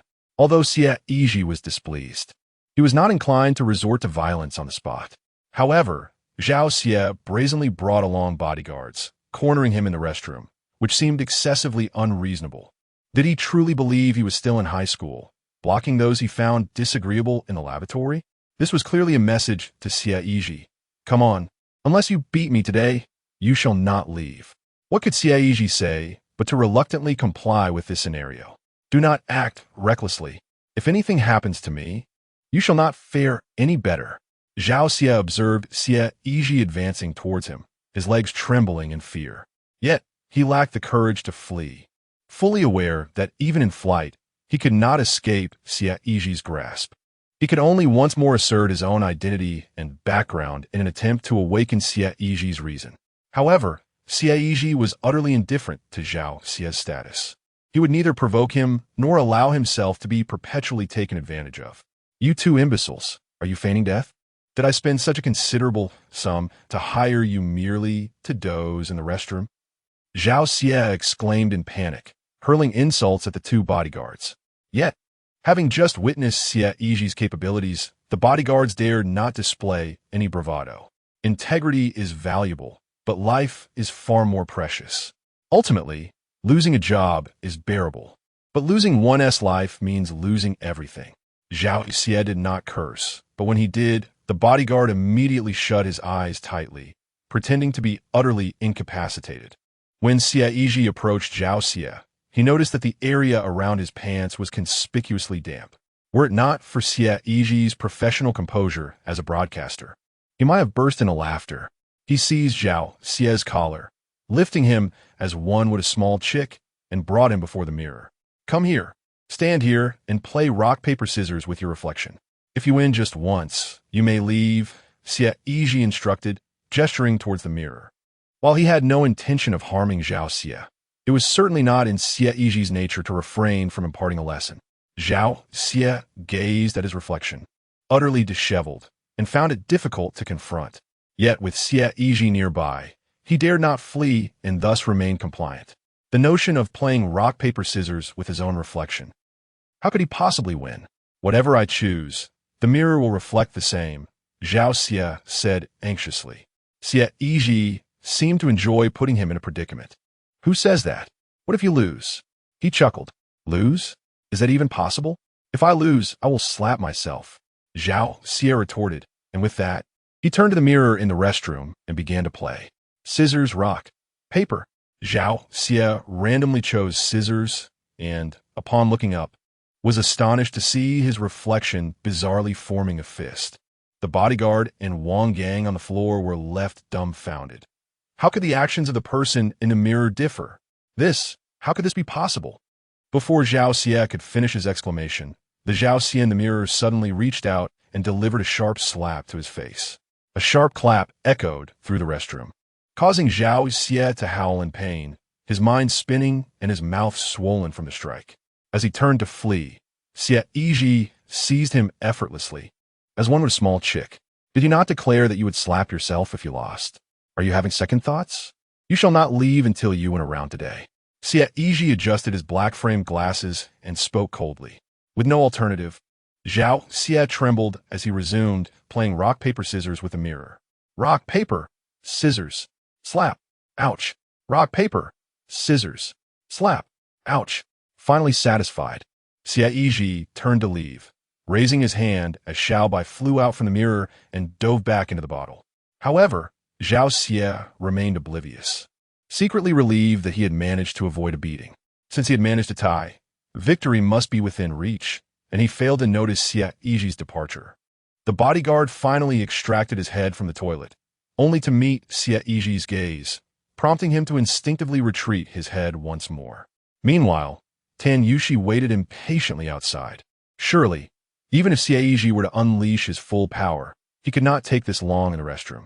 Upon returning to the private room, he noticed that both Xie Yizhi and Zhao Xie were absent, and everyone else had left as well. It dawned on him that Zhao Xie must have sought Xie Yizhi out in the restroom. Although he was aware of Xie Yizhi's prowess in dealing with ghosts, Zhao Xie was no ghost. The young master might still suffer if he had a bodyguard. With this thought, Tan Yushi dashed toward the restroom, colliding with Wang Gang, who had just slipped out. Why did you also emerge from the men's restroom? Is Xie Yizhi inside? Zhao Xie hasn't caused him any trouble. Has he? Tan Yushi inquired anxiously. What's going on? I can sense it from afar. He is fine, but Zhao Xie is in quite a predicament. He is currently inside, engaged in a game of rock, paper, scissors with a mirror. He won't be allowed to leave until he wins at least once. And that bodyguard is nearly drinking the toilet water dry. After saying this, Wang Gang dared not linger and dashed away. If Zhao Xie were to turn his ire toward him, he certainly couldn't bear it like Xie Yizhi. It was wiser to retreat post-haste. What is happening? Tan Yushi hadn't yet grasped the situation when Wang Gang had already vanished, running with a newfound vigor that was markedly more masculine than before. What could have transpired in the restroom? Just then, Xie Yizhi emerged from the restroom, and upon seeing that he was indeed unscathed, Tan Yushi finally relaxed. Are you all right? Tan Yushi asked, her voice laced with concern. What's wrong? Did you think something happened to me? Why the urgency? Xie Yizhi spread his hands, indicating that he was perfectly fine, not a drop of water on him. I'm a police officer. I must ensure public safety, Tan Yushi replied, wrinkling her nose. That's quite reassuring. Xie Yizhi raised an eyebrow, teasingly responding. Absolutely. Tan Yushi was the type who would glow with joy at the slightest compliment, her head nearly tilting back in delight. Today had been fortuitous. Not only had she enjoyed a complimentary meal with Xie Yizhi, but she had also managed to shake off the shameless Zhao Xie. As they chatted, the two exited the restaurant, climbed into the car, and made their way directly to Yin Su's residence.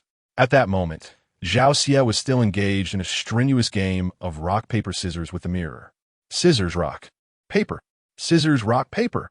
Zhao Xie repeated the gestures, yet the outcome remained a stalemate.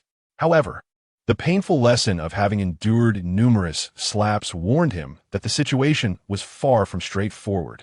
Xie Yizhi was an exceedingly cunning individual, undoubtedly possessing some hidden strategy. The current ties were merely a fade. If he didn't win at least once and leave, he would surely continue to suffer. Brother, what are you doing? Playing rock, paper, scissors with a mirror? Are you imitating that popular internet celebrity from Rongsheng? At that moment, a patron entered the restaurant, observing Zhao Xie's actions with a perplexed expression. You know nothing. Get lost. The restroom is off limits. Zhao Xie, filled with pent-up frustration, found himself confronted by the man, who was left bewildered by the reprimand. As the man stepped back toward the door, he pulled out his phone and discreetly snapped several photos. Subsequently, he posted them on a short video platform, captioning it, playing rock, paper, scissors with the mirror, a phenomenon evolving from person to person. He even remembered to tag Xie Yizhi. Chapter 46. Xie Yizhi exposed it was unclear how much time had passed, but Zhao Xie's reflection in the mirror began to display signs of fatigue. the speed of his gestures noticeably slowing. The two bodyguards had regained some composure, yet due to Xie Yizhi's lingering authority, they dared not approach their boss, Zhao Xie. They could only stand silently by, waiting to eject anyone who dared enter, having already driven away countless patrons. At that moment, Zhao Xie's phone in his pocket chimed with an incoming call. Yet, he still did not dare to pause his actions, instead casting a fierce glance to signal his bodyguards to retrieve his phone. As the caller ID illuminated the screen, it was evidently a video call from his father, Zhao Changyi, the president of the Yutai Group. While Zhao Xie might disregard calls from others, he felt compelled to answer his father's. He immediately instructed his bodyguard to hold the phone up to his face and connect the video call. Upon its connection, Zhao Changyi's stern visage appeared on the screen. His eyes narrowed as he scrutinized Zhao Xie for a considerable moment before finally speaking. Who is this fool? Let my son take the call. Zhao Xie, having just endured a barrage of slaps from a mirror, felt his face flush and swell to the extent that even his father failed to recognize him. Dad, it's me. Zhao Xie, he replied. Where have you been gallivanting? How did you end up in such a state? Have you been beaten up? What have you been gesticulating about? Hurry back.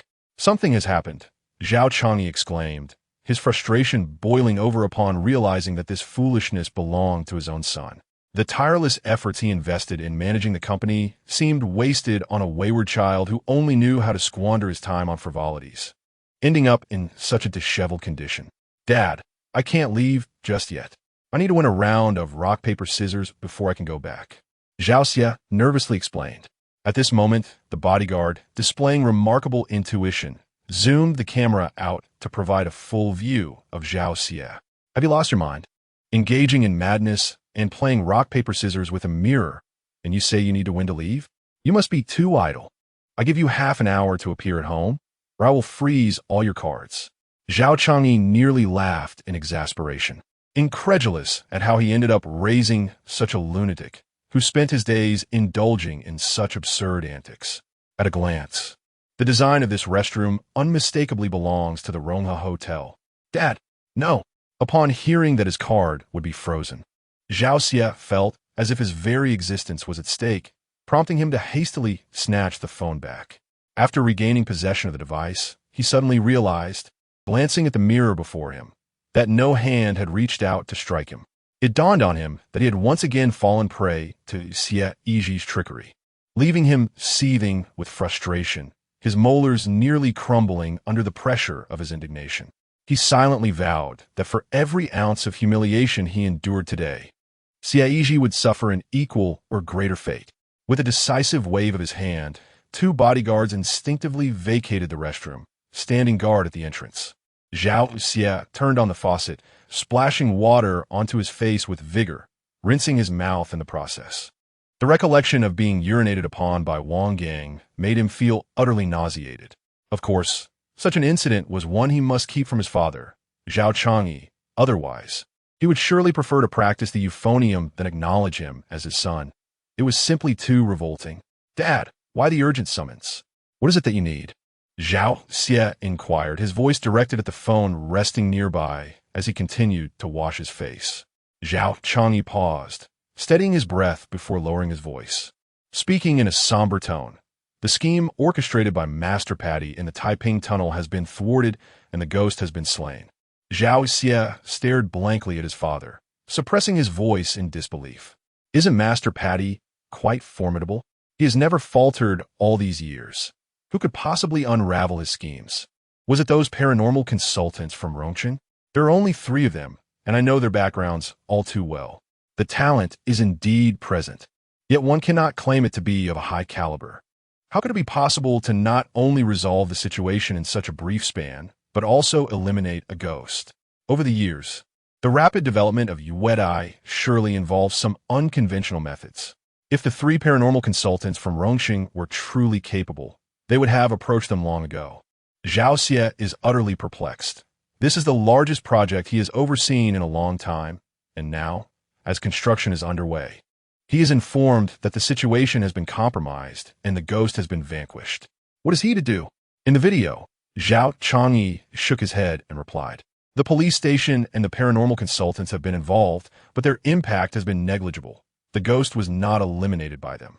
According to Master Patty, it was a passerby who accomplished this feat, a young man, seemingly emerging from nowhere.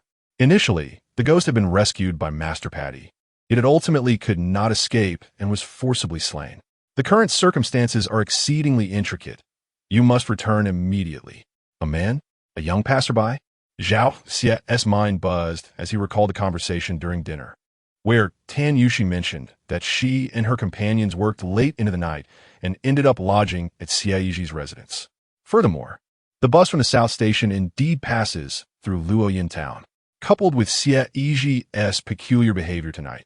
Although Zhao Xie harbors a strong desire to skin him alive, he cannot deny that this individual possesses certain abilities. Could it be, Father? I may know who this person is. Chapter 47. Bonus. A windfall of 120,000. Oh. Zhao Changyi was momentarily taken aback, gazing at his son with a look of confusion. The man you mentioned, should he not be of similar age to mine? He inquired, and rather slender. Wearing black-framed glasses? Zhao Xie articulated the features of Xie Yizhi as he sought clarification. However, on the other end of the line, Zhao Changyi shook his head, indicating his own uncertainty. I am unaware of his exact appearance. Only Master Patty has seen him. Yet, there were police pursuing him at that time, so he could not linger for long. Had it not been for Xie Yizhi's timely intervention, after Master Patty shattered Yin Su's ghostly ceiling altar, the possessed spirit would have had a chance to escape. For even as a supernatural consultant, Yin Su could only confront the spirit given enough time. Unfortunately, the possessed spirit evaded direct confrontation. Such an exceedingly agile ghost is quite challenging to capture. Who would have imagined that among the passengers in the vehicle, there was indeed an adept? Not only could he ensure the safe return of those ensnared by the spirit from the ghostly bus, but after their return, he also swiftly dealt a blow to the possessed spirit. Soon after, the police caught up, forcing Patty to make a hasty retreat. You need to return quickly, Zhao Changyi scolded. He felt exasperated looking at Zhao Xie's pig-like face. Zhao Xie, having just endured humiliation from Xie Yizhi and now facing reprimand from his father, could hardly contain his frustration. He could only vent his anger towards the two bodyguards before departing the restaurant and entering his vehicle. Drive faster, let us go home, Zhao Xie commanded, directing his ire towards the driver. Previously, he had always driven himself, but in just 2 short years, he had encountered 7 or 8 mishaps on the road. Zhao Changyi revoked his driving privileges, leaving him reliant on a chauffeur for transportation. This predicament thwarted Zhao Xie's aspirations of cruising in a sports car to attract potential romantic interests. Young master, why are you so drenched? And is there a hint of... The driver, glancing through the rearview mirror, noticed Zhao Xie, soaked and exuding a faint odor amidst the scent of alcohol. Mind your own business. Just drive faster. I need to get home and change, Zhao Xie retorted sharply. The driver, sensing the young master's fury, dared not utter another word and pressed the accelerator. However, Zhao Xie remained dissatisfied with the pace, aware that Zhao Changyi would summon him in half an hour. He could not possibly attend a meeting reeking of urine. A swift shower was imperative, and time was of the essence. I told you to hurry.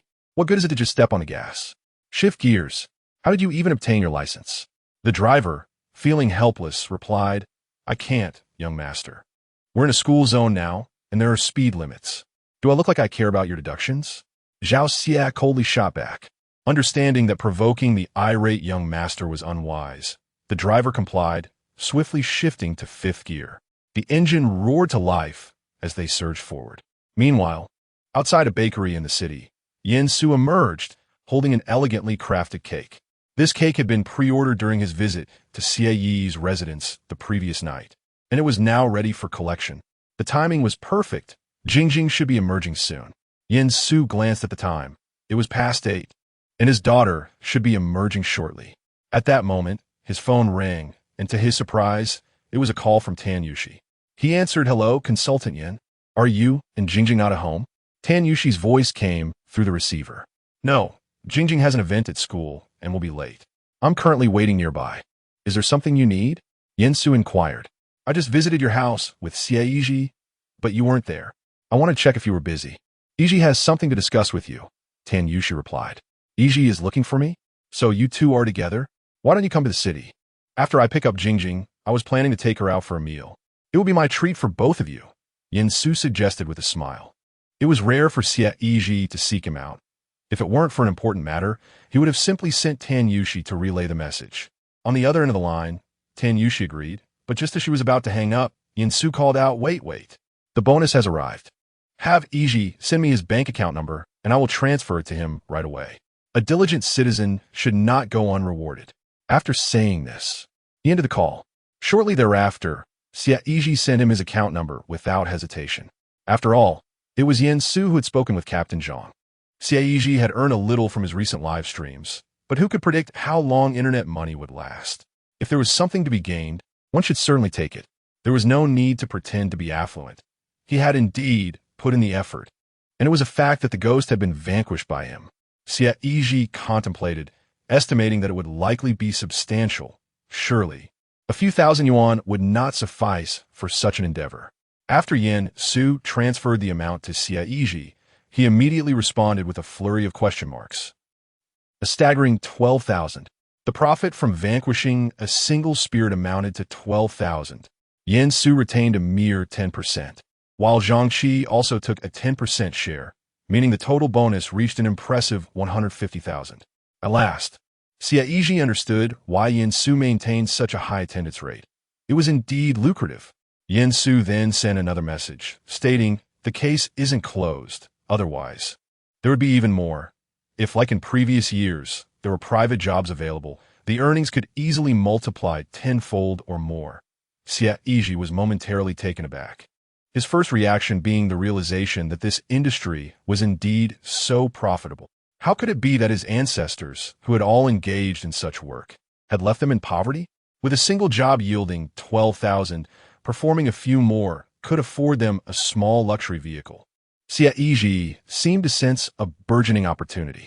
Furthermore, the bonuses for supernatural cases were indeed dispensed with remarkable speed after last night's dispatch to eliminate a spirit. The report was completed, and today the bonus was already approved. This promptness likely stemmed from the inherent dangers associated with dealing with spirits. An unexpected incident could cost one their life. Hence, the expedited approval of bonuses also served as motivation for the paranormal consultants. After all, if the next task were to prove fatal and the bonus for the previous one remained unpaid, that would indeed be a significant loss. After sending their locations to Xie Yizhi and his companion, Yin Su received a message from his daughter, Yin Xiaojing, indicating that she had exited the school and was on her way to meet him. Given that parking in that area was restricted for extended periods, Yin Su hurriedly carried the cake and briskly made his way to the intersection to greet her. Though it was night, the streetlights did not illuminate the scene clearly. Yet I spotted my daughter amidst the crowd from a distance. Jingjing, I'm here, Yin Su called out, waving his hand. Dad, Yin Xiaojing, clad in her school uniform, adorned with a white hairband, and burdened by a backpack larger than her own frame, joyfully rushed over upon seeing Yin Su waving from across the street, eagerly awaiting the green light. Slow down, slow down. At that moment, all the fatigue that had accumulated over the week dissipated upon seeing his daughter. Typically stern and seemingly austere, he never wore a serious demeanor in front of her. Occasionally, the thought that his daughter would one day marry and leave him troubled his sleep.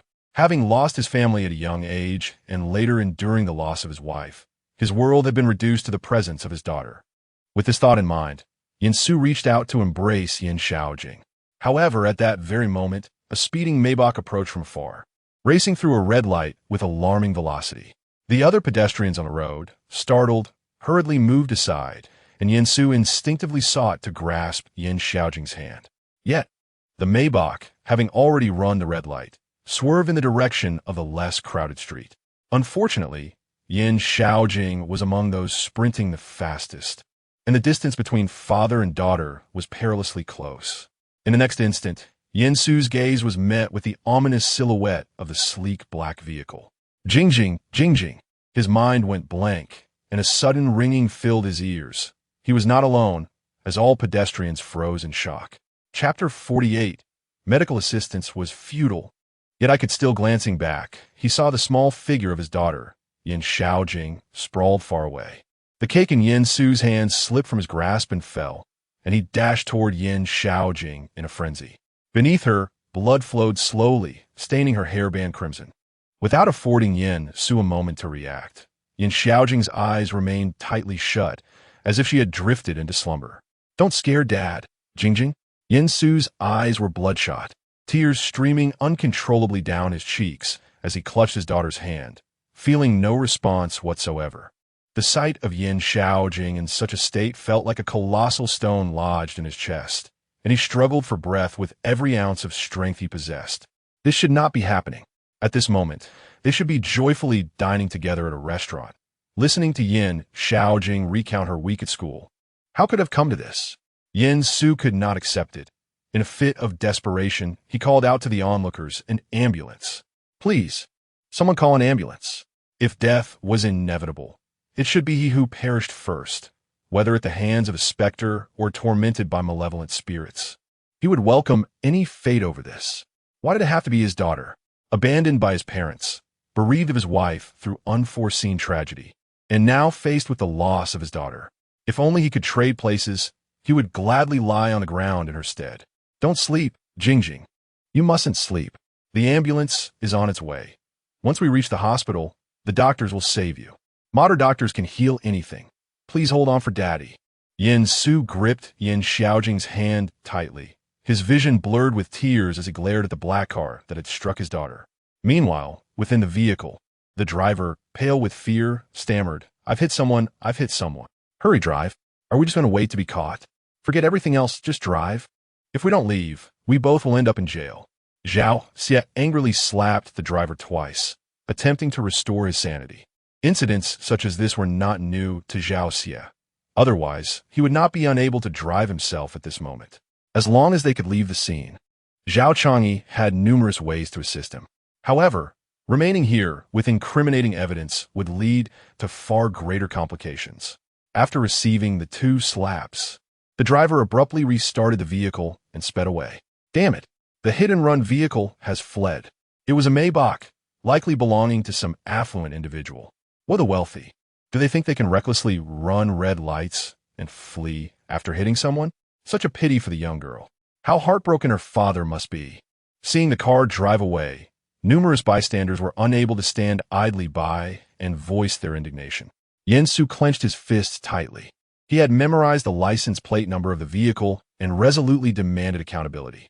However, the immediate priority was to await the arrival of the ambulance to assist the injured. Yin Su's mind was blank, temporarily devoid of rational thought, as he knelt by the roadside, cradling Yin Xiaojing. Before long, the ambulance arrived on the scene, and several medical personnel disembarked. "Doctor, please save my daughter," Yin Su pleaded urgently. "We will." The lead doctor, masked and focused, immediately approached Yin Xiaojing's side. With his fingers placed beneath Yin Xiaojing's nose, he gently tested for breath, then proceeded to apply pressure to the artery in her neck, his expression growing increasingly grave. Turning to the other medical personnel, he declared, "The patient exhibits no signs of life." An uproar ensued. Such a young and beautiful girl, clad in clothing that suggested she was still in high school. How could this be? The sight moved everyone present. Who would have imagined that someone would dare to drive so recklessly in a school zone, unable to stop even at a red light? Hearing this, Yin Su anxiously clutched the doctor's clothing, exclaiming, "What do you mean there are no signs of life? Please take another look." Yin Su could clearly see the severity of his daughter's injuries. However, since the doctor had not yet arrived, there remained a shred of hope, as no final verdict had been rendered. But now, with the doctor's words, that last glimmer of hope was ruthlessly extinguished. How could he not be agitated? Reluctantly, the doctor repeated the examination, but shook his head once more. The injuries were too severe. It was likely that the vehicle responsible was traveling at an excessive speed, resulting in Yin Xiaojing's immediate loss of vital signs. The copious bleeding from her ears, nose, and mouth indicated that intracranial bleeding was likely even more extensive. In such circumstances, even if resuscitation efforts were made, it would merely be a procedural formality. "Sir, I can empathize with your current emotional state. We need to place her on a stretcher and transport her to the hospital for emergency treatment. But I hope you can prepare yourself mentally for what may lie ahead. The doctor said, gesturing for the medical staff to assist. Yin Su, in a daze, knelt on the ground, holding onto Yin Xiaojing's hand without letting go. Uncertain of how to prepare himself mentally, he simply could not. If Yin Xiaojing were to perish, what purpose would his existence serve? Just then, two figures navigated through the crowd and approached. Yin Su lifted his gaze, and to his astonishment, it was none other than Xie Yizhi and Tan Yushi. At that moment, Yin Su was a loss for words, merely staring blankly at Xie Yizhi. Upon seeing Yin Xiaojing lying in a pool of blood, Tan Yushi was equally taken aback, rendered speechless by the grim scene. Meanwhile, Xie Yizhi swiftly intervened, halting the actions of the medical personnel and without a moment to spare for Yin Su. He retrieved a talisman from his pocket and affixed it to Yin Xiaojing's body. Sir, what are you doing? We still need to transport the patient to the hospital for emergency treatment. Please step aside. The doctor implored Xie Yizhi. We cannot touch her now, if her spirit disperses. Even the divine cannot save her, Xie Yizhi retorted, not allowing the doctor a chance to respond. He took Yin Xiaojing's hand from Yin Su with utmost seriousness and addressed him. Consultant Yin, let us set aside our grief for the moment. Can you place your trust in me? Yin Su met Xie Yizhi's gaze and nodded firmly. The sudden calamity had clouded his reason, yet he found himself bereft of alternatives. Handing his daughter over to the doctor seemed a certain death sentence. Although he was uncertain of Xie Yizhi's intentions, perhaps, considering the gravity of the situation, there was still a glimmer of hope. What does this mean? The patient is already lifeless, yet instead of taking her to the hospital for resuscitation, you choose to apply a talisman here? The family of the injured truly wishes to believe this? The doctor stood dumbfounded, utterly perplexed by the unfolding events. A sentiment echoed among the onlookers. However, many individuals gazing upon Xie Yizhi's countenance found it somewhat familiar, as if they had encountered him before. Is he not Xie Yizhi, the one who tells ghost stories?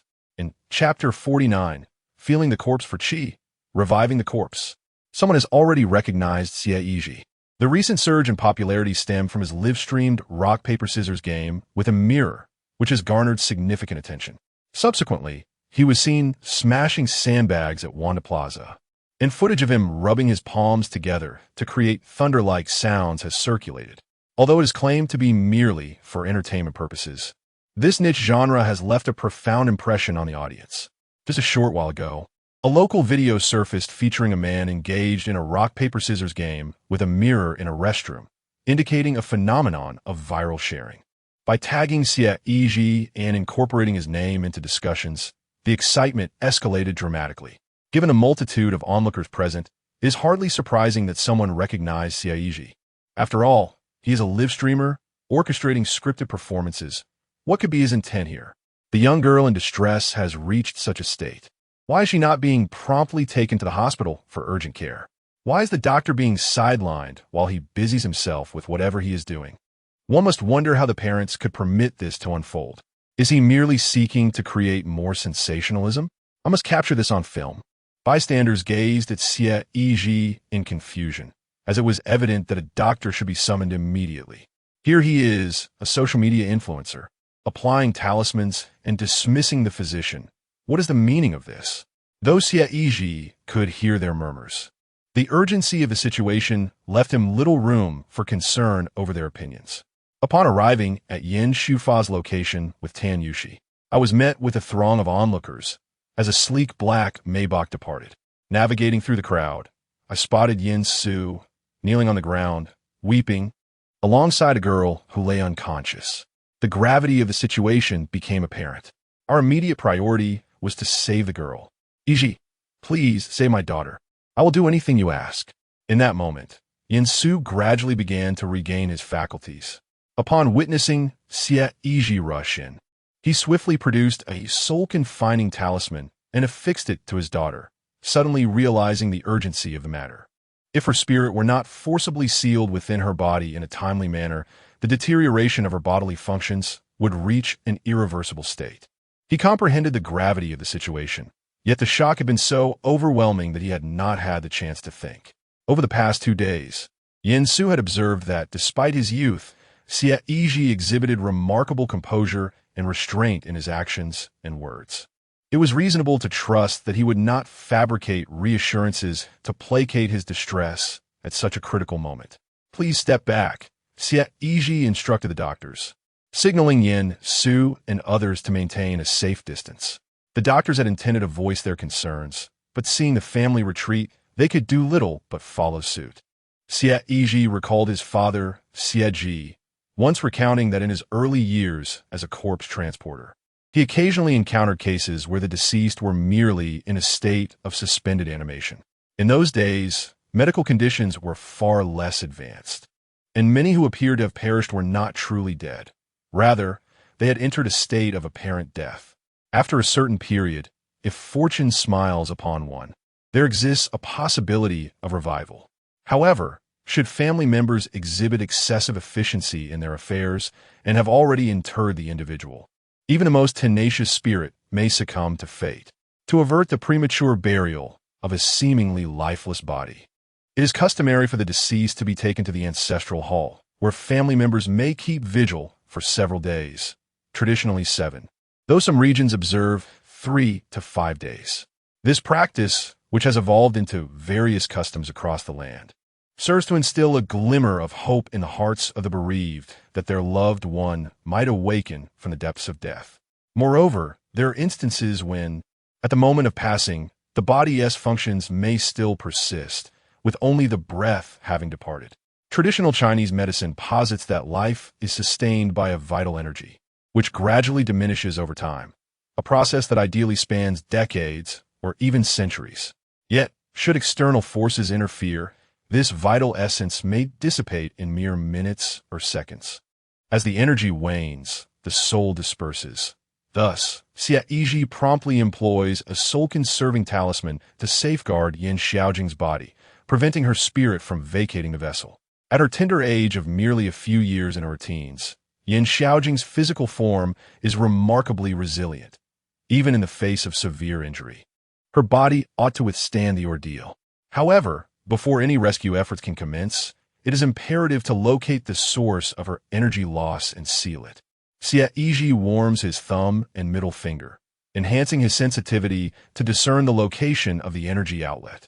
He meticulously traces the meridians from Yin Xiaojing's arm upward, then along her legs, abdomen, and chest, determined to pinpoint the precise location. Yet, the others present remain oblivious to the intricate process unfolding before them. From their perspective, the young girl was still bleeding, and after the man arrived, he pushed the doctor aside, proceeding to press and poke her in a seemingly chaotic manner, leaving onlookers thoroughly perplexed.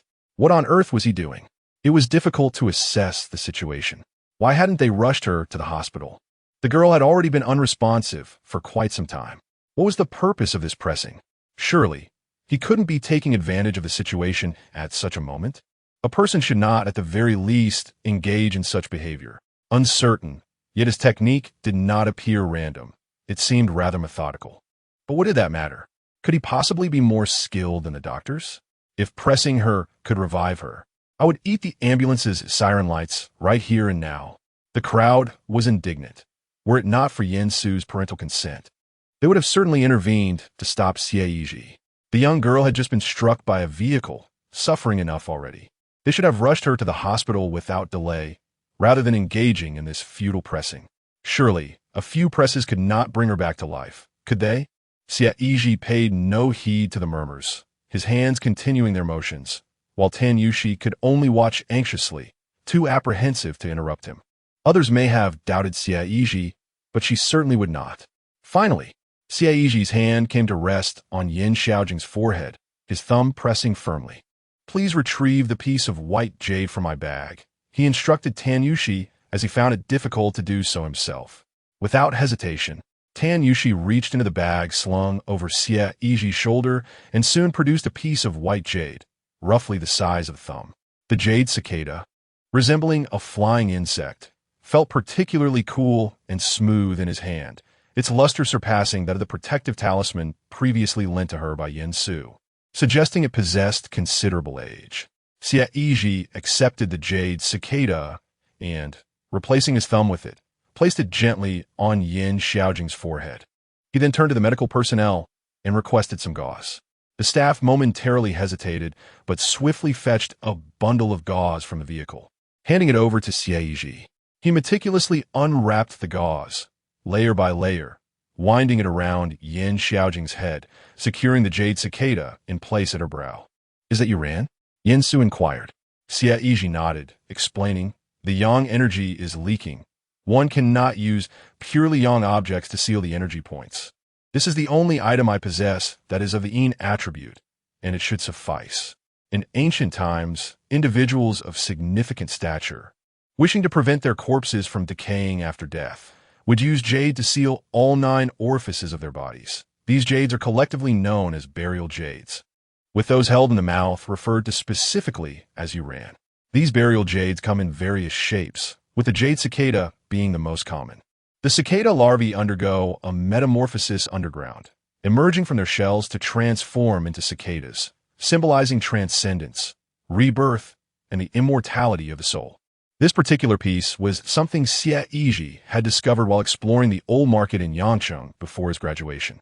Although it had aged considerably, the quality of the jade was not exceptionally high, and he had kept it merely as a trinket, never intending to part with it. To his surprise, it proved to be of use today. Wiping the sweat from his forehead and exhaling in relief, Xie Yizhi then instructed the medical personnel, "Please prepare a stretcher as well." Several medical personnel exchanged glances with the doctor, who, after much ado, could only nod and instruct them to swiftly prepare a stretcher. The stretcher was placed beside Yin Xiaojing, and as they were about to lift her, they were interrupted by Xie Yizhi's gesture. Before the bewildered medical staff could react, Xie Yizhi raised 2 fingers and intoned, "Northern Star, Southern Star, summon life, heed the command, arise." In that instant, astonishingly, Yin Xiaojing's body responded, eerily rising before precisely collapsing back onto the stretcher. Chapter 50. The Doctor, a sight to behold. "Oh my!" exclaimed a female medical staff member, startled. Fortunately, her professional composure prevailed, and she maintained a firm grip on the stretcher. Although Xie Yizhi had sealed her airways, time was still required for her to regain her breath. At this moment, any inadvertent touch could disturb sensitive areas. Hence, Xie Yizhi decided it best to let Yin Xiaojing rise on her own to lie down. His father, Xie Yizhi, was adept at the art of corpse reanimation, and Xie Yizhi was thoroughly versed in the incantation. The doctor had just personally examined Yin Xiaojing's pulse and breath, confirming the absence of vital signs. Yet now she was seemingly able to rise and recline on the stretcher. What was happening? How had she suddenly regained movement? I hardly blinked. Had I missed some crucial detail? If I heard correctly, that was indeed a spell he recited, and then the girl rolled herself onto the stretcher. The perplexing aspect was that I, a living person, could not lie on the ground and rise without bending. How was she able to accomplish this? Could it possibly be the fabled art of necromancy? Not only the medical staff, but the onlookers as well were left in a state of bewilderment. Just a moment prior, the doctor had declared the girl devoid of vital signs, and then this young man arrived, applying talismans and pressing various points, ultimately producing a piece of jade to wrap around her forehead. And yet, the girl was able to move? However, she did not awaken. What was the source of her movement? In the stillness of the night, the crowd felt an increasing chill creeping down their spines. Wait, her pulse had returned. There was a hint of breath as well. The doctor once more checked Yin Xiaojing's pulse and breath. Although both were faint, they had indeed shown some signs of revival. At that moment, the doctor was at a loss, feeling as though all his years of medical training had been in vain. It was truly a sight to behold. No legitimate resuscitation methods had been employed, yet the girl was exhibiting vital signs. How could this be explained? What? A pulse? What sorcery is this? How did you manage that? Truly, I thought your live streams were merely for amusement. You brought her back to life as effortlessly as that. It seems I am merely a bystander in this world. Yet, it is not only we who are bewildered. Even the doctors are confounded, which perhaps lends some semblance of reason to the situation. Reason? Nonsense. Nevertheless, Saving a life is undoubtedly a good deed. What a splendid girl she is, and it would be such a pity for her to depart this world. The earlier doubts dissipated entirely the moment the doctor announced Yin Xiaojing's signs of life, and a collective sigh of relief escaped the crowd. This was not to say that they harbored any malicious intent towards Xie Yizhi. Anyone in such a situation would instinctively seek medical assistance rather than resort to incantations. In this day and age, the prevalence of deceit is ever increasing, and they are equally anxious for Yin Su and Yin Xiaojing. Now that Yin Xiaojing has regained her pulse, they can finally breathe a sigh of relief. She can now be transported to the hospital. Though she remains exceedingly weak, her physical injuries are entrusted to you. Xie Yizhi addressed the doctor. The doctor paused momentarily before nodding in response. Rest assured, we shall do our utmost. Although he could not comprehend precisely what Xie Yizhi had just accomplished to bring someone back to life, it was evident that, based on Yin Xiaojing's prior condition, their experience suggested a high likelihood of her not being saved. This young man had resolved the immediate issues, leaving the subsequent tasks in their capable hands, which meant they could not afford to be complacent. Yin Xiaojing was lifted onto the ambulance, with Yin Su, Xie Yizhi, and Tan Yushi anxiously accompanying her to the hospital. Soon after, traffic police arrived at the scene to maintain order, while the onlookers gradually dispersed, leaving behind only the stark, horrifying stain of blood visible on the road. Why are you sweating so profusely? Inside the ambulance, Tan Yushi produced a tissue from her belongings and gently wiped the sweat from Xie Yizhi's forehead. Although Xie Yizhi had learned a myriad of things since childhood, he had never truly applied them in practice. He had no absolute confidence in whether he could save Yin Xiaojing. It felt like a gamble. However, he believed that a hands-on approach was certainly more reliable than merely transporting her to the hospital directly. Thus, while he appeared as calm as an old dog, internally, he was in a state of turmoil. Yet, when it comes to matters of life and death, he could not afford to shy away. Rest assured, Consultant Yin. With the advancements in medical technology, she will undoubtedly receive the care she needs, Xie Yizhi reassured Yin Su. Yin Su remained lost in the aftermath of the recent car accident, gazing vacantly at his daughter's unconscious form. Upon hearing Xie Yizhi's words, he finally lifted his head and said, "Brother Yizhi, I truly do not know how to express my gratitude." Xie Yizhi shook his head. Yin Su was a decent man, diligent in his undertakings. In truth, they were akin to brothers, and with only this precious daughter remaining, Xie Yizhi was more than willing to lend a hand.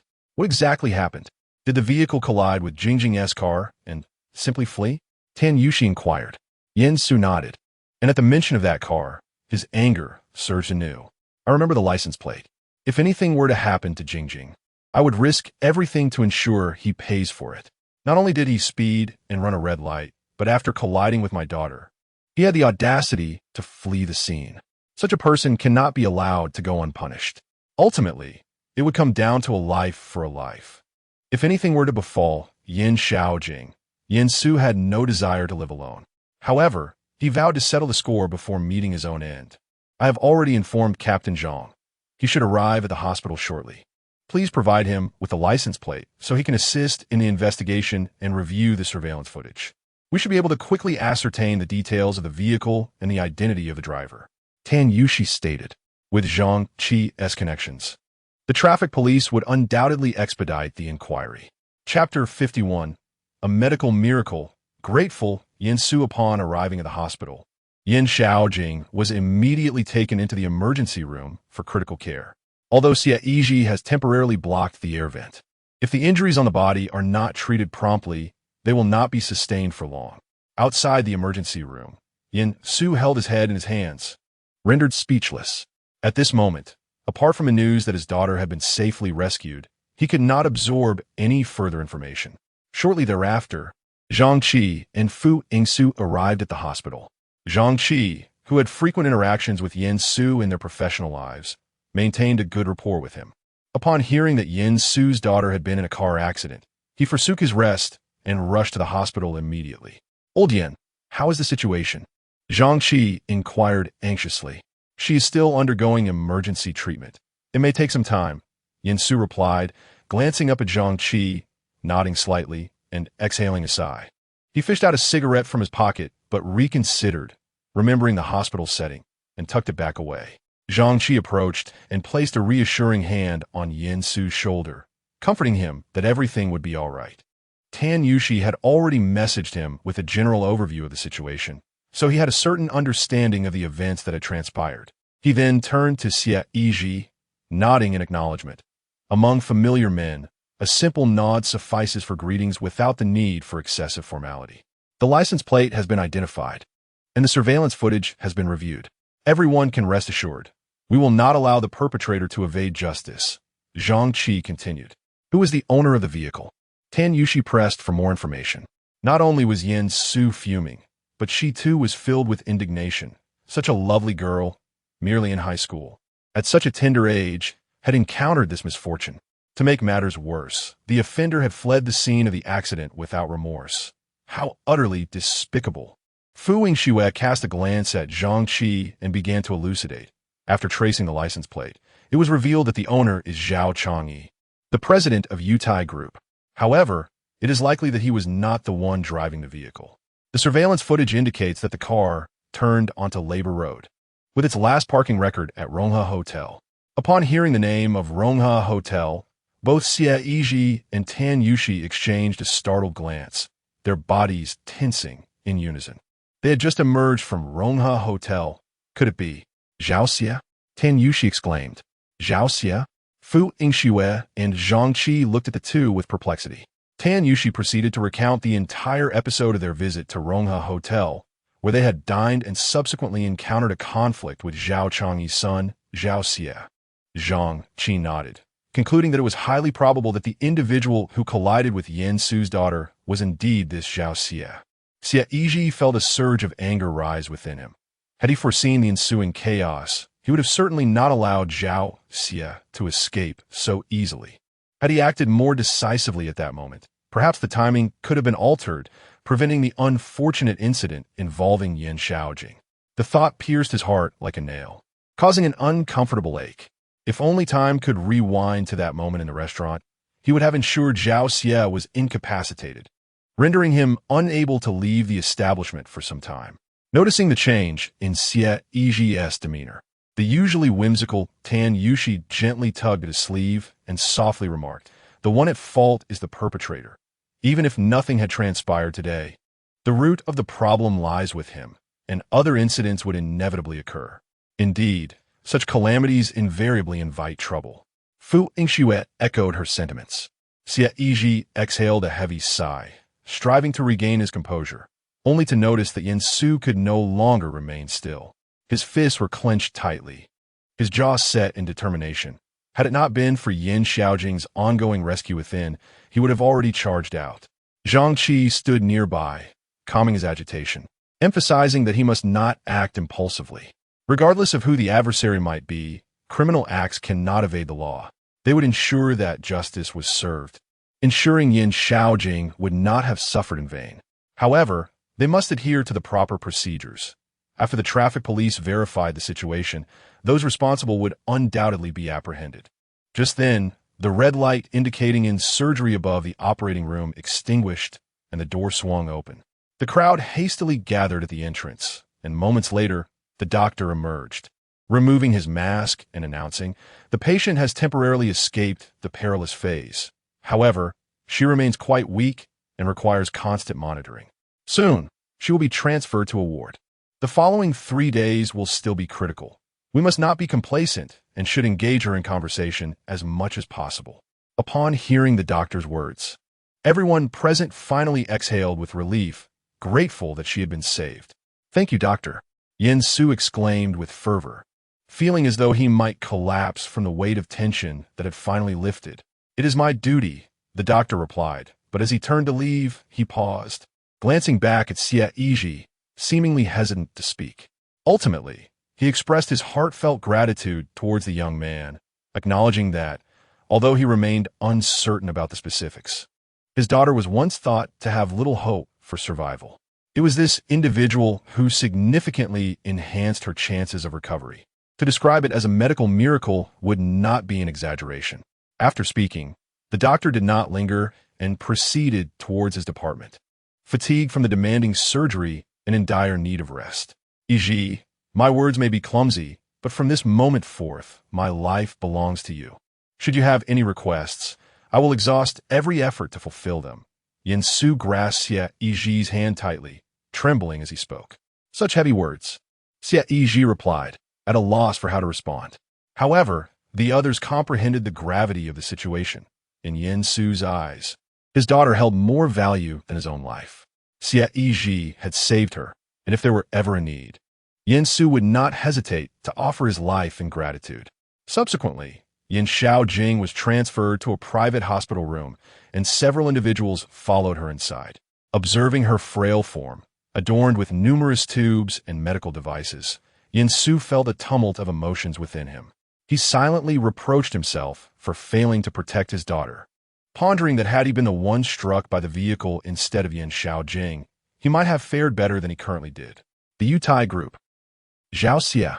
I must see him brought to justice. Otherwise, I shall not rest, even if it costs me my own life, Su proclaimed gravely. Zhang Qi opened his mouth, as if to speak, but ultimately refrained. Due to his extensive years of service, he has encountered an overwhelming number of cases, and thus, he merely sought to placate Su's emotions with words.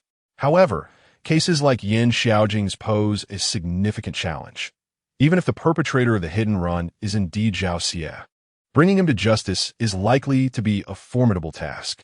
With the backing of the Yute group, there are numerous ways to protect this young master. Yet, at this moment, such thoughts must remain unspoken. Otherwise, Su might act impulsively in his agitation. Currently, Xiaojing lies in a hospital bed, requiring care, so it is prudent to proceed cautiously. Su is fully aware of this, which explains his sudden remarks. He harbors doubts about the ability of the traffic police to apprehend Zhao Xie and bring him to justice. Didn't you just say that life is mine to command? You cannot squander it recklessly, Xie Yizhi interjected. Su's current state makes him prone to impulsiveness. Although he spoke in jest, it served as a reminder, hoping to encourage a more rational approach from him. My life still holds value. Once I avenge Jingjing, it will be of no use. At that point, you may command me as you wish, Brother Yizhi, Su replied. Xie Yizhi remarked. The older ones are still quite straightforward. By the way, is there something specific you wish to discuss with me today? Su inquired. Now that his daughter has been stabilized, the atmosphere has considerably softened, and Su's demeanor is less tense, prompting him to ask Xie Yizhi what matters he and Tan Yushi wish to address. Xie Yizhi glanced around at the present company. Since everyone was here, it would be fitting to bring up the matter at hand. It pertains to the Yute group and is also related to the incident involving the ghostly vehicle. However, I must first clarify that what I am about to express is merely a conjecture based on the events that have transpired and the information at hand. It may not necessarily be accurate. Before making any statements, Xie Yizhi prudently shields himself with a layer of protection. After all, should he err in his predictions and complications arise, he cannot bear the burden of responsibility. Enthusiastic citizens are only obliged to show their enthusiasm. Brother Yizhi, feel free to speak. We are all ears, Zhang Qi remarked. The abilities exhibited by Xie Yizhi far surpassed anyone's expectations, even earning the admiration of Su, one of the three eminent supernatural consultants. He was even able to revive Xiaojing, a patient whom doctors had deemed beyond salvation, leaving no doubt about Xie Yizhi's remarkable talents. Regarding the case of the ghostly bus, they found themselves at an impasse. If Xie Yizhi could offer any useful insights, it would be of tremendous assistance to them. Meanwhile, Tan Yushi and Fu Yingxu nodded in agreement, indicating that they were all ears and eagerly awaiting Xie Yizhi's words. Without further ado, Xie Yizhi stated, Yutai initially began as a mere intermediary company, struggling to find its footing until the early 2000s, when it began to flourish significantly. This information was gleaned from Tan Yushi at the Rongha Hotel. The details have been uncovered earlier that day at the police station by Zhang Qi and his team. Nodding in acknowledgement, Zhang Qi and the others awaited Xie Yizhi's continuation. Large real estate and construction firms place great importance on the principles of feng shui. Favorable feng shui can lead to prosperity, while unfavorable feng shui may even result in ruin. Therefore, such large enterprises typically employ a dedicated feng shui consultant, akin to an advisor or director. The individual behind the Yutai group is likely quite accomplished. The Taiping Tunnel, the Ghost Bus, and their recent amusement park project in Luoyang Town are probably all the handiwork of this person, who provides guidance to Yutai from behind the scenes. As Xie Yizhi explained, a real estate company that understands feng shui may not necessarily succeed, but a company that disregards it is bound to fail. Yin Su is well aware of this. Xie Yizhi is not speaking without basis. Is there a connection between the Taiping Tunnel, the Ghost Bus, and the amusement park project? This suggests that the consultant or master behind them is exceptionally skilled, enabling the Yutai group to flourish and become the leader in Rongqing over the past decade and more, Zhang Qi inquired. Although he did not doubt Xie Yizhi, the information seemed rather unfounded. Xie Yizhi nodded and replied, "Indeed, let me elaborate. Furthermore, this individual is likely not a practitioner from our country, but rather a sorcerer from Southeast Asia. Every phenomenon possesses duality. Throughout history, various schools have studied arts aimed at saving lives, and inevitably, there exist those who exploit these for personal gain, employing unscrupulous methods to harm others, thus referred to as evil practitioners. During the Qing dynasty, upright individuals banded together to eradicate these malevolent practitioners, forcing them to flee southward and disperse to Southeast Asia, where they established themselves as witches. In regions such as Sichuan and Yunnan, the ancient practice of gu technique has been partially preserved and has gradually evolved into what is now referred to as the art of jiangtu, intricately woven with local culture. The practitioners of this art are characterized by their willingness to achieve their objectives without regard for the potential repercussions on others. Anything can serve as a tool for their rituals. Being refugees who sought solace in foreign lands, they delved deeply into not only jiangtu, but also feng shui and physiognomy to swiftly adapt to their new environment. Xie Yizhi remarked, casting a glance over the assembly and noting their silence. He continued his elucidation. He speculated that the enigmatic master behind the concept of Yutai may indeed be a Southeast Asian shaman. Whether it pertains to the construction of the Taiping Tunnel, the eerie ghost bus, or the development of amusement park attractions, these endeavors bear a striking resemblance to the activities one might associate with shamans. While the feng shui and physiognomy of Maoshan are steeped in tradition, it is unlikely they would conceive of such layouts. Furthermore, the concealed weapons retrieved by Zhang Qi's team during their pursuit on the mountain, known as the Li Ta poison cone, are unique instruments of torture hailing from Southeast Asia. After all, who among the ordinary populace would envision employing such a needle-tipped cone to pierce the posterior of a captive? Only they could conceive such an idea. Xie Yizhi retrieved his phone and opened the Rongqing map, pointing to the location of the southern suburbs, and continued. It is highly probable that Yutai had received advance intelligence regarding the impending shift of Rongqing's economic center to the eastern district.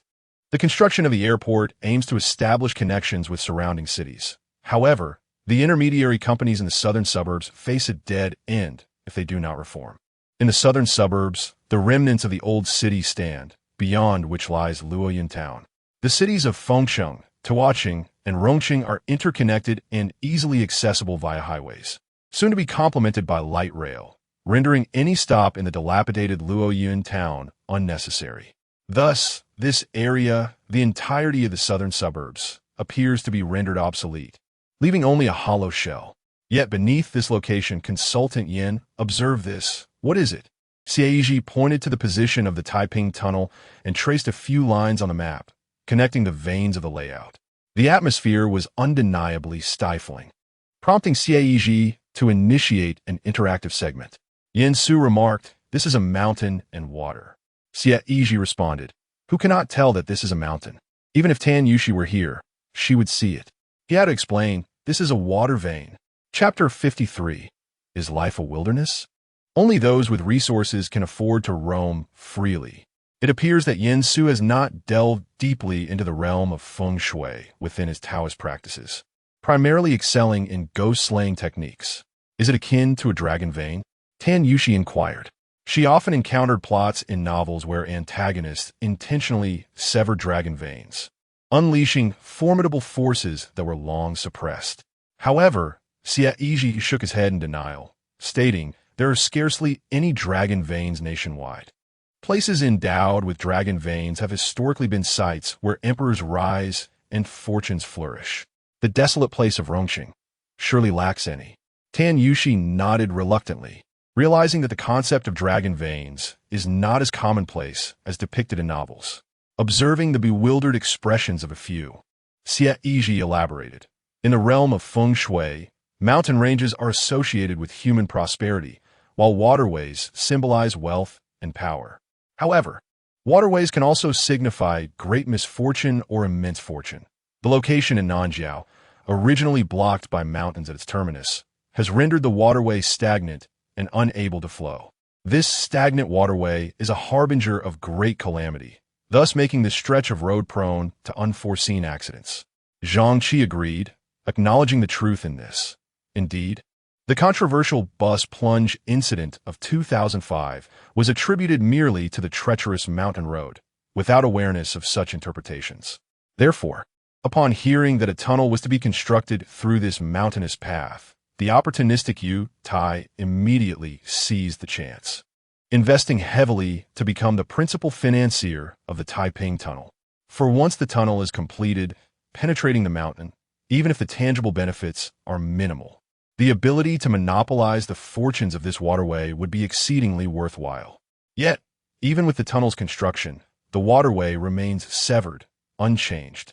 At this moment, after the entire vehicle plummeted down the cliff, the lingering resentment transformed into a ghostly bus, which was subsequently exploited. Xie Yizhi spoke solemnly, stating that the saying goes, the living are prone to acquiring wealth from the underworld, while the deceased easily attain fortune in the realm of the living, implying that the living can easily gain riches from the netherworld, while the dead can readily acquire wealth in the mortal realm. In summary, whether one is a living being or a spirit, the more one desires something, the more elusive it becomes. Thus, for the living to pursue wealth proves to be a formidable challenge, prompting some to take unconventional paths, seeking assistance from the supernatural to attain riches. Practices such as raising minor spirits, the ancient tradition of Kuomintang, and the 5 ghosts of wealth all rely on the deceased to generate income for the living. Similarly, the method employed by Xie Yizhi, which leverages ancestral blessings through the elevation of coffins to amass wealth, falls into this category. However, most of these methods often lead to a depletion of one's moral integrity, resulting in repercussions for the practitioner. The notion of elevating coffins for financial gain can be likened to the concept of living off one's parents, where even in death, one remains subject to exploitation. The concept of water veins emphasizes fluidity. Stagnant flows represent transient wealth that cannot be retained. The purpose of the spirit vehicle is to reconnect severed water veins within this tunnel, facilitating continuous passage, thereby enabling the accumulation of wealth for Yuetai. Although significant expenditures are incurred, the ability to nearly monopolize the fortune associated with a water vein allows Yuetai to reap substantial rewards. It is precisely due to the endorsement of this water vein that Yuetai's intermediary company has gradually evolved into the Yuetai Group over a span of 15 to 20 years. In essence, it can be said that the construction of the tunnel has propelled Yuetai to new heights, as summarized by Fuing Xue. Xie Yizhi nodded in agreement, suggesting this interpretation is valid. Does this imply that anyone who understands feng shui can attain wealth? Tan Yushi posed a philosophical inquiry. Do you possess several million? Xie Yizhi inquired. Would a few thousand suffice? Tan Yushi responded. Have you identified the crux of the issue? Xie Yizhi pressed further. Tan Yushi remained silent, realizing that in this world, there exists no zero-cost path to wealth. The extent of one's fortune is contingent upon the capital one possesses. There are indeed capable individuals who still lead a mundane existence throughout their lives.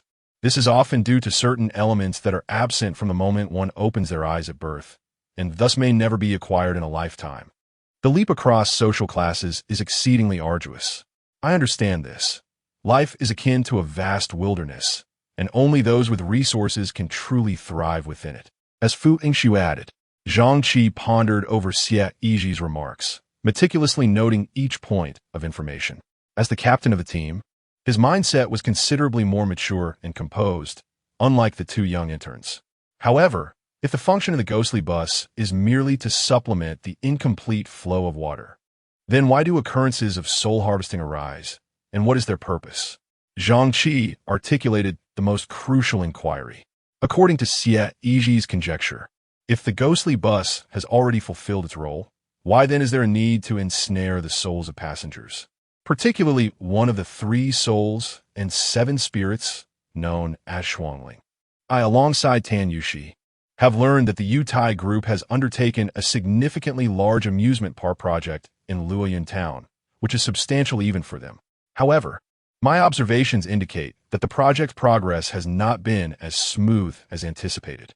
Xie Yizhi continued, stating that within the designated area for the amusement park in Luoyang town, a considerable portion consists of mountains, prompting them to resort to blasting the mountains for construction. Luoyang town, as one of the vital strongholds during the War of Resistance, is home to many graves of the sacrificed ancestors atop these mountains. Should they proceed to blast the mountains and desecrate these tombs, the spirits of the martyrs would find themselves without a resting place, effectively becoming wandering souls. Under such circumstances, how could the amusement park possibly flourish?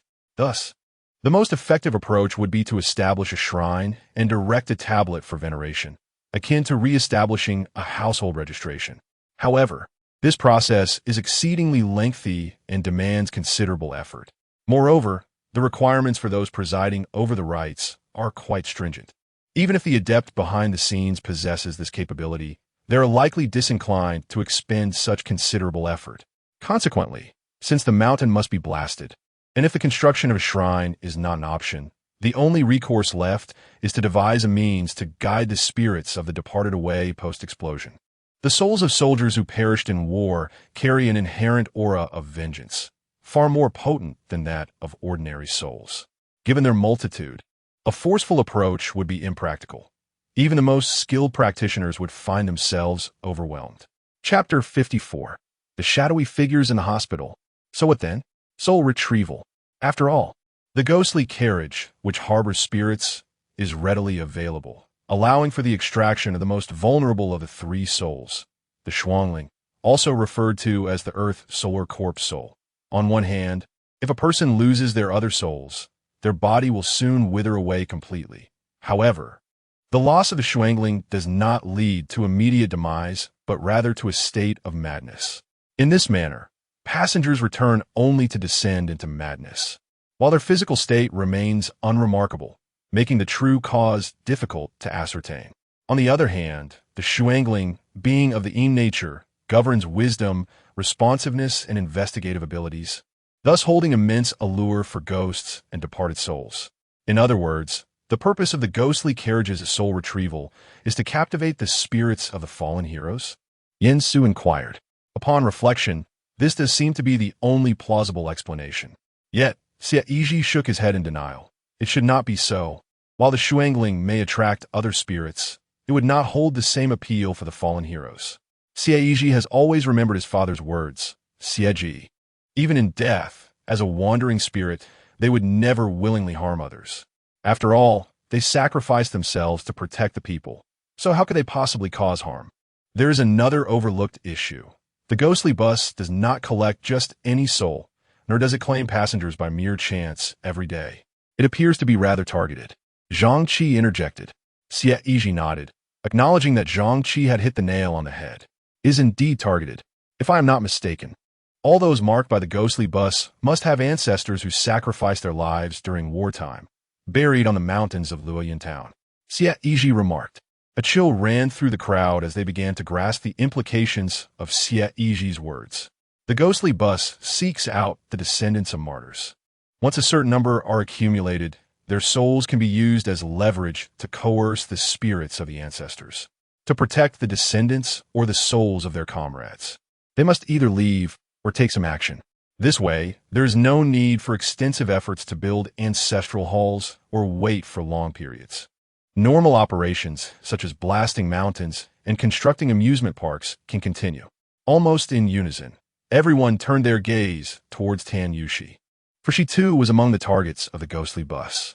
Fortunately, Xie Yizhi was on the bus at the time, which allowed him to rescue her.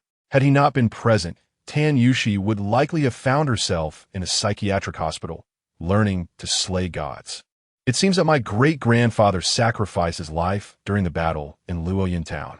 I have preserved his military insignia from that time. Tan Yushi replied. Upon receiving her affirmative response, Xie Yizhi's conjecture was nearly validated. Yin Su and Zhang Qi's expressions grew increasingly grave. Is this something a human could accomplish? Fu Yingshue's face flushed with warmth. Moreover, Zhao Xie's family was originally from Luoyang town. Upon their return, even the mayor would respectfully address Zhao Changyi as a local dignitary. Therefore, locating these names would not prove difficult. Of course, these are merely my speculations. I hope it may prove helpful to you. After Xie Yizhi concluded, he fortified himself once more. This assistance is indeed substantial.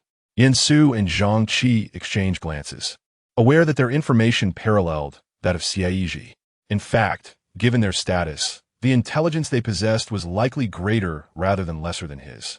However, prior to Xie Yizhi's analysis, they had been at a standstill, focused solely on exterminating the possessed spirit, ensuring no others fell victim to soul-snatching in the interim. Crucially, it was Xie Yizhi who had dispatched the spirit. His comprehensive analysis successfully interconnected all the events they were currently aware of, while some details might still lack refinement. He had vividly outlined the overarching framework. Xie Yizhi had simply acquired extensive knowledge and had an understanding of the pertinent concepts. He did not possess divine insight to witness the entire process.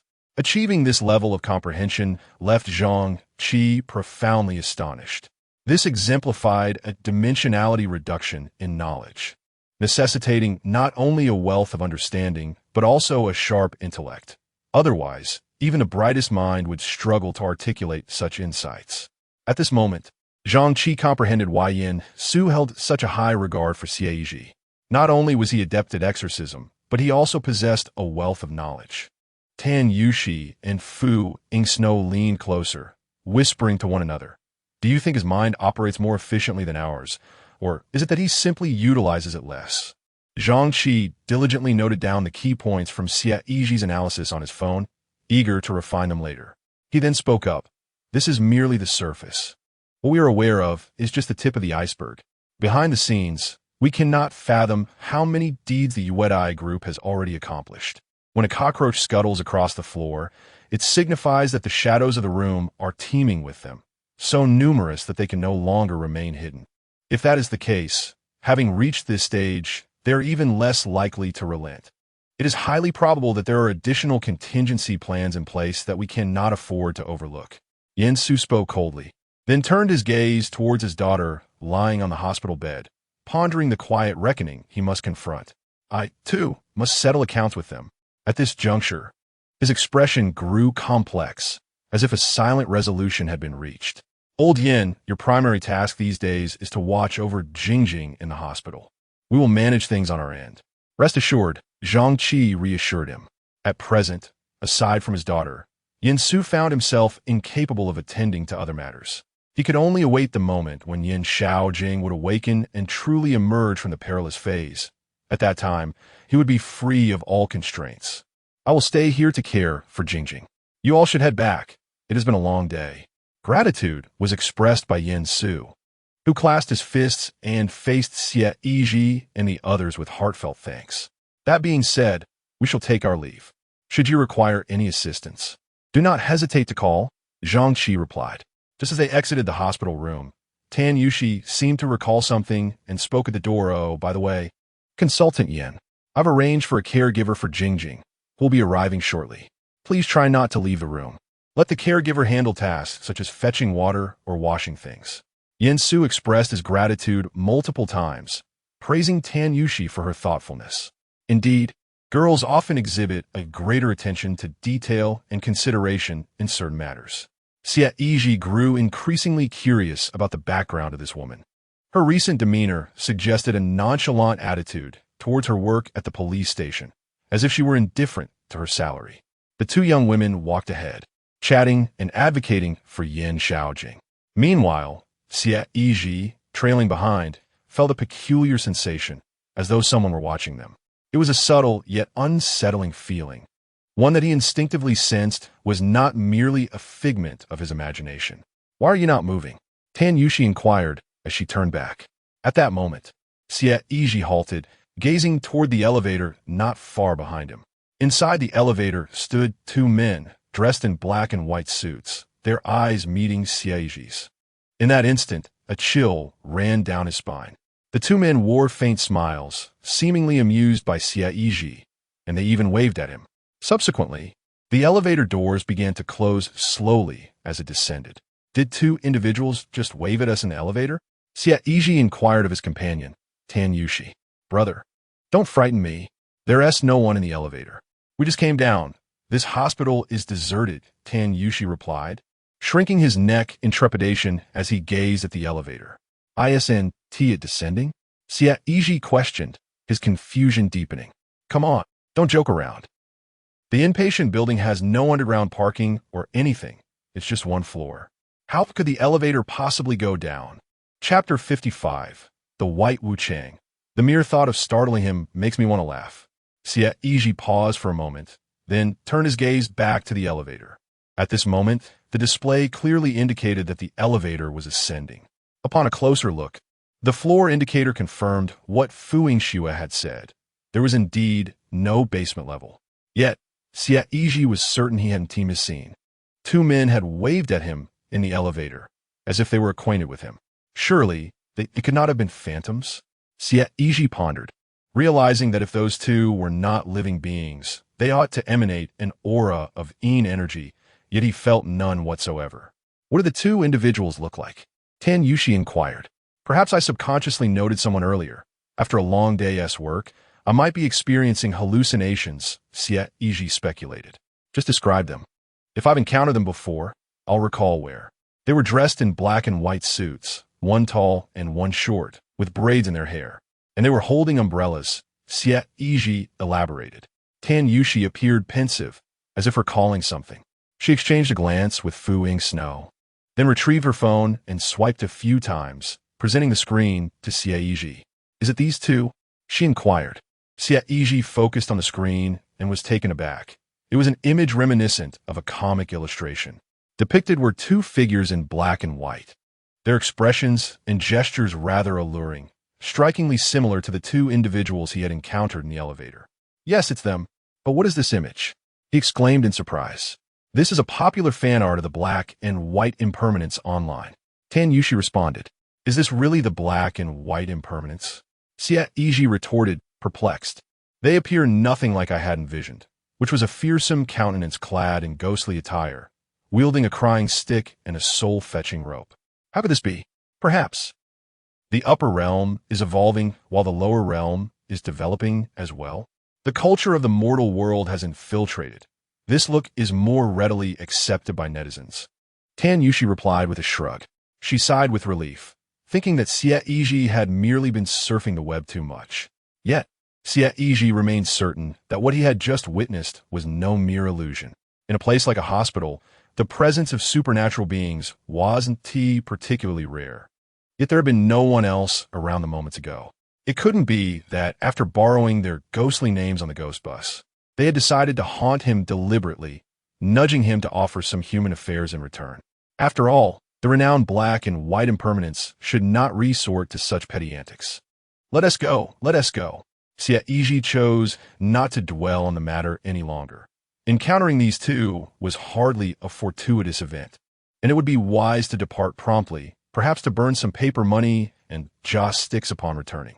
Meanwhile, within the confines of the elevator, the thought of merely waving at them elicited a chuckle from him. Should we cross paths again, I shall certainly extend a greeting. Bai Wu Chang, Xie Bian remarked, his tongue involuntarily slipping out. Old 7, it's prudent to exercise caution. If he reports us, we may find ourselves in a predicament. The shorter of the two, He Wu Chang, known as Fan Wu Jiao, waved his hand dismissively. The duo, commonly referred to as the 7th and 8th Lords, seldom heard their names called directly. Contrary to Xie Yizhi's assumptions, They were not summoned specifically to collect him for the afterlife. Rather, according to the records below, Yin Shaojing was destined to meet her demise. Yet at the very threshold of the underworld, she evaded her fate, inadvertently luring the two souls to retrieve her spirit.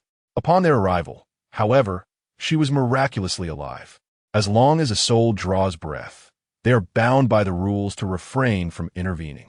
Yet, to forcibly revive a soul meant for death would defy the natural order, typically resulting in the forfeiture of that person's lifespan. However, upon discovering that it was Xie Yizhi who had acted, they had no choice but to retreat. What now? Fan Wujiao scratched his head. Returning empty-handed would surely complicate matters. Old 8, listen to me. You take the lead for now, Xie Bian suggested, patting Fan Wujiao on the shoulder. Me again? Fan Wujiao replied, visibly troubled. Can I not wear this outfit next time? It's quite uncomfortable, and the buttons won't even fasten. Yet, it does have an air of dashing elegance. The compatibility of such attire for a female ghost is quite high. As the elevator plummets rapidly, their voices gradually fade away. Meanwhile, Zhang Qi drives Tan Yushi and the other two to a location near the school, where they had previously parked. Tan Yushi needs to return the car, and along the way, she can drop off Ing Shui and Xie Yizhi at their respective homes. Upon arriving at the parking spot, the group disembarks, and only then does Zhang Qi take his leave. From last night until now, he has scarcely had 5 hours of sleep, leaving his mind in a state of fog. He can only think of returning home to replenish his rest, for many matters await his attention. At present, Yin Su is likely preoccupied with issues concerning his daughter and cannot break free for the time being. Thus, it falls upon him and the other two paranormal consultants to deliberate. On the journey, he reflects on the information points analyzed with Xie Yizhi in the hospital. Simultaneously, he sent a message to the police station, requesting the list of passengers who exhibited anomalies. It is crucial to investigate their familial backgrounds, tracing back several generations. Although Tan Yushi has provided a positive affirmation, a meticulous approach is still necessary to clarify the details of other victims. He seeks to ascertain whether their ancestors are indeed the fallen warriors from the past, as conjectured by Xie Yizhi, who perished in Luoyang town. After sending the message, a thought crosses Zhang Qi's mind, prompting him to forward additional information to the police. In addition to the victims on the list, he requests a dossier on a young man named Xie Yizhi from Shefeng village in Luoyang town. Unbeknownst to him, the clock has struck midnight. Xie Yizhi and the others have returned to their homes to rest. At that moment, in the parking lot beneath the towering Yuedai Group building in the bustling city, a sleek black Maybach was stationed. Inside the chairman's office, the air was thick with raucous commotion. Zhao Xie knelt on the floor, his head bowed, too intimidated to utter a word. Standing before him was none other than his father, Zhao Changyi, the chairman of Yuedai Group. I truly cannot fathom what you are capable of achieving. Zhao Changyi glared down at his son with a mixture of disappointment and frustration.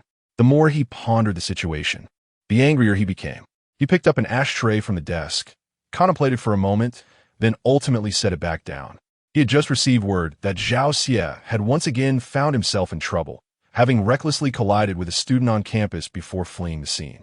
Upon investigation, it was discovered that the vehicle involved was registered to Zhao Changyi.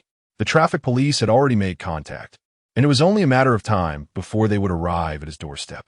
You've driven like a fool in the past and reveled in reckless displays, which I could somewhat excuse as mere foolishness. But now, with a chauffeur assigned to you, how is it possible that you still managed to injure someone? I truly cannot comprehend how you have managed this. Zhao Changyi chastised. While he was unaware of the driver's circumstances, he understood his son all too well. It was apparent that this debacle was entirely Zhao Xie's doing, were it not for the fact that he was Zhao Changyi's only son. Especially considering the fortune-teller's grim prediction that he would have no other offspring, he would have long since sent Zhao Xie abroad to fend for himself, causing trouble for foreigners instead. Chapter 56, Taoism, a sorcerer among sorcerers. Lazy words yield no listening. Just the sight of it is vexing. A person like you brings misfortune even to those who accompany you. Zhao Changyi approached and gently patted the shoulder of the still trembling driver beside him, saying, "Rest assured and go inside. I shall send some money to your family. When you emerge, you can return to work at the company. I will not treat you unfairly." Upon hearing this, the driver immediately comprehended Zhao Changyi's implication and, filled with fear, grasped Zhao Changyi's hand tightly, exclaiming, "Chairman, young master, did you not say I could drive with peace of mind, that someone would take the blame if anything went awry? This is a situation that could very well lead to a loss of life. If I go in, who knows if I will ever come out again? Is someone taking the blame for me?" Zhao Xie interjected. The driver felt a chill run down his spine, collapsing to the ground in despair. "Think it over. There is still time, but not much." Zhao Changyi waved his hand. Shortly thereafter, 2 security guards entered the office and assisted the limp driver out. "Be compliant. At the very least, your family will fare better. If you resist, neither you nor your family will find solace," Zhao Changyi thought to himself, confident that the driver understood this reality. Though Zhao Xie had once again landed in trouble, much to Zhao Changyi's displeasure, the pressing matter at hand remained the issue concerning the Luoyun town project. The current situation had deviated from their expectations. For the time being, do not involve yourself with the project. Stay home and lay low, Zhao Changyi declared, lacking faith in Zhao Xie's ability to handle matters independently. While he wished to foster his son's growth, he often found himself spoon-feeding him, only to see him falter. "All right, father." Even though reluctant, Zhao Xie dared not contradict him. At that moment, a figure emerged slowly from the office, clad in simple monk robes, with prayer beads adorning his neck and a shaved head atop his brow.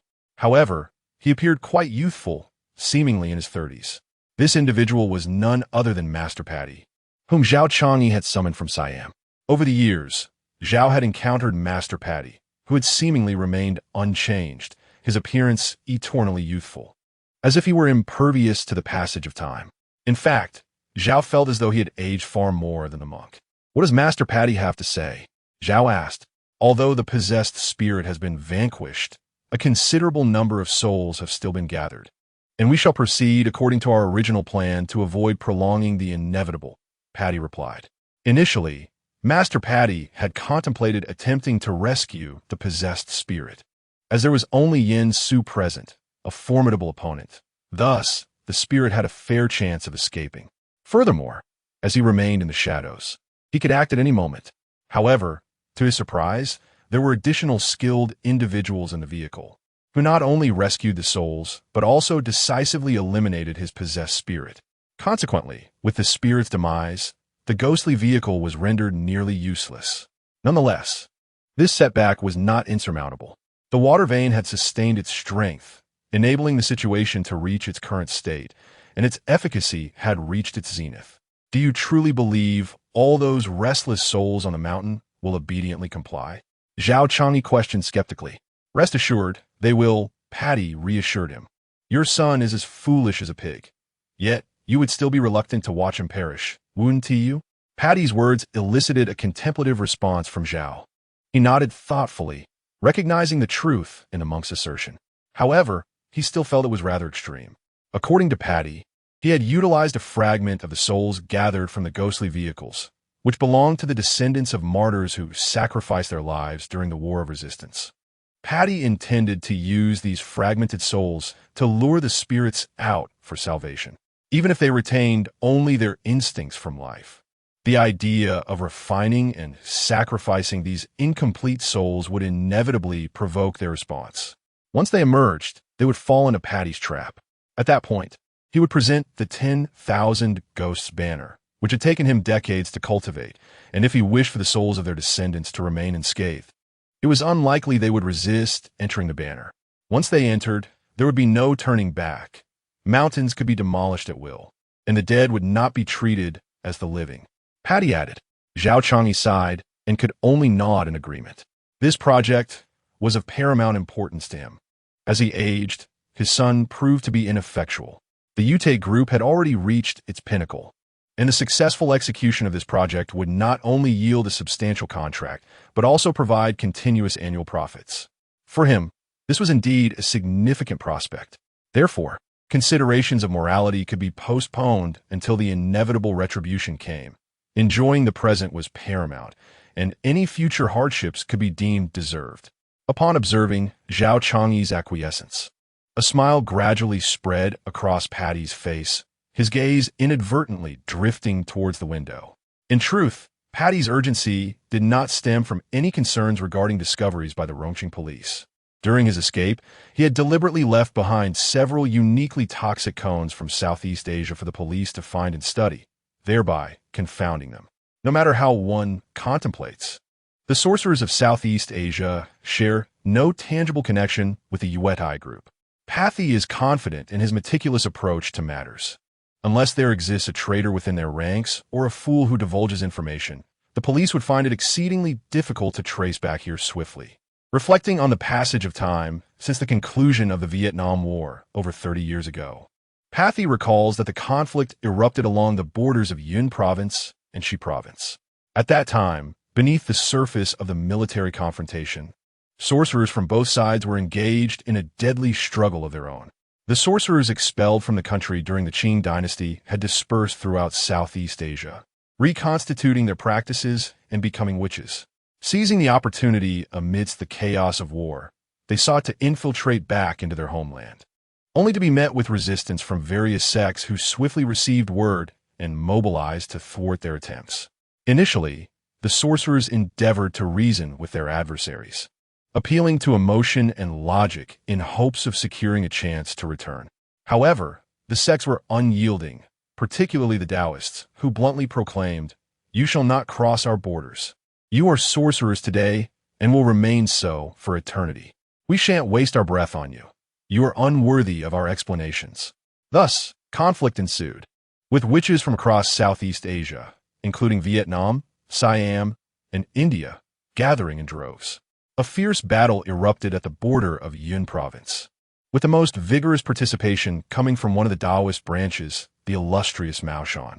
The ferocity of their engagement was unparalleled, plunging the battlefield into chaos, leaving no room for assistance from other sects, as Maoshan single-handedly rendered the sorcerers powerless. In that scenario, it was estimated that even the spectral guardians would take a detour. Chapter 57. The Righteousness of Five Thunders.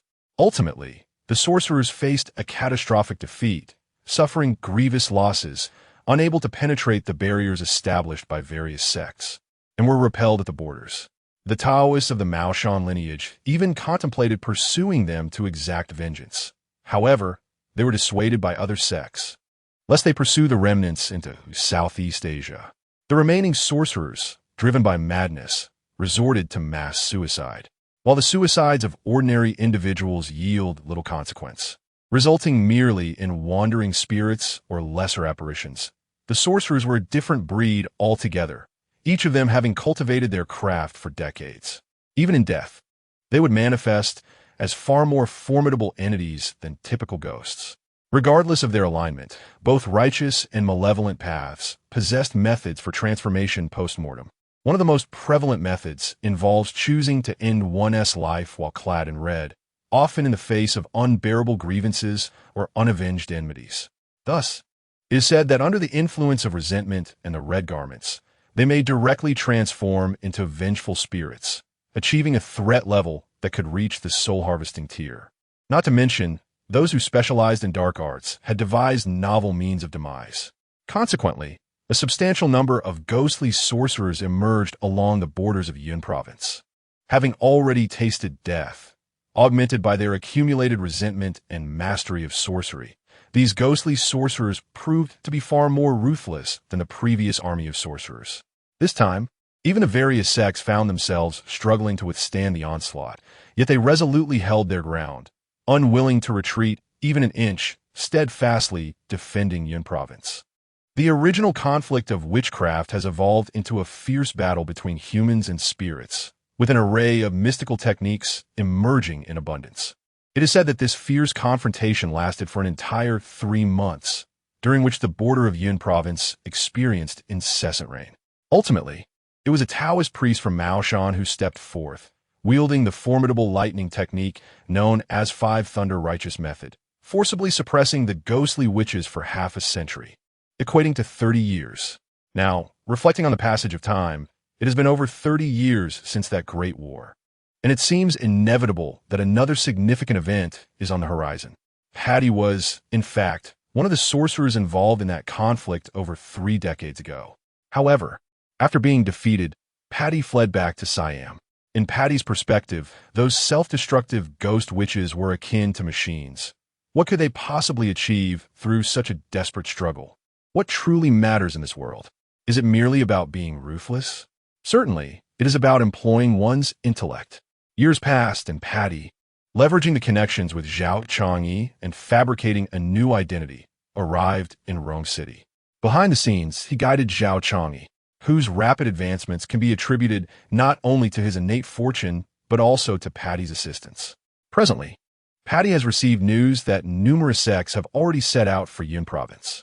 However, based on Patty's conjectures, 30 years have elapsed, and the ghost witches will undoubtedly have grown even more formidable. This time, the various sects may not withstand the onslaught. After all, it is not every occasion that a complete five-thunder righteous method can be summoned in response. With so many main branches and offshoots of Taoism, only Mao Shan has produced a master of such caliber over the years. Unless another master emerges this time, the impending battle is bound to be exceedingly arduous. Before long, these coastal regions, including the Western Province, Eastern Province, and Cloud Province, may experience significant transformations. Although Part 1 refrains from involvement, he is determined to establish a solid foothold in Rong City. Life domestically is far more comfortable than in many Southeast Asian locales. The cuisine from Tianzhu, even as a wizard, impervious to poisons, one meal from Tianzhu could lead to a fortnight of discomfort. The situation in Siam is even more perplexing, where males resemble females and vice versa. Vietnam may be relatively normal, yet remains quite dilapidated. Part 1 would prefer to remain in Siam. Naturally, if circumstances allowed, he would cherish the opportunity to stay within the country, as Rong City offers considerable comfort. Over the years, he has garnered substantial gains within the Vietnam Thai group, and the Wangguohuan has been successfully refined, soon to be infused with a multitude of fierce souls. With the Wangguohuan in his possession, should the ghostly wizards indeed come for him, he would possess the means to safeguard himself. In truth, the existence of the Vietnam Thai group has become inconsequential. The amusement park is party's final contingency. Even Zhao Chang'e is unaware that, even if the amusement park is completed smoothly, it is destined to incur losses. A series of relentless accidents will leave the Zhao family bereft of resources, while party's Wangguohuan will be brimming with souls. Get out of here. I don't want to see you for a while, Zhao Chang'e admonished his son. Zhao Xie could only obediently rise and depart. In the office, only Zhao Chang'e and Part 1 remained. Master Part 1, let us proceed as you advised and continue the construction, Zhao Chang'e remarked. Part 1 nodded, indicating that the sooner, the better, and subsequently exited the office. Early the next morning, the driver arrived at the police station to confess, absolving Zhao Xie of all responsibility. Fully aware of the consequences for his family, he understood that failing to heed Zhao Chang'e's orders could lead to severe imprisonment. Zhang Qi, Tan Yushi, and Fu Yingsu immediately learned of the news, exchanging glances filled with disbelief. Both the surveillance footage and the driver's testimony unequivocally indicated that Zhao Xie was not behind the wheel. Although they suspected that he had indeed instructed the driver to speed and flee the scene after the accident, there was simply no evidence to substantiate this claim. Damn it! Fu Yingsu exclaimed in frustration. Zhang Qi's expression mirrored her anger. Under these circumstances, Zhao Xie could at most be deemed marginally responsible for not preventing the driver from escaping. They were utterly at a loss as to how to explain the situation to Yen Su. If they were this furious, it was unimaginable how enraged Yen Su must be, allowing Zhao Xie to evade justice. Let us hold off on that for now. Old Yin cannot endure too much stress at the moment. I will think of a way. Zhang Qi sighed. For now, the priority was to await Yin Zhao's recovery from the critical phase, thus providing everyone with peace of mind. The ghost bus had already been dismantled, and with the last bus service suspended, there had been no further incidents in the past 2 days. However, many of the distressed passengers remained in a state of paralysis. If they did not regain their senses soon, it was feared they would not last much longer. Although Zhao Xie could not be charged, Zhang Qi still seethed with indignation. Over the course of 3 days, he led a team to inspect the Yutai group more than a dozen times. They scrutinized taxes, examined accounts, and interrogated the finance department, delving into employee benefits and subsidy systems. Any potential discrepancies were meticulously investigated from top to bottom. In principle, this matter should not fall under the jurisdiction of their unit. It ought to be handled by a secondary team. Nonetheless, they chose to grant Zhang Qi a favor by refraining from inquiry. Although this investigation posed no significant threat to the Yutai group, nor was it fatal, the police presence had become almost too familiar, creating an atmosphere of unease. Moreover, a substantial conglomerate could hardly be free of complications. Zhao Changyi felt a prickling unease under Zhang Qi's scrutiny and attempted to engage him directly, inquiring about the necessary remuneration for favorable treatment. Should this investigation persist, it might jeopardize the company's operations, which was the only recourse left for Zhang Qi at this juncture. Captain Zhang, why must you make this so uncomfortable? If memory serves me correctly, I have not offended you in any way, Zhao Changyi remarked coldly, narrowing his eyes. A mere captain of a subordinate unit, and yet he truly believed himself to be of great importance? Routine procedure. Thank you for your cooperation, Director Zhao, Zhang Qi replied. Afterward, he departed from the Yutai group with Tan Yushi and others. However, Zhao Changyi was acutely aware that it would not be long before this troublesome individual returned with his entourage. In recent days, Zhang Qi had seemingly transformed. Both Tan Yushi and Fu Yingxue were struggling to adapt. Previously, whenever faced with a challenge, Zhang Qi would merely frown and retreat behind others. This time, however, in light of Yin Su's incident, he had exhibited an unprecedented boldness, verging on the audacious. Sighing, Zhang Qi acknowledged that his actions were merely an outlet for frustration and would ultimately have little impact. Xie Yizhi, in his leisure time, would often visit the hospital to check on Yin Su and Yin Shaojing. However, the majority of his days were spent in his rented apartment. Each day, he would open his parents' Douyin profile to see their ID, only to find it still listed under Yun Province, with no responses to their messages. The situation remained unclear. Recently, he opted for a break from broadcasting, yet he felt a nagging unease about the soaring popularity of his content. From his experience, when fame reached a certain pinnacle, it often led to a swift decline. He updated his profile to indicate a brief hiatus, stating, taking a few days off, just resting. Nevertheless, his inbox was inundated with private messages urging him to resume his broadcasts. Strikingly, even without live streaming or posting new videos, his follower count continued to surge daily, nearing an astounding 300,000. Xie Yizhi was left pondering the origins of these new followers. How had they discovered him? Please start streaming soon. I can already win rock, paper, scissors against a mirror. I want to showcase my skills. I did it. I've succeeded. Ha ha. Recently, many online have been imitating rock, paper, scissors with mirrors. It's gone utterly wild. You, who once claimed you weren't the one conjuring palm thunder, and now say you weren't the one rescuing a corpse on the street, using magic in front of muggles, only to vanish. What a fortunate situation. North Star brings life. South Star brings death. Heed the commands. Xie Yizhi, commence your broadcast. Ha ha ha. Is this really happening? In an effort to coax Xie Yizhi back into streaming, these netizens devised a myriad of creative antics. Xie Yizhi pondered for a moment, idly twirling a copper coin in his hand. Since he had nothing better to do, why not go live and earn some coins? With the coin in hand, he decided to cast the hexagram and divine what schemes Xie Ji and Li Wangxiao were concocting. With this thought, Xie Yizhi activated the live stream. Almost instantaneously, a throng of viewers flooded into the room, a remarkable influx of participants. He was astonished by the speed. This was the fastest surge of viewers he had ever experienced since beginning his broadcasts. In less than a minute, the number of online viewers surpassed 10,000, and the momentum continued to escalate. Xie Yizhi crossed his arms before him and quietly observed how high the viewer count would climb. At last, you dare to go live. Come face me. And me too. Are you a public servant on Douyin? You dare to take 3 days off after a single day of streaming?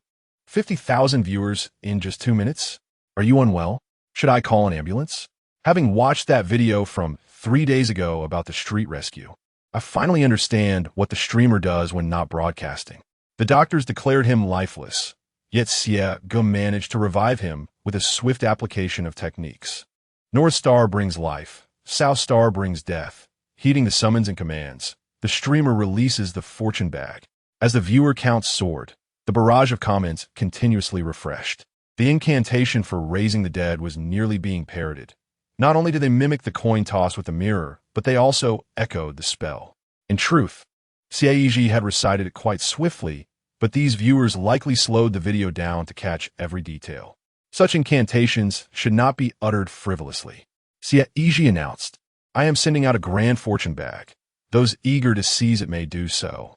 With nearly 100,000 already amassed, who would bother with 10 tokens? Even a dog wouldn't be tempted by such a meager offering, truly remaining steadfast to one's original intentions.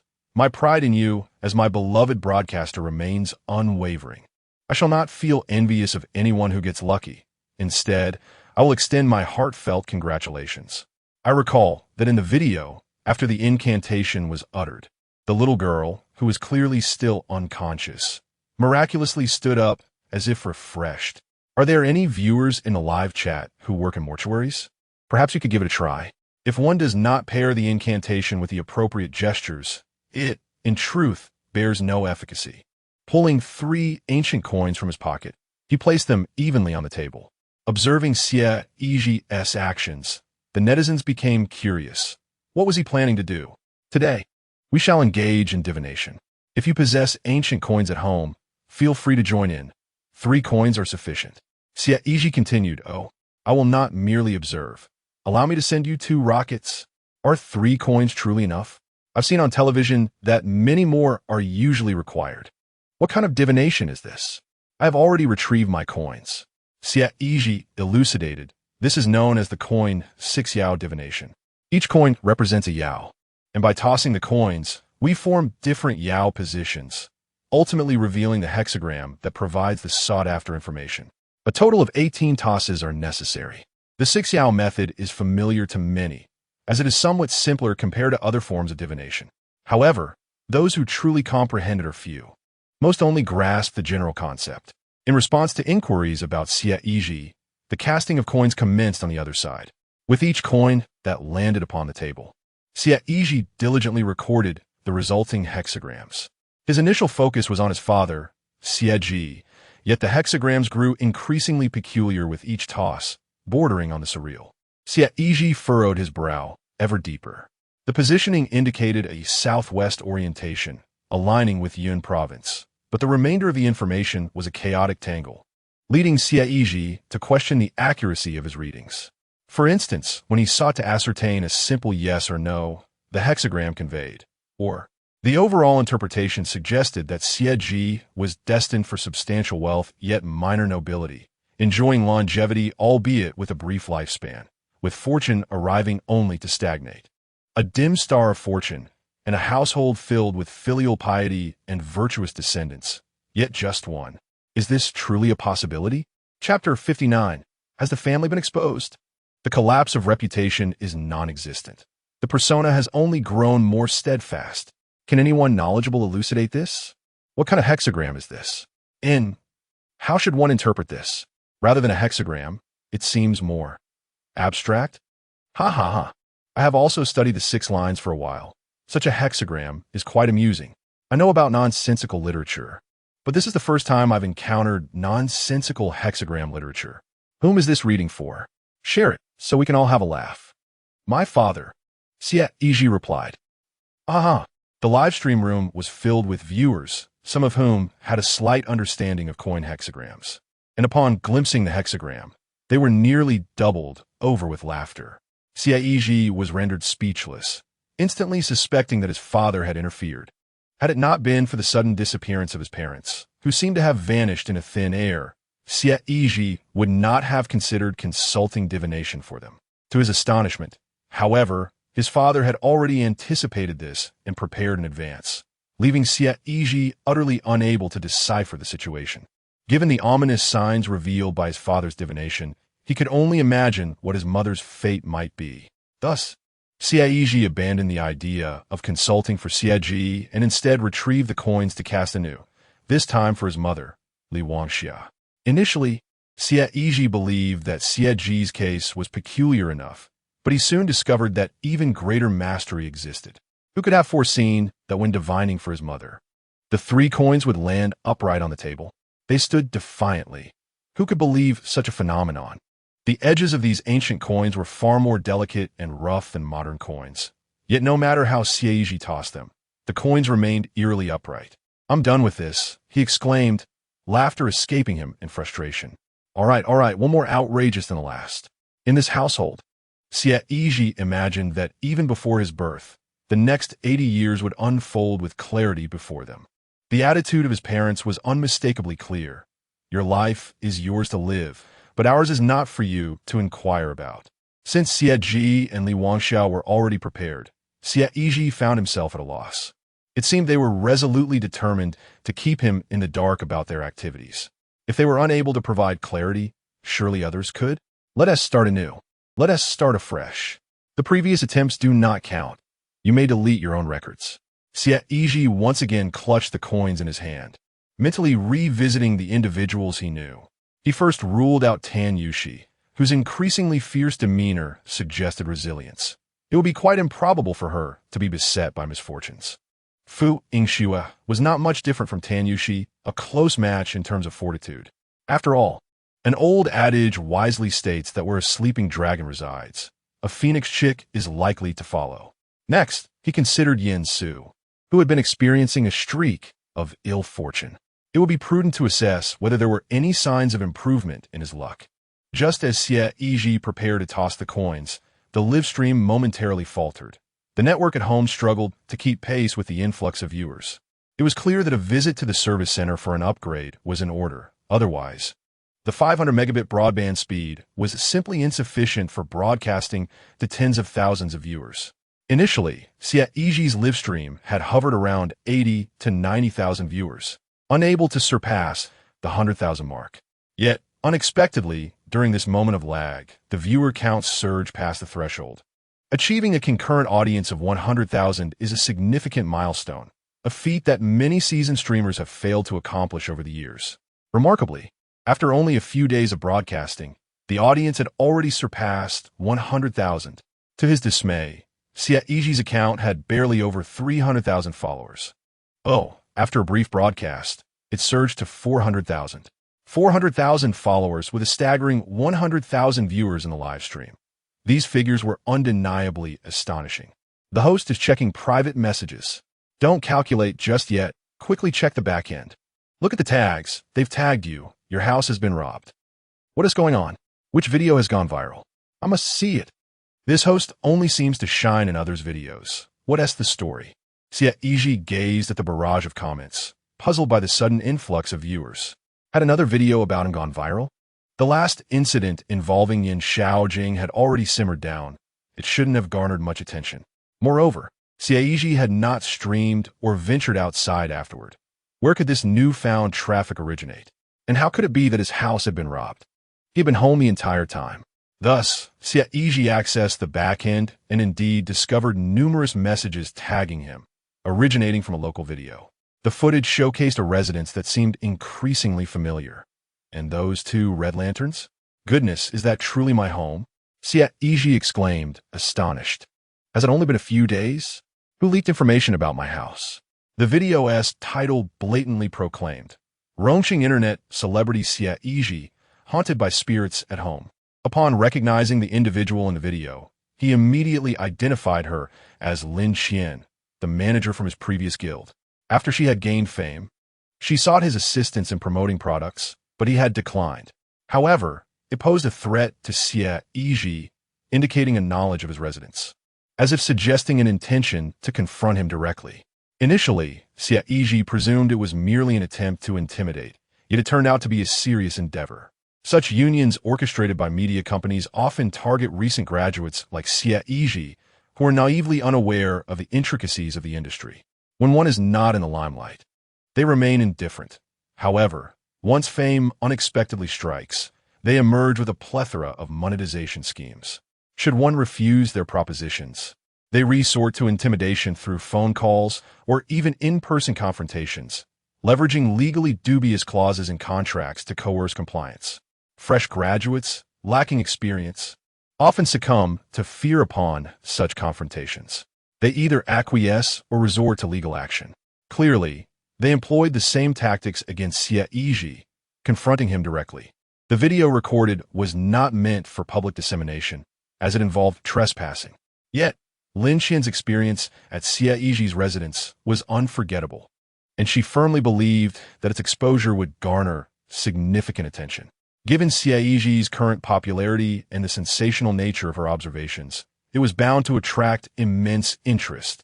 Therefore, even if Lin Qian faced charges for trespassing, she was determined to expose the incident, reasoning that a brief period of confinement would be a small price to pay for a surge in visibility. Indeed, as she anticipated, once the video was released, its viewership skyrocketed, drawing a substantial influx of viewers to Xie Yizhi's livestream. Surely not, my beloved broadcaster. Must the house collapse so soon after it has just risen? How could collapse? If it truly did, wouldn't the persona be even more steadfast? That seems plausible. The broadcaster is merely engaging in these down-to-earth, grounded activities. Didn't you earlier mention that your abode was adorned with golden points? The internet is indeed remarkable. In the past, who would have thought a young master would be willing to host a live broadcast for us? Wait a moment. An ancestral hall with a suspended coffin, and a foyer with a stone guardian. What is this layout? Chapter 60. Zhao Xie has been slain? As soon as they entered, the foyer of Xie Yi's home, with its suspended coffin, seemed to immediately sense the presence of outsiders, trembling incessantly. The ominous clattering sound left Lin Qian pale with fear. Bewildered, she touched the massive stone and glanced up, only to see that the coffin appeared poised to crash down at any moment. Having worked in media operations, she had never encountered such a scene. She had always believed that Xie Yi was merely crafting a program effect by choosing the right theme. Who could have anticipated that the door would swing wide open, with a black coffin looming overhead? Remaining still would surely lead to disaster. The coffin, it moves. There is someone inside. Run. Flee quickly. Lin Qian managed to reach the courtyard, initially believing she had temporarily escaped danger and could finally breathe a sigh of relief. However, in the courtyard, a colossal banyan tree obscured the sky. Before Lin Qian and her assistant could navigate around it, the branches of the tree inexplicably extended, ensnaring their limbs tightly, and then slowly retracted, binding them firmly against the trunk. Has the banyan tree become sentient? Help! While Lin Qian continued to scream in terror, the vines swirling before them descended towards them. The faces of the two individuals bore stark, shocking lash marks. Ouch! Please stop, brother tree! Lin Qian and her assistant cried out in pain. Yet their hands and feet were bound, rendering them unable to move. It was unclear how long they had endured the punishment before finally being released. My goodness! Am I imagining things? Or did the banyan tree just move on its own? Is that for real? It looks utterly untouched by any editing. As we all know, videos cannot be manipulated. The banyan tree has truly come to life. Considering the size of this tree, it must be several hundred years old. Perhaps it's not so surprising if it has indeed become sentient. The suspended coffin in the front hall and the trees in the atrium. Such a sophisticated security system. Surely, there aren't many guests at the streamer's house, right? Not only the viewers, but also Xie Yizhi himself was taken aback to discover that his ancestor, who was suspended, could actually move. The banyan tree he used to climb as a child to reach bird nests could move as well. The sting from the whip was palpable, leaving several angry marks across their faces. Yet, one could hardly blame anyone. They had willingly entered to endure the torment entirely of their own volition, with no one forcing them. At last, Lin Qian and her assistant managed to escape to the back hall. Goodness, is that a ghost? Upon approaching, Lin Qian was startled by the paper figures on either side, initially believing she had encountered a spectral presence. It's merely paper figures, her assistant reminded her. With that, Lin Qian exhaled in relief, glancing around only to find the room entirely empty. Not only had the expedition proven fruitless, but it had also left them battered and disheveled. At this moment, she finally believed that Xie Yizhi's livestream content was entirely genuine, devoid of any fabrication. What one experiences is indeed reality. The last instance of such vividness has yet to emerge. Lin Xian, breathless and fatigued from the recent ordeal, found herself parched and immediately seized a cup of water from the table, gulping it down in haste. In the next moment, her expression contorted in horror as tiny, ant-sized creatures emerged from her mouth, nostrils, and ears. I had completely forgotten to put them away. It suddenly struck Xie Yizhi that he had unleashed an excessive number of soul-eating insects that night, unable to feed too many to Xiao by all at once. He had carelessly placed them in the cup and, regrettably, forgotten to remove it, thus inadvertently benefiting her. Xiao Bai huh? Witnessing this scene, Xiao Bai anxiously paced in the living room. I understand your urgency, but please remain calm for now, Xie Yizhi murmured soothingly. As he continued to observe, Lin Xian, having ingested a considerable amount of the insect's venom, felt her face rapidly turn a deep shade of purple. Lin Xian clutched her tongue, attempting to expel the soul-eating insects. Her assistant, in a flurry, rushed to assist her, only to be unexpectedly outpaced by another. Lin Xian's once toppling form was firmly caught and cradled in a warm embrace. Thank you. In that instant, Lin Xian experienced an unprecedented warmth, glancing up to find a bald, horse-faced paper figure gazing down at her with profound affection. At that moment, her purple face turned green with fright as paper figures swiftly surrounded her. Just as Lin Xian succumbed to unconsciousness, her assistant fanned her awake, urging her to flee. Now, I truly comprehend the meaning behind the phrase that strikes fear into the heart. Goo insects, paper figures, tree spirits, hanging coffins. Not to mention humans. Even malevolent spirits must endure a couple of slaps before they can emerge, right? Was it in such an environment that Brother Xie grew up? Ghost, if you had experienced my life, you might not possess my kindness. Xie Yizhi, if you had endured my childhood, you might not have survived. How dare you expose someone else's home for being haunted? Of all the streamers you could have provoked, you chose one specializing in the metaphysical. Now look where you've landed. You've kicked the hornet's nest, haven't you? Following the exposure of the video, indeed the heat surged. Yet the comments section overwhelmingly criticized Lin Xian and their guild. Over the years, numerous young people have fallen victim to unscrupulous guilds online, and their schemes have become widely known. It is merely an attempt to exploit Xie Yizhi's newfound fame for profit, hoping to manipulate him into cooperation. When Xie Yizhi refused, the intimidation ensued, ultimately resulting in the video backlash. The video had scarcely begun to circulate before it was taken down. Simultaneously, Lin Xian and 2 accounts associated with their guild were banned. I haven't finished watching, and it's already gone. But Brother Xie's account appears unaffected. His live stream is still active. The video and account vanished so swiftly? Does Brother Xie have such solid backing? Xie Yizhi was puzzled. He hadn't even contacted the support team to report the issue, and the video had disappeared on its own. Typically, even after a report, a review would not conclude so rapidly, especially to take down a video that had the potential to go viral. Furthermore, it was unexpected that even Lin Xian and the Guild S2 accounts faced bans. Which powerful figure intervened here? The traffic was too immense to manage, and the promotional links hadn't even been set up before the company account was taken down. However, Xie Yizhi had no intention of letting the matter rest. He sent a message to Zhang Qifa, sharing the video he had just saved while watching, requesting his assistance in handling the situation.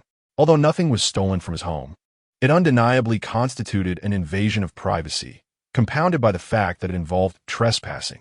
A conviction was imperative. Just as he prepared to message Zhang Qifa, he happened to see a message from Tan Yushi. It's over. Consultant Yen has vanished. The Bureau just received a report. Zhao Xie is dead. Chapter 61. One can be relatable, but never reach the underworld. Yen Su has disappeared, and Zhao Xie is dead? This was all too sudden. Could it be that Yen Su was involved? Xie Yizhi was momentarily taken aback, but quickly regained his composure. Brother, is this really your home? It feels like a ghost town of Fengdu. A home can be down to earth, but it must not descend into the realm of the dead. If this place charged admission, It would likely sell out. For those whose lives are expendable, they can venture forth, but my life still holds value. The union just emerged to expose this. The account is gone, and it happened too swiftly. Is a streamer that formidable? Attempting to ride on Xie Yizhi's coattails. Yet a million-follower account was so easily swept away. Oh, the divination has begun anew. Last time it concerned the streamer's parents, and this time, who will it be? At this moment, Xie Yizhi found himself devoid of the energy to respond to the inquiries in the live stream. After casting the coins, this time it appeared far more stable, with 3 coins landing evenly on the table. Xie Yizhi meticulously recorded the divination results, his expression growing increasingly grave. As he tucked away the coins, Xie Yizhi casually called out, "Xiao Bai, we are heading out." Subsequently, the live stream abruptly went dark, leaving a bewildered audience, still stuck in the lag, in utter confusion. What? Is it really over just like that? I haven't even participated in the lucky bag. Who exactly is Xiao Bai? Did he call for an assistant? Have you ever seen an invisible live stream assistant? There is no rule that states an assistant must be human, right? This is unsettling. Xie Yizhi's expression at the end seemed rather off. Did something happen? He didn't appear this serious, even when he saw his home being burgled. Can someone explain the final divination? What does it mean? Why did Xie rush out after that? The white tiger appears, a dire omen. What Xie Yizhi had just calculated pertained to Yin Su. The white tiger, positioned in the west and embodying the essence of metal, governs the realms of life and death, potentially heralding calamities or even threats to life. Thus, Xie Yizhi's urgency to depart was well-founded. Over the past few days, during his sporadic visits to the hospital to see Yin Su and Yin Shaojing, he had sensed that Yin Su's condition was rather unsettling. He often reminisced about the days spent in seclusion on the mountain, reflecting on the past years. At that time, Xie Yizhi assumed it was merely the trauma from Yin Shaojing's incident that had deeply affected him, without pondering further. In hindsight, it appears he had long been preparing to face his solitude. Upon arriving at the hospital, Xie Yizhi still felt a shiver run down his spine every time he saw that elevator. The 2 men he encountered that day, within it could very well have been the fabled Yin gods, the black and white impermanence. The absence of Xie, known as the white impermanence, and the phrase "one glance brings wealth" inscribed upon his hat leaves an inexplicable void. Although Xie Yizhi has long transcended the need for sight, allowing him to perceive the spectral essence of apparitions directly, he occasionally encounters a few wandering spirits within the confines of the hospital. Initially, Xie Yizhi was unable to perceive these entities, a change only manifesting after his encounter with Xiao Bai. Unlike ordinary apparitions, the Yin gods, such as the black and white impermanence, have no means of evading his gaze. With their divine status, even if they wished to conceal themselves, Xie Yizhi would remain oblivious to their presence. Yet, they inexplicably chose to reveal themselves before him, even exchanging greetings, which left Xie Yizhi increasingly unsettled upon reflection, an unsettling sensation that grew more pronounced with each passing thought, though the precise cause eluded him. At present, however, the pressing concern lies with Yin Su's condition, rendering all else secondary. In a daze, Xie Yizhi remained oblivious until the sound of ding signaled his arrival at the desired floor, prompting him to exit the elevator. Upon reaching the ward, he found Zhang Qi, Tan Yuxi, and Fu Yingxue already gathered, each bearing an expression of profound gravity as they stood around the hospital bed. It was only upon noticing Xie Yizhi that Zhang Qi spoke. "Yizhi, you've arrived." Tan Yuxi then proceeded to elucidate the events that transpired. Earlier that morning, as they commenced their workday, Zhang Qi had received an email from Yin Su containing a resignation letter. Zhang Qi had intended to visit Yin Su after work, but scarcely had time elapsed before the police department received an alarming call from his Zhao family. Zhao Xie had been murdered, and it was a homicide. Given the mysterious disappearance of Yin Su, it becomes increasingly difficult not to draw a connection between the 2 events. Furthermore, this letter, take a look. It contains words directed at you. Zhang Qi handed the letter left by Yin Su to Xie Yizhi. What does it say? Xie Yizhi paused briefly before unfolding the letter to read. "Dear all, I am aware that you will undoubtedly come to the hospital in search of me. However, By this time, I will have surely departed. This morning, during the doctor's rounds, I was informed that Jingjing has exited the critical phase and will soon be transferred to a regular ward. I trust you have received my resignation letter as well. Having been in this profession for many years, I am acutely aware of the machinations of those in power. To put it plainly, we are living in an era where distinctions between right and wrong have become blurred. I understand that whether it concerns the case of Yutai or the harm inflicted upon Jingjing, achieving a just outcome is a formidable challenge. No matter how fervently I strive to advocate for what is right, it would likely only serve to burden you, Captain Zhang. Therefore, as early as 3 nights ago, I made all necessary preparations. When individuals exploit the rules to maintain a status quo, it necessitates the emergence of someone willing to shatter those very rules. I am willing to be that person. What procedures? What the notion that righteousness will prevail? I do not believe it. Indeed, relying on Captain Zhang, on the police department, or even on Yin Su, this paranormal consultant, despite being acutely aware of the issues surrounding Yutai and the crimes of Zhao Xie, overturning them seems almost insurmountable. There will undoubtedly be many, much like Zhao Xie's driver, who will bear the brunt of all responsibility. Yin Su, having served as a paranormal consultant for so many years, has seen through it all with remarkable clarity. In recent days, Zhangqi has been furiously visiting the Yutai group to vent his frustrations. But what has it truly accomplished? It has had no significant impact on Yutai. Xie Yizhi continued reading. I hope everyone can understand. First and foremost, I am a father, and then I am a paranormal consultant for the police department. If my daughter is harmed, I will seek justice, regardless of who the perpetrator may be. If possible, I will strive to do more to eliminate the malignant presence in Rong City. Lastly, I have a humble request regarding my younger brother Yizhi.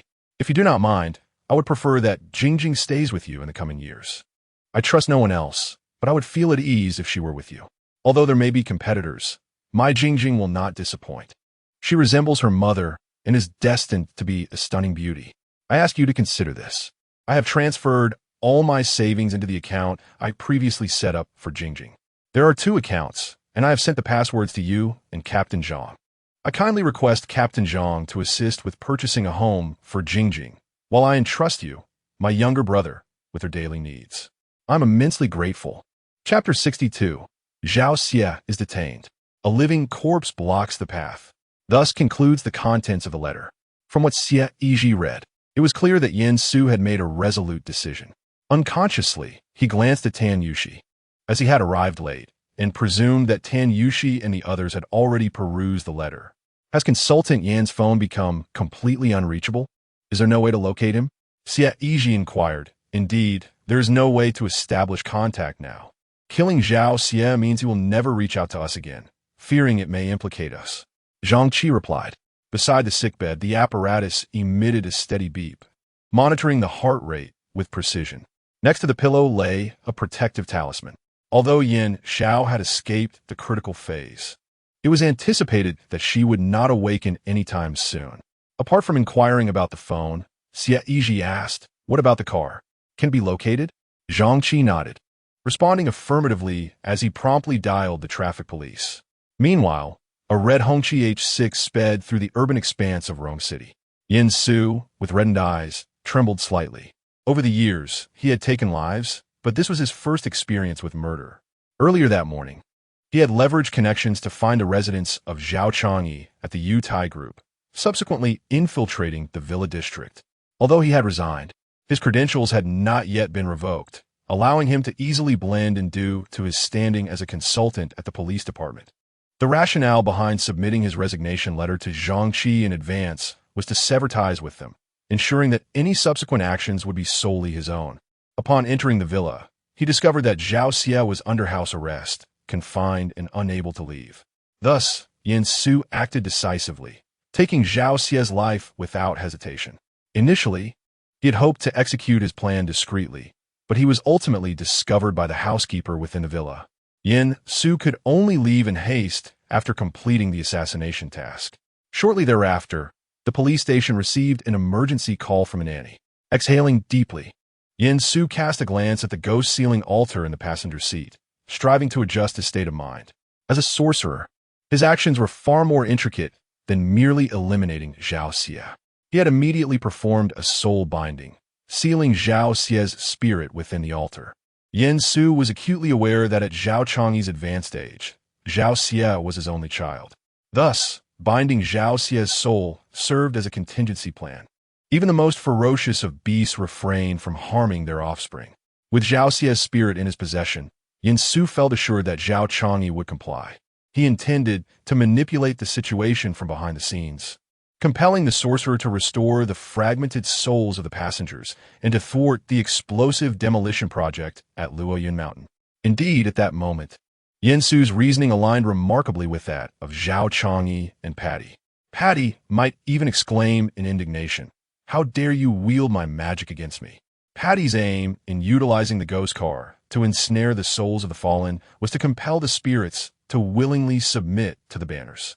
Conversely, Yin Su sought to use Zhao Xie's soul to halt Zhao Changyi's malevolent endeavors and liberate those incomplete souls, hoping that some might still be resurrected.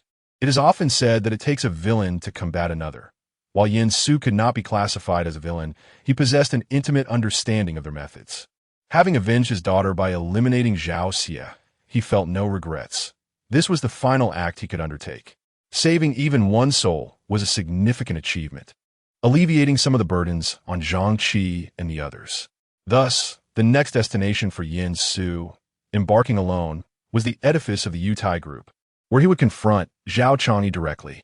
Honking incessantly, Yin Su pressed the horn, yet due to the midday rush, the streets were teeming with pedestrians. He had no choice but to intermittently sound the horn to urge those on the roadside to step aside. Time was of the essence. The nanny would surely alert the authorities, and the police would pursue him. Moreover, upon receiving the news of his son's demise, Zhao Changyi would undoubtedly react, enlisting the aid of the sorcerer behind him to exact vengeance for his son. Once the pedestrians finally cleared the way, Yin Su shifted gears and accelerated. However, at that very moment, a woman with disheveled hair stood defiantly in the middle of the road, not only refusing to move aside, but also advancing rapidly towards Yin Su's vehicle. He immediately halted the car, intending to change direction and navigate around her, only to discover that the woman afforded him no such opportunity. She surged towards his window and seized his collar with a vice-like grip. "What do you want?" Yin Su sensed hostility emanating from the intruder and attempted to push her away in self-defense. But he found that even with his strength, he could not budge her in the slightest. Upon closer inspection, he noticed her eyes were utterly vacant, devoid of any emotion. If she were a specter, he would not detect any trace of malevolence within her. After all, it was midday, with the sun at its zenith, radiating the most vitality. Spirits would not dare to manifest chaos at such an hour. Yet, if she were human, how could she possess such extraordinary strength while exuding no life force? What was this woman's intention? Was she attempting to assault the driver? The scene was unsettling, likely due to the man incessantly honking his horn, which had provoked irritation. In a crowded setting, is it not absurd to honk instead of simply colliding? Bystanders curiously observed Yin Su, who found himself in an impasse. Pressed for time and unable to squander it here, he swiftly retrieved a red cord soaked in talismanic water, binding the woman's hands tightly. He then delivered a forceful kick through the window, striking her squarely in the face, finally causing her to topple to the ground. Just as Yin Su prepared to seize the opportunity to start his vehicle, he was taken aback as the woman inexplicably rose once more. With a firm grip, he seized her collar and, using sheer strength, hurled her from the car, where she landed heavily on the ground. "Hey, a living corpse?" Ignoring his own pain, Yin Su noticed in that fleeting moment after she was thrown the faint scars on her neck and wrists, coupled with her peculiar features and behavior. It became evident that she was indeed the fabled living corpse. The living corpse bears a resemblance to a zongzi or zombie, yet differs in that it can move freely even in broad daylight, exhibiting immense strength and flexibility akin to that of a normal person. Scars may not only adorn the hands and head, but potentially other parts of the body as well. The conditions for creating a living corpse are exceedingly stringent. Not every body part meets the requisite standards. Thus, sorcerers have devised methods of splicing. excising compatible segments from various individuals and ultimately stitching them together to form a singular entity, hence the term living corpse. Chapter 63. To deal with evildoers, one must be more wicked than they. As for the essence of the term living, it manifests within the body of the animated corpse, which flows with the same lifeblood as that of the living. This blood is sourced from the individual who has conjured the animated corpse. On one hand, it serves to provide vital energy to the animated corpse, enabling it to move as a normal human would. On the other hand, it allows for the control of the animated corpse through the blood. As long as this connection exists, no matter the distance, one can manipulate the animated corpse from afar. While it may seem that the animated corpse is superior to a traditional zombie in various aspects, it is not without its flaws. Zombies, under specific conditions, possess the potential for evolution akin to spirits, which come in varying levels of power. The more ferocious the zombie, the higher its rank, with even the legendary drought demon, known as the progenitor of zombies, being a testament to this hierarchy. However, the animated corpse lacks such potential. It exists in a state that is neither purely yin nor yang. Its capabilities are solely determined by the prowess of the individual who created it. In simpler terms, what emerges from the process remains unchanged. There is no potential for transformation. The upper limit is low, while the lower limit is high. This woman possesses incredible strength, effortlessly dragging a person from the vehicle. Why does this individual seem so familiar to me? It appears that just a few days ago, there was an accident near the high school, and this man is indeed a relative of the victim. What's happening here? This woman looks quite peculiar. Should I intervene? Do you wish to be thrown about as well? Perhaps it would be wiser to call the authorities. Bystanders are astonished by this strange woman, marveling at her remarkable strength. Initially, there were individuals ready to intervene in the fray, but upon witnessing the fervor of the young woman, they instantly lost their resolve and retreated back into the crowd. Everyone disperse. Do not linger here. This place is perilous. Yen Su urgently called out to those around him, urging them to vacate the area to avoid any inadvertent harm. He was acutely aware of the terror that the living dead could invoke. A mere brush with such a creature could necessitate weeks of hospitalization for an ordinary person. Yet, the curiosity of the onlookers was not easily quelled by Yen Su's admonitions. He had not anticipated that the sorcerer behind Yutai would be capable of conjuring such a monstrosity as the living dead. This sorcerer had likely taken precautions against Zhao Xie, and upon seizing his soul, had immediately dispatched the living dead to pursue him. After flinging Yen Su aside, the creature swiftly turned its attention towards the car's spirit-restraining altar, its objective being to reclaim Zhao Xie's soul. Naturally, Yen Su could not allow this to transpire. Having come this far, he was determined to fight back. He extracted 2 corpse-restraining talismans from his pocket and dashed towards the living dead, affixing them to its back. For a brief moment, the creature hesitated, leading Yen Su to believe the talismans had taken effect. However, to his astonishment, the living dead swiftly turned to face him and delivered a resounding slap to his visage. Fortuitously, Yen Su's reflexes were sharp. He arched backward to evade the blow and fell to the ground, swiftly pushing off with his hands and launching his legs forward. With a resounding thud, he managed to kick the living dead back several meters. Yet, it merely staggered momentarily before swiftly regaining its composure and charging at him once more. One intimidating kick it had. Had it connected with my face, I fear my nose would have been propelled to the top of my skull. Yet, how is it that this girl appears utterly unperturbed, not even flinching? What on earth is happening? Does she not feel pain? What are they fighting over? I must intervene and take a closer look. A well-meaning bystander could not restrain himself and stepped forward to halt the confrontation, saying, "Stop, stop. Is there not a better way to communicate?" He continued, "Young lady, we live in a society governed by law." Before he could finish his sentence, he watched in disbelief as the seemingly lifeless figure effortlessly lifted a nearby scooter, preparing to hurl it at him. What extraordinary strength! You all continue your tussle. This display of power startled the well-meaning bystander, who promptly reconsidered his enthusiasm and fled in a panic. Many spectators had yet to grasp the gravity of the situation. Upon witnessing the frail figure easily lift a scooter weighing at least 200 pounds, they finally understood why Yin Su had warned them of the imminent danger. This was no ordinary person. As the scooter was launched, Yin Su swiftly sought refuge behind his vehicle. Boom! The scooter crashed onto the hood of Yin Su's car, instantly crumpling the engine cover and leaving a deep dent while emitting plumes of white smoke. Run! Everyone flee! This is no mere girl. She is a veritable monster. It seems that even you extraordinary beings are no longer sparing bystanders in your brawls. Just moments ago, one might have questioned how an adult could quarrel with a girl.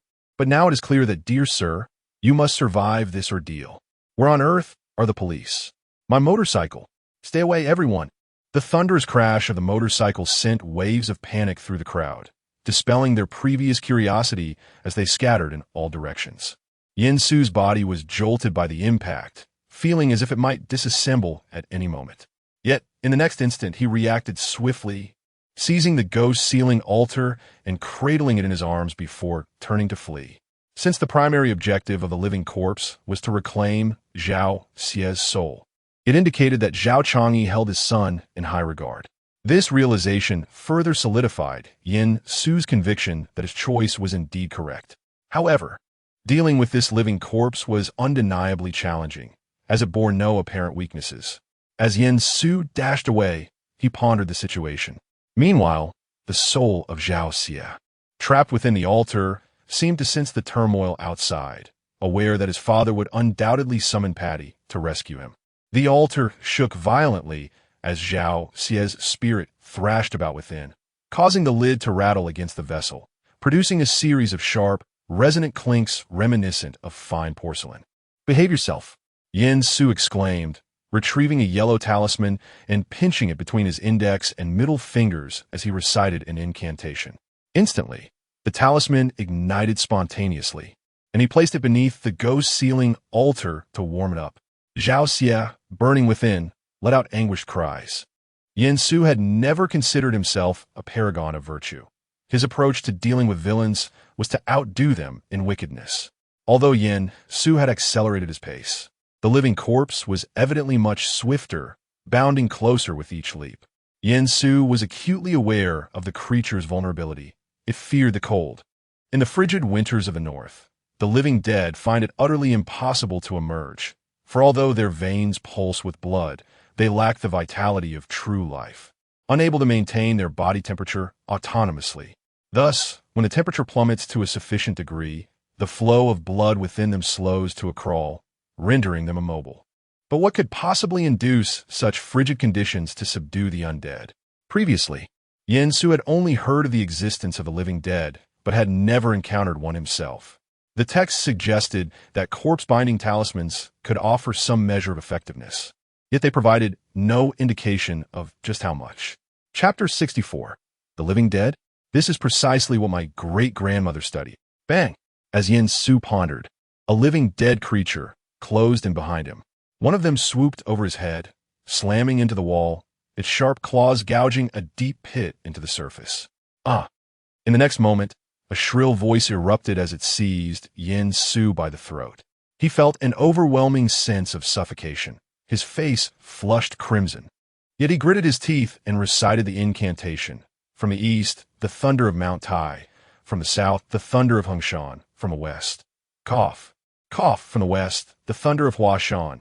From the north, the thunder of Hongshan. From the center, the thunder of Songzhan. 5. Unleash the 5 thunders. Upon completion, he swung his palm toward the living dead creature that clutched him. In an instant, a flicker of electricity coursed through his palm, scorching the creature's garments to a charred black.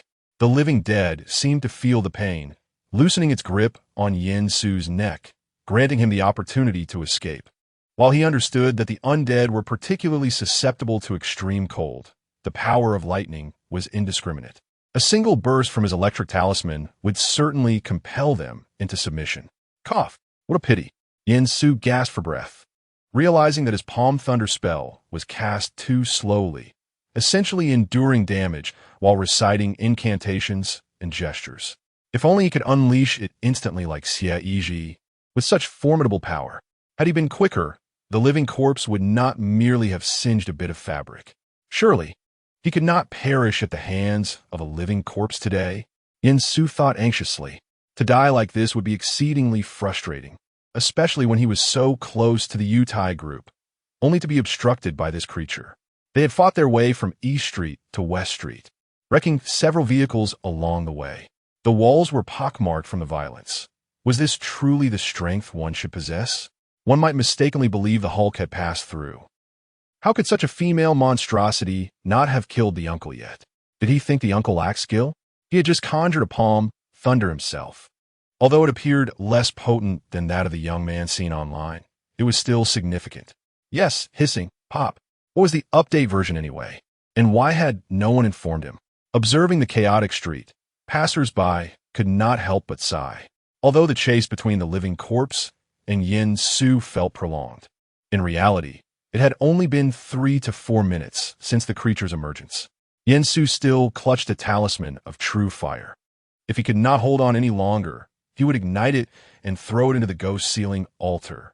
After all, if they were to perish, they might as well do so together. A life for a life was not a loss. As the living corpse charged towards him once more, Yin Su drew his wooden sword, prepared to fight for his life. At that moment, a tank 300 sped towards them, colliding forcefully with the undead creature, sending it hurtling into the wall. What on earth is happening, Lao Yin? How did an undead arise? Inquired the youth from within the vehicle. Yifeng, what brings you here? Yin Su exclaimed in astonishment. This young man, Yifeng, was also a supernatural consultant at the police station, the youngest among the trio of consultants. I received a call about the situation and happened to be nearby, so I rushed over. Yifeng explained as he exited the vehicle, retrieving a golden sword from his black baseball jacket. He then pricked his finger, allowing his blood to coat the blade, positioning himself beside Yin Su. From a distance, he had discerned that the creature was indeed an undead, not easily dispatched. A mere collision with the vehicle would not incapacitate it for long. As expected, the undead creature rose once more from the ground, its garments tattered and disheveled from the scuffle, yet its vitality remained largely unscathed. The horror of the undead lies in its near immortality. As long as the caster survives, there are no limits to its endurance. Do we need any magical artifacts? Yifeng asked nervously. To confront a ghost is one thing, but an undead being, neither human nor demon, is truly sinister. As he spoke, Yifeng began to produce various magical implements from his jacket, offering them to Yin Su. After all, Yin Su held the most experience among the 3 supernatural consultants, possessing extensive knowledge of what artifacts might counter the undead. Yin Su gazed in astonishment at the mountain of talismans that Yifeng had produced, exclaiming, "What brand of clothing allows you to carry so many items?" Scattered on the ground were an array of mystical instruments, bagua mirrors, ink lines, red ropes, glutinous rice, yellow talismans, and even corpse-restraining money, as well as 7-star lamps, virtually everything one could need. Better safe than sorry, right? Don't you have anything useful? Yifeng explained, no.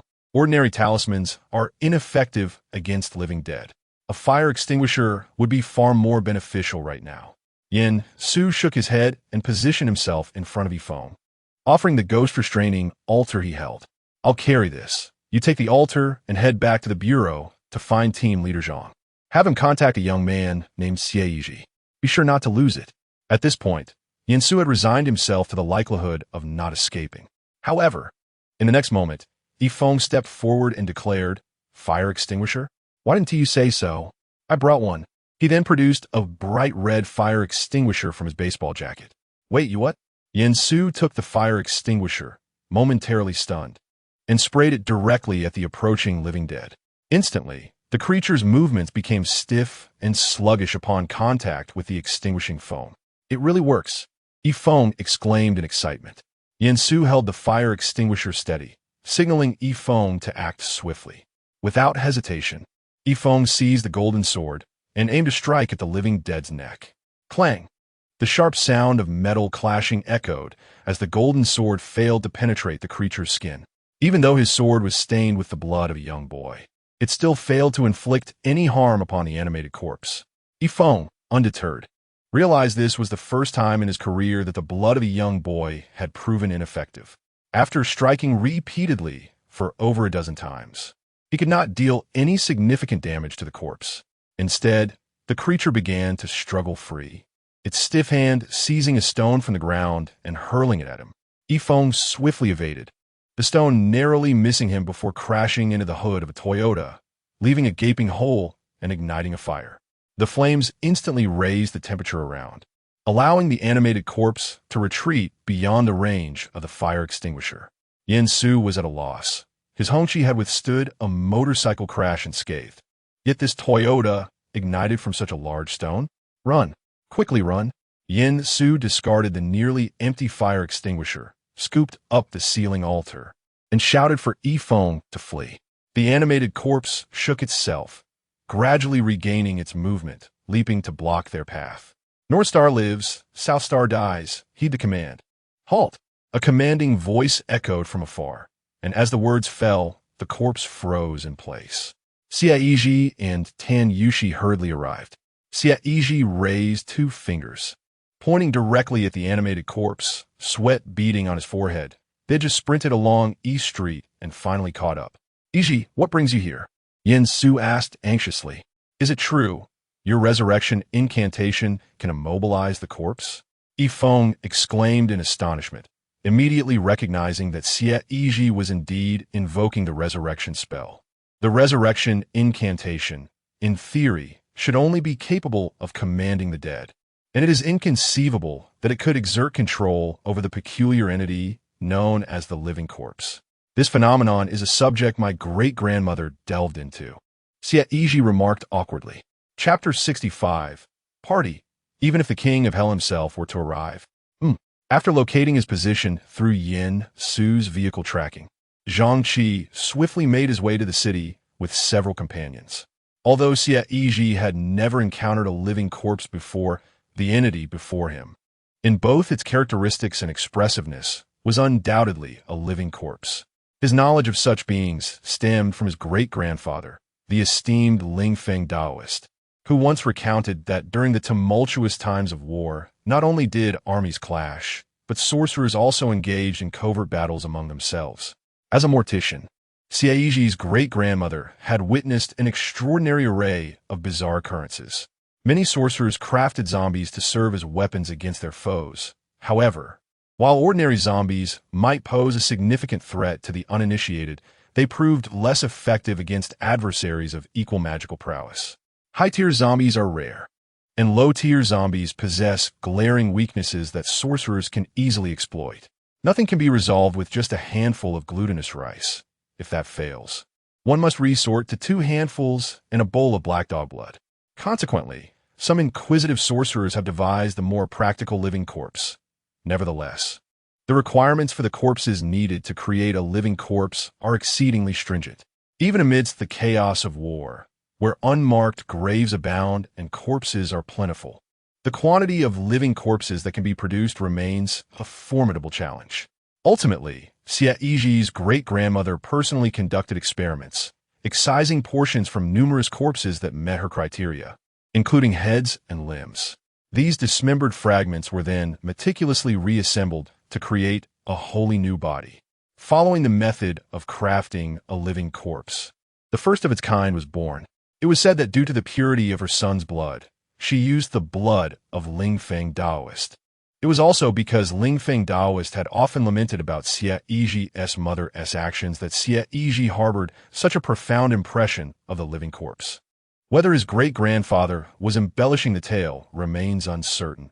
However, when recounting the story to Xie Yizhi, he described the day of the living corpse's emergence as one where the heavens and earth altered in hue, startling even the venerable celestial master on Mount Longhu, who descended to investigate. Yet, the fate of that living corpse thereafter was not disclosed by his great-grandfather. The others were left bewildered. Yin Su was the quickest to accept the situation. Glancing at the newcomer, Yifeng, he found it understandable that he was confused. Yifeng scrutinized Xie Yizhi, having frequently heard of his remarkable feats in recent days, slaying a possessed ghost, dismantling the ghostly carriage scheme, and even reviving the already deceased Yin Shaojing, tales that seemed almost mythical. However, this was the first time he had encountered him in person. To his surprise, Xie Yizhi appeared to be quite young. At 25, Yifeng observed that Xie Yizhi must be at least 2 or 3 years his junior. Nevertheless, as far as Yifeng understood, the control of a living corpse fundamentally relied on the blood of a sorcerer. That was an undeniable fact, was it not? Yifeng inquired. Is it based on the source code? Fu Yingxue interjected eagerly. Xie Yizhi nodded slightly, as if to indicate his understanding. However, the sorcerer controlling the undead would undoubtedly have a countermeasure in place. It was improbable that he had not prepared for contingencies. Where did he find the fire extinguishers just now? We need to procure several more. Xie Yizhi's fingers trembled incessantly, an invisible force pressing down upon his hand as he spoke to the others. There should be fire extinguishers in the nearby shops, Yin Su reminded them. He and Yifeng could not leave. As supernatural consultants, they needed to be on hand in case Xie Yizhi lost control, allowing the undead to act unpredictably. Therefore, only Tan Yuxi and a few others could venture out.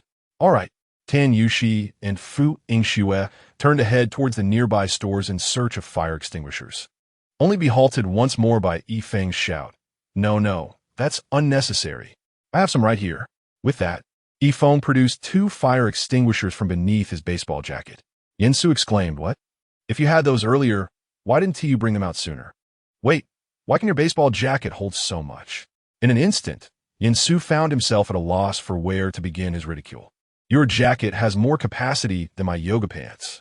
Fu Yingxue remarked in astonishment as she accepted the fire extinguishers.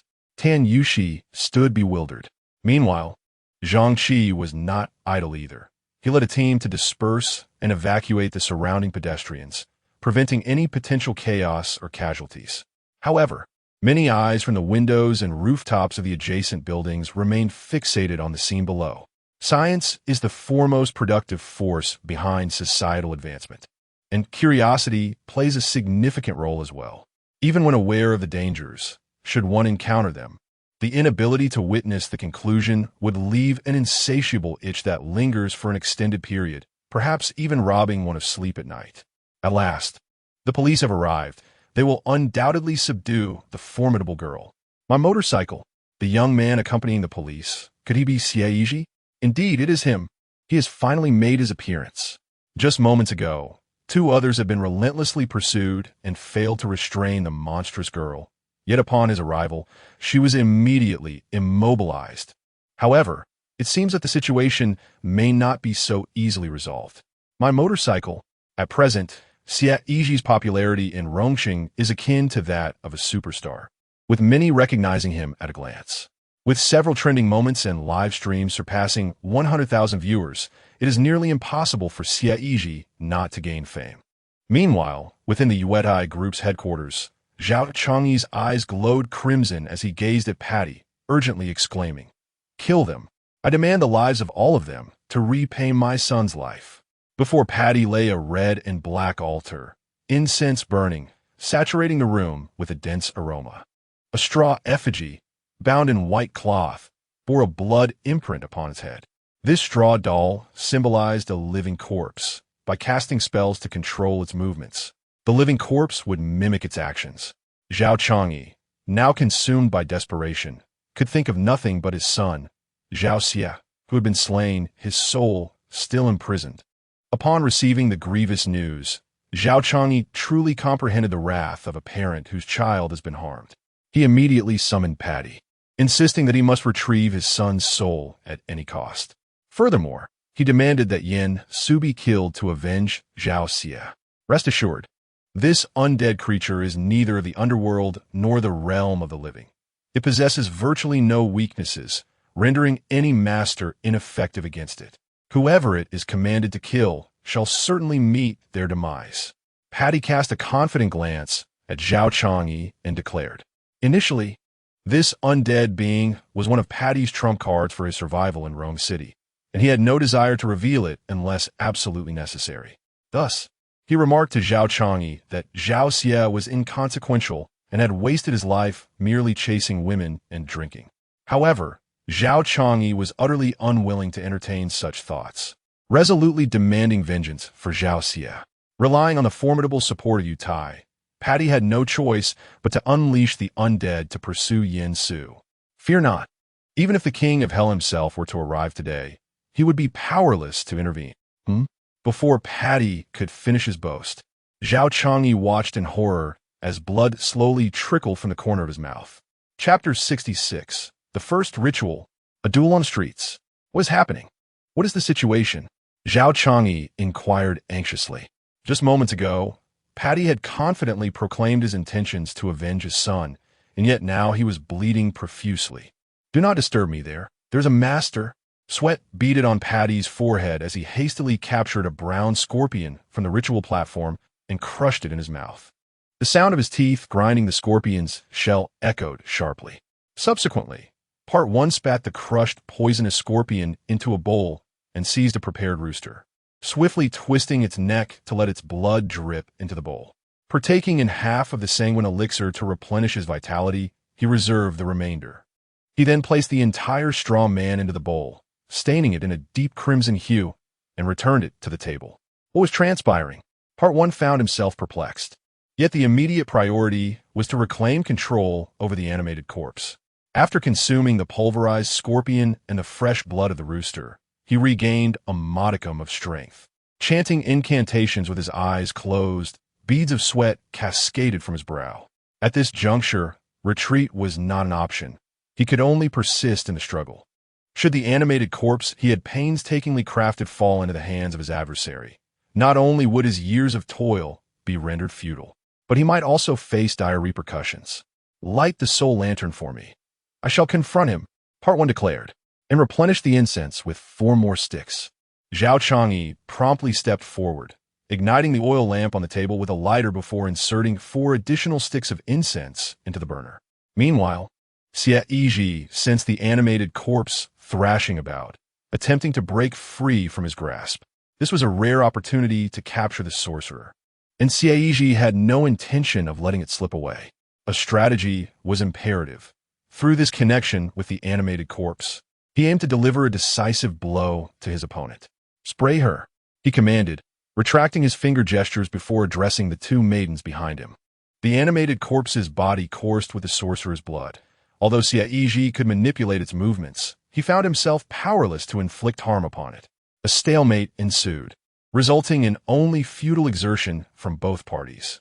One must free their hands to adequately prepare for confronting the sorcerer once more. In the instant the gestures were retracted, the reanimated corpse immediately resumed its movements, attempting to flee. However, Tan Yushi and Fu Yingsnow were unyielding, charging toward the fire extinguisher to close the distance within its effective range. The speed of the reanimated corpse was astonishing as it pivoted and struck down towards Tan Yushi with a swift palm. Be careful, Fu Yingsnow exclaimed. In the next moment, Tan Yushi was struck squarely by the reanimated corpse, yet merely staggered before quickly regaining her balance. Not only did she appear unfazed, but she retaliated with the fire extinguisher, successfully knocking the reanimated corpse back. Fu Yingsnow immediately followed suit, aiming the extinguisher at the creature and discharging it upon its form. Come on, Tan Yushi urged as she too rushed forward with the extinguisher. With the assistance of the 2 young women, they managed to temporarily restrain the actions of the reanimated corpse, allowing Xie Yizhi to free his hands. What extraordinary physical prowess! Not only the onlookers, but even Xie Yizhi himself was somewhat astonished. The strength of the reanimated corpse was evident to all, yet Tan Yushi's resilience seemed almost superhuman.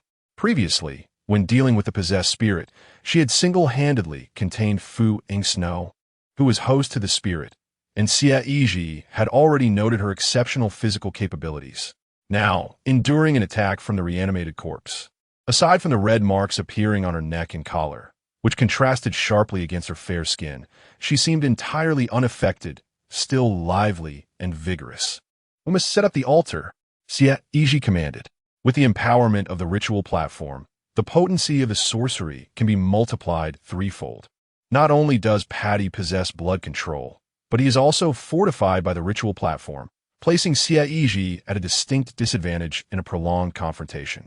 Therefore, to exert a more profound influence on Patty, it is imperative to establish a platform. However, where could one procure the necessary magical instruments on a bustling street? As Yin Su spoke, both he and Xie Yizhi's gaze fell upon Yifeng, who exclaimed, "Wield the knife." 10 seconds later, Yifeng was curled up on the ground, clutching his clothes, with a face full of lamentation. It's all gone, really not a drop left.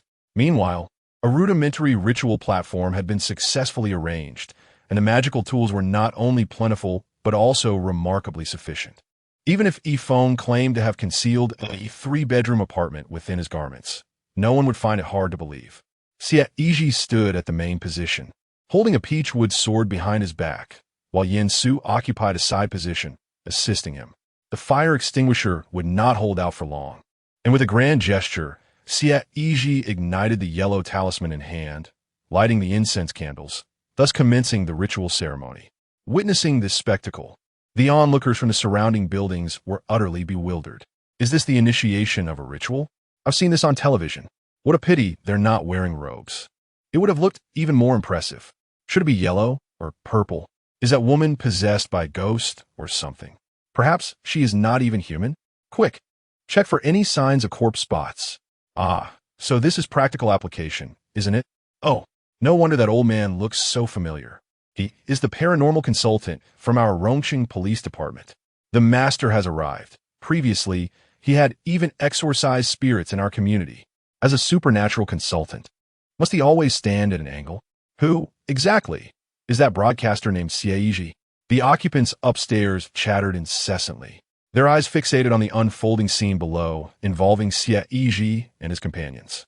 Yifeng, having dressed himself, silently positioned himself to the right of Xie Yizhi. With a swift motion, Xie Yizhi brandished his peachwood sword, creating a mesmerizing flourish that stirred the air. In his right hand, he held a copper bell, known as the soul-capturing bell, which he struck intermittently. The crisp sound of the bell resonated, clang, clang, clang. The one struggling corpse, previously under the oppressive force of the fire extinguisher, now seemed ensnared by an unseen power. Its expression remained grotesquely menacing, fixating its fierce gaze upon Xie Yizhi. Rather than the corpse staring at Xie Yizhi, it was more accurate to say that the entity known as Patty was observing him from afar. Be cautious and step back, Xie Yizhi advised. Understood, responded Tan Yushi and Fu Yingsnow, who promptly retracted with the fire extinguisher in hand.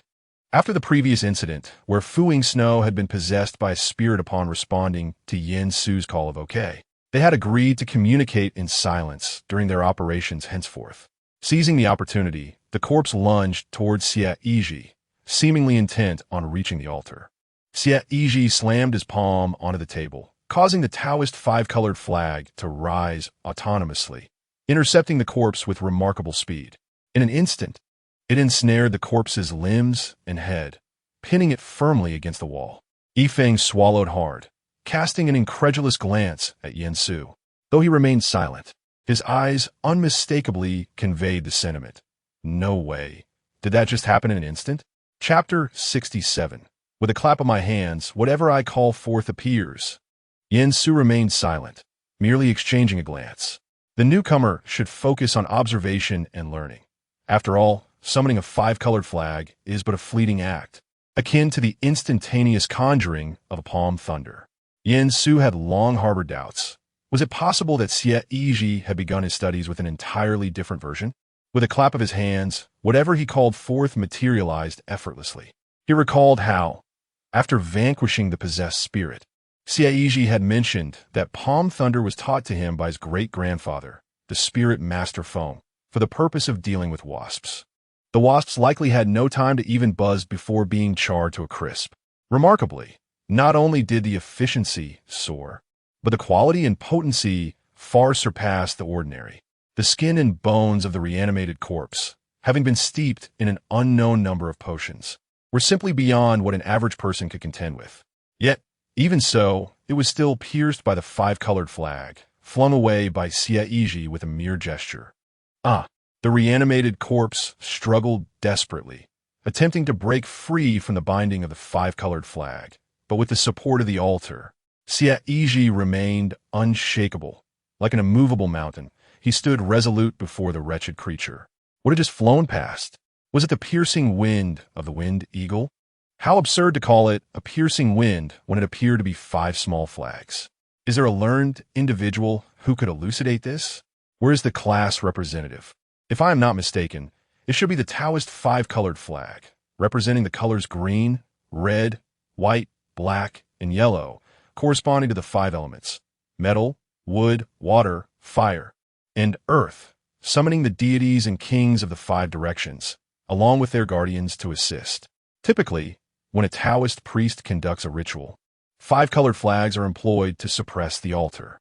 However, most are merely for decoration, seldom utilized as actual magical implements. The scene had escalated beyond mere spectators on the upper floors of the surrounding buildings. Some individuals had even commenced a live broadcast, capturing the unfolding events on video. Yin Su remarked that given the current velocity of information dissemination on the internet, it was imperative to oppose feudal superstition and strive to mitigate panic. Yet, in the blink of an eye, even the most trivial matters were promptly shared online. Subsequently, Xie Yizhi grasped a red string, entwining it around his little finger, while the other end was handed to Yin Su, who wrapped it around the little finger of a lifeless corpse. "Give me your hand," Xie Yizhi instructed Yifeng, who extended his hand only to receive a swift cut, a gash appearing at his fingertip, with blood oozing along the red string towards the corpse. "Why did you cut my hand?" Yifeng was taken aback. "My blood is of use," Xie Yizhi replied.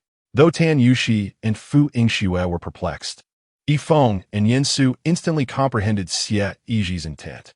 Among the human body, the little finger is regarded as the most spiritually attuned, with the left representing male and the right representing female.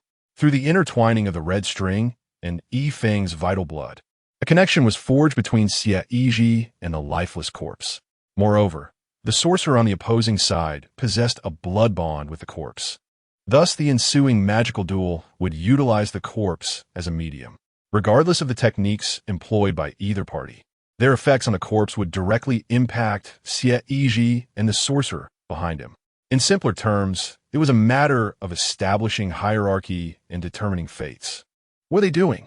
Fu Yingxue inquired softly. "I do not know. I have only seen such ritualistic duels in Hong Kong films," Tan Yushi replied, shaking her head. Two individuals stood resolutely on either side. Despite their inability to comprehend the situation, they exuded an imposing presence, resembling two formidable guardians, each wielding a fire extinguisher, poised to respond to any command from Xie Yizhi. Although Xie Yizhi had the capability to sever the connection between the living dead and the sorcerer directly, annihilating the undead in the process, it would be rather remiss of him not to leave a favorable impression on the sorcerer who had approached him. The tales of ghostly carriages transporting wealth and spirits, along with the explosive events in Luoyun town, were merely the surface of what they had begun to uncover. The extent of the sorcerer's clandestine dealings behind the scenes remained shrouded in mystery. For instance, the question lingered as to how this particular undead creature, which had wreaked havoc upon the entire street, came into existence. In times of war, with corpses strewn across the land and sorcerers embroiled in conflict, the origin of such bodies in this era of peace was perplexing. Without hesitation, Xie Yizhi took the initiative, casting forth 8 copper coins that radiated a golden brilliance, resembling a halo descending upon the head of the living dead. "The golden light copper coin array?" Yifeng exclaimed in astonishment. When two fundamental Taoist techniques were combined, their power was anything but elementary. Although Yifeng was younger than Yin Su and lacked his extensive experience in dealing with supernatural entities, his knowledge was not insignificant. As he often indulged in the study of ancient texts, he immediately recognized that Xie Yizhi's maneuver was an augmentation of the copper coin array enhanced with the golden light incantation, greatly amplifying its potency and visual appeal. With a resounding crack, the resilient skin of the living dead appeared alarmingly fragile before the might of the golden light copper coin array. As the golden light flashed by, the top of the living corpse's head was brutally stripped of a layer of skin, along with tufts of hair that fell to the ground. The already ghastly visage of the living corpse appeared even more horrendous without its scalp. A chill coursed through Tan Yushi and Fu Yingxue, both instinctively clutching their heads, feeling as though their own scalps had been severed. Meanwhile, far away in the Yutai group building, Patty's face flushed crimson, his hands trembling uncontrollably as he attempted to conjure a spell. "I summon," Patty shouted. Are you even capable? Zhao Chang'e pressed, his tone laced with urgency. They had waited for so long, yet Patty had yet to avenge Zhao Xie's death by slaying his murderer and retrieving his soul. Zhao Chang'e could not decipher what Patty was doing, only noting that since Patty's return from Thailand, he had never appeared so strained. Previously, no matter the task assigned to Patty, he had resolved it effortlessly. This time, however, it was merely a matter of killing a person. Yet he was engaged in incantations and frenzied gestures, yielding no results. Suddenly, as Zhao Chang'e's words hung in the air, Patty seemed to behold something terrifying, his pupils trembling in fear. In the next instant, he clutched his head and collapsed to the ground. Zhao Chang'e then witnessed the meticulously arranged altar crumble. The incense and candles, as if sliced by some unseen blade, were shattered. The straw effigy had its head sharply truncated, remaining motionless. Even the white wall behind Patty bore a distinct scratch. What in the world is happening?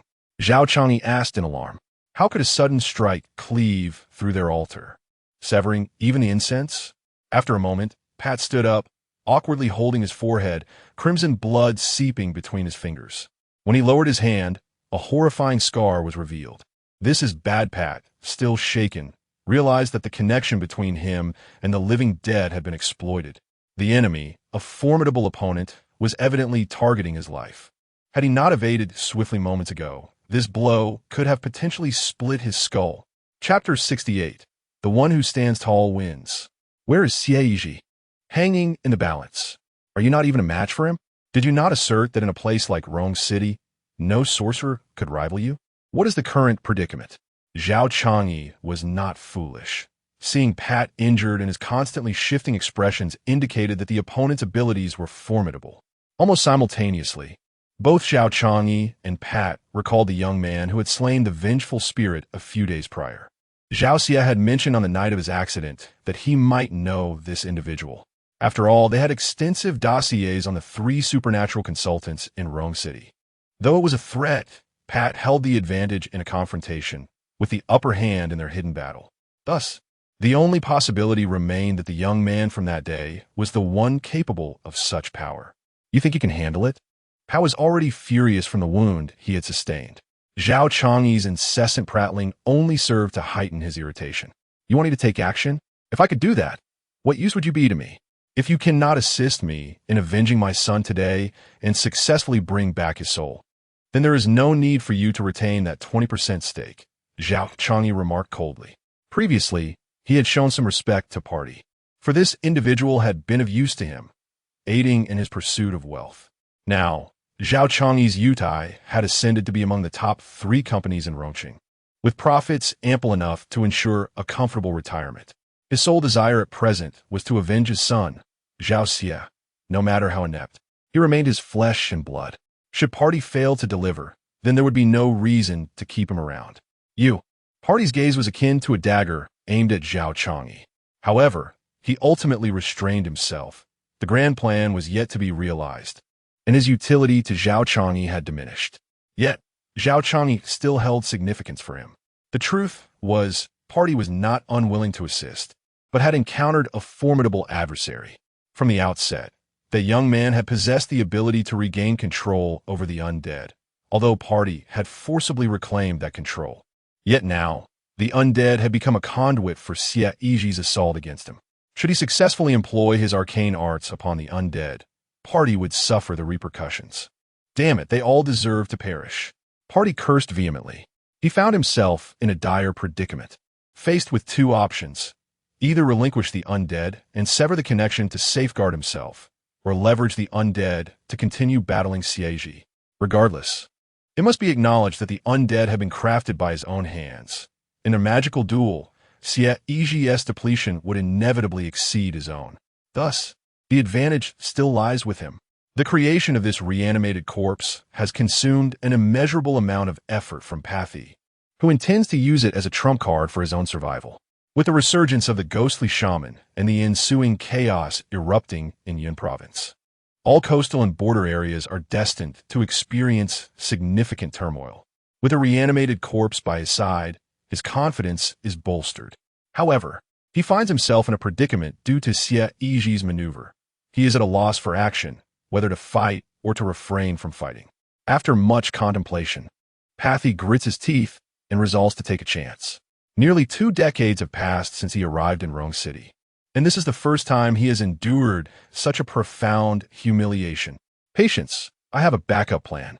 Elevating the platform, Pathy struck the table of the ritual platform, activating a switch beneath it.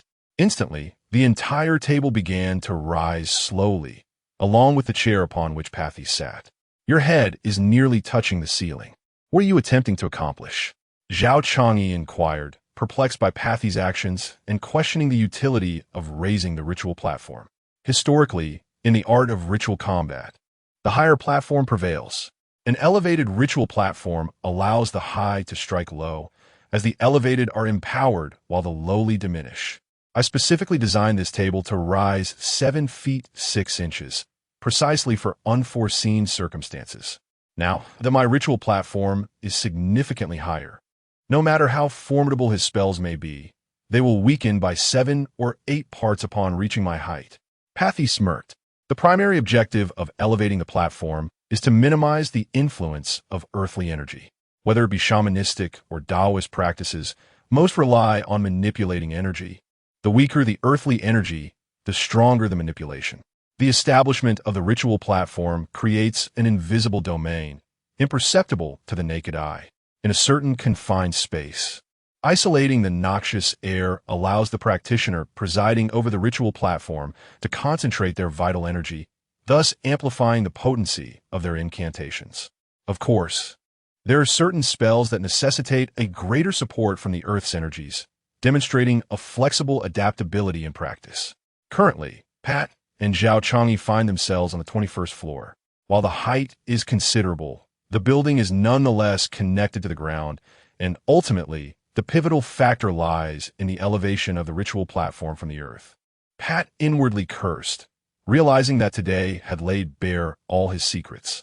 However, whether due to Zhao Changyi or himself, retaining someone like Xie Yizhi and Rongqing was detrimental to their interests. If they could seize this opportunity to eliminate Xie Yizhi once and for all, it would be most advantageous, sparing them from future disruptions caused by this impudent youth. Do you truly believe yourself so formidable? Pat coldly remarked, as he opened the iron cage beside him and retrieved a snake, a scorpion, a centipede, a toad, and a gecko, thereby gathering the 5 poisons. In an instant, these creatures, which had been lively mere moments before, were crushed in his grasp, their blood still dripping into a bowl. He then took a handful of grave soil and stuffed it into his mouth, chewing it thoroughly before downing the blood from the 5 poisonous creatures in one gulp. The grave soil, imbued with the essence of extreme yin, combined with the potent toxins of the 5 creatures, caused Pat's skin to gradually take on a purplish hue. The physique of a sorcerer differs from that of ordinary beings. These substances of extreme yin and toxicity not only enhance their vitality, but also sharpen their focus.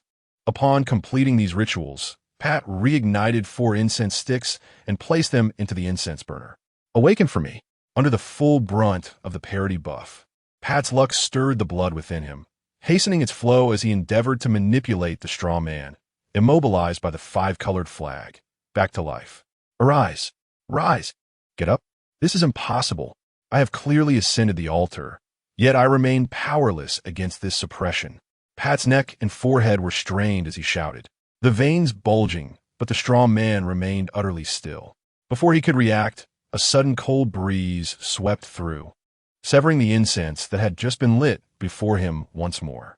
A fresh scarlet line appeared on Pat's cheek, suffocating. This overwhelming sensation of helplessness made Pat feel suffocated for the first time. If it had veered just 2 inches off course, the mark would not have grazed his cheek, but rather his neck. How could this be? Pat, disregarding the pain, frantically searched the altar for the source of the problem. Yet no matter how he scrutinized his arrangement, he found no flaw. In truth, the issue did not lie with him, but rather with Xie Yizhi. At this moment, Xie Yizhi's figure had vanished from the street, leaving only Tan Yushi, Yan Su, Fu Yingxue, and others gazing upward in unison. What a talent! Yan Su gave a thumbs up to Tan Yushi. How did this brain conceive of attaching Xie Yizhi to the crane above? Wasn't it you, consultant Yin, who stated that the higher the altar, the more formidable it becomes? Just how high is it, then? Tan Yushi scratched his head. Meanwhile, Xie Yizhi on the crane struggled to suppress his laughter, his hand, clutching the copper coin, trembling ever so slightly. Upon contemplating the distant Southeast Asian sorcerer, who, despite employing every conceivable tactic, found himself utterly ineffective, a smile threatened to escape him. Yet, he valiantly restrained his laughter, for he was now the serious incarnation of Xie Yizhi. In this moment, the only one present who could not muster a smile was undoubtedly Yifeng, as he observed the red string that had been transferred from Xie Yizhi to himself. His features contorted in dismay. Had he known the path would be so treacherous, alas, his fate seemed grim. With a pained expression, Yifeng murmured to himself. Due to being hoisted up by the crane summoned by Tan Yushi, Xie Yizhi found the length of the red string insufficient. Thus, he was compelled to pass this honorable task to Yifeng. After all, apart from Yin Su, he was the only supernatural consultant present, bearing a certain responsibility. Should the corpse exhibit even the slightest movement, Yifeng would be the first to suffer the consequences. Consequently, Yifeng could only hope that Xie Yizhi would withstand the pressure. Otherwise, should Xie Yizhi falter, it would be Yifeng who paid the ultimate price.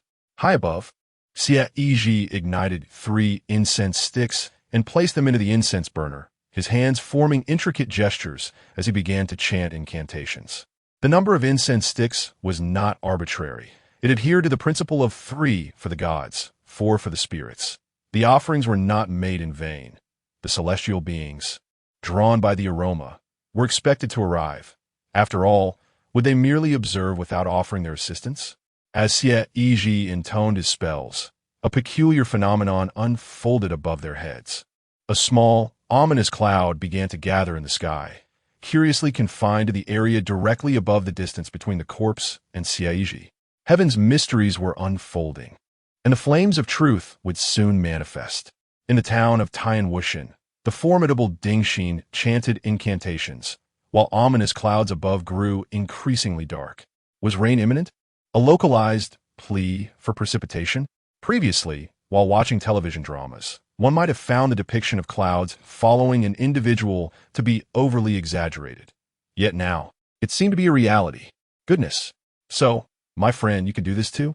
What, then, is the significance of being lifted so high by the crane? Perhaps the higher one ascends, the clearer the signal becomes? Performing spells atop a crane? Ha ha ha. I apologize for my inability to contain my laughter. It truly is peculiar. Not to worry. Even that fellow seemed to be stifling laughter, his expression nearing a comical twist. The onlookers in the surrounding buildings gazed at the extraordinary spectacle above, their astonishment palpable. Such scenes were typically reserved for the realm of television. Yet this moment was no mere special effect. It was an immediate and vivid experience. Words failed to encapsulate it accurately. Stunning was the only phrase that sufficed, truly a once-in-a-lifetime encounter. While the uninitiated reveled in the spectacle, the knowledgeable observed the subtleties. Below, Yifeng, with his fingers bound by a red cord, remained vigilant, closely monitoring any changes in Xie Yizhi. He could faintly hear the chant, neither too loud nor too soft. This incantation, could it be? Yifeng swallowed hard, staring upward, scarcely daring to breathe. Indeed, it was the grand incantation of the 36 thunders. Yin Su confirmed, astonished. Whether it be the thunder of the palm or the 36 thunders currently wielded by Xie Yizhi, both belong to the divine realm of the thunder techniques. Among them, the 36 thunders ascend further to 10 thunders, and above these 10 lies the legendary 5 thunders of the righteous law. The essence of the thunder law is to harness the forces of nature, wind, rain, thunder, and clouds, through human will, enabling one to achieve desired outcomes. Internal cultivation can lead to the attainment of immortality, while external cultivation can vanquish demons.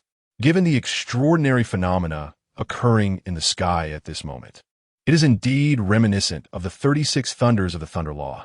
If the palm thunder serves as a fundamental introduction to the art, then evoking one of the 36 thunders constitutes an advancement. Yin Su practices the 7th thunder, the wind and fire thunder, and the eighth thunder, the swift thunder. Given sufficient time, he could also summon 2 thunders. However, mastering it completely is a rarity among practitioners. The 5-colored banner embedded in the corpse of the living dead remains unshakable, yet the struggles of this animated corpse have become increasingly vigorous. It is evident that the opposing practitioner must be exceedingly anxious at this moment. How many thunders has he already recited? Yinsu inquired. 3 thunders. From the jade pivot thunder to the jade column thunder. It is astonishing that someone younger than me can summon 3 thunders. That should suffice to deal with the living dead. Thankfully, even though the palm thunder can be unleashed instantaneously, if he could also summon the 36 thunders in such a manner, I would indeed be alarmed. Yifeng exhaled in relief, finding solace in his thoughts. Nevertheless, even so, the impact of Xie Yizhi's performance has surpassed that of many practitioners renowned in literature. The primary concern lies in the fact that Xie Yizhi is still quite young. Those who cultivate typically engage in both internal and external practices, and age does not easily diminish their prowess. It seems that with age comes a remarkable strength, particularly for those who remain secluded from the world. Emerging after decades of solitude can be truly terrifying, akin to a fully leveled character finally stepping into the novice village. Drink in the essence of Jiadixi, Taiji Yuanjun. Before Yifeng could finish his words, he heard Xie Yizhi's incantation faltering, as if he was struggling. That's enough, brother. For bolts of lightning are sufficient. Yifeng silently urged from below. The pressing matter was to quickly summon the lightning to vanquish the undead. Xie Yizhi furrowed his brow. This technique was rarely employed, and he found himself momentarily at a loss for the subsequent steps. Reluctantly, he clapped his hands and shouted, "Drink in the essence of Jiadixi, Taiji Yuanjun. In any case, come forth." With urgency, as per the command, Yifeng and Yin Su exchanged bewildered glances. What? Is it really possible to play like this? If the incantation isn't completed, how could the lightning spell take effect? Isn't that a waste of effort? Before Yifeng could finish his retort, the ominous clouds above did not dissipate due to Xie Yizhi's incomplete chant. Instead, they began to crackle with electricity, the blue lightning weaving amidst the dark clouds in a chaotic dance. Thunder roared. This was truly happening. Yifeng felt a chill run down his spine. In an instant, a column of lightning descended from the heavens, striking rapidly towards the location of the undead, guided by Xie Yizhi's pointing finger. Boom! The blinding light forced everyone to shut their eyes, while a deafening roar filled their ears.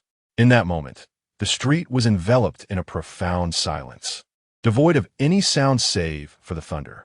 Even as the lightning gradually dimmed, an eerie stillness pervaded the surroundings. It felt hauntingly silent. After an indeterminate amount of time, someone finally managed to react and slowly open their eyes. The walls loomed in a pitch-black shroud, where the once animated corpse had been pinned down by the colorful flags, now violently punctured by a bolt of lightning, leaving gaping holes. Dense smoke billowed forth, swirling and dissipating into the air. Had the wall been breached? What a monster! Perhaps it had been obliterated? Whether the creature was shattered or not remained uncertain, yet I felt the need to rest as visions began to dance before my eyes. Is this what I have learned in the marketplace? Everyone had been playing their roles as NPCs so perfectly. What was happening?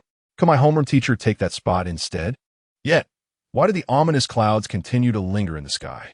The thunderous roar had left all present in a daze, the animated corpse reduced to mere fragments. Yet above Xie Yizhi, the clouds still crackled with blinding flashes of lightning. Yifeng and Yin Su gradually regained their composure, exchanging a glance filled with trepidation. Murmuring, could there truly be 35 bolts of lightning of such magnitude? Chapter 70, My Personal Bombardment Zone. Yin Su had encountered sorcerers capable of summoning 36 bolts of lightning before, but he had never witnessed such formidable power. Gazing at Xie Yizhi, suspended from the crane, the gloom cast by the clouds rendered the scene particularly dim. Only when the lightning flashed could he barely discern Xie Yizhi's features. The figure in midair struck Yin Su with a sense of disorientation, as if his thoughts were suddenly drawn back to the past. In the midst of the ghost tide, the image of that Taoist began to merge with Xie Yizhi's silhouette in Yin Su's mind. Grandmaster, ancestor, Yinsu could not help but murmur softly. Apart from Lingfeng Taoist, Xie Yizhi is the first person in many years to wield the power of lightning with such terrifying prowess. My goodness, it's like an artificial bombing zone, exclaimed Tan Yushi. If only there were a power station here, followed up Fu Yingxue. All this energy is going to waste. Despite standing at a certain distance, they could still feel a tingling sensation coursing through their bodies, an indescribable feeling. After witnessing the might of the lightning, they instinctively retreated. The living dead had been obliterated, and Zhangqi had successfully completed the evacuation of the crowd, returning to the group. The officers stared at the gaping hole left by the lightning and then glanced at their holstered guns, lost in thought. What do we do now, old Yen? Yifeng asked anxiously. If the ominous clouds linger until all 36 bolts have fallen, won't the ground be blasted through to the underworld? Who could have predicted that even though Xie Yizhi's incantation for the 36 bolts was interrupted halfway, he could still summon them in their entirety? As practitioners, they understood well that incantations must be uninterrupted. Once broken, one must start anew. Yet, it seemed this rule held no sway over Xie Yizhi. Not only could he instantaneously manifest the lightning palm, but he could also summon the 5-colored flag with the same ease. Was the incantation for the 36 bolts merely a plaything? What sort of outrageous matching mechanism was this? Wasn't it supposed to ensure that one was paired with equally matched allies and opponents? How would I know? Who has ever encountered such a thing? Yin Su replied. Zhangqi must continue to expand the evacuation radius and promptly seal off the surrounding roads to prevent anyone from passing by and being inadvertently harmed. The overwhelming might of the thunder technique is well understood by all. Once the spell is cast, revocation becomes nearly impossible. On the crane, the sheer power of the lightning astonished Xie Yizhi, the caster himself. What is happening? Xie Yizhi exclaimed nervously. During his studies of the 36 thunders, no one had ever informed him that its potency would be so immense. Seizing the rare opportunity to inflict severe damage on the Yutai group, backed by Southeast Asia, specifically the sorcerers of the South Seas, Xie Yizhi had resolved to employ a technique of greater intensity. After much contemplation, he realized that he was most familiar with the thunder technique. Thus, he selected the 36 thunders. While the palm thunder had often been used to strike a hornet nest, this was his inaugural application of the 36 thunders, leaving him uncertain of its true efficacy. According to his great-grandfather, the esteemed Lingfeng Taoist, it was merely a lower-tier thunder technique suitable for deceiving minor spirits. Believing it sufficient to eliminate the reanimated corpse, Xie Yizhi prudently activated all 36 thunders. To his astonishment, the force was so great that it shattered the reanimated corpse into fragments, with the walls and floor of the building being breached as well. With such a thunderous display still to come, consisting of 35 more strikes, Xie Yizhi felt a twinge of panic. Ignoring everything else, he rushed to devise a countermeasure from atop the crane. The ominous clouds remained. Would there be more thunder? Perhaps we should make a hasty retreat? That last strike left my head buzzing. I wonder if the homeowner has finished paying off their mortgage, or if they have insurance. Uncertain about the mortgage, yet my motorcycle. The thunder rumbles ominously. I must hastily call my homeroom teacher to come over. Are you truly serious? If the thunder persists, the entire street is bound to suffer. While many express their fear, they remain sprawled on the upper floors, not daring to move an inch. After all, having witnessed the events unfold thus far, it would be illogical to depart without awaiting the conclusion. Xie Yizhi gazed at the darkening clouds and attempted to recite the incantation to dispel spirits. Heavenly Master, dispel the spirits, true beings of the 5 directions. Those who descend from the heavens return to the heavens. Those who emerge from the water remain in the water.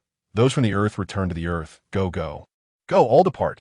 Although uncertain of the incantation's efficacy against the forces of nature, he had no alternative but to try. At that moment, Yifeng grasped Yin Su's arm and exclaimed, "It's working. The clouds are retreating." Indeed, after Xie Yizhi completed the incantation, the once congested dark clouds began to dissipate, gradually dispersing into the surrounding skies. It was midday, and the sun blazed fiercely. Having been obscured by the clouds, it finally broke through to cast its rays again. At that instant, the crowd below collectively exhaled in relief. Upon opening his eyes, Xie Yizhi reflected on the influence of his familial environment, realizing he must possess considerable prowess in certain domains, much to his surprise. Of course, this could also be attributed to the elevated position of the altar. Nevertheless, it seems prudent to carefully consider the use of such mystical arts in the future, as his great-grandfather had advised that lower-tier thunder techniques should be avoided whenever possible. When he was just beginning to remember, his family taught him various techniques for amusement, which might prove to be of slightly greater utility in the future. Master the crane, lower him down quickly, Yushi exclaimed. Upon hearing the call, the crane operator finally snapped back to reality, astonished by the fact that he had just hoisted a living corpse. As Xie Yizhi returned to the ground, he exhaled a long sigh of relief. The living dead had been dealt with. Yizhi, are you all right? Yansu inquired, concerned. Utilizing the 36 thunder techniques must have taken a significant toll on both his body and spirit. Other than his disheveled hair, did he appear to be in any distress? The sorcerer controlling the living corpse was certainly in dire straits. Such a vicious living corpse was reduced to mere pulp, Yifeng remarked. Disheveled hair? A man's hairstyle is as crucial as his second face. Yifeng continued. The consumption of energy for Xie Yizhi was not substantial, thanks to the support of the altar and being on the crane. Up there, he could distinctly feel both his mind and body becoming remarkably light. As the thunder clouds dissipated, Yansu reminded Captain Zhang to gather the remnants of the living corpse, as there might yet be further discoveries. Almost simultaneously, a piercing and dreadful explosion echoed within the premises of the Yutai group. Boom! Following that, a thunderous roar shook the entire building as if it were swaying. Chapter 71. This thunder technique feels so familiar. Siamese flying head descends. An earthquake? What is happening? Moments ago, the building trembled, and I could have sworn I heard faint cries. Could it be? Surely it must be some equipment malfunctioning, perhaps an explosion? The sound did not resemble that of a human scream. My goodness, look at the chat group. Someone claims that the 21st floor is emitting smoke. Has the chairman exploded? Well deserved. It's about time that the unscrupulous boss, who exploits his employees, face divine retribution. Typically, the 21st floor is scarcely visited, save for the chairman and a few shareholders.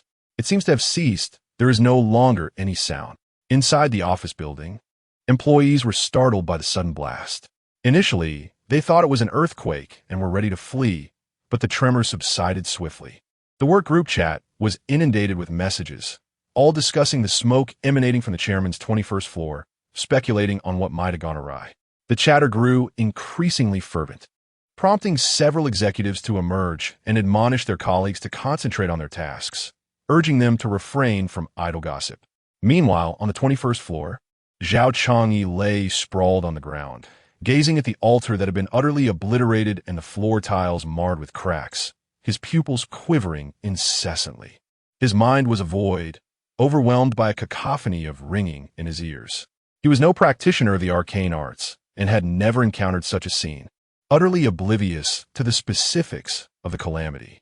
Vaguely, he recalled a flash of blue lightning that had appeared above the altar just moments before. Following that, the entire altar, standing at 7 feet 6 inches, had erupted violently, and he was flung back by the shockwave, colliding with the wall. As for Patty, she was engulfed in thick smoke. Just as the altar had been, both submerged in the aftermath of that blinding flash of energy. Time seemed to stretch indefinitely as Zhao Changyi gradually regained his composure. Suddenly, a frantic knocking resonated at the door, accompanied by the anxious voice of his secretary. Chairman, are you all right? I'm fine. Everyone stay out, Zhao Changyi replied, only to realize that even speaking caused him excruciating pain. Every sinew in his body felt as though it had been struck. What on earth was happening? Why had a lightning bolt struck the building? Patty, what is going on? Patty? Is she dead? Zhao Changyi managed to utter with great difficulty.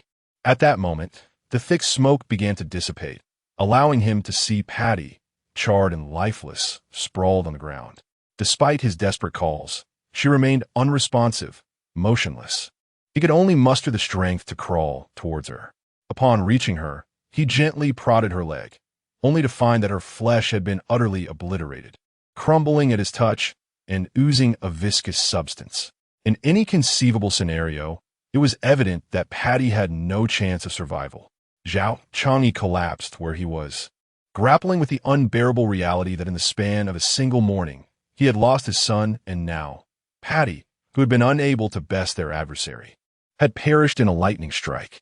After more than 20 years, this was Patty's first, and tragically her last, failure. Her fragility had become all too apparent. What was he to do?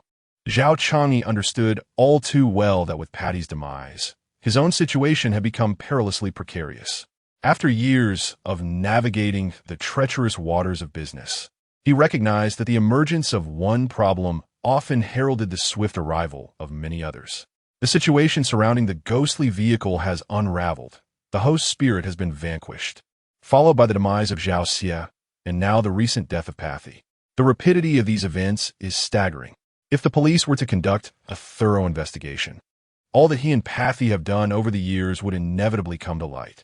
Patty had aided him in amassing wealth, and in turn, he had exploited the company's name to assist Patty with numerous necessities. For instance, to create a living corpse, one requires a plethora of other bodies for selection. In this world, every action leaves an indelible trace. The reason the Wet-Eye Group had previously maintained a semblance of peace was that no one ever suspected them. They lacked the critical opportunity for exposure and revelation. Since the host spirit's demise, Zhao Chang'e has suffered immense losses. In just a few days, he has barely had time to react. Of course, when pursuing his own interests, he similarly afforded no one else the luxury of time to respond. Truly, he is a fool. The moment a formidable opponent appears, he crumbles under pressure. Gazing at Patty's lifeless body sprawled on the ground, Zhao Chang'e exclaimed in fury. He is now in a precarious situation, unable to attend to anything else, consumed solely by rage. He delivered a vicious kick to Patty's corpse, shattering the already desiccated body in half. Yet, at that moment, the kicked corpse seemed to twitch. Zhao Chang'e recoiled in terror. Subsequently, he observed Patty's neck twisting and writhing violently, as if attempting to detach itself from the body. Before long, a gaping tear manifested along Patty's neck. With a crisp, tearing sound, Patty's head was severed from his body. After a moment, he slowly opened his eyes, locking gazes with Zhao Chang'e. Silence enveloped the office, a profound stillness permeating the air, broken only by Zhao Chang'e's heart racing in terror. The two, one headless and the other trembling, shared a moment of sheer horror. After a brief stalemate, Zhao Chang'e stammered, "Are you thirsty? Would you like some water?" Patty's head soared from the ground, accompanied by fragments of severed vertebrae and esophagus landing nearby. Lightning technique. It's the lightning technique. Patty quivered. If Zhao Chang'e was terrified by the revived Patty, then Patty was utterly astonished by the sudden manifestation of the lightning technique. Even now, he remained shaken. Having practiced for several decades and participated in the legendary battles at the Yun province border, he had encountered countless sorcerers, no fewer than 8,000, if not more. Among them, those capable of wielding lightning techniques constituted a significant portion. Yet, the potency of certain lightning techniques was unparalleled. Patty could confidently assert that in his long life, amidst all the sorcerers he had met, no more than 10 could achieve such a formidable display. It is crucial to remember that the battles at the Yun province border had gathered the finest sorcerers from every sect, with numerous Taoist priests from Longhu Mountain also rallying on the front lines. These 10 individuals were nothing short of masters, each playing a pivotal role in the course of the entire conflict. Even so, Patty boldly asserted that the recently witnessed lightning spell could confidently rank among the top 10. Its value unmistakable. Furthermore, the overwhelming might of this lightning spell felt oddly familiar to Patty, as though it had been encountered before. Chapter 72. One must stand firm even when forgetting spells. The borrower is the master. After all, while many spells may share similarities, their effectiveness can vary greatly depending on the user. Numerous factors contribute to this discrepancy, with the most significant being the depth of one's foundational knowledge. Additionally, elements such as fate, energy, vitality, and spirit also exert considerable influence. Under the weight of these multiple factors, Identical spells can yield disparate results in the hands of different practitioners. As for the recent lightning spell, it struck Patty as overwhelmingly domineering, purely tyrannical. To encounter, it meant certain ruin. To be touched by it was to face death. There was an almost sinister quality to it, an aura intent on crushing everything in its path. Why? Why would such individuals exist in Rome City? Patty found it hard to believe. Had he not sensed something amiss at a critical moment and swiftly severed his connection, abandoning the living dead, he would have fared far worse. Additionally, he had prepared in advance for the head-severing technique, separating his body from his head.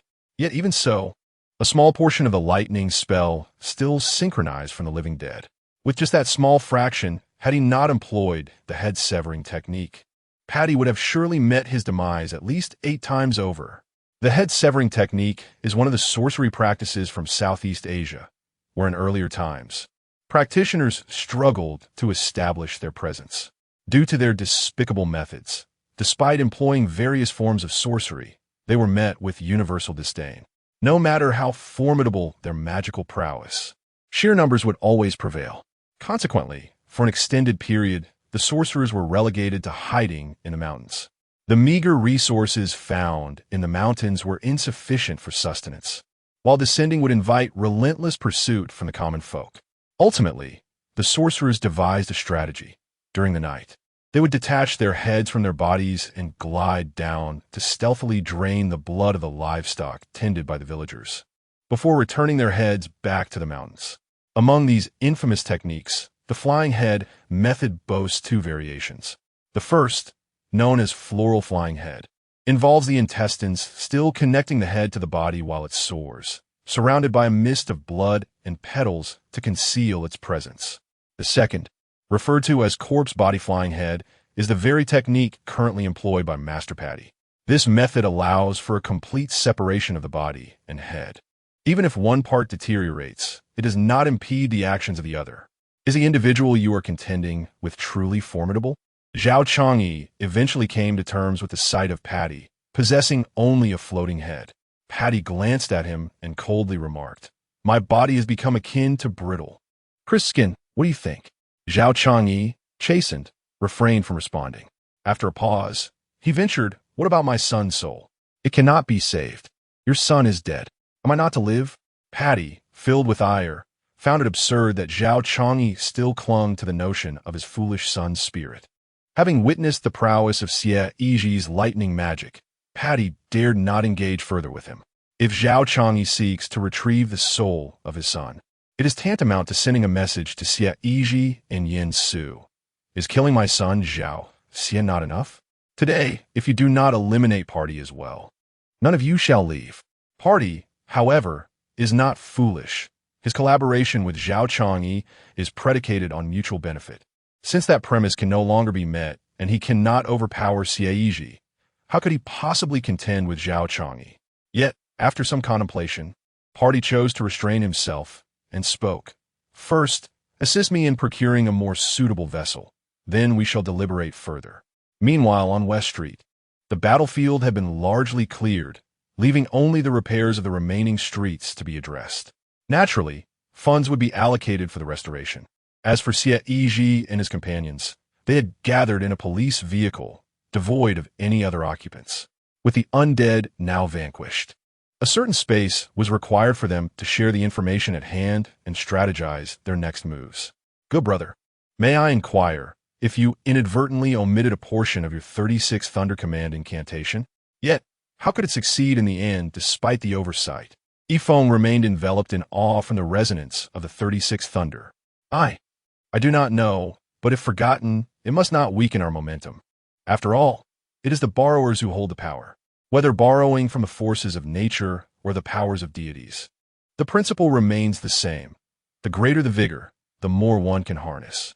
Xie Yizhi reflected on this, recalling the wisdom imparted by his great-grandfather. Yifeng, lost in thought, nodded slightly, his fingers dancing across the smartphone keyboard, fervently documenting his musings. Despite his youth, Yifeng stood out as the most diligent and knowledgeable among the trio of paranormal consultants. Yin Su had recounted his encounter with the undead at the Yuetai group, captivating the audience with the tale.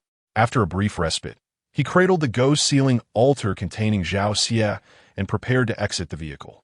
He turned to the group, expressing his gratitude for their timely intervention, particularly to his younger brother, Xie Yizhi. Yin Su found himself at a loss for words, having hosted a spirit once, saved his daughter, Yin Shaojing, and now faced the undead again. The debt of gratitude to Xie Yizhi was mounting. The weight of this obligation pressed heavily on his heart, yet he felt uncertain about how to reciprocate.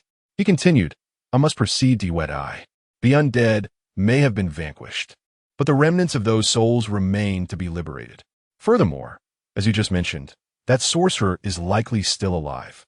I have already crossed the line. I might as well take further action. As for this reward, Yifeng, you must remember to allocate 90% to Xie Yizhi. If I accompany you, you may be implicated, which would not be in your favor. Thus, we must part ways. With a deep sigh, Yin Su reached for the door to exit, but was abruptly halted by Xie Yizhi's grip. Criminal, what crime have you committed? Xie Yizhi inquired. Yin Su sighed again. This morning, I killed Zhao Xie. Tan Yushi gasped. You killed whom? Yin Su. I confess it was I who killed Zhao Xie. Fuing Xue. Who killed Zhao Xie? Yin Su, enough, you two just rest. Tan Yushi. Fuing Xue. All right then.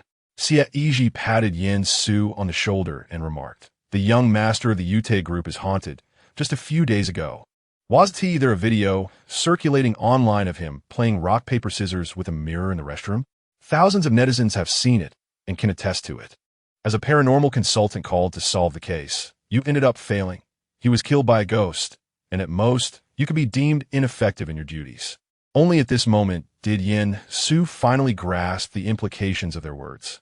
Since the incident involving Yin Shaojing, he had visibly aged, his weary eyes lifting to meet those around him. But what about my resignation letter? Yin Su hesitated again. What resignation letter? I haven't heard of it. Zhang Qi shrugged, a look of confusion on his face. The lid of the ghost-ensuring altar trembled violently, and within, Zhao Xie was agitated, struggling desperately. Yet the next moment, Yifeng produced an oversized windproof lighter from his baseball jacket. Flames rapidly heated the bottom of the ghost-ensuring altar, causing Zhao Xie's spirit to scream in agony once more. Chapter 73, Trending Hot. The entire network in an uproar. You are human. I am a meal. Inhuman. You killed me and are still at large. Do not rejoice too soon. My father will surely enlist Master Patty to avenge me and bring me back. Speak up for me. Speak up for me. As the ghost-ensuring altar shook in Yin Su's hands, Zhao Xie's resentful curses echoed from within. Though death had claimed many, he remained oblivious to the current circumstances. Do you have any peanuts? What about Wang Gang's urine? Xie Yizhi jested. The Feng Gue altar fell silent. Upon hearing about Wang Gang's urine, Zhao Xie could not help but recall the painful memories from a few days prior, rendering him speechless. Others may be unaware, yet they were all part of the police force, and aside from roasting the altar, they were unlikely to act recklessly. However, Xie Yizhi was different. This lad had a penchant for mischief. He might truly summon Wang Gang to urinate into the altar. The stench from that would be unforgettable, even if Zhao Xie were to die 7 or 8 more times. After some deliberation, the group resolved that Xie Yizhi's recent defeat of the living dead had significantly weakened the sorcerers of Yutai, presenting an opportune moment for a surprise attack. Let us return to make our preparations and gather our talismans. The sorcerer has been entrenched in the Yutai group for many years. Their trump card cannot merely be the living dead. Whether it involves orchestrating ghostly vehicles or the crafting of the living dead, it is evident that the opponent is also a formidable wizard.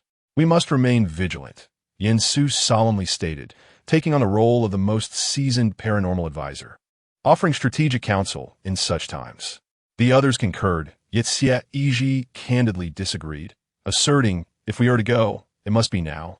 By the time we each return home to prepare, if he possesses any sense, he will have long fled. Time is undeniably of the essence. We cannot afford to linger. Even if he does not escape, our preparations only provide him with more opportunities to lay traps for us. They will prepare. Would Patty not do the same?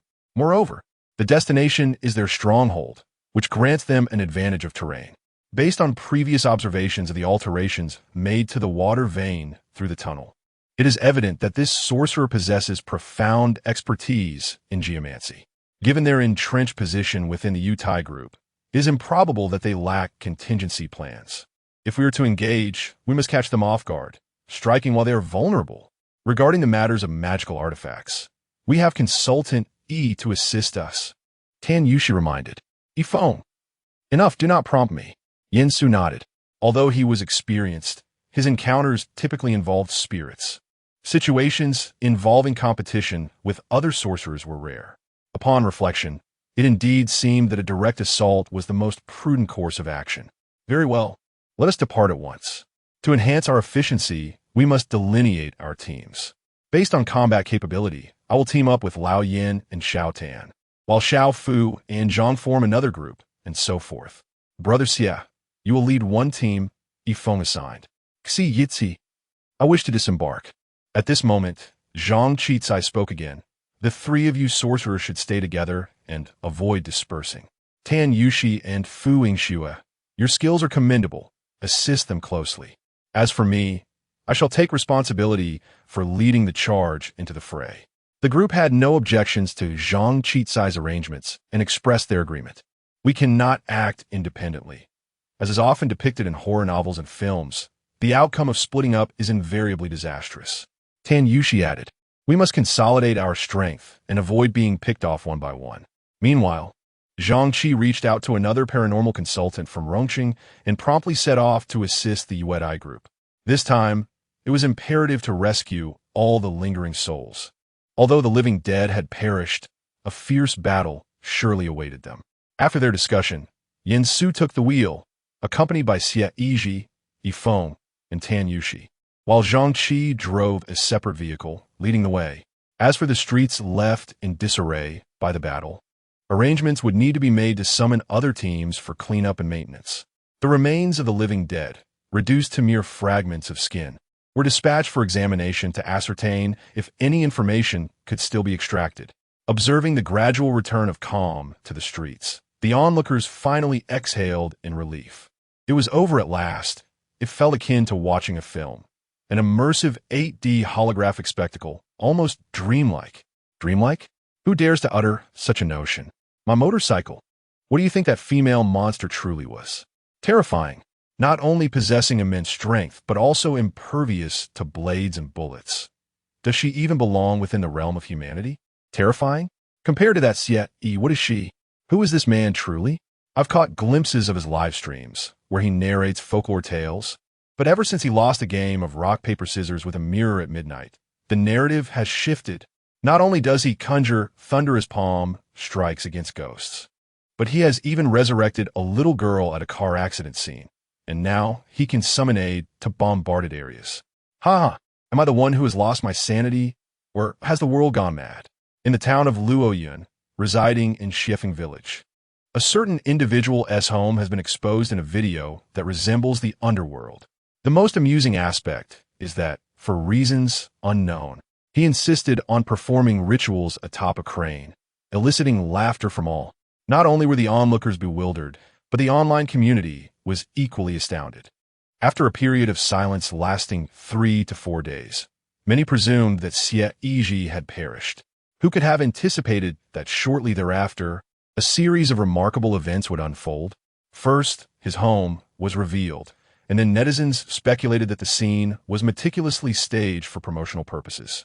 A mere few hours later, he made a sudden appearance on the streets of Rome City, invoking thunder. Who would dare believe this? If anyone were to emerge questioning the authenticity of the situation, one could envision the animated dead exclaiming, "Did I die in vain?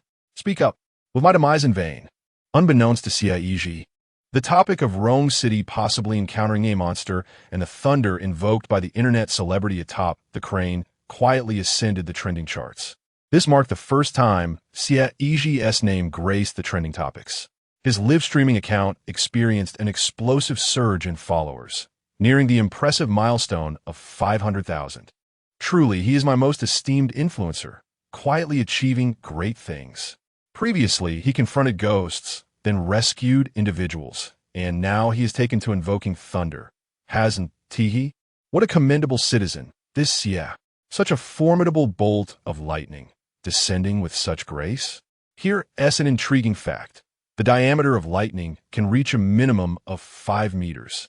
I wonder who will continue to claim they wish to slim down to the size of a lightning bolt. But wait, why does it seem that your version of events diverges so significantly from ours?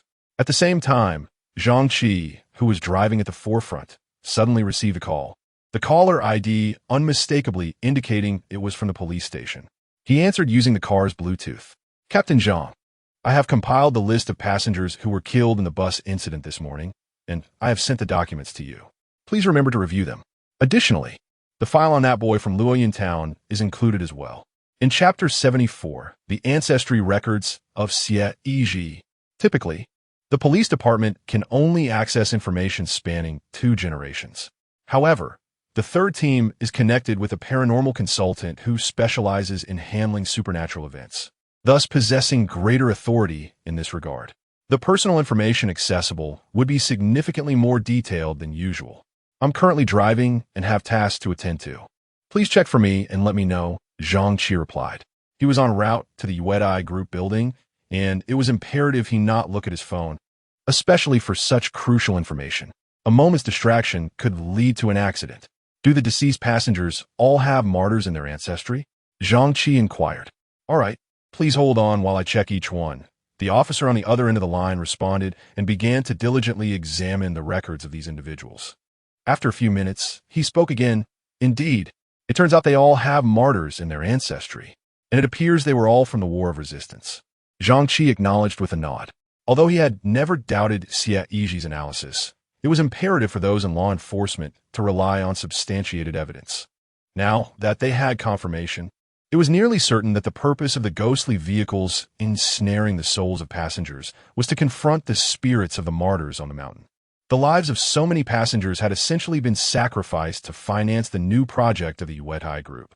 Moreover, following the explosion of the mountain, the souls of the deceased would transform into wandering spirits with nowhere to go. Zhang Qi had never anticipated that a corporation could resort to such unscrupulous methods in the pursuit of profit. What is the situation, Captain Zhang? A police officer inquired in astonishment.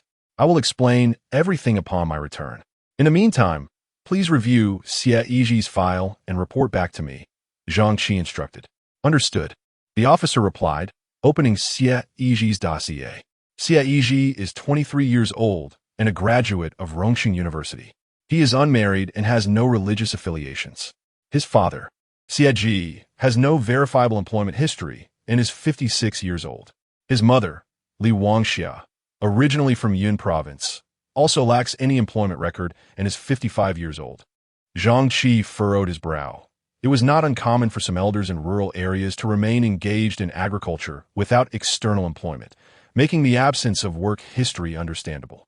He urged the officer to continue reading. His grandfather, Xie Lan, was a paper effigy craftsman and lived to the age of 72. His grandmother, Lu Muyun, was a shroud maker and passed away at 73. The elders possess somewhat more information, albeit still limited. It appears that there are no martyrs in their lineage, and their professions seem rather dubious. The officer muttered, only to be interrupted by Zhang Qi, who had already heard this from Yin Su and others. What mattered more was the ancestral line of Xie Yizhi, specifically his great-grandfather, who was also Yin Su's great-grandfather. After a prolonged wait, the officer remained silent until Zhang Qi prompted him, leading to his eventual response. Great-grandfather Xie Xiao. This is problematic. There is no record in the files, and I found nothing on the computer either. Although this individual exists, I cannot access the information. Is it possible that the records have been lost? Furthermore, there is nothing further up the lineage. Zhang Qi paused, perplexed at how they could not access critical information at this juncture. The retrieved documents were absent, and while the name appeared on the computer, accessing it was impossible. Such circumstances typically indicate either a loss of records or a complete absence of registration for the individual, or perhaps it is a matter of insufficient clearance to access the data. To put it simply, it could be encrypted, requiring a higher level of authorization for access. However, the third division already holds the highest level of access, If they cannot retrieve the information, it is improbable that any municipal unit could. Captain Jean, what should we do? Is this information crucial? The officer inquired. If it cannot be accessed, let us refrain from further searching for now. Thank you for your efforts, Zhang Qi concluded, preparing to terminate the call. Ultimately, the primary focus should remain on investigating the information regarding the victims. Regarding Xie Yizhi, team leader Zhang was merely driven by personal curiosity, eager to uncover the circumstances of his ancestry. The emergence of such a remarkable and extraordinary young man is indeed fascinating. Although the records of his great-grandfather, Xie Yizhi, are no longer accessible, one can glean insights from the backgrounds of Xie Yizhi's grandparents, who were both paper effigy craftsmen and ritualists, as well as the absence of any employment history for his parents, which suggests they too were engaged in some esoteric professions. Xie Yizhi, as the venerable ancestor of Yin Su, undoubtedly held the title of a Taoist priest. It is only within such a familial context that the existence of someone like Xie Yizhi appears less peculiar. Just as he was about to hang up the phone, the officer suddenly interjected. By the way, we have just received news from the Bureau. The Supernatural Department from the headquarters in Yangsheng will be conducting an inspection in the coming days. It is anticipated that they will first liaise with our third team upon their arrival. In the eastern province where they are located, although every city has specialized supernatural consultants within the police departments, the numbers are so limited, only 3 or 4 in each city, that a dedicated department has yet to be established. Only Yangcheng, as a special grade city, boasts an independent supernatural headquarters responsible for overseeing all supernatural consultants across its jurisdictions. Why on earth would an envoy be visiting? Zhang Qi pondered, perplexed by the suddenness of this development. The leaders from Yangcheng rarely deemed it worth their time to venture to this small city of Rongqing, only occasionally delegating challenging and thankless projects here. It was indeed unprecedented for high-ranking officials from the supernatural headquarters to come to Rongqing for an inspection. Zhang Qi could hardly believe that there was any reason for someone to be dispatched from above for an inquiry. What could possibly necessitate such an action? The thoughts of those in their position eluded him. If they came, so be it. He could merely take them to dine at a few esteemed restaurants, without any need for extraordinary hospitality. After hanging up the phone, Zhang Qi realized, almost without noticing, that he had driven close to the Yuetai Group building. Not only, but also Yin Su and Xie Yizhi followed closely behind in their vehicles. At that moment, within the confines of the Yuetai building, Party had just found a suitable body. After a swift exchange of heads, he finally regained a semblance of humanity. Whether it was the creation of animated corpses or the exploration of other forms of sorcery, Party required a significant supply of cadavers. Although it was a hassle, with Zhao Changyi's methods and connections, he could still procure a few. The entire 21st floor was predominantly allocated as a research space for Party. Aside from a select few individuals, others were strictly prohibited from ascending. Even the public elevator did not have access to the 21st floor. Party adjusted to his new body and hurriedly organized his belongings, not daring to waste a moment. What are you planning to do? Zhao Changyi inquired. I've been blown to pieces, leaving only my head. They will undoubtedly seize the opportunity to come after me, Party replied. However, given the inefficiency of those organizations, by the time they complete their procedures, manage the scene, write their reports, and prepare their equipment to come after me, it will be at least nighttime. Immediately, you must proceed to detonate the mountains with utmost efficiency. Blow up as much as you can. I shall drive to Luoyin town, and by the time I arrive, it should be just as dusk descends. At that moment, I will employ the residual souls to lure the spirits upon the mountain into my myriad of ghost banner, preventing any prolonged uncertainty. Those spirits are formidable, incomparable to any trifling entities. Once my banner is replenished with these souls, do you truly fear for your safety, or for the salvation of your son's spirit? Patty chuckled coldly, continuing, they would never anticipate my decisive action, not even affording myself a moment to recuperate. Before she could finish her thought, the office phone rang. Chairman, the police have arrived once again. Patty exclaimed, what? How could they be here so swiftly? In the preceding moment, Patty had been asserting that Xie Yizhi and his companions would never expect their withdrawal to occur so hastily. The plan was to swiftly relocate to Luoyun town to initiate the mountain detonation, taking the initiative. Yet, in the blink of an eye, they were at the door. No, this is not how the script is meant to unfold. Where are the procedures? The protocols? This is not how commerce operates. Understood, Zhao Changyi responded, turning to Patty. Given their rapid arrival, what shall we do? I have already instructed the construction team in Luoyun town to commence the detonation immediately. Zhao Changyi paused, contemplating if things escalate. We should first notify the employees to return home and work remotely for a few days. If this disturbance becomes too pronounced, it could tarnish the reputation of the Yute group and raise suspicions among our partners. However, Kapati shook his head dismissively, indicating the futility of their situation. They were being directly attacked, and neither of them could hope to escape easily today. Rather than allowing their adversaries to depart, it would be wiser to seal off all exits of the building. This way, they would at least possess some leverage for negotiation. Evacuating the employees and ordinary individuals would merely create an opportunity for their assailants to strike with ease. Zhao Changyi immediately grasped Kapati's intent. Given the current circumstances, they had no avenue for retreat and could only resist to the bitter end. Kapati swallowed hard, scanning his surroundings while his mind raced to devise a strategy. Engaging directly was out of the question, as he was undoubtedly no match for Xie Yizhi, which would lead to certain defeat. Thus, he had to contemplate alternative approaches. Turning to Zhao Changyi, he instructed, "You should eliminate that young man. I can manage the others." If the building were sealed off, the events within would remain unknown to outsiders. Involving supernatural occurrences would prompt the intervention of paranormal consultants. If they could eradicate all witnesses, leaving no survivors, then there would be no evidence against them. They could then buy some time, cleanse their reputation, and let the matter fade away. As long as the Yute group continued to generate profit and contribute value to the city, they would not face complete annihilation. On his own turf, Kapati felt confident in employing his trump card against the 3 paranormal consultants of Rongqing. However, the unpredictable variable lay with that young man whom he had never encountered but who had already caused him considerable trouble. If vanquishing a haunted spirit is not considered a remarkable feat, then the accomplishment of exterminating a living corpse is sufficient to surpass the majority of sorcerers. Moreover, the terrifying lightning magic is a memory that still instills fear in Patty, who dares not revisit it. What is even more significant is that Patty senses he may not have witnessed the man's true limits. Engaging in covert competitions on several occasions, Patty has invariably faced utter defeat, still unable to fathom the depths of Xie Yizhi's power. Me? To eliminate him? Zhao Changyi exclaimed, pointing incredulously at himself.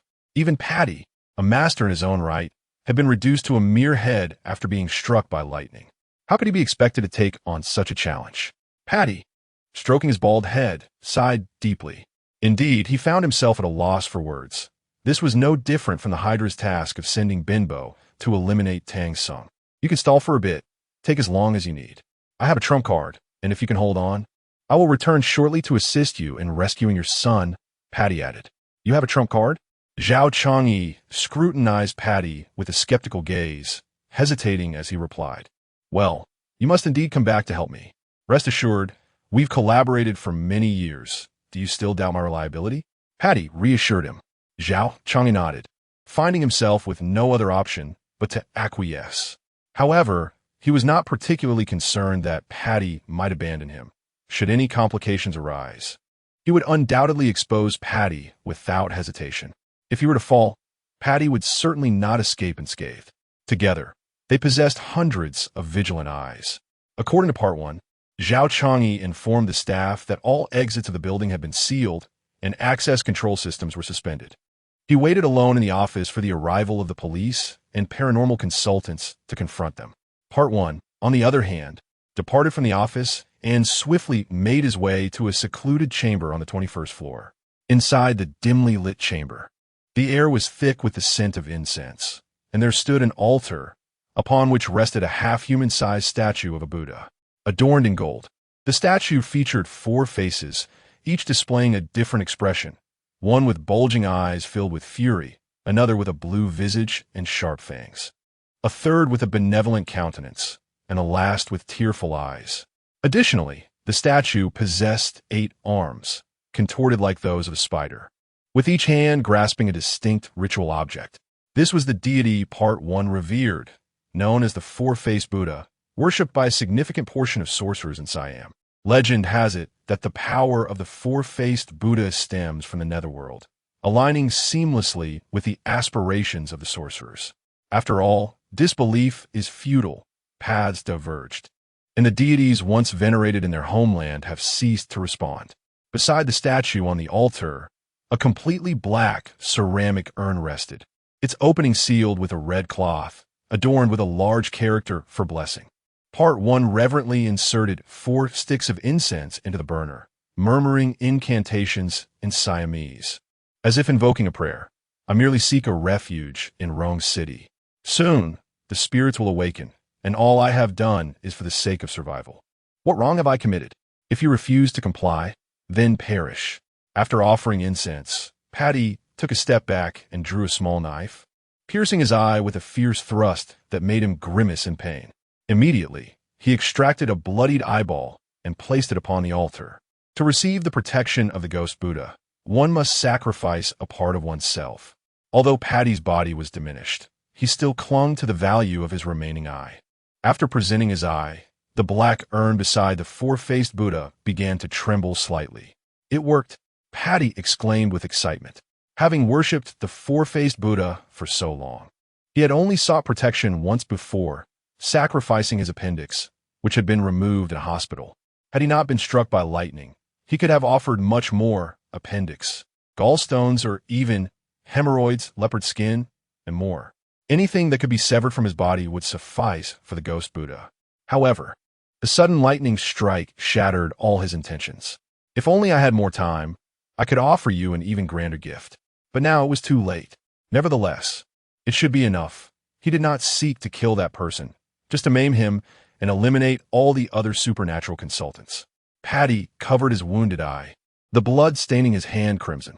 With his remaining eye, he gazed coldly at the trembling black urn on the altar and uttered, Chapter 76. Strike swiftly from 7 steps away.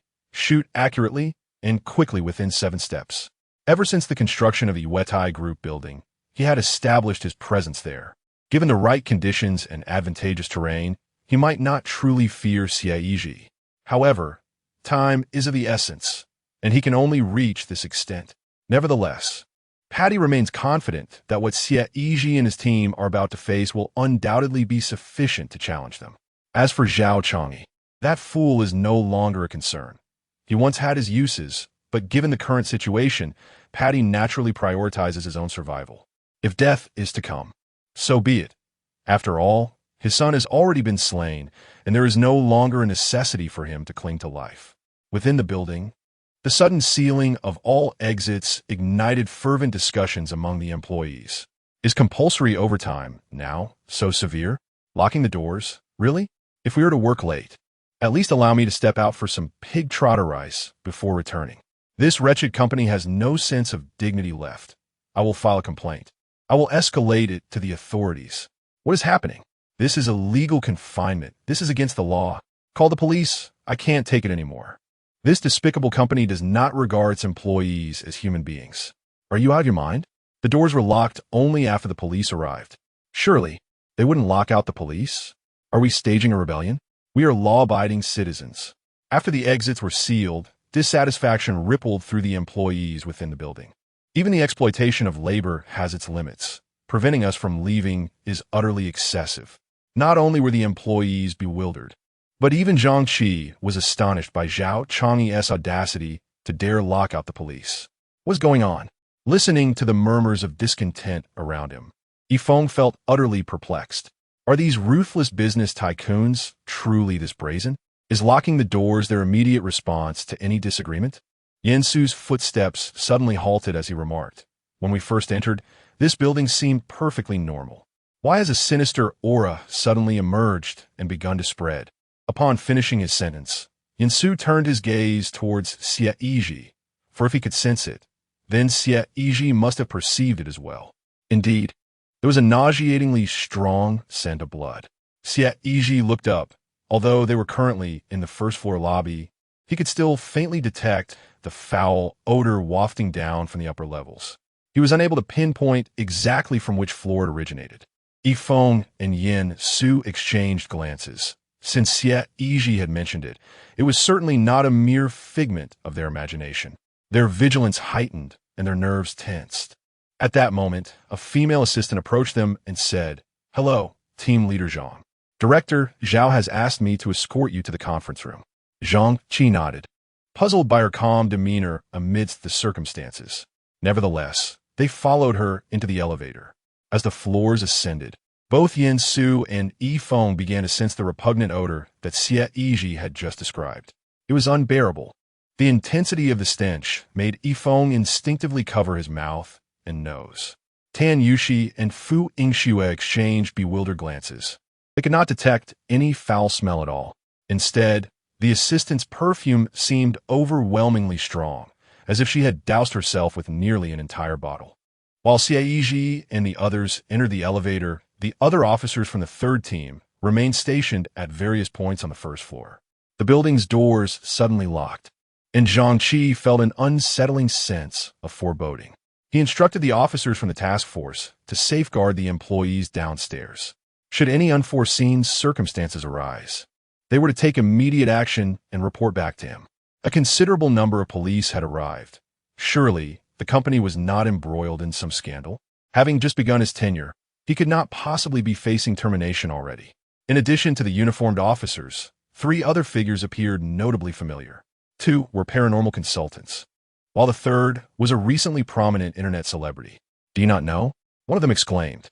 "Quickly check the trending topics. Something significant has occurred. Moments ago, they had all been at work. Switching screens would have immediately alerted their supervisor. Thus, there had been no opportunity for idleness. Now that the workday had concluded, they finally had a chance to glance at their phones. Many opened their devices to peruse the trending topics, where the hashtag strange creature sighted in Rome City District.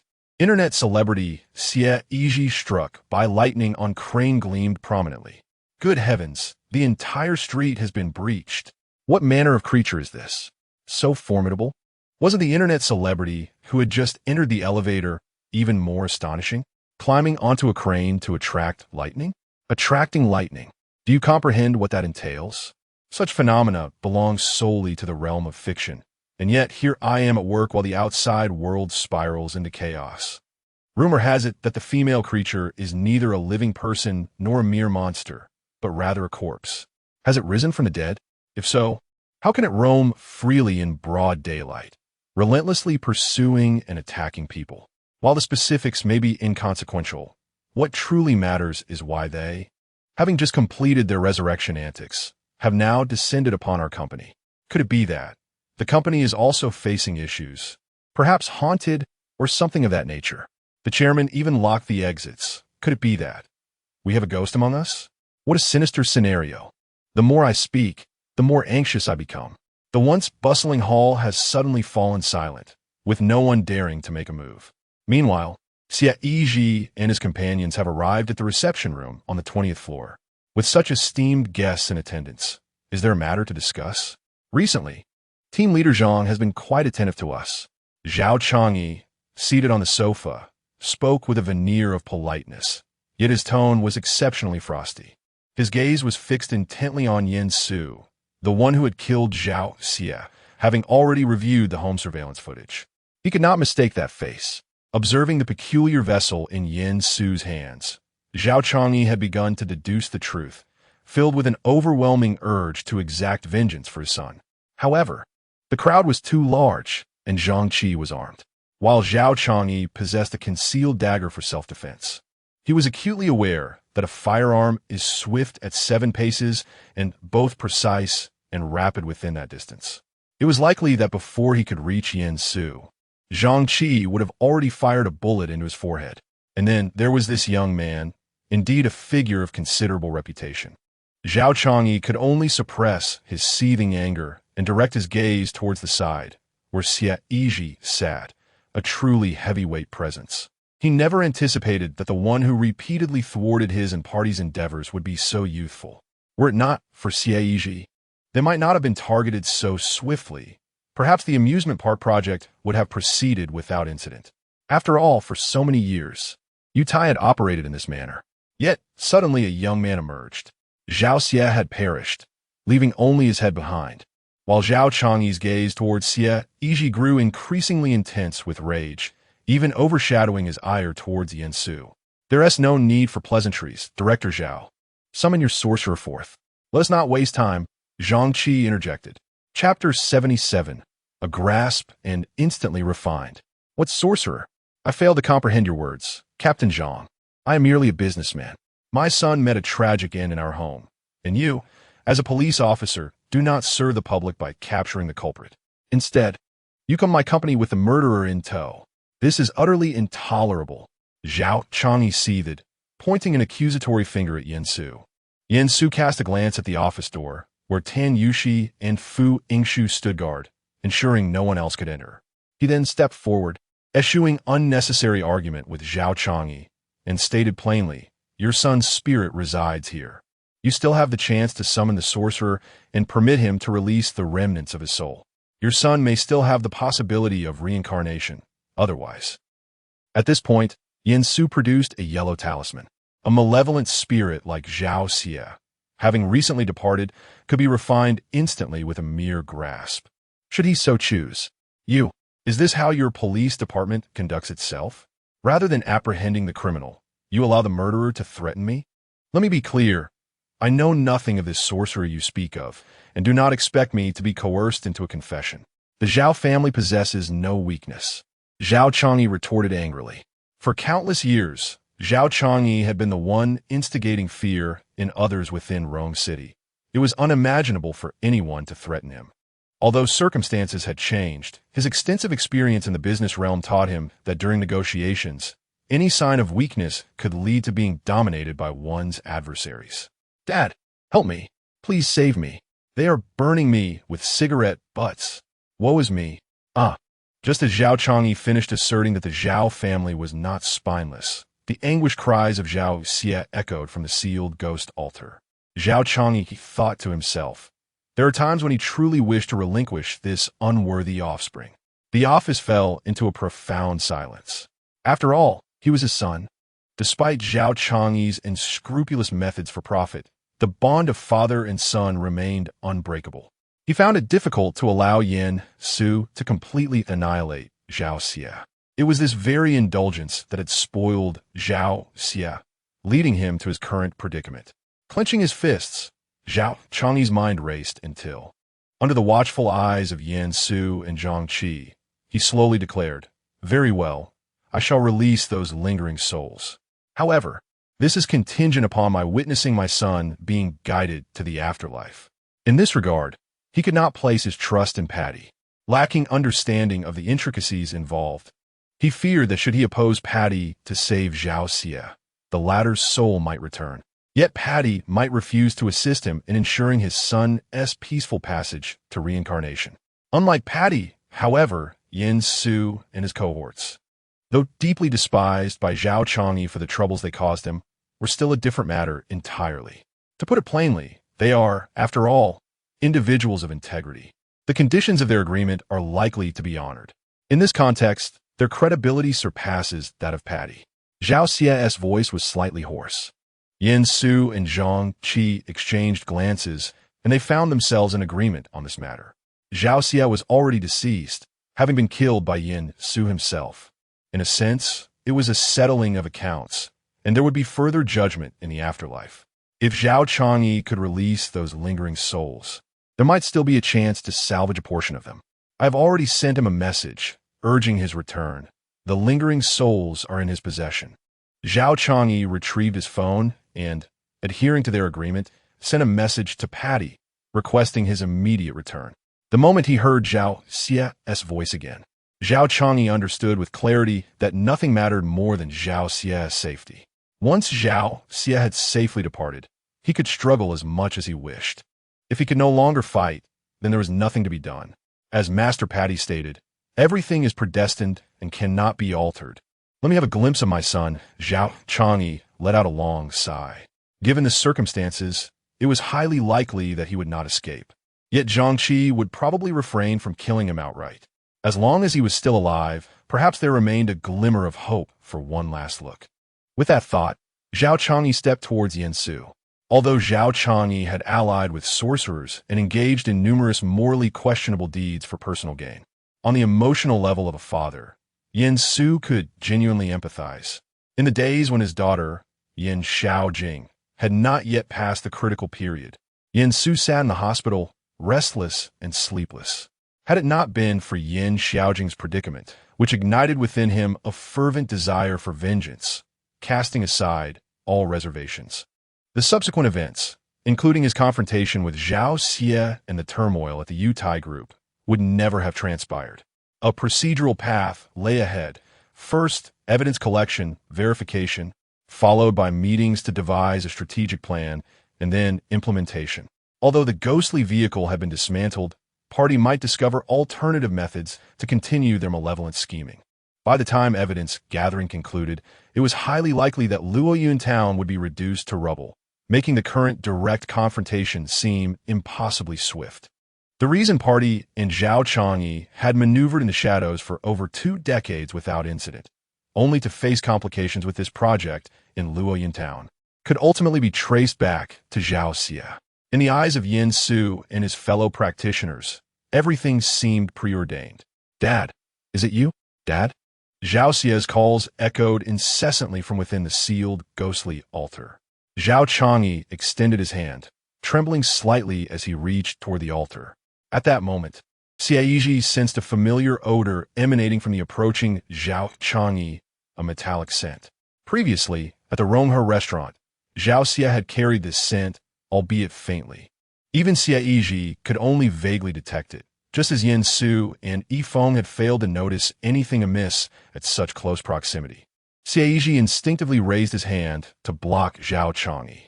In the next instant, Zhao Changyi indeed exhibited an abnormality, his facial features contorted grotesquely, his eyes bulging as if they might pop out, blood vessels proliferating across the sclera. With his mouth agape and his long tongue unfurling, he exhaled a breath steeped in ancient malice, overwhelming Xie Yizhi. Initially, he believed an ambush was aimed at Yin Su. However, in the next instant, he lunged fiercely towards Xie Yizhi. What is he coming at me for? Xie Yizhi was momentarily taken aback, preparing to retaliate. Yet, Tan Yushi displayed a swifter reaction, executing a sweeping kick that sent Zhao Changyi tumbling to the ground. "What on earth is happening?" Yifeng exclaimed. Chapter 78. Necromancy versus Gu Technique? Of all the people to provoke, it had to be the champion of the Gu Master competition. At that moment, Xie Yizhi discerned the transformation in Zhao Changyi. The foul odor emanating from his mouth was the stench of corpse oil. It appeared that both Zhao Xie and his son Zhao Changyi had already been afflicted by the sorcerer's curse. As the necromancy unleashed its power, Zhao Changyi's body deflated instantaneously. Akin to a deflating balloon, his life force drained away. Though he seemed alive, he was in truth as dead as one could be, a living corpse. It was the curse of corpse blood. "Everyone, be cautious," Xie Yizhi advised. "Have they been afflicted by the curse of corpse blood?" The others were perplexed. Yet, Yifeng was familiar with the concept. Much of the necromancy practiced in Southeast Asia had indeed evolved from Gu techniques, sharing numerous similarities, albeit the former being more insidious and malevolent. Yifeng continued, "I have perused records indicating that the primary materials for the curse of corpse blood include corpse oil and the blood of young girls, which are used to nourish the curse insects over an extended period. This fosters their instinct to consume corpse blood, allowing them to reside in the host body through esoteric means. Whenever the sorcerer requires, they can awaken the curse insects, and upon awakening, they will immediately erupt, draining the host's life force. A single insect can awaken only once, erupting with fervor, after which it will exhaust its strength and perish. Yet this singular instance is indeed a powerful one. Everyone, keep your distance." Upon hearing Yifeng's elucidation, the crowd began to grasp the situation. This was due to Zhao Changyi's decision to exchange his residual soul for that of his son, Zhao Xie, leading to a divergence with the sorcerer. The sorcerer, resolute in his course of action, detonated the carefully prepared package for the Zhao father and son. Xie Yizhi then realized that the spirit-controlling insect had consumed the blood of the deceased and subsequently lay dormant, parasitizing Zhao Changyi and Zhao Xie. The scent was nearly entirely masked by the aura of human presence, which is why Xie Yizhi could only vaguely detect a hint of blood. I always said, those foreign sorcerers possess no humanity. Yifeng lamented. Upon learning of his father, Zhao Changyi's demise at the hands of the spirit-controlling insect, Zhao Xie momentarily lost his capacity for rational thought. Both he and his father had long been ensnared by curses. This implies that from the very beginning, their fates were sealed. They were destined to die. What the top 3 enterprises of Rong City, the illustrious tycoons, the privileged young masters, basking in glory. Before Patty, they were merely instruments of utility, and when they ceased to be of use, a mere thought would lead to their demise. Even if Zhao Xie had not fallen to Yen Su's hand, once Patty had acquired all that he desired, his end would still be inevitable. It is only now that Zhao Xie has come to recognize his own insignificance. Throughout the preceding 20 years, he had always regarded himself with inflated self-importance, believing that the world should revolve around him. In truth, this was often the case, as wherever he went, he was lauded and exalted. Individuals like Xie Yizhi, who exhibit indifference towards him, are virtually negligible in Zhao Xie's life. It is precisely because of this that Zhao Xie finds Xie Yizhi so irksome and intolerable. When one experiences a disparity in treatment, discontent is inevitable. However, what Zhao Xie fails to comprehend is that his prolonged enjoyment of admiration stems solely from his refusal to step beyond his narrow confines. Father! Father!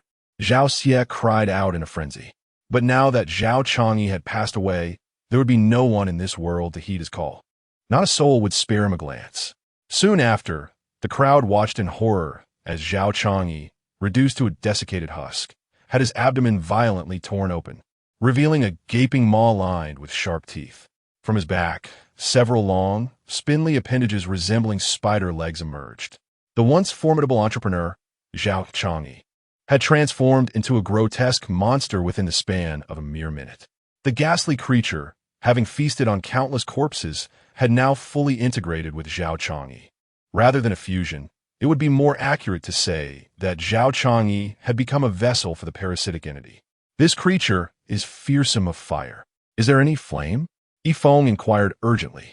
He recalled from his readings that high temperatures could instill fear in such a being. With that thought, Yifeng retrieved his palm-sized windproof lighter for his baseball jacket. However, while it might suffice to heat the ceiling altar, it would prove ineffective against a creature of such considerable size. I possess the 3 mystical flames talisman. Yen Su entrusted the ghost ceiling altar to Zhang Qi for safekeeping, as Zhao Changyi was now deceased, rendering the artifact somewhat ineffectual. Upon concluding his statement, Yen Su swiftly unleashed 3 talismans of the Samadhi True Fire. These talismans, embodying the essence of utmost yang and strength, could only manifest their power in the presence of yin energy akin to igniting a flame in a gas-laden atmosphere. As the 3 Samadhi True Fire talismans approached the corpse worm, the flames surged dramatically, engulfing the creature entirely. The corpse worm emitted a ghastly howl, releasing a noxious stench reminiscent of decaying oil that nearly overwhelmed the onlookers. Once the Samadhi True Fire had spread, it incinerated the remnants of Zhao Changyi's garments clinging to the corpse worm, rendering it even more grotesque. However, despite the initial efficacy, the impact seemed rather minimal. The corpse worm, though appearing somewhat disheveled, exhibited no significant alterations. Is there a specific intensity of flame required to subdue it? Fu Yingxue inquired. Yifeng shook his head in response, indicating he was unaware. The corpse worm was not one to remain passive. Having withstood the Samadhi True Fire talismans, it immediately retaliated. Its tentacles propelled it off the ground, launching towards them with force. This was not a turn-based encounter. The corpse worm would not simply remain stationary to absorb its punishment. Suddenly, Xie Yizhi felt a prickling sensation envelop him, as though the environment had shifted ominously. Since their entry into the building, The influx of Yin energy had surged, peaking at this very moment. Team Zhang, please head downstairs to investigate. There may be further issues within the building, Xie Yizhi cautioned as he began to remove his clothing, casting his jacket and hoodie onto the sofa. What are you trying to do? Tan Yushi exclaimed in bewilderment.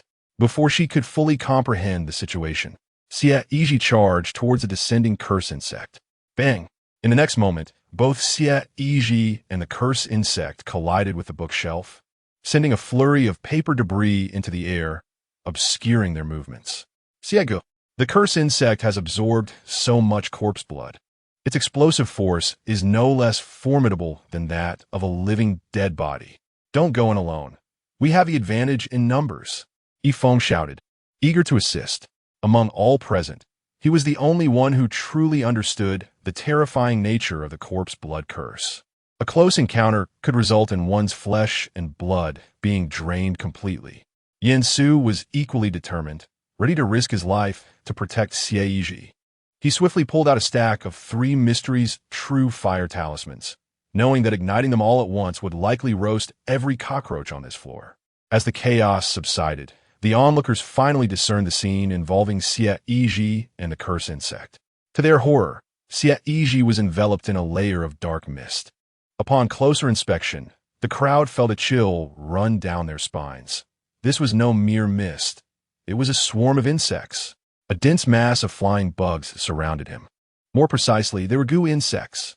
These creatures, cloaked around Xie Yizhi, mirrored his every movement, effectively severing the direct contact with the curse insect. Good heavens! Is that dynamic capture?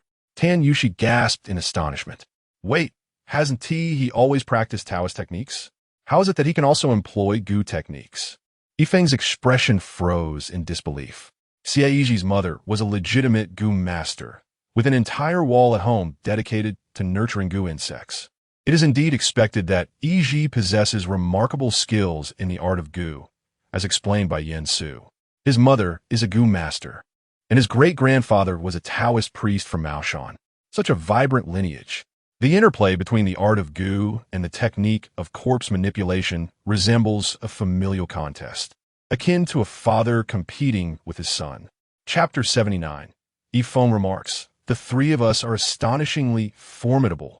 Yin Su is well aware of the chaotic underworld background of Xie Yizhi's family.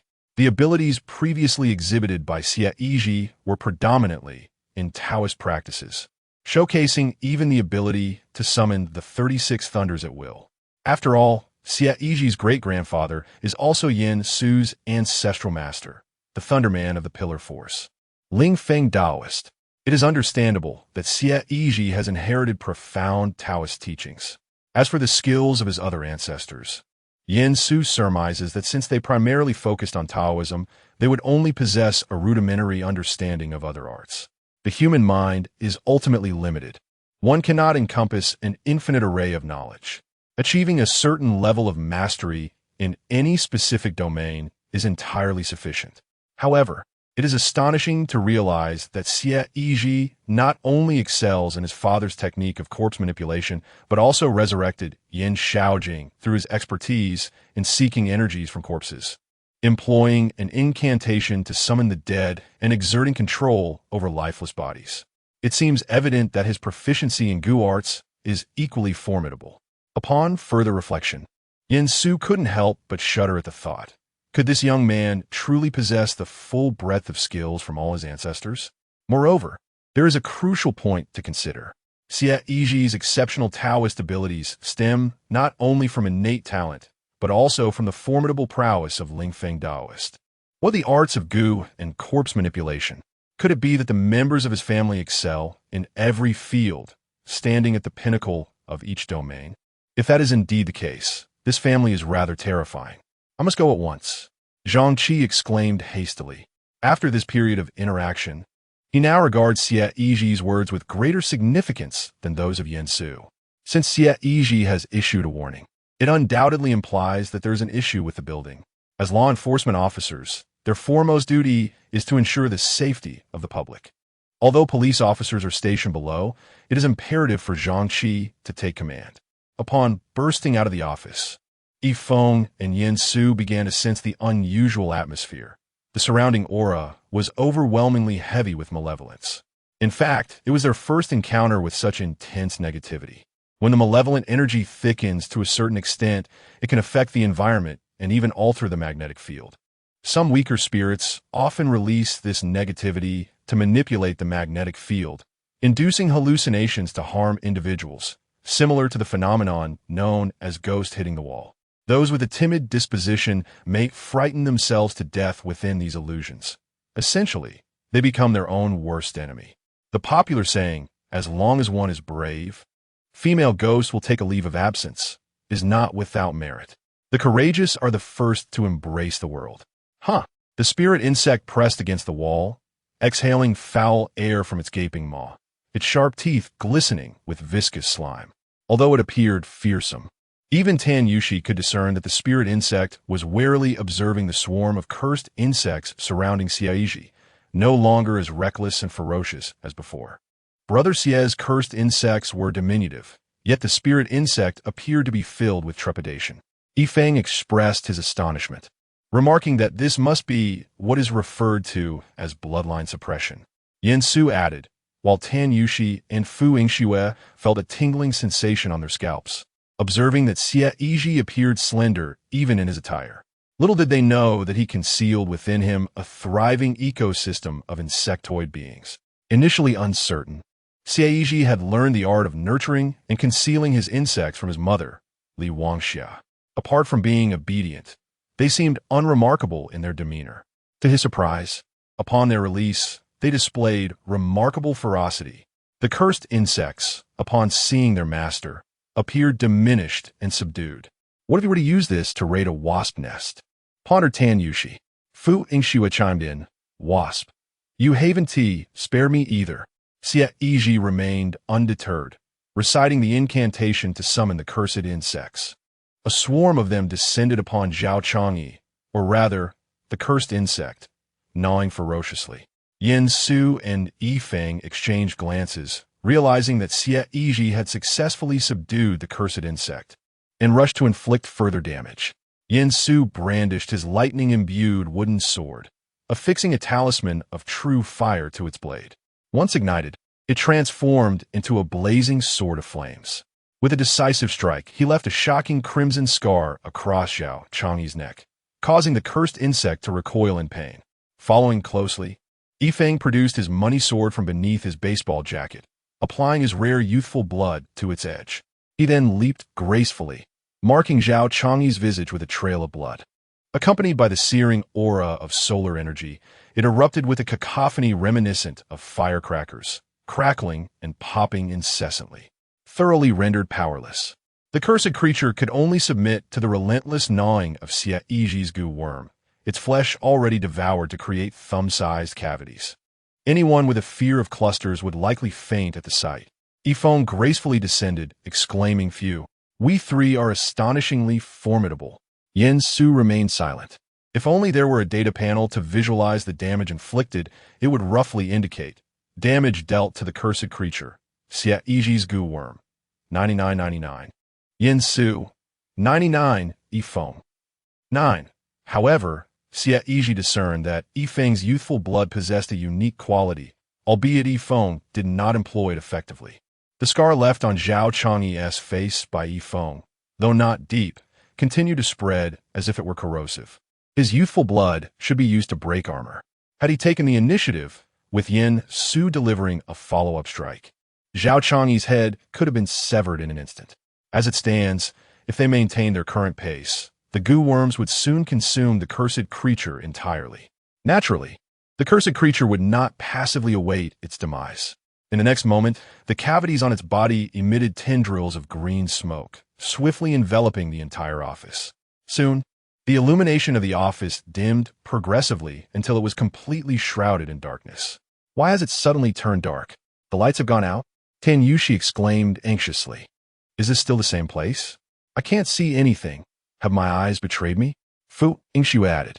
At this moment, Yifeng began to explain, "Do not be afraid. It is merely an illusion created by the corpse blood curse. We are still in the same place. Do not fear, for the more you fear, the more likely it is that something unfortunate will occur, though he urged others not to be afraid. His own trembling was so intense, it felt as though his kidney stones might dislodge. Chapter 80. The Art of Divine Invocation. Does the divine recognize Xie Yizhi? Yin Su tense, ignited the Samadhi true fire talisman. Yet after several attempts, he failed. It seemed that the cursed spirit knew it could not confront them directly, thus resorting to illusions as a means of retaliation. Most forms of curse magic can significantly affect a person's psyche, and the corpse blood curse is no exception. Before Xie Yizhi, the form of the cursed spirit gradually expanded. The initially fist-sized eye transformed in the pitch-black environment into a dazzling blood moon. Such a large eye. Yifeng's hand, gripping the money sword, quivered slightly. In this dark, confined space, the sight was utterly terrifying. Without a doubt, the two girls, Tan Yuxi and Fu Yingxue, were overwhelmed by fear, and even Yin Su and Yifeng could not suppress their trepidation. Closing one's eyes proved futile. For the crimson eye was destined to appear before everyone. Soon after, the pupil of the blood-red eye began to twist incessantly, and the enormous silhouette of the cursed spirit emerged from the darkness. The hair of Zhao Changyi swiftly spread, ensnaring the ankles of all present in an unyielding grip, dragging them towards the maw of the cursed spirit. "What kind of hair do you have, you man?" Yifeng wielded the money sword, mercilessly striking at the hair beneath his feet, yet it was akin to cleaving through steel wire, utterly impossible to sever. Yin Su's Samadhi true fire talisman also failed to ignite. As long as one felt a shred of fear towards the illusions surrounding them, escape from the control of the cursed insect was unattainable. Fu Yingxue was on the verge of being drawn into the maw of the cursed insect, turning to glance at Tan Yuxi. This fierce woman gripped her long hair with both hands, her sheer strength rendering her feet immovable. "Are we not sisters? What am I to do?" Fu Yingxue lamented, her defenses crumbling. "Hud, hud, hud." The bottle of ginger shampoo, which Xie Yizhi had shed into his bag, rattled violently, striking the ground with a resounding clatter. Inside, the little white creature, its hair unkempt, pressed against the bottle, anxiously banging its head against the walls. As Fu Yingxue was pulled toward the gaping jaws of the cursed insect, its razor-sharp fangs snapped shut with alarming speed. A chill ran down her spine. She had no doubt that should she be caught, her body would be severed in twain. Fu Yingxue. At this moment, Tan Yuxi could no longer contend with the hair, rushing forward to grasp Fu Yingxue's hand in an attempt to pull her away. Not far off, Yifeng struggled while forming hand seals, chanting fervently.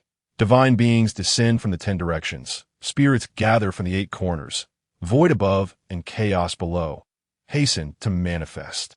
Disciple Yifeng implores the celestial beings to take their divine seats. Grant me strength. Upon completing the incantation, he firmly planted his right foot while raising his left high, stamping the ground thrice as he shouted, "Come upon me, come upon me, come upon me." Once this incantation concluded, the hair that bound him beneath his feet was forcefully severed. "Yifeng, save her!" Yin Su exclaimed. Yifeng's youthful appearance was actually a means to better utilize his divine strike technique. This ability to invoke the divine was indeed Yifeng's greatest secret weapon. Otherwise, given his performance, he would hardly qualify as one of the 3 esteemed paranormal consultants of Rome City. At that moment, Yifeng, with his fingers poised elegantly, bent his knees and twisted his waist, swiftly breaking free from his restraints and launching himself towards Fu Yingxue and Tan Yuxi. However, he was a moment too late. The cursed insect had already sunk its fangs deep into Fu Yingxue's waist. "Ah, I'm going to die. Help! I'm going to be bitten to death." Fu Yingxue shrieked, her face pale as a ghost, even more so than the deceased Zhao Changyi. She cried out incessantly, but after struggling for a while, she finally realized something was amiss. Her waist didn't hurt at all, nor was she dead. Looking down, she discovered that the insect's sharp fangs had transformed. What was once menacingly sharp had now turned golden and brittle. These were no longer fangs, but rather crispy horns. The distorted pupils of the cursed insect had not twisted into a kaleidoscope, but bizarrely bloomed into a chrysanthemum.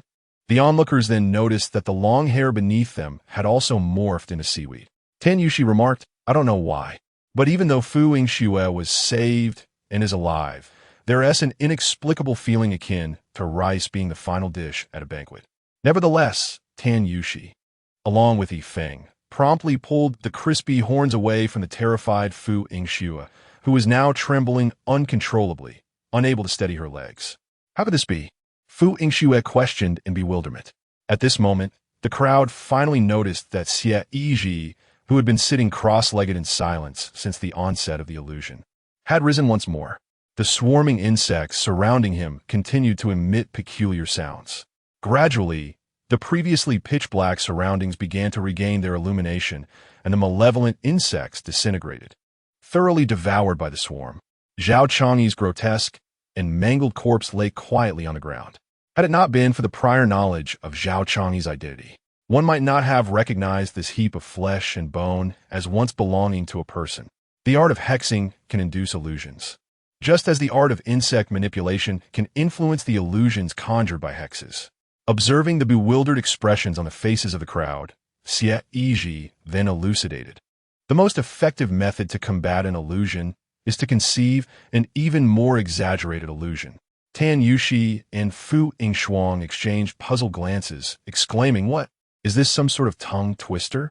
We don't understand, but it's impressive. At least we managed to escape." Yen Su let out a sigh of relief. Yet, the more peculiar presence was not Xie Yizhi or the decayed Zhao Changyi, but rather Yifeng. At that moment, Yifeng's gaze was enchanting, his posture graceful, blinking innocently, reminiscent of Wang Gang. However, Yifeng appeared even more refined than Wang Gang, creating an oddly less jarring effect. "What has happened to Yin Consultant?" "E-Consultant?" Tan Yushi inquired, somewhat vexed. "He has invoked the divine presence with divine magic, and hasn't yet sent the deity away. This is a celestial maiden." Yen Su continued to clarify to the group. "The remarkable art of combat wielded by Yifeng is indeed impressive. However, one would presume that when invoking such powers, the incantation would summon a deity nearest in proximity. Yet Yifeng consistently calls upon the same celestial being, a female deity. This lady possesses extraordinary abilities. Having rescued Yifeng on numerous occasions, and many malevolent spirits tremble in her presence, seemingly intimidated by her formidable stature. It stands to reason that she must be a figure of significant importance. Nevertheless, both Xie Yizhi and Yen Su are acutely aware of the adage, 'True deities do not possess mortals,' implying that she is likely a formidable female specter from the underworld, perhaps merely a shade of a certain kind. In essence, she is certainly not a celestial being of higher order, but rather a being of the nether realm. Her demands are rather peculiar. Yifeng must maintain his state of innocence to ensure her continued assistance. Thus, he finds himself obliged to comply with her wishes, for her prowess is undeniable. This time, however, the celestial maiden could not lend her strength. "Yifeng," he said with a smile, casting a sidelong glance towards Xie Yizhi, his expression shifting to one of astonishment. "This young gentleman is quite handsome. Yet, there is something remarkably familiar about him, as if he has been encountered before." Before he could complete his thought, Yifeng's eyes widened in disbelief, his mouth agape as he stammered, "Xie. Xie." Chapter 81. To summon assistance. One must seek the aid of the great Wu Chang, for only the 7th and 8th lords can provide aid. "Thank you. Thank you, not me?" Fu Yingxue inquired, bewildered. Such is the nature of deities, demonstrating unparalleled courtesy. Summoned for aid, she instead offers her gratitude. Tan Yushi silently commended this, pondering the oddity of the situation where the divine being felt the need to express thanks to them. As Yifeng beheld Xie Yizhi's countenance, astonishment enveloped him further. It appeared he was on the verge of uttering a thought, yet at a critical moment, he seemed to realize he was about to broach a taboo and hastily covered his mouth with both hands, swallowing the words that had nearly escaped his lips. "It seemed my presence was no longer required here. I shall take my leave. Should you encounter any troubles, it would be prudent to summon the deities of impermanence, Lord Qi and Lord Ba, for assistance." Upon finishing his words, Yifeng rolled his eyes back and appeared to lose consciousness, collapsing abruptly. Then, shortly after, the recently fainted Yifeng revived, rubbing his head in bewilderment, his clear gaze indicating he was utterly unaware of the events that had just transpired. What is happening? Did I just leave? Yifeng inquired. The words spoken by Yifeng left those present in a state of confusion. Tan Yushi scratched his head and asked, "The deities of impermanence, Lord Xie and Lord Ba, surely refer to the black and white impermanence, correct?" "It must be so. The names of black and white impermanence resonate far beyond the mortal realm. Their status in the underworld is exalted, and their reputation formidable," Yansu nodded and replied. "In the mortal realm, one might address them directly as black and white impermanence. But upon entering the underworld, who does not respectfully refer to them as the deities of impermanence, Lord Xie and Lord Ba?" Yifeng interjected. "You have such connections?" Fu Yingxue gazed at Xie Yizhi in astonishment. Remarkably, while there seems to be no ties among the living in the mortal realm, it appears quite the opposite below. Even a mere spirit seems to recognize Xie Yizhi as the subject of conversation shift from celestial beings to a mere servant. Moreover, it was suggested that Xie Yizhi's busyness should warrant the assistance of the messengers of death, rendering the situation perplexing. Yansu and Yifeng, who had just grasped the circumstances, exchanged incredulous glances, both wearing expressions of utter disbelief, unable to comprehend the unfolding events. Not only were they bewildered, but Xie Yizhi himself also appeared utterly confounded. How could this spirit, summoned by the invocation, attempt to establish a rapport? Reflecting on the messengers of death, Xie Yizhi could not help but recall the two spectral figures he encountered in the hospital elevator. Could it be that his ancestors had some connection with these figures? Of course, the specifics eluded Xie Yizhi. Nonetheless, since the curse had been dispelled, it was of little consequence. Zhao Changyi was no more, and the pressing matter at hand was to locate the sorcerer to rescue the lingering souls. The atmosphere had grown excessively heavy with Yin energy. From whence did this oppressive force emanate? Yifeng approached the window and gazed outside, only to find the scenery frozen in time. This phenomenon stemmed from the pervasive Yin energy enveloping the building, isolating it from the outside world. With such a dense accumulation of Yin energy, it was no wonder that the illusions wrought by the curse had been so terrifying. Yansu lamented that under the shroud of Yin energy, the illusions of the curse became increasingly entrenched. Those with even the slightest wavering would have perished within those phantoms. Yet, despite this, Xie Yizhi's illusions, birthed from his own crafting of goo, surpassed those of the curse, transforming death into life. As Xie Yizhi donned his clothing once more, he noticed a shampoo bottle in his bag incessantly rattling. Little White inside was quite distressed. "It's all taken care of. No need to panic. Everything is in the trunk." Xie Yizhi then added a few soul-eating insects into the bottle's opening. Xiao Bai, without a doubt, is quite protective of her master. The last encounter with the possessing spirit was a testament to this. Just as the spirit seemed poised to retaliate against Xie Yizhi, she bared her teeth menacingly, rendering the spirit so frightened that it dared not move. It is likely that she was alarmed upon witnessing Xie Yizhi being ensnared by the curse worm into an illusion. This female ghost was specifically sent to him by her parents, and she is notably the first ghost that Xie Yizhi has ever encountered in his life. Furthermore, she does not appear to be a modern ghost. Xie Yizhi later took the liberty to investigate the attire that Xiao Bai was clad in, attempting to discern its era. The design of her white robe suggests a resemblance to styles from the late Qing dynasty to the early Republic, though it remains uncertain if any alterations were made. The fabric is notably soft and closely adheres to the skin, with longer sleeves and hem, creating a sensation of being fitted yet somewhat loose. Yet, when donned by Xiao Bai, it appears quite pleasing to the eye. This period of late Qing to early Republic, Xie Yizhi mused, could be traced back to his great-great-grandparents' generation.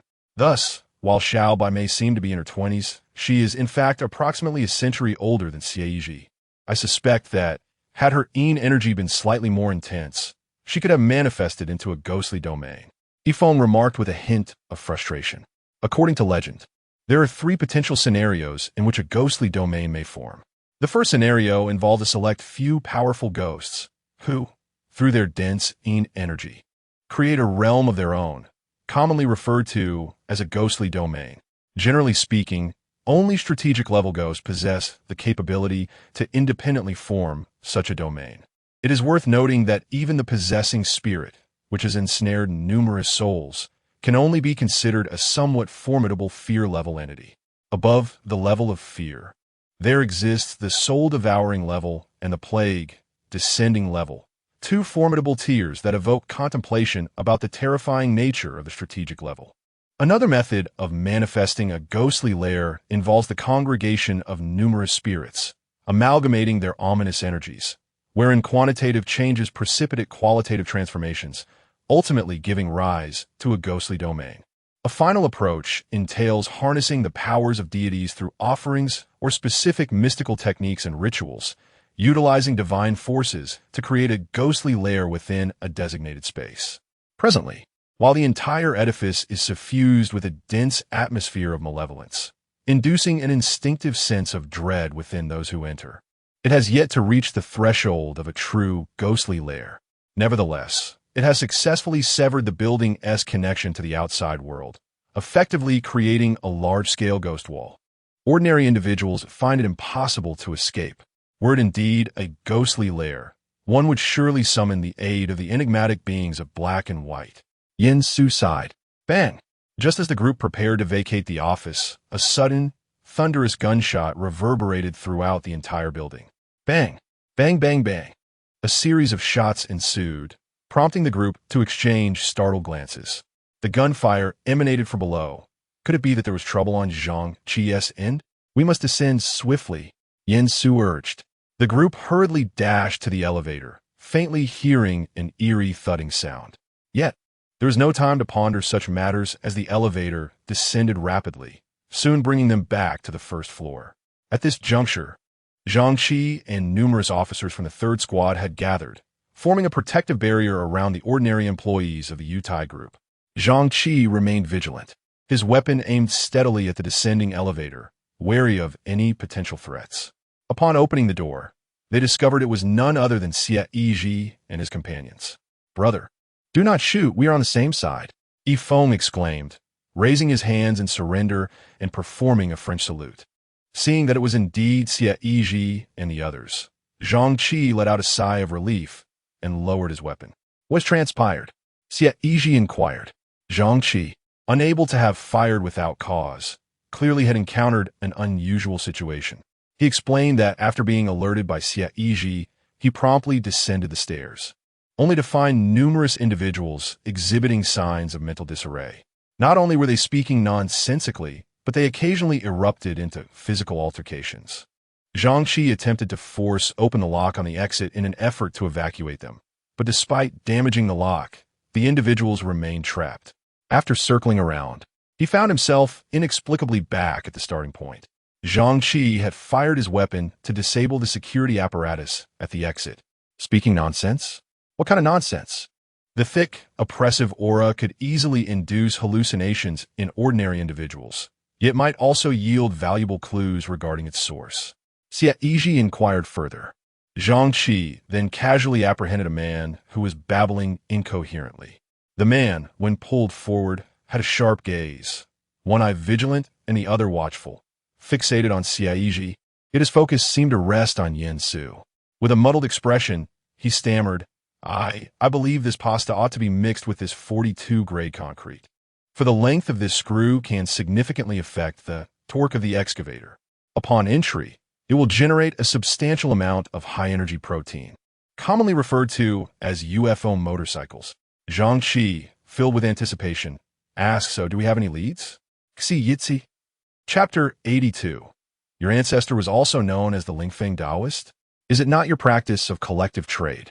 Just then, the strange noise that Xie Yizhi and his companions had heard earlier in the elevator echoed once more. Thump, thump, thump, thump, thump. Following the direction of the sound, they found themselves at the emergency exit, specifically at the staircase. Was there something inside? It sounded as if jars and bottles were rolling. Your hearing is remarkably acute. Have you acquired a new one? What happened to the old one? I tossed the old one into the recycling bin. Oh no, this is dire. We can't escape. Are we destined to perish here during our shift?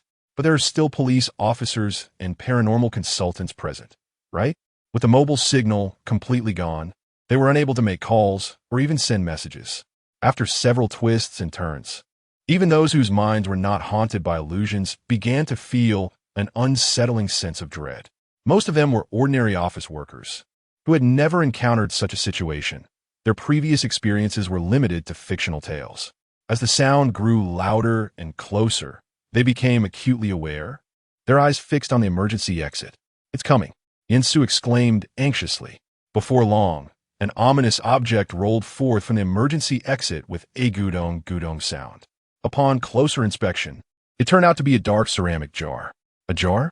Xie Yizhi questioned, perplexed. Under the watchful gazes of the crowd, the jar rolled to the lobby on the first floor, coming to a halt not far from them.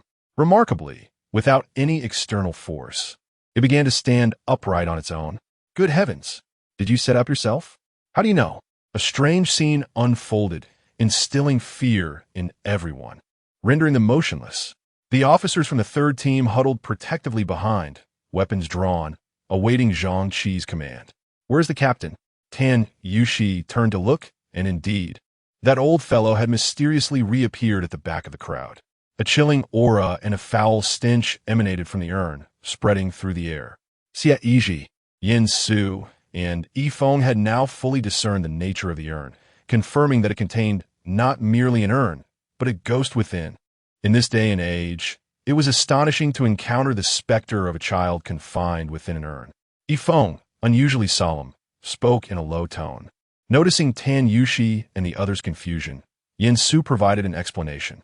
Such urns, in ancient times, were utilized by certain street performers and dubious figures to attract attention and draw larger crowds. They would procure newborn infants at a meager price from various small villages, confining them within these urns, which were scarcely taller than an arm's length. As the children grew, they would inevitably outgrow the urn. Thus, it became necessary to employ special medicinal liquor to soften their bones, restraining their growth to barely allow for the emergence of a head. Some would even expose their limbs for the sake of performance, catering to the audience's morbid curiosity, yet the children would be irrevocably damaged, destined to live an existence neither human nor ghostly, with a tragically short lifespan. Subsequently, a sorcerer discovered that children raised in such a manner harbored immense resentment upon their demise, often reaching a state of sheer terror, with a select few attaining a soul-harvesting level of malevolence. This prompted a wave of imitation, leading to the term urn ghost child being coined. This method of nurturing malevolent spirits became widely known, even spreading to Southeast Asia and beyond. The sight of an urn ghost child signified yet another child subjected to inhumane treatment. "Curse those sorcerers!" Tan Yushi exclaimed through gritted teeth. Xie Yizhi too felt a surge of indignation. The practices of soul-snatching, the persecution of heroic spirits, the creation of animated corpses, and the nefarious deeds orchestrated by the Zhao family, not to mention the cultivation of such heartless entities as the urn ghost child. All of it indicated that we would soon confront a specter likely of soul-harvesting caliber. Yin Su cautioned. In the next moment, a plump little head suddenly emerged from the urn's opening. The child's face was pallid, yet the cheeks and lips were crimson as if they might bleed at any moment, marred by ugly scars, presenting a visage that was both pitiful and terrifying. To suffer in life was one thing. To endure such a fate in death was another. Rather than serving as a tool for wickedness in such a wretched state, I might as well grant you liberation, Yifeng lamented. As he spoke, he began to weave intricate gestures with his hands, reciting the incantation of the divine strike technique once more. Divinities from all directions descend, spirits from every corner approach, through the void above and the chaos below. Hurry forth. Come forth, all of you, into my being. Though Yifeng had only employed the divine strike once prior, which typically required a cool-down period, he recalled Xie Yizhi's teachings during their journey. In these times, those who borrowed money were indeed the true masters. There is no need to dwell on the details. One must be resolute and exude an imposing presence. Thus, he imitated Xie Yizhi's words, reciting them once more. Immediately, Yifeng tilted his head, his demeanor shifting, though he appeared rather displeased. With a sudden slap, he struck his own face. "What the hell is wrong with you?" Yifeng cursed, his voice notably gruff, clearly distinct from that of the previous ethereal being. After venting his frustration, he tilted his head again, reverting to his original state.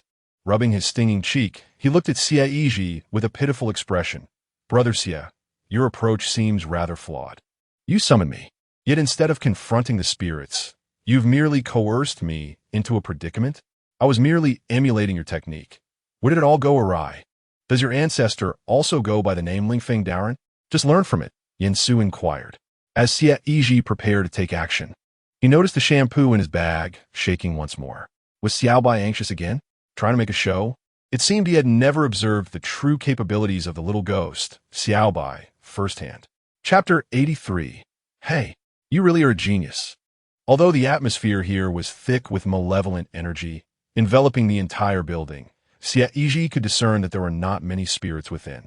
The oppressive aura, nearly potent enough to constitute a ghostly realm, could not merely stem from a multitude of spirits congregating.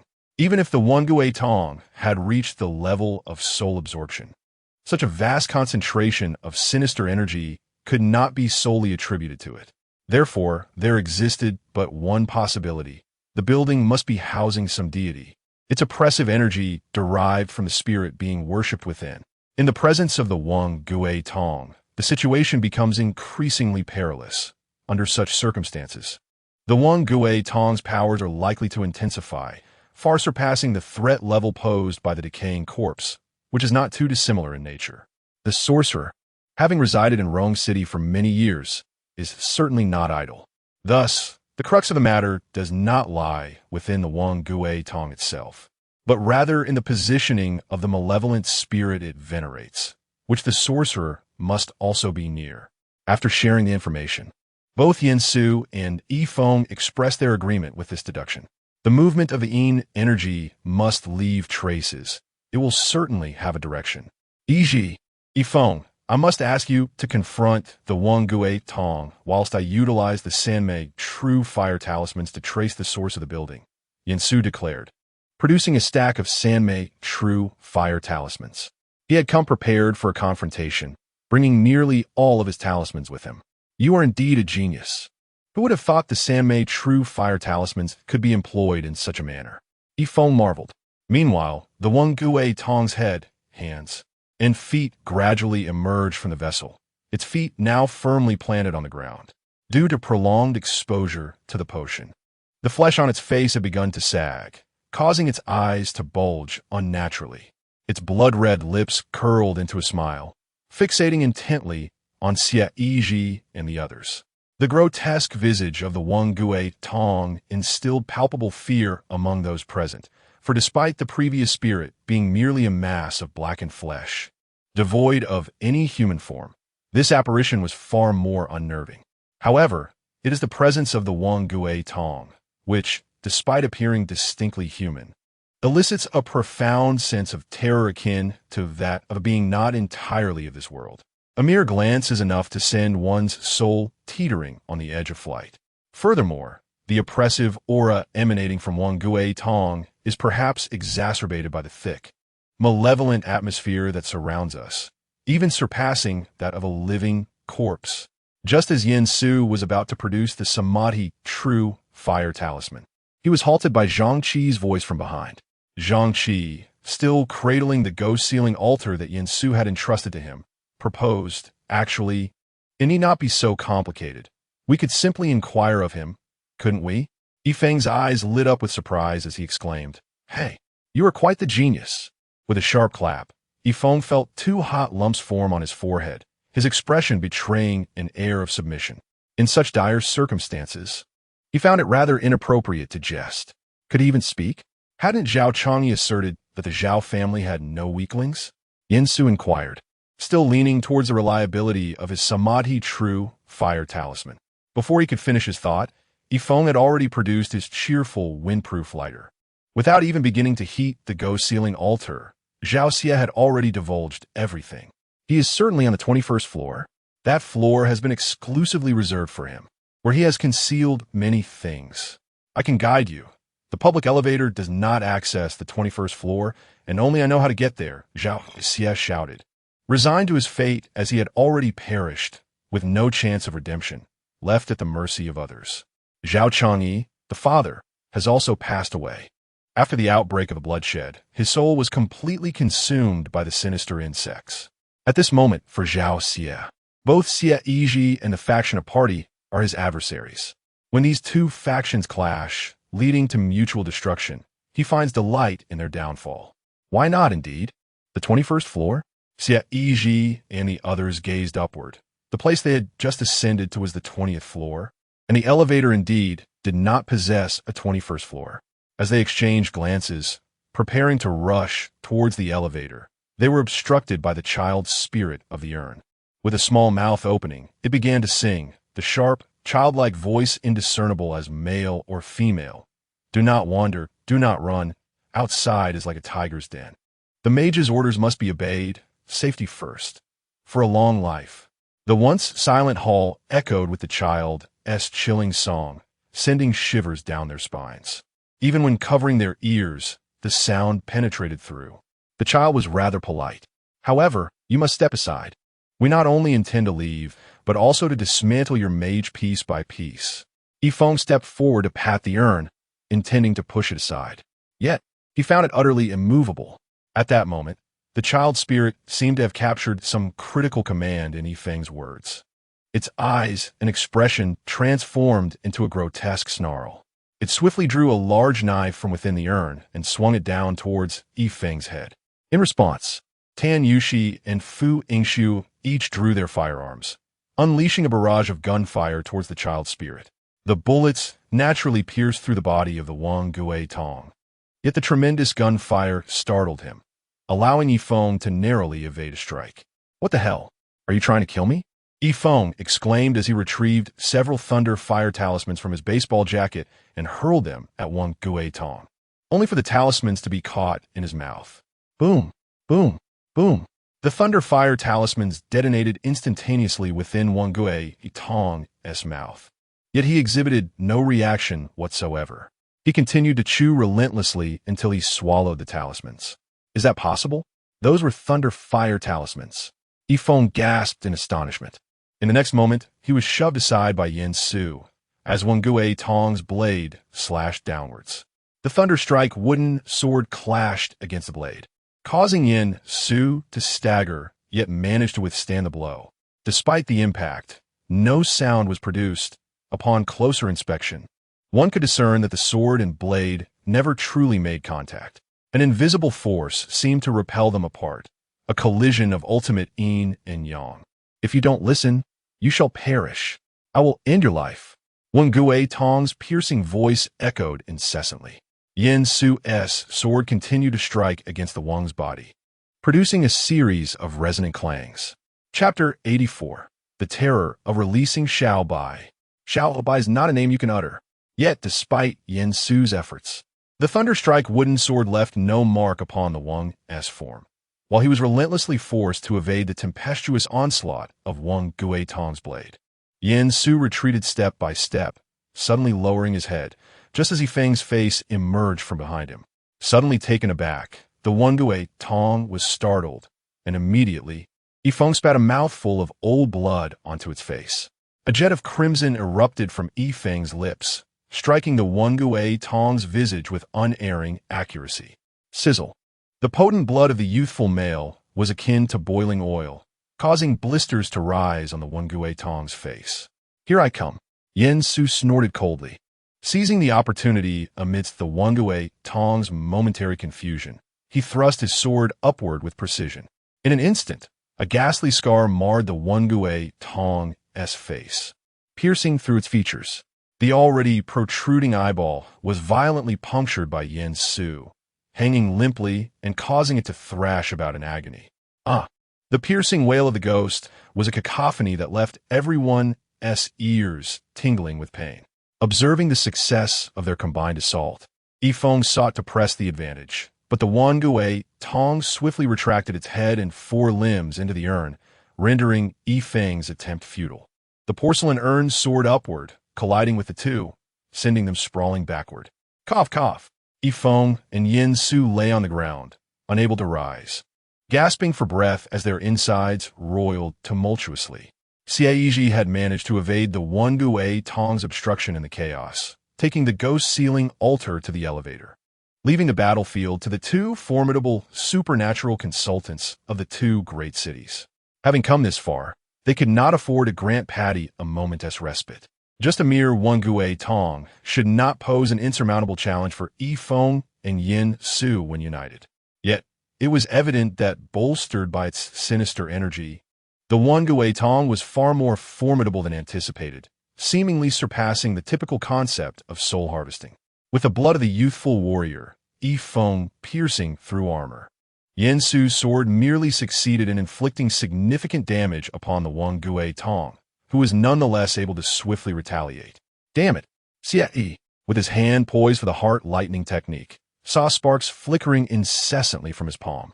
Even the supernatural consultant was flung away. Were they not supposed to be professionals? They certainly appeared to lack combat prowess. Yet, that was not the crux of the matter.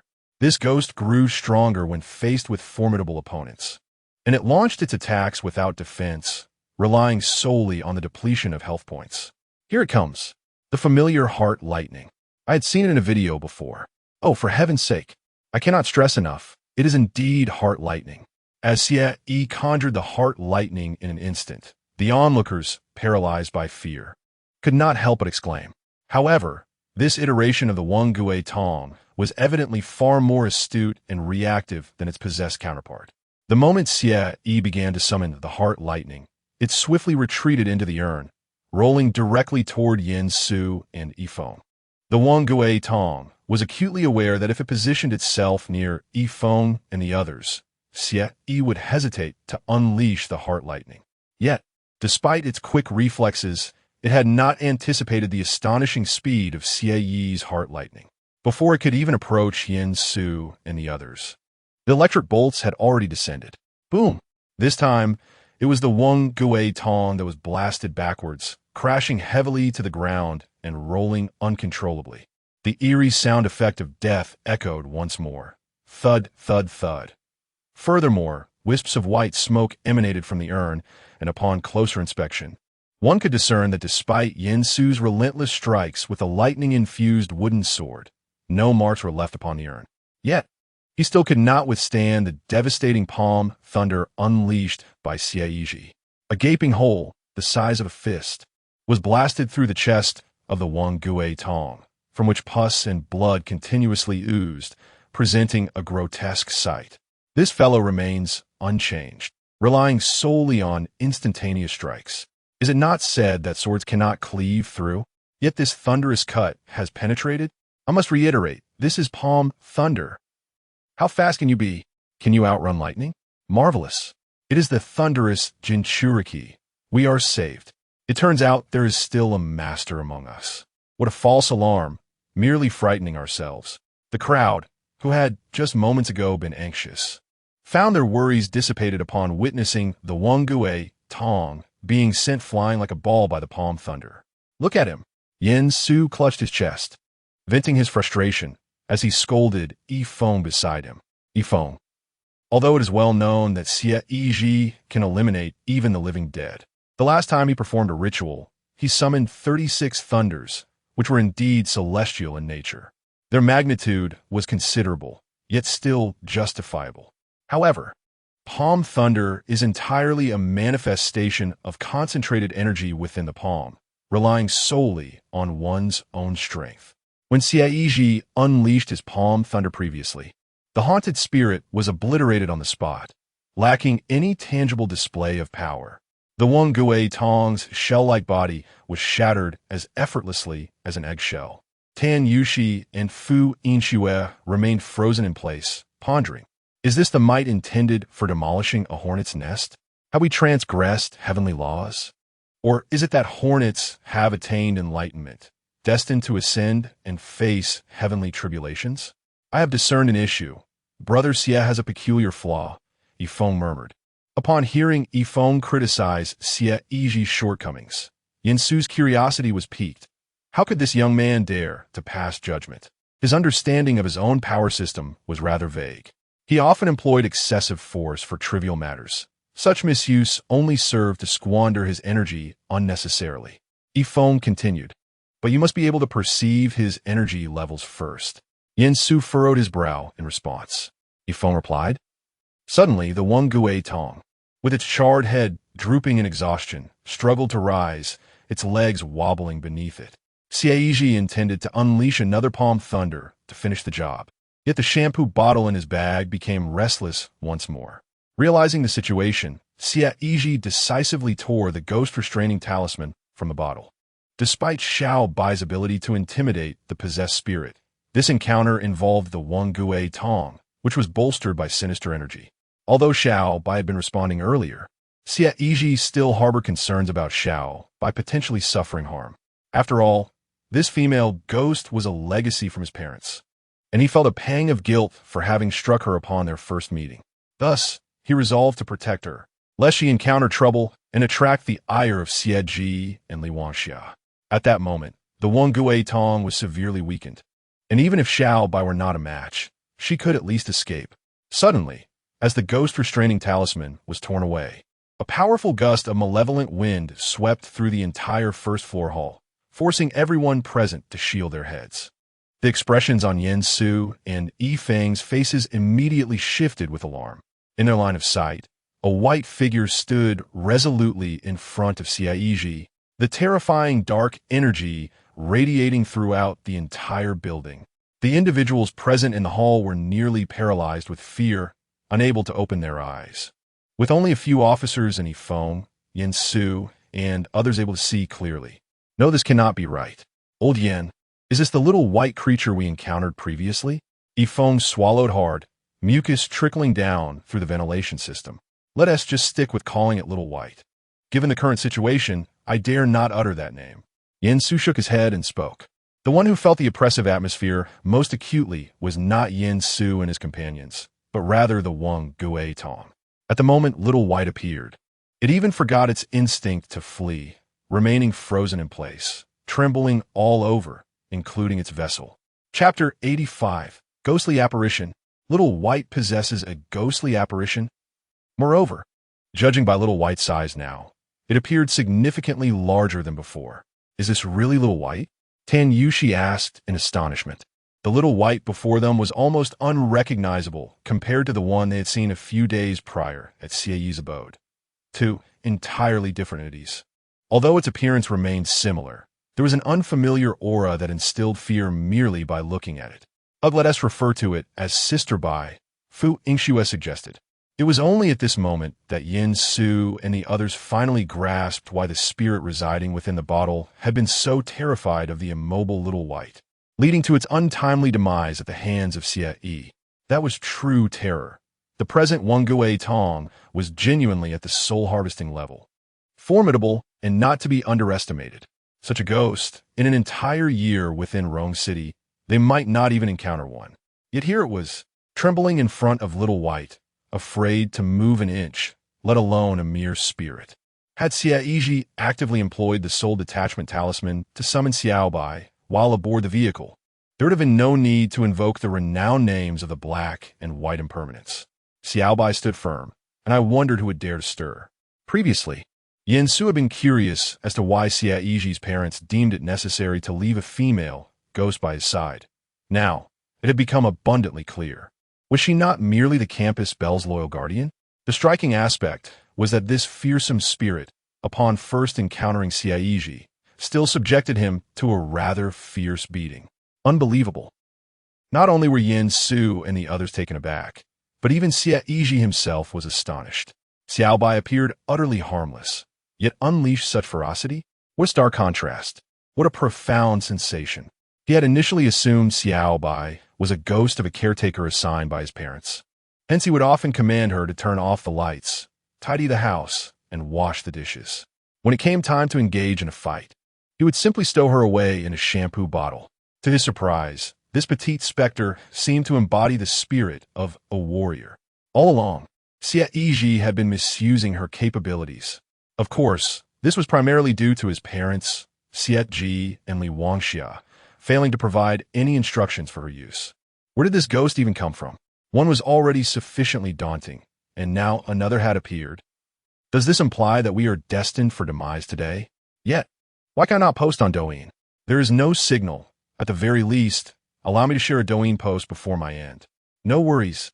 Soon this brother will surely unleash a flurry of techniques to resolve matters. No need to panic. Palm Thunder. I declare that it is called Palm Thunder. Wait, did I just glimpse that this ghost seemed to emerge from his pocket? Is that even possible? Is it a battle of ghosts? The sudden appearance of Xiao Bai plunged everyone into despair. One ghost was already formidable, let alone the arrival of another. Though she appeared delicate and graceful, there was an unsettling sense that she surpassed even the formidable Wang Gui Tong. Furthermore, many noticed that Xiao Bai emerged from Xie Yizhi's pocket, suggesting she might indeed be an ally. As the crowd stood in shock, her body levitated, the chilling winds tousling her long hair, her white garments rustling ominously. Suddenly, her mouth split open from both sides, stretching grotesquely to the roots of her ears. No, please no. Wang Gui Tong trembled uncontrollably, faced with absolute superiority. He found himself stripped of the courage to resist, let alone flee. It was as if he could no longer feel his feet, left only with the dread of witnessing Xiao Bai's transformation. Before Wang Gui Tong could even beg for mercy, his body was yanked into the air, hovering in the center of the empty hall. Bang! In an instant, the bewildered onlookers watched as Wang Gui Tong was mysteriously obliterated into fragments. The hall was soon enveloped in a thin mist of blood, a nauseating stench permeating the air. Yen Su and Yi Feng exchanged glances, even as paranormal consultants. They were utterly at a loss regarding what Xiao Bai had just done. Even among ghosts, their methods of attack were typically limited, often appearing intricate while remaining fundamentally straightforward. Yet, Xiao Bai's recent display left them utterly perplexed. What just happened? Yi Feng scratched his head in confusion. Yen Su shook his head, indicating his own uncertainty, and then promptly drew a talisman to dispel the malevolent spirits. In an instant, the blood mist surrounding them dissipated completely at the moment the exorcism talisman ignited. Was that it? Just moments ago, it had seemed so formidable, yet now it was utterly vanquished. What had transpired? The appearance of that white female specter had seemingly extinguished the other ghost spirit in an instant. No matter how powerful a being might be, a modicum of effort is typically required, yet this lady seemed to wield her power effortlessly. Don't say we're the only ones bewildered. Even the two paranormal consultants stood agog, slack-jawed in astonishment. The explosion was so catastrophic that not even a shard of porcelain remained, merely dust-like remnants. After a considerable pause, the crowd finally regained their composure, erupting in exclamations. Yen Su gazed at the white figure. He had long suspected her level of prowess was significant, but he had not anticipated it to be to such an extent. The overwhelming dominance she displayed over the soul-capturing one ghost child suggested that perhaps her level exceeded that of the plague-descending classification. The mere thought sent tremors through Yen Su. If a ghost of this caliber were malevolent and intent on causing harm, the concept of plague descending, as its name implies, could unleash catastrophic devastation upon the entire city, akin to a plague's arrival. Even more terrifying, based on her current performance, it was possible that she was not merely a plague-descending entity. We must ascend at once. Time is of the essence, Yen Su urged. Xiao Bai, return. Xie Yizhi called as he beckoned Xiao Bai back into the shampoo bottle. Given the delay caused by the one ghost child, they needed to hasten to the 21st floor, as Zhao Xie had indicated, severing the source of the malevolent spirit's influence to allow the populace to escape the building. Simultaneously, it is imperative to capture the sorcerer named Patty, as mentioned by Zhao Xie. Only by seizing Patty can everything come to a conclusion. Otherwise, even if the Zhao family perishes, Patty will inevitably resurface in a new guise. If this continues, Patty will remain hidden while they are exposed, leading to an endless cycle. Today's opportunity must be seized. Just as Xie Yizhi and the others rushed into the elevator, Xiao Bai remained steadfast in her position, emitting cries that seemed to convey urgency. Although Xiao Bai could not articulate words, She was capable of vocalizing single syllables. Her gaze turned towards Xie Yizhi, as if she were transmitting some vital information. Yifeng remarked, "Even ghosts need to relieve themselves?" "Xiaobai." Tan Yushi squinted, observing and deducing. That expression, those movements, her demeanor.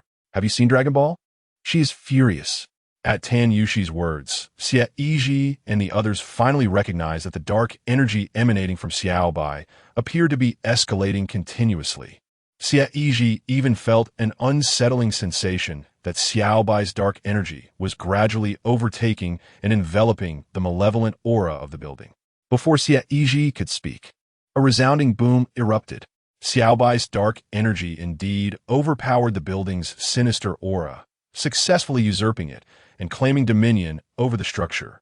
Yen Su and Yifeng exchanged incredulous glances, their lips trembling as they uttered, "A ghost? A ghostly realm?" In Chapter 86, Strategic Level, they had just noted that the intensity of the building's dark energy was nearing the threshold of forming a ghostly realm.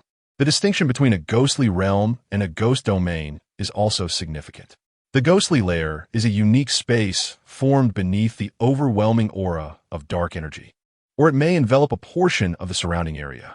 Within this realm, the ghost wields absolute control, capable of distorting space to execute special offensive maneuvers or to effectuate positional shifts and transformations.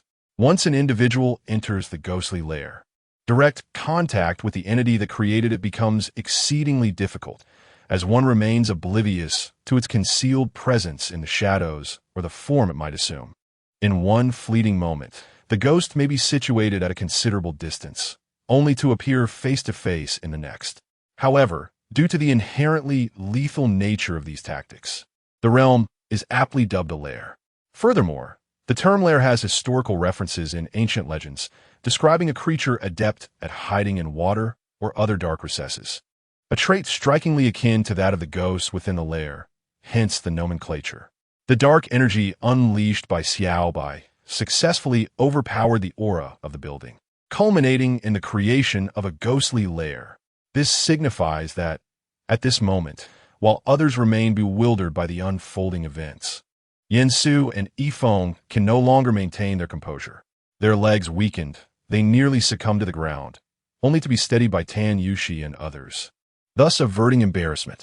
Both were left in a state of shock, their pupils trembling as they dared not meet Xiaobai's gaze, stammering, "Strategic level." The ability of the ghostly lair is intrinsically linked to the concept of strategic level, serving as a hallmark of its classification. Only those possessing the capability of the ghostly lair are deemed worthy of being labeled as strategic level entities, which rank as the fourth tier in the hierarchy of ghostly threats. The talented ghost at the boarding school is of a fearsome level, while the ghost child merely represents a slightly more formidable, soul-absorbing tier.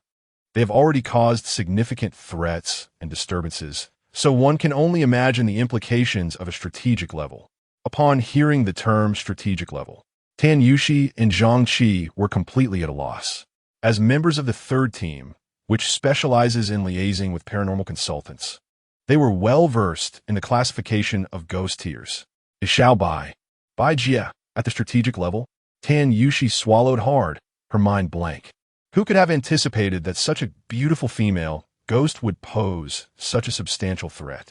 A strategic-level ghost could endanger an entire city. "We must call Bai Huang now," Fu Yingxue suggested. Xie Yizhi was also perplexed, unable to reconcile Xiao Bai's appearance with that of a strategic-level entity.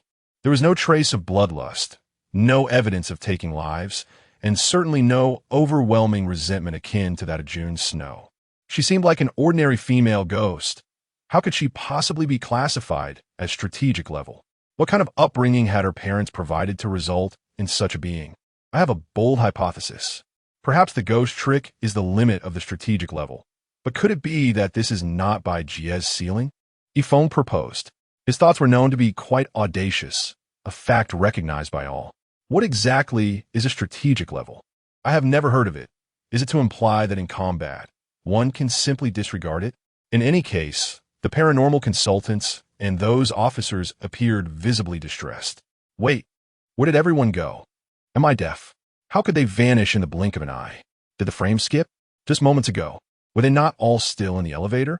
With a sudden swish, they vanished. Where could they have gone?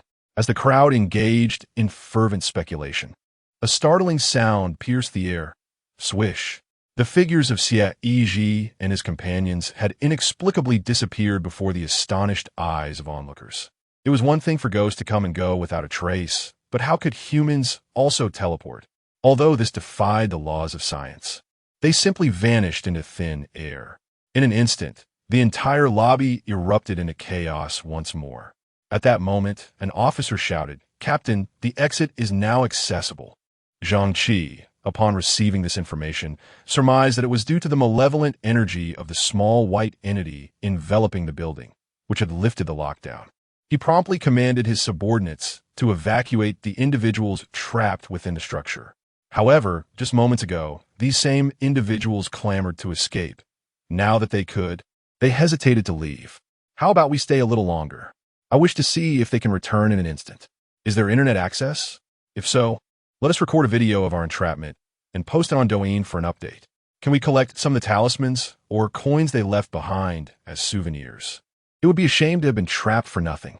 Leave? I'm not going anywhere. Now that I've come, I want to observe a bit longer. The phrase "since we've come, we ought to stay until the event concludes" left Zhang Qi utterly at a loss. Meanwhile, a disembodied head floated peculiarly above the street outside the building, casting a distant gaze back at the edifice. To his astonishment, the curse he had summoned was vanquished with such swiftness. This man was beyond his capacity to contend with. Patry silently cursed, fully aware that the demise of the curse meant his adversary could sense it. He had anticipated that Zhao Chang'e would be able to delay matters long enough for him to make a hasty escape. After investing over 20 years into this endeavor, he was dismayed that it had been extinguished so swiftly. Nevertheless, the malevolent aura of the four-faced Buddha was formidable, akin to that of a malevolent spirit. And coupled with the invulnerable Wangui Tong, it was inconceivable that they could extricate themselves so easily. Even if the Wangui Tong met his end, the vessel he inhabited could not be shattered. Once I arrive at Luoyan town, it will be too late. When the banner of 10,000 ghosts is raised, all supernatural consultants and skilled practitioners shall perish, compelled to submit to my banner. Patry sneered as he turned and soared away. In his haste, he didn't even dare to take his body with him, opting instead to fly headfirst from the 21st floor window. Just as he pivoted, a deafening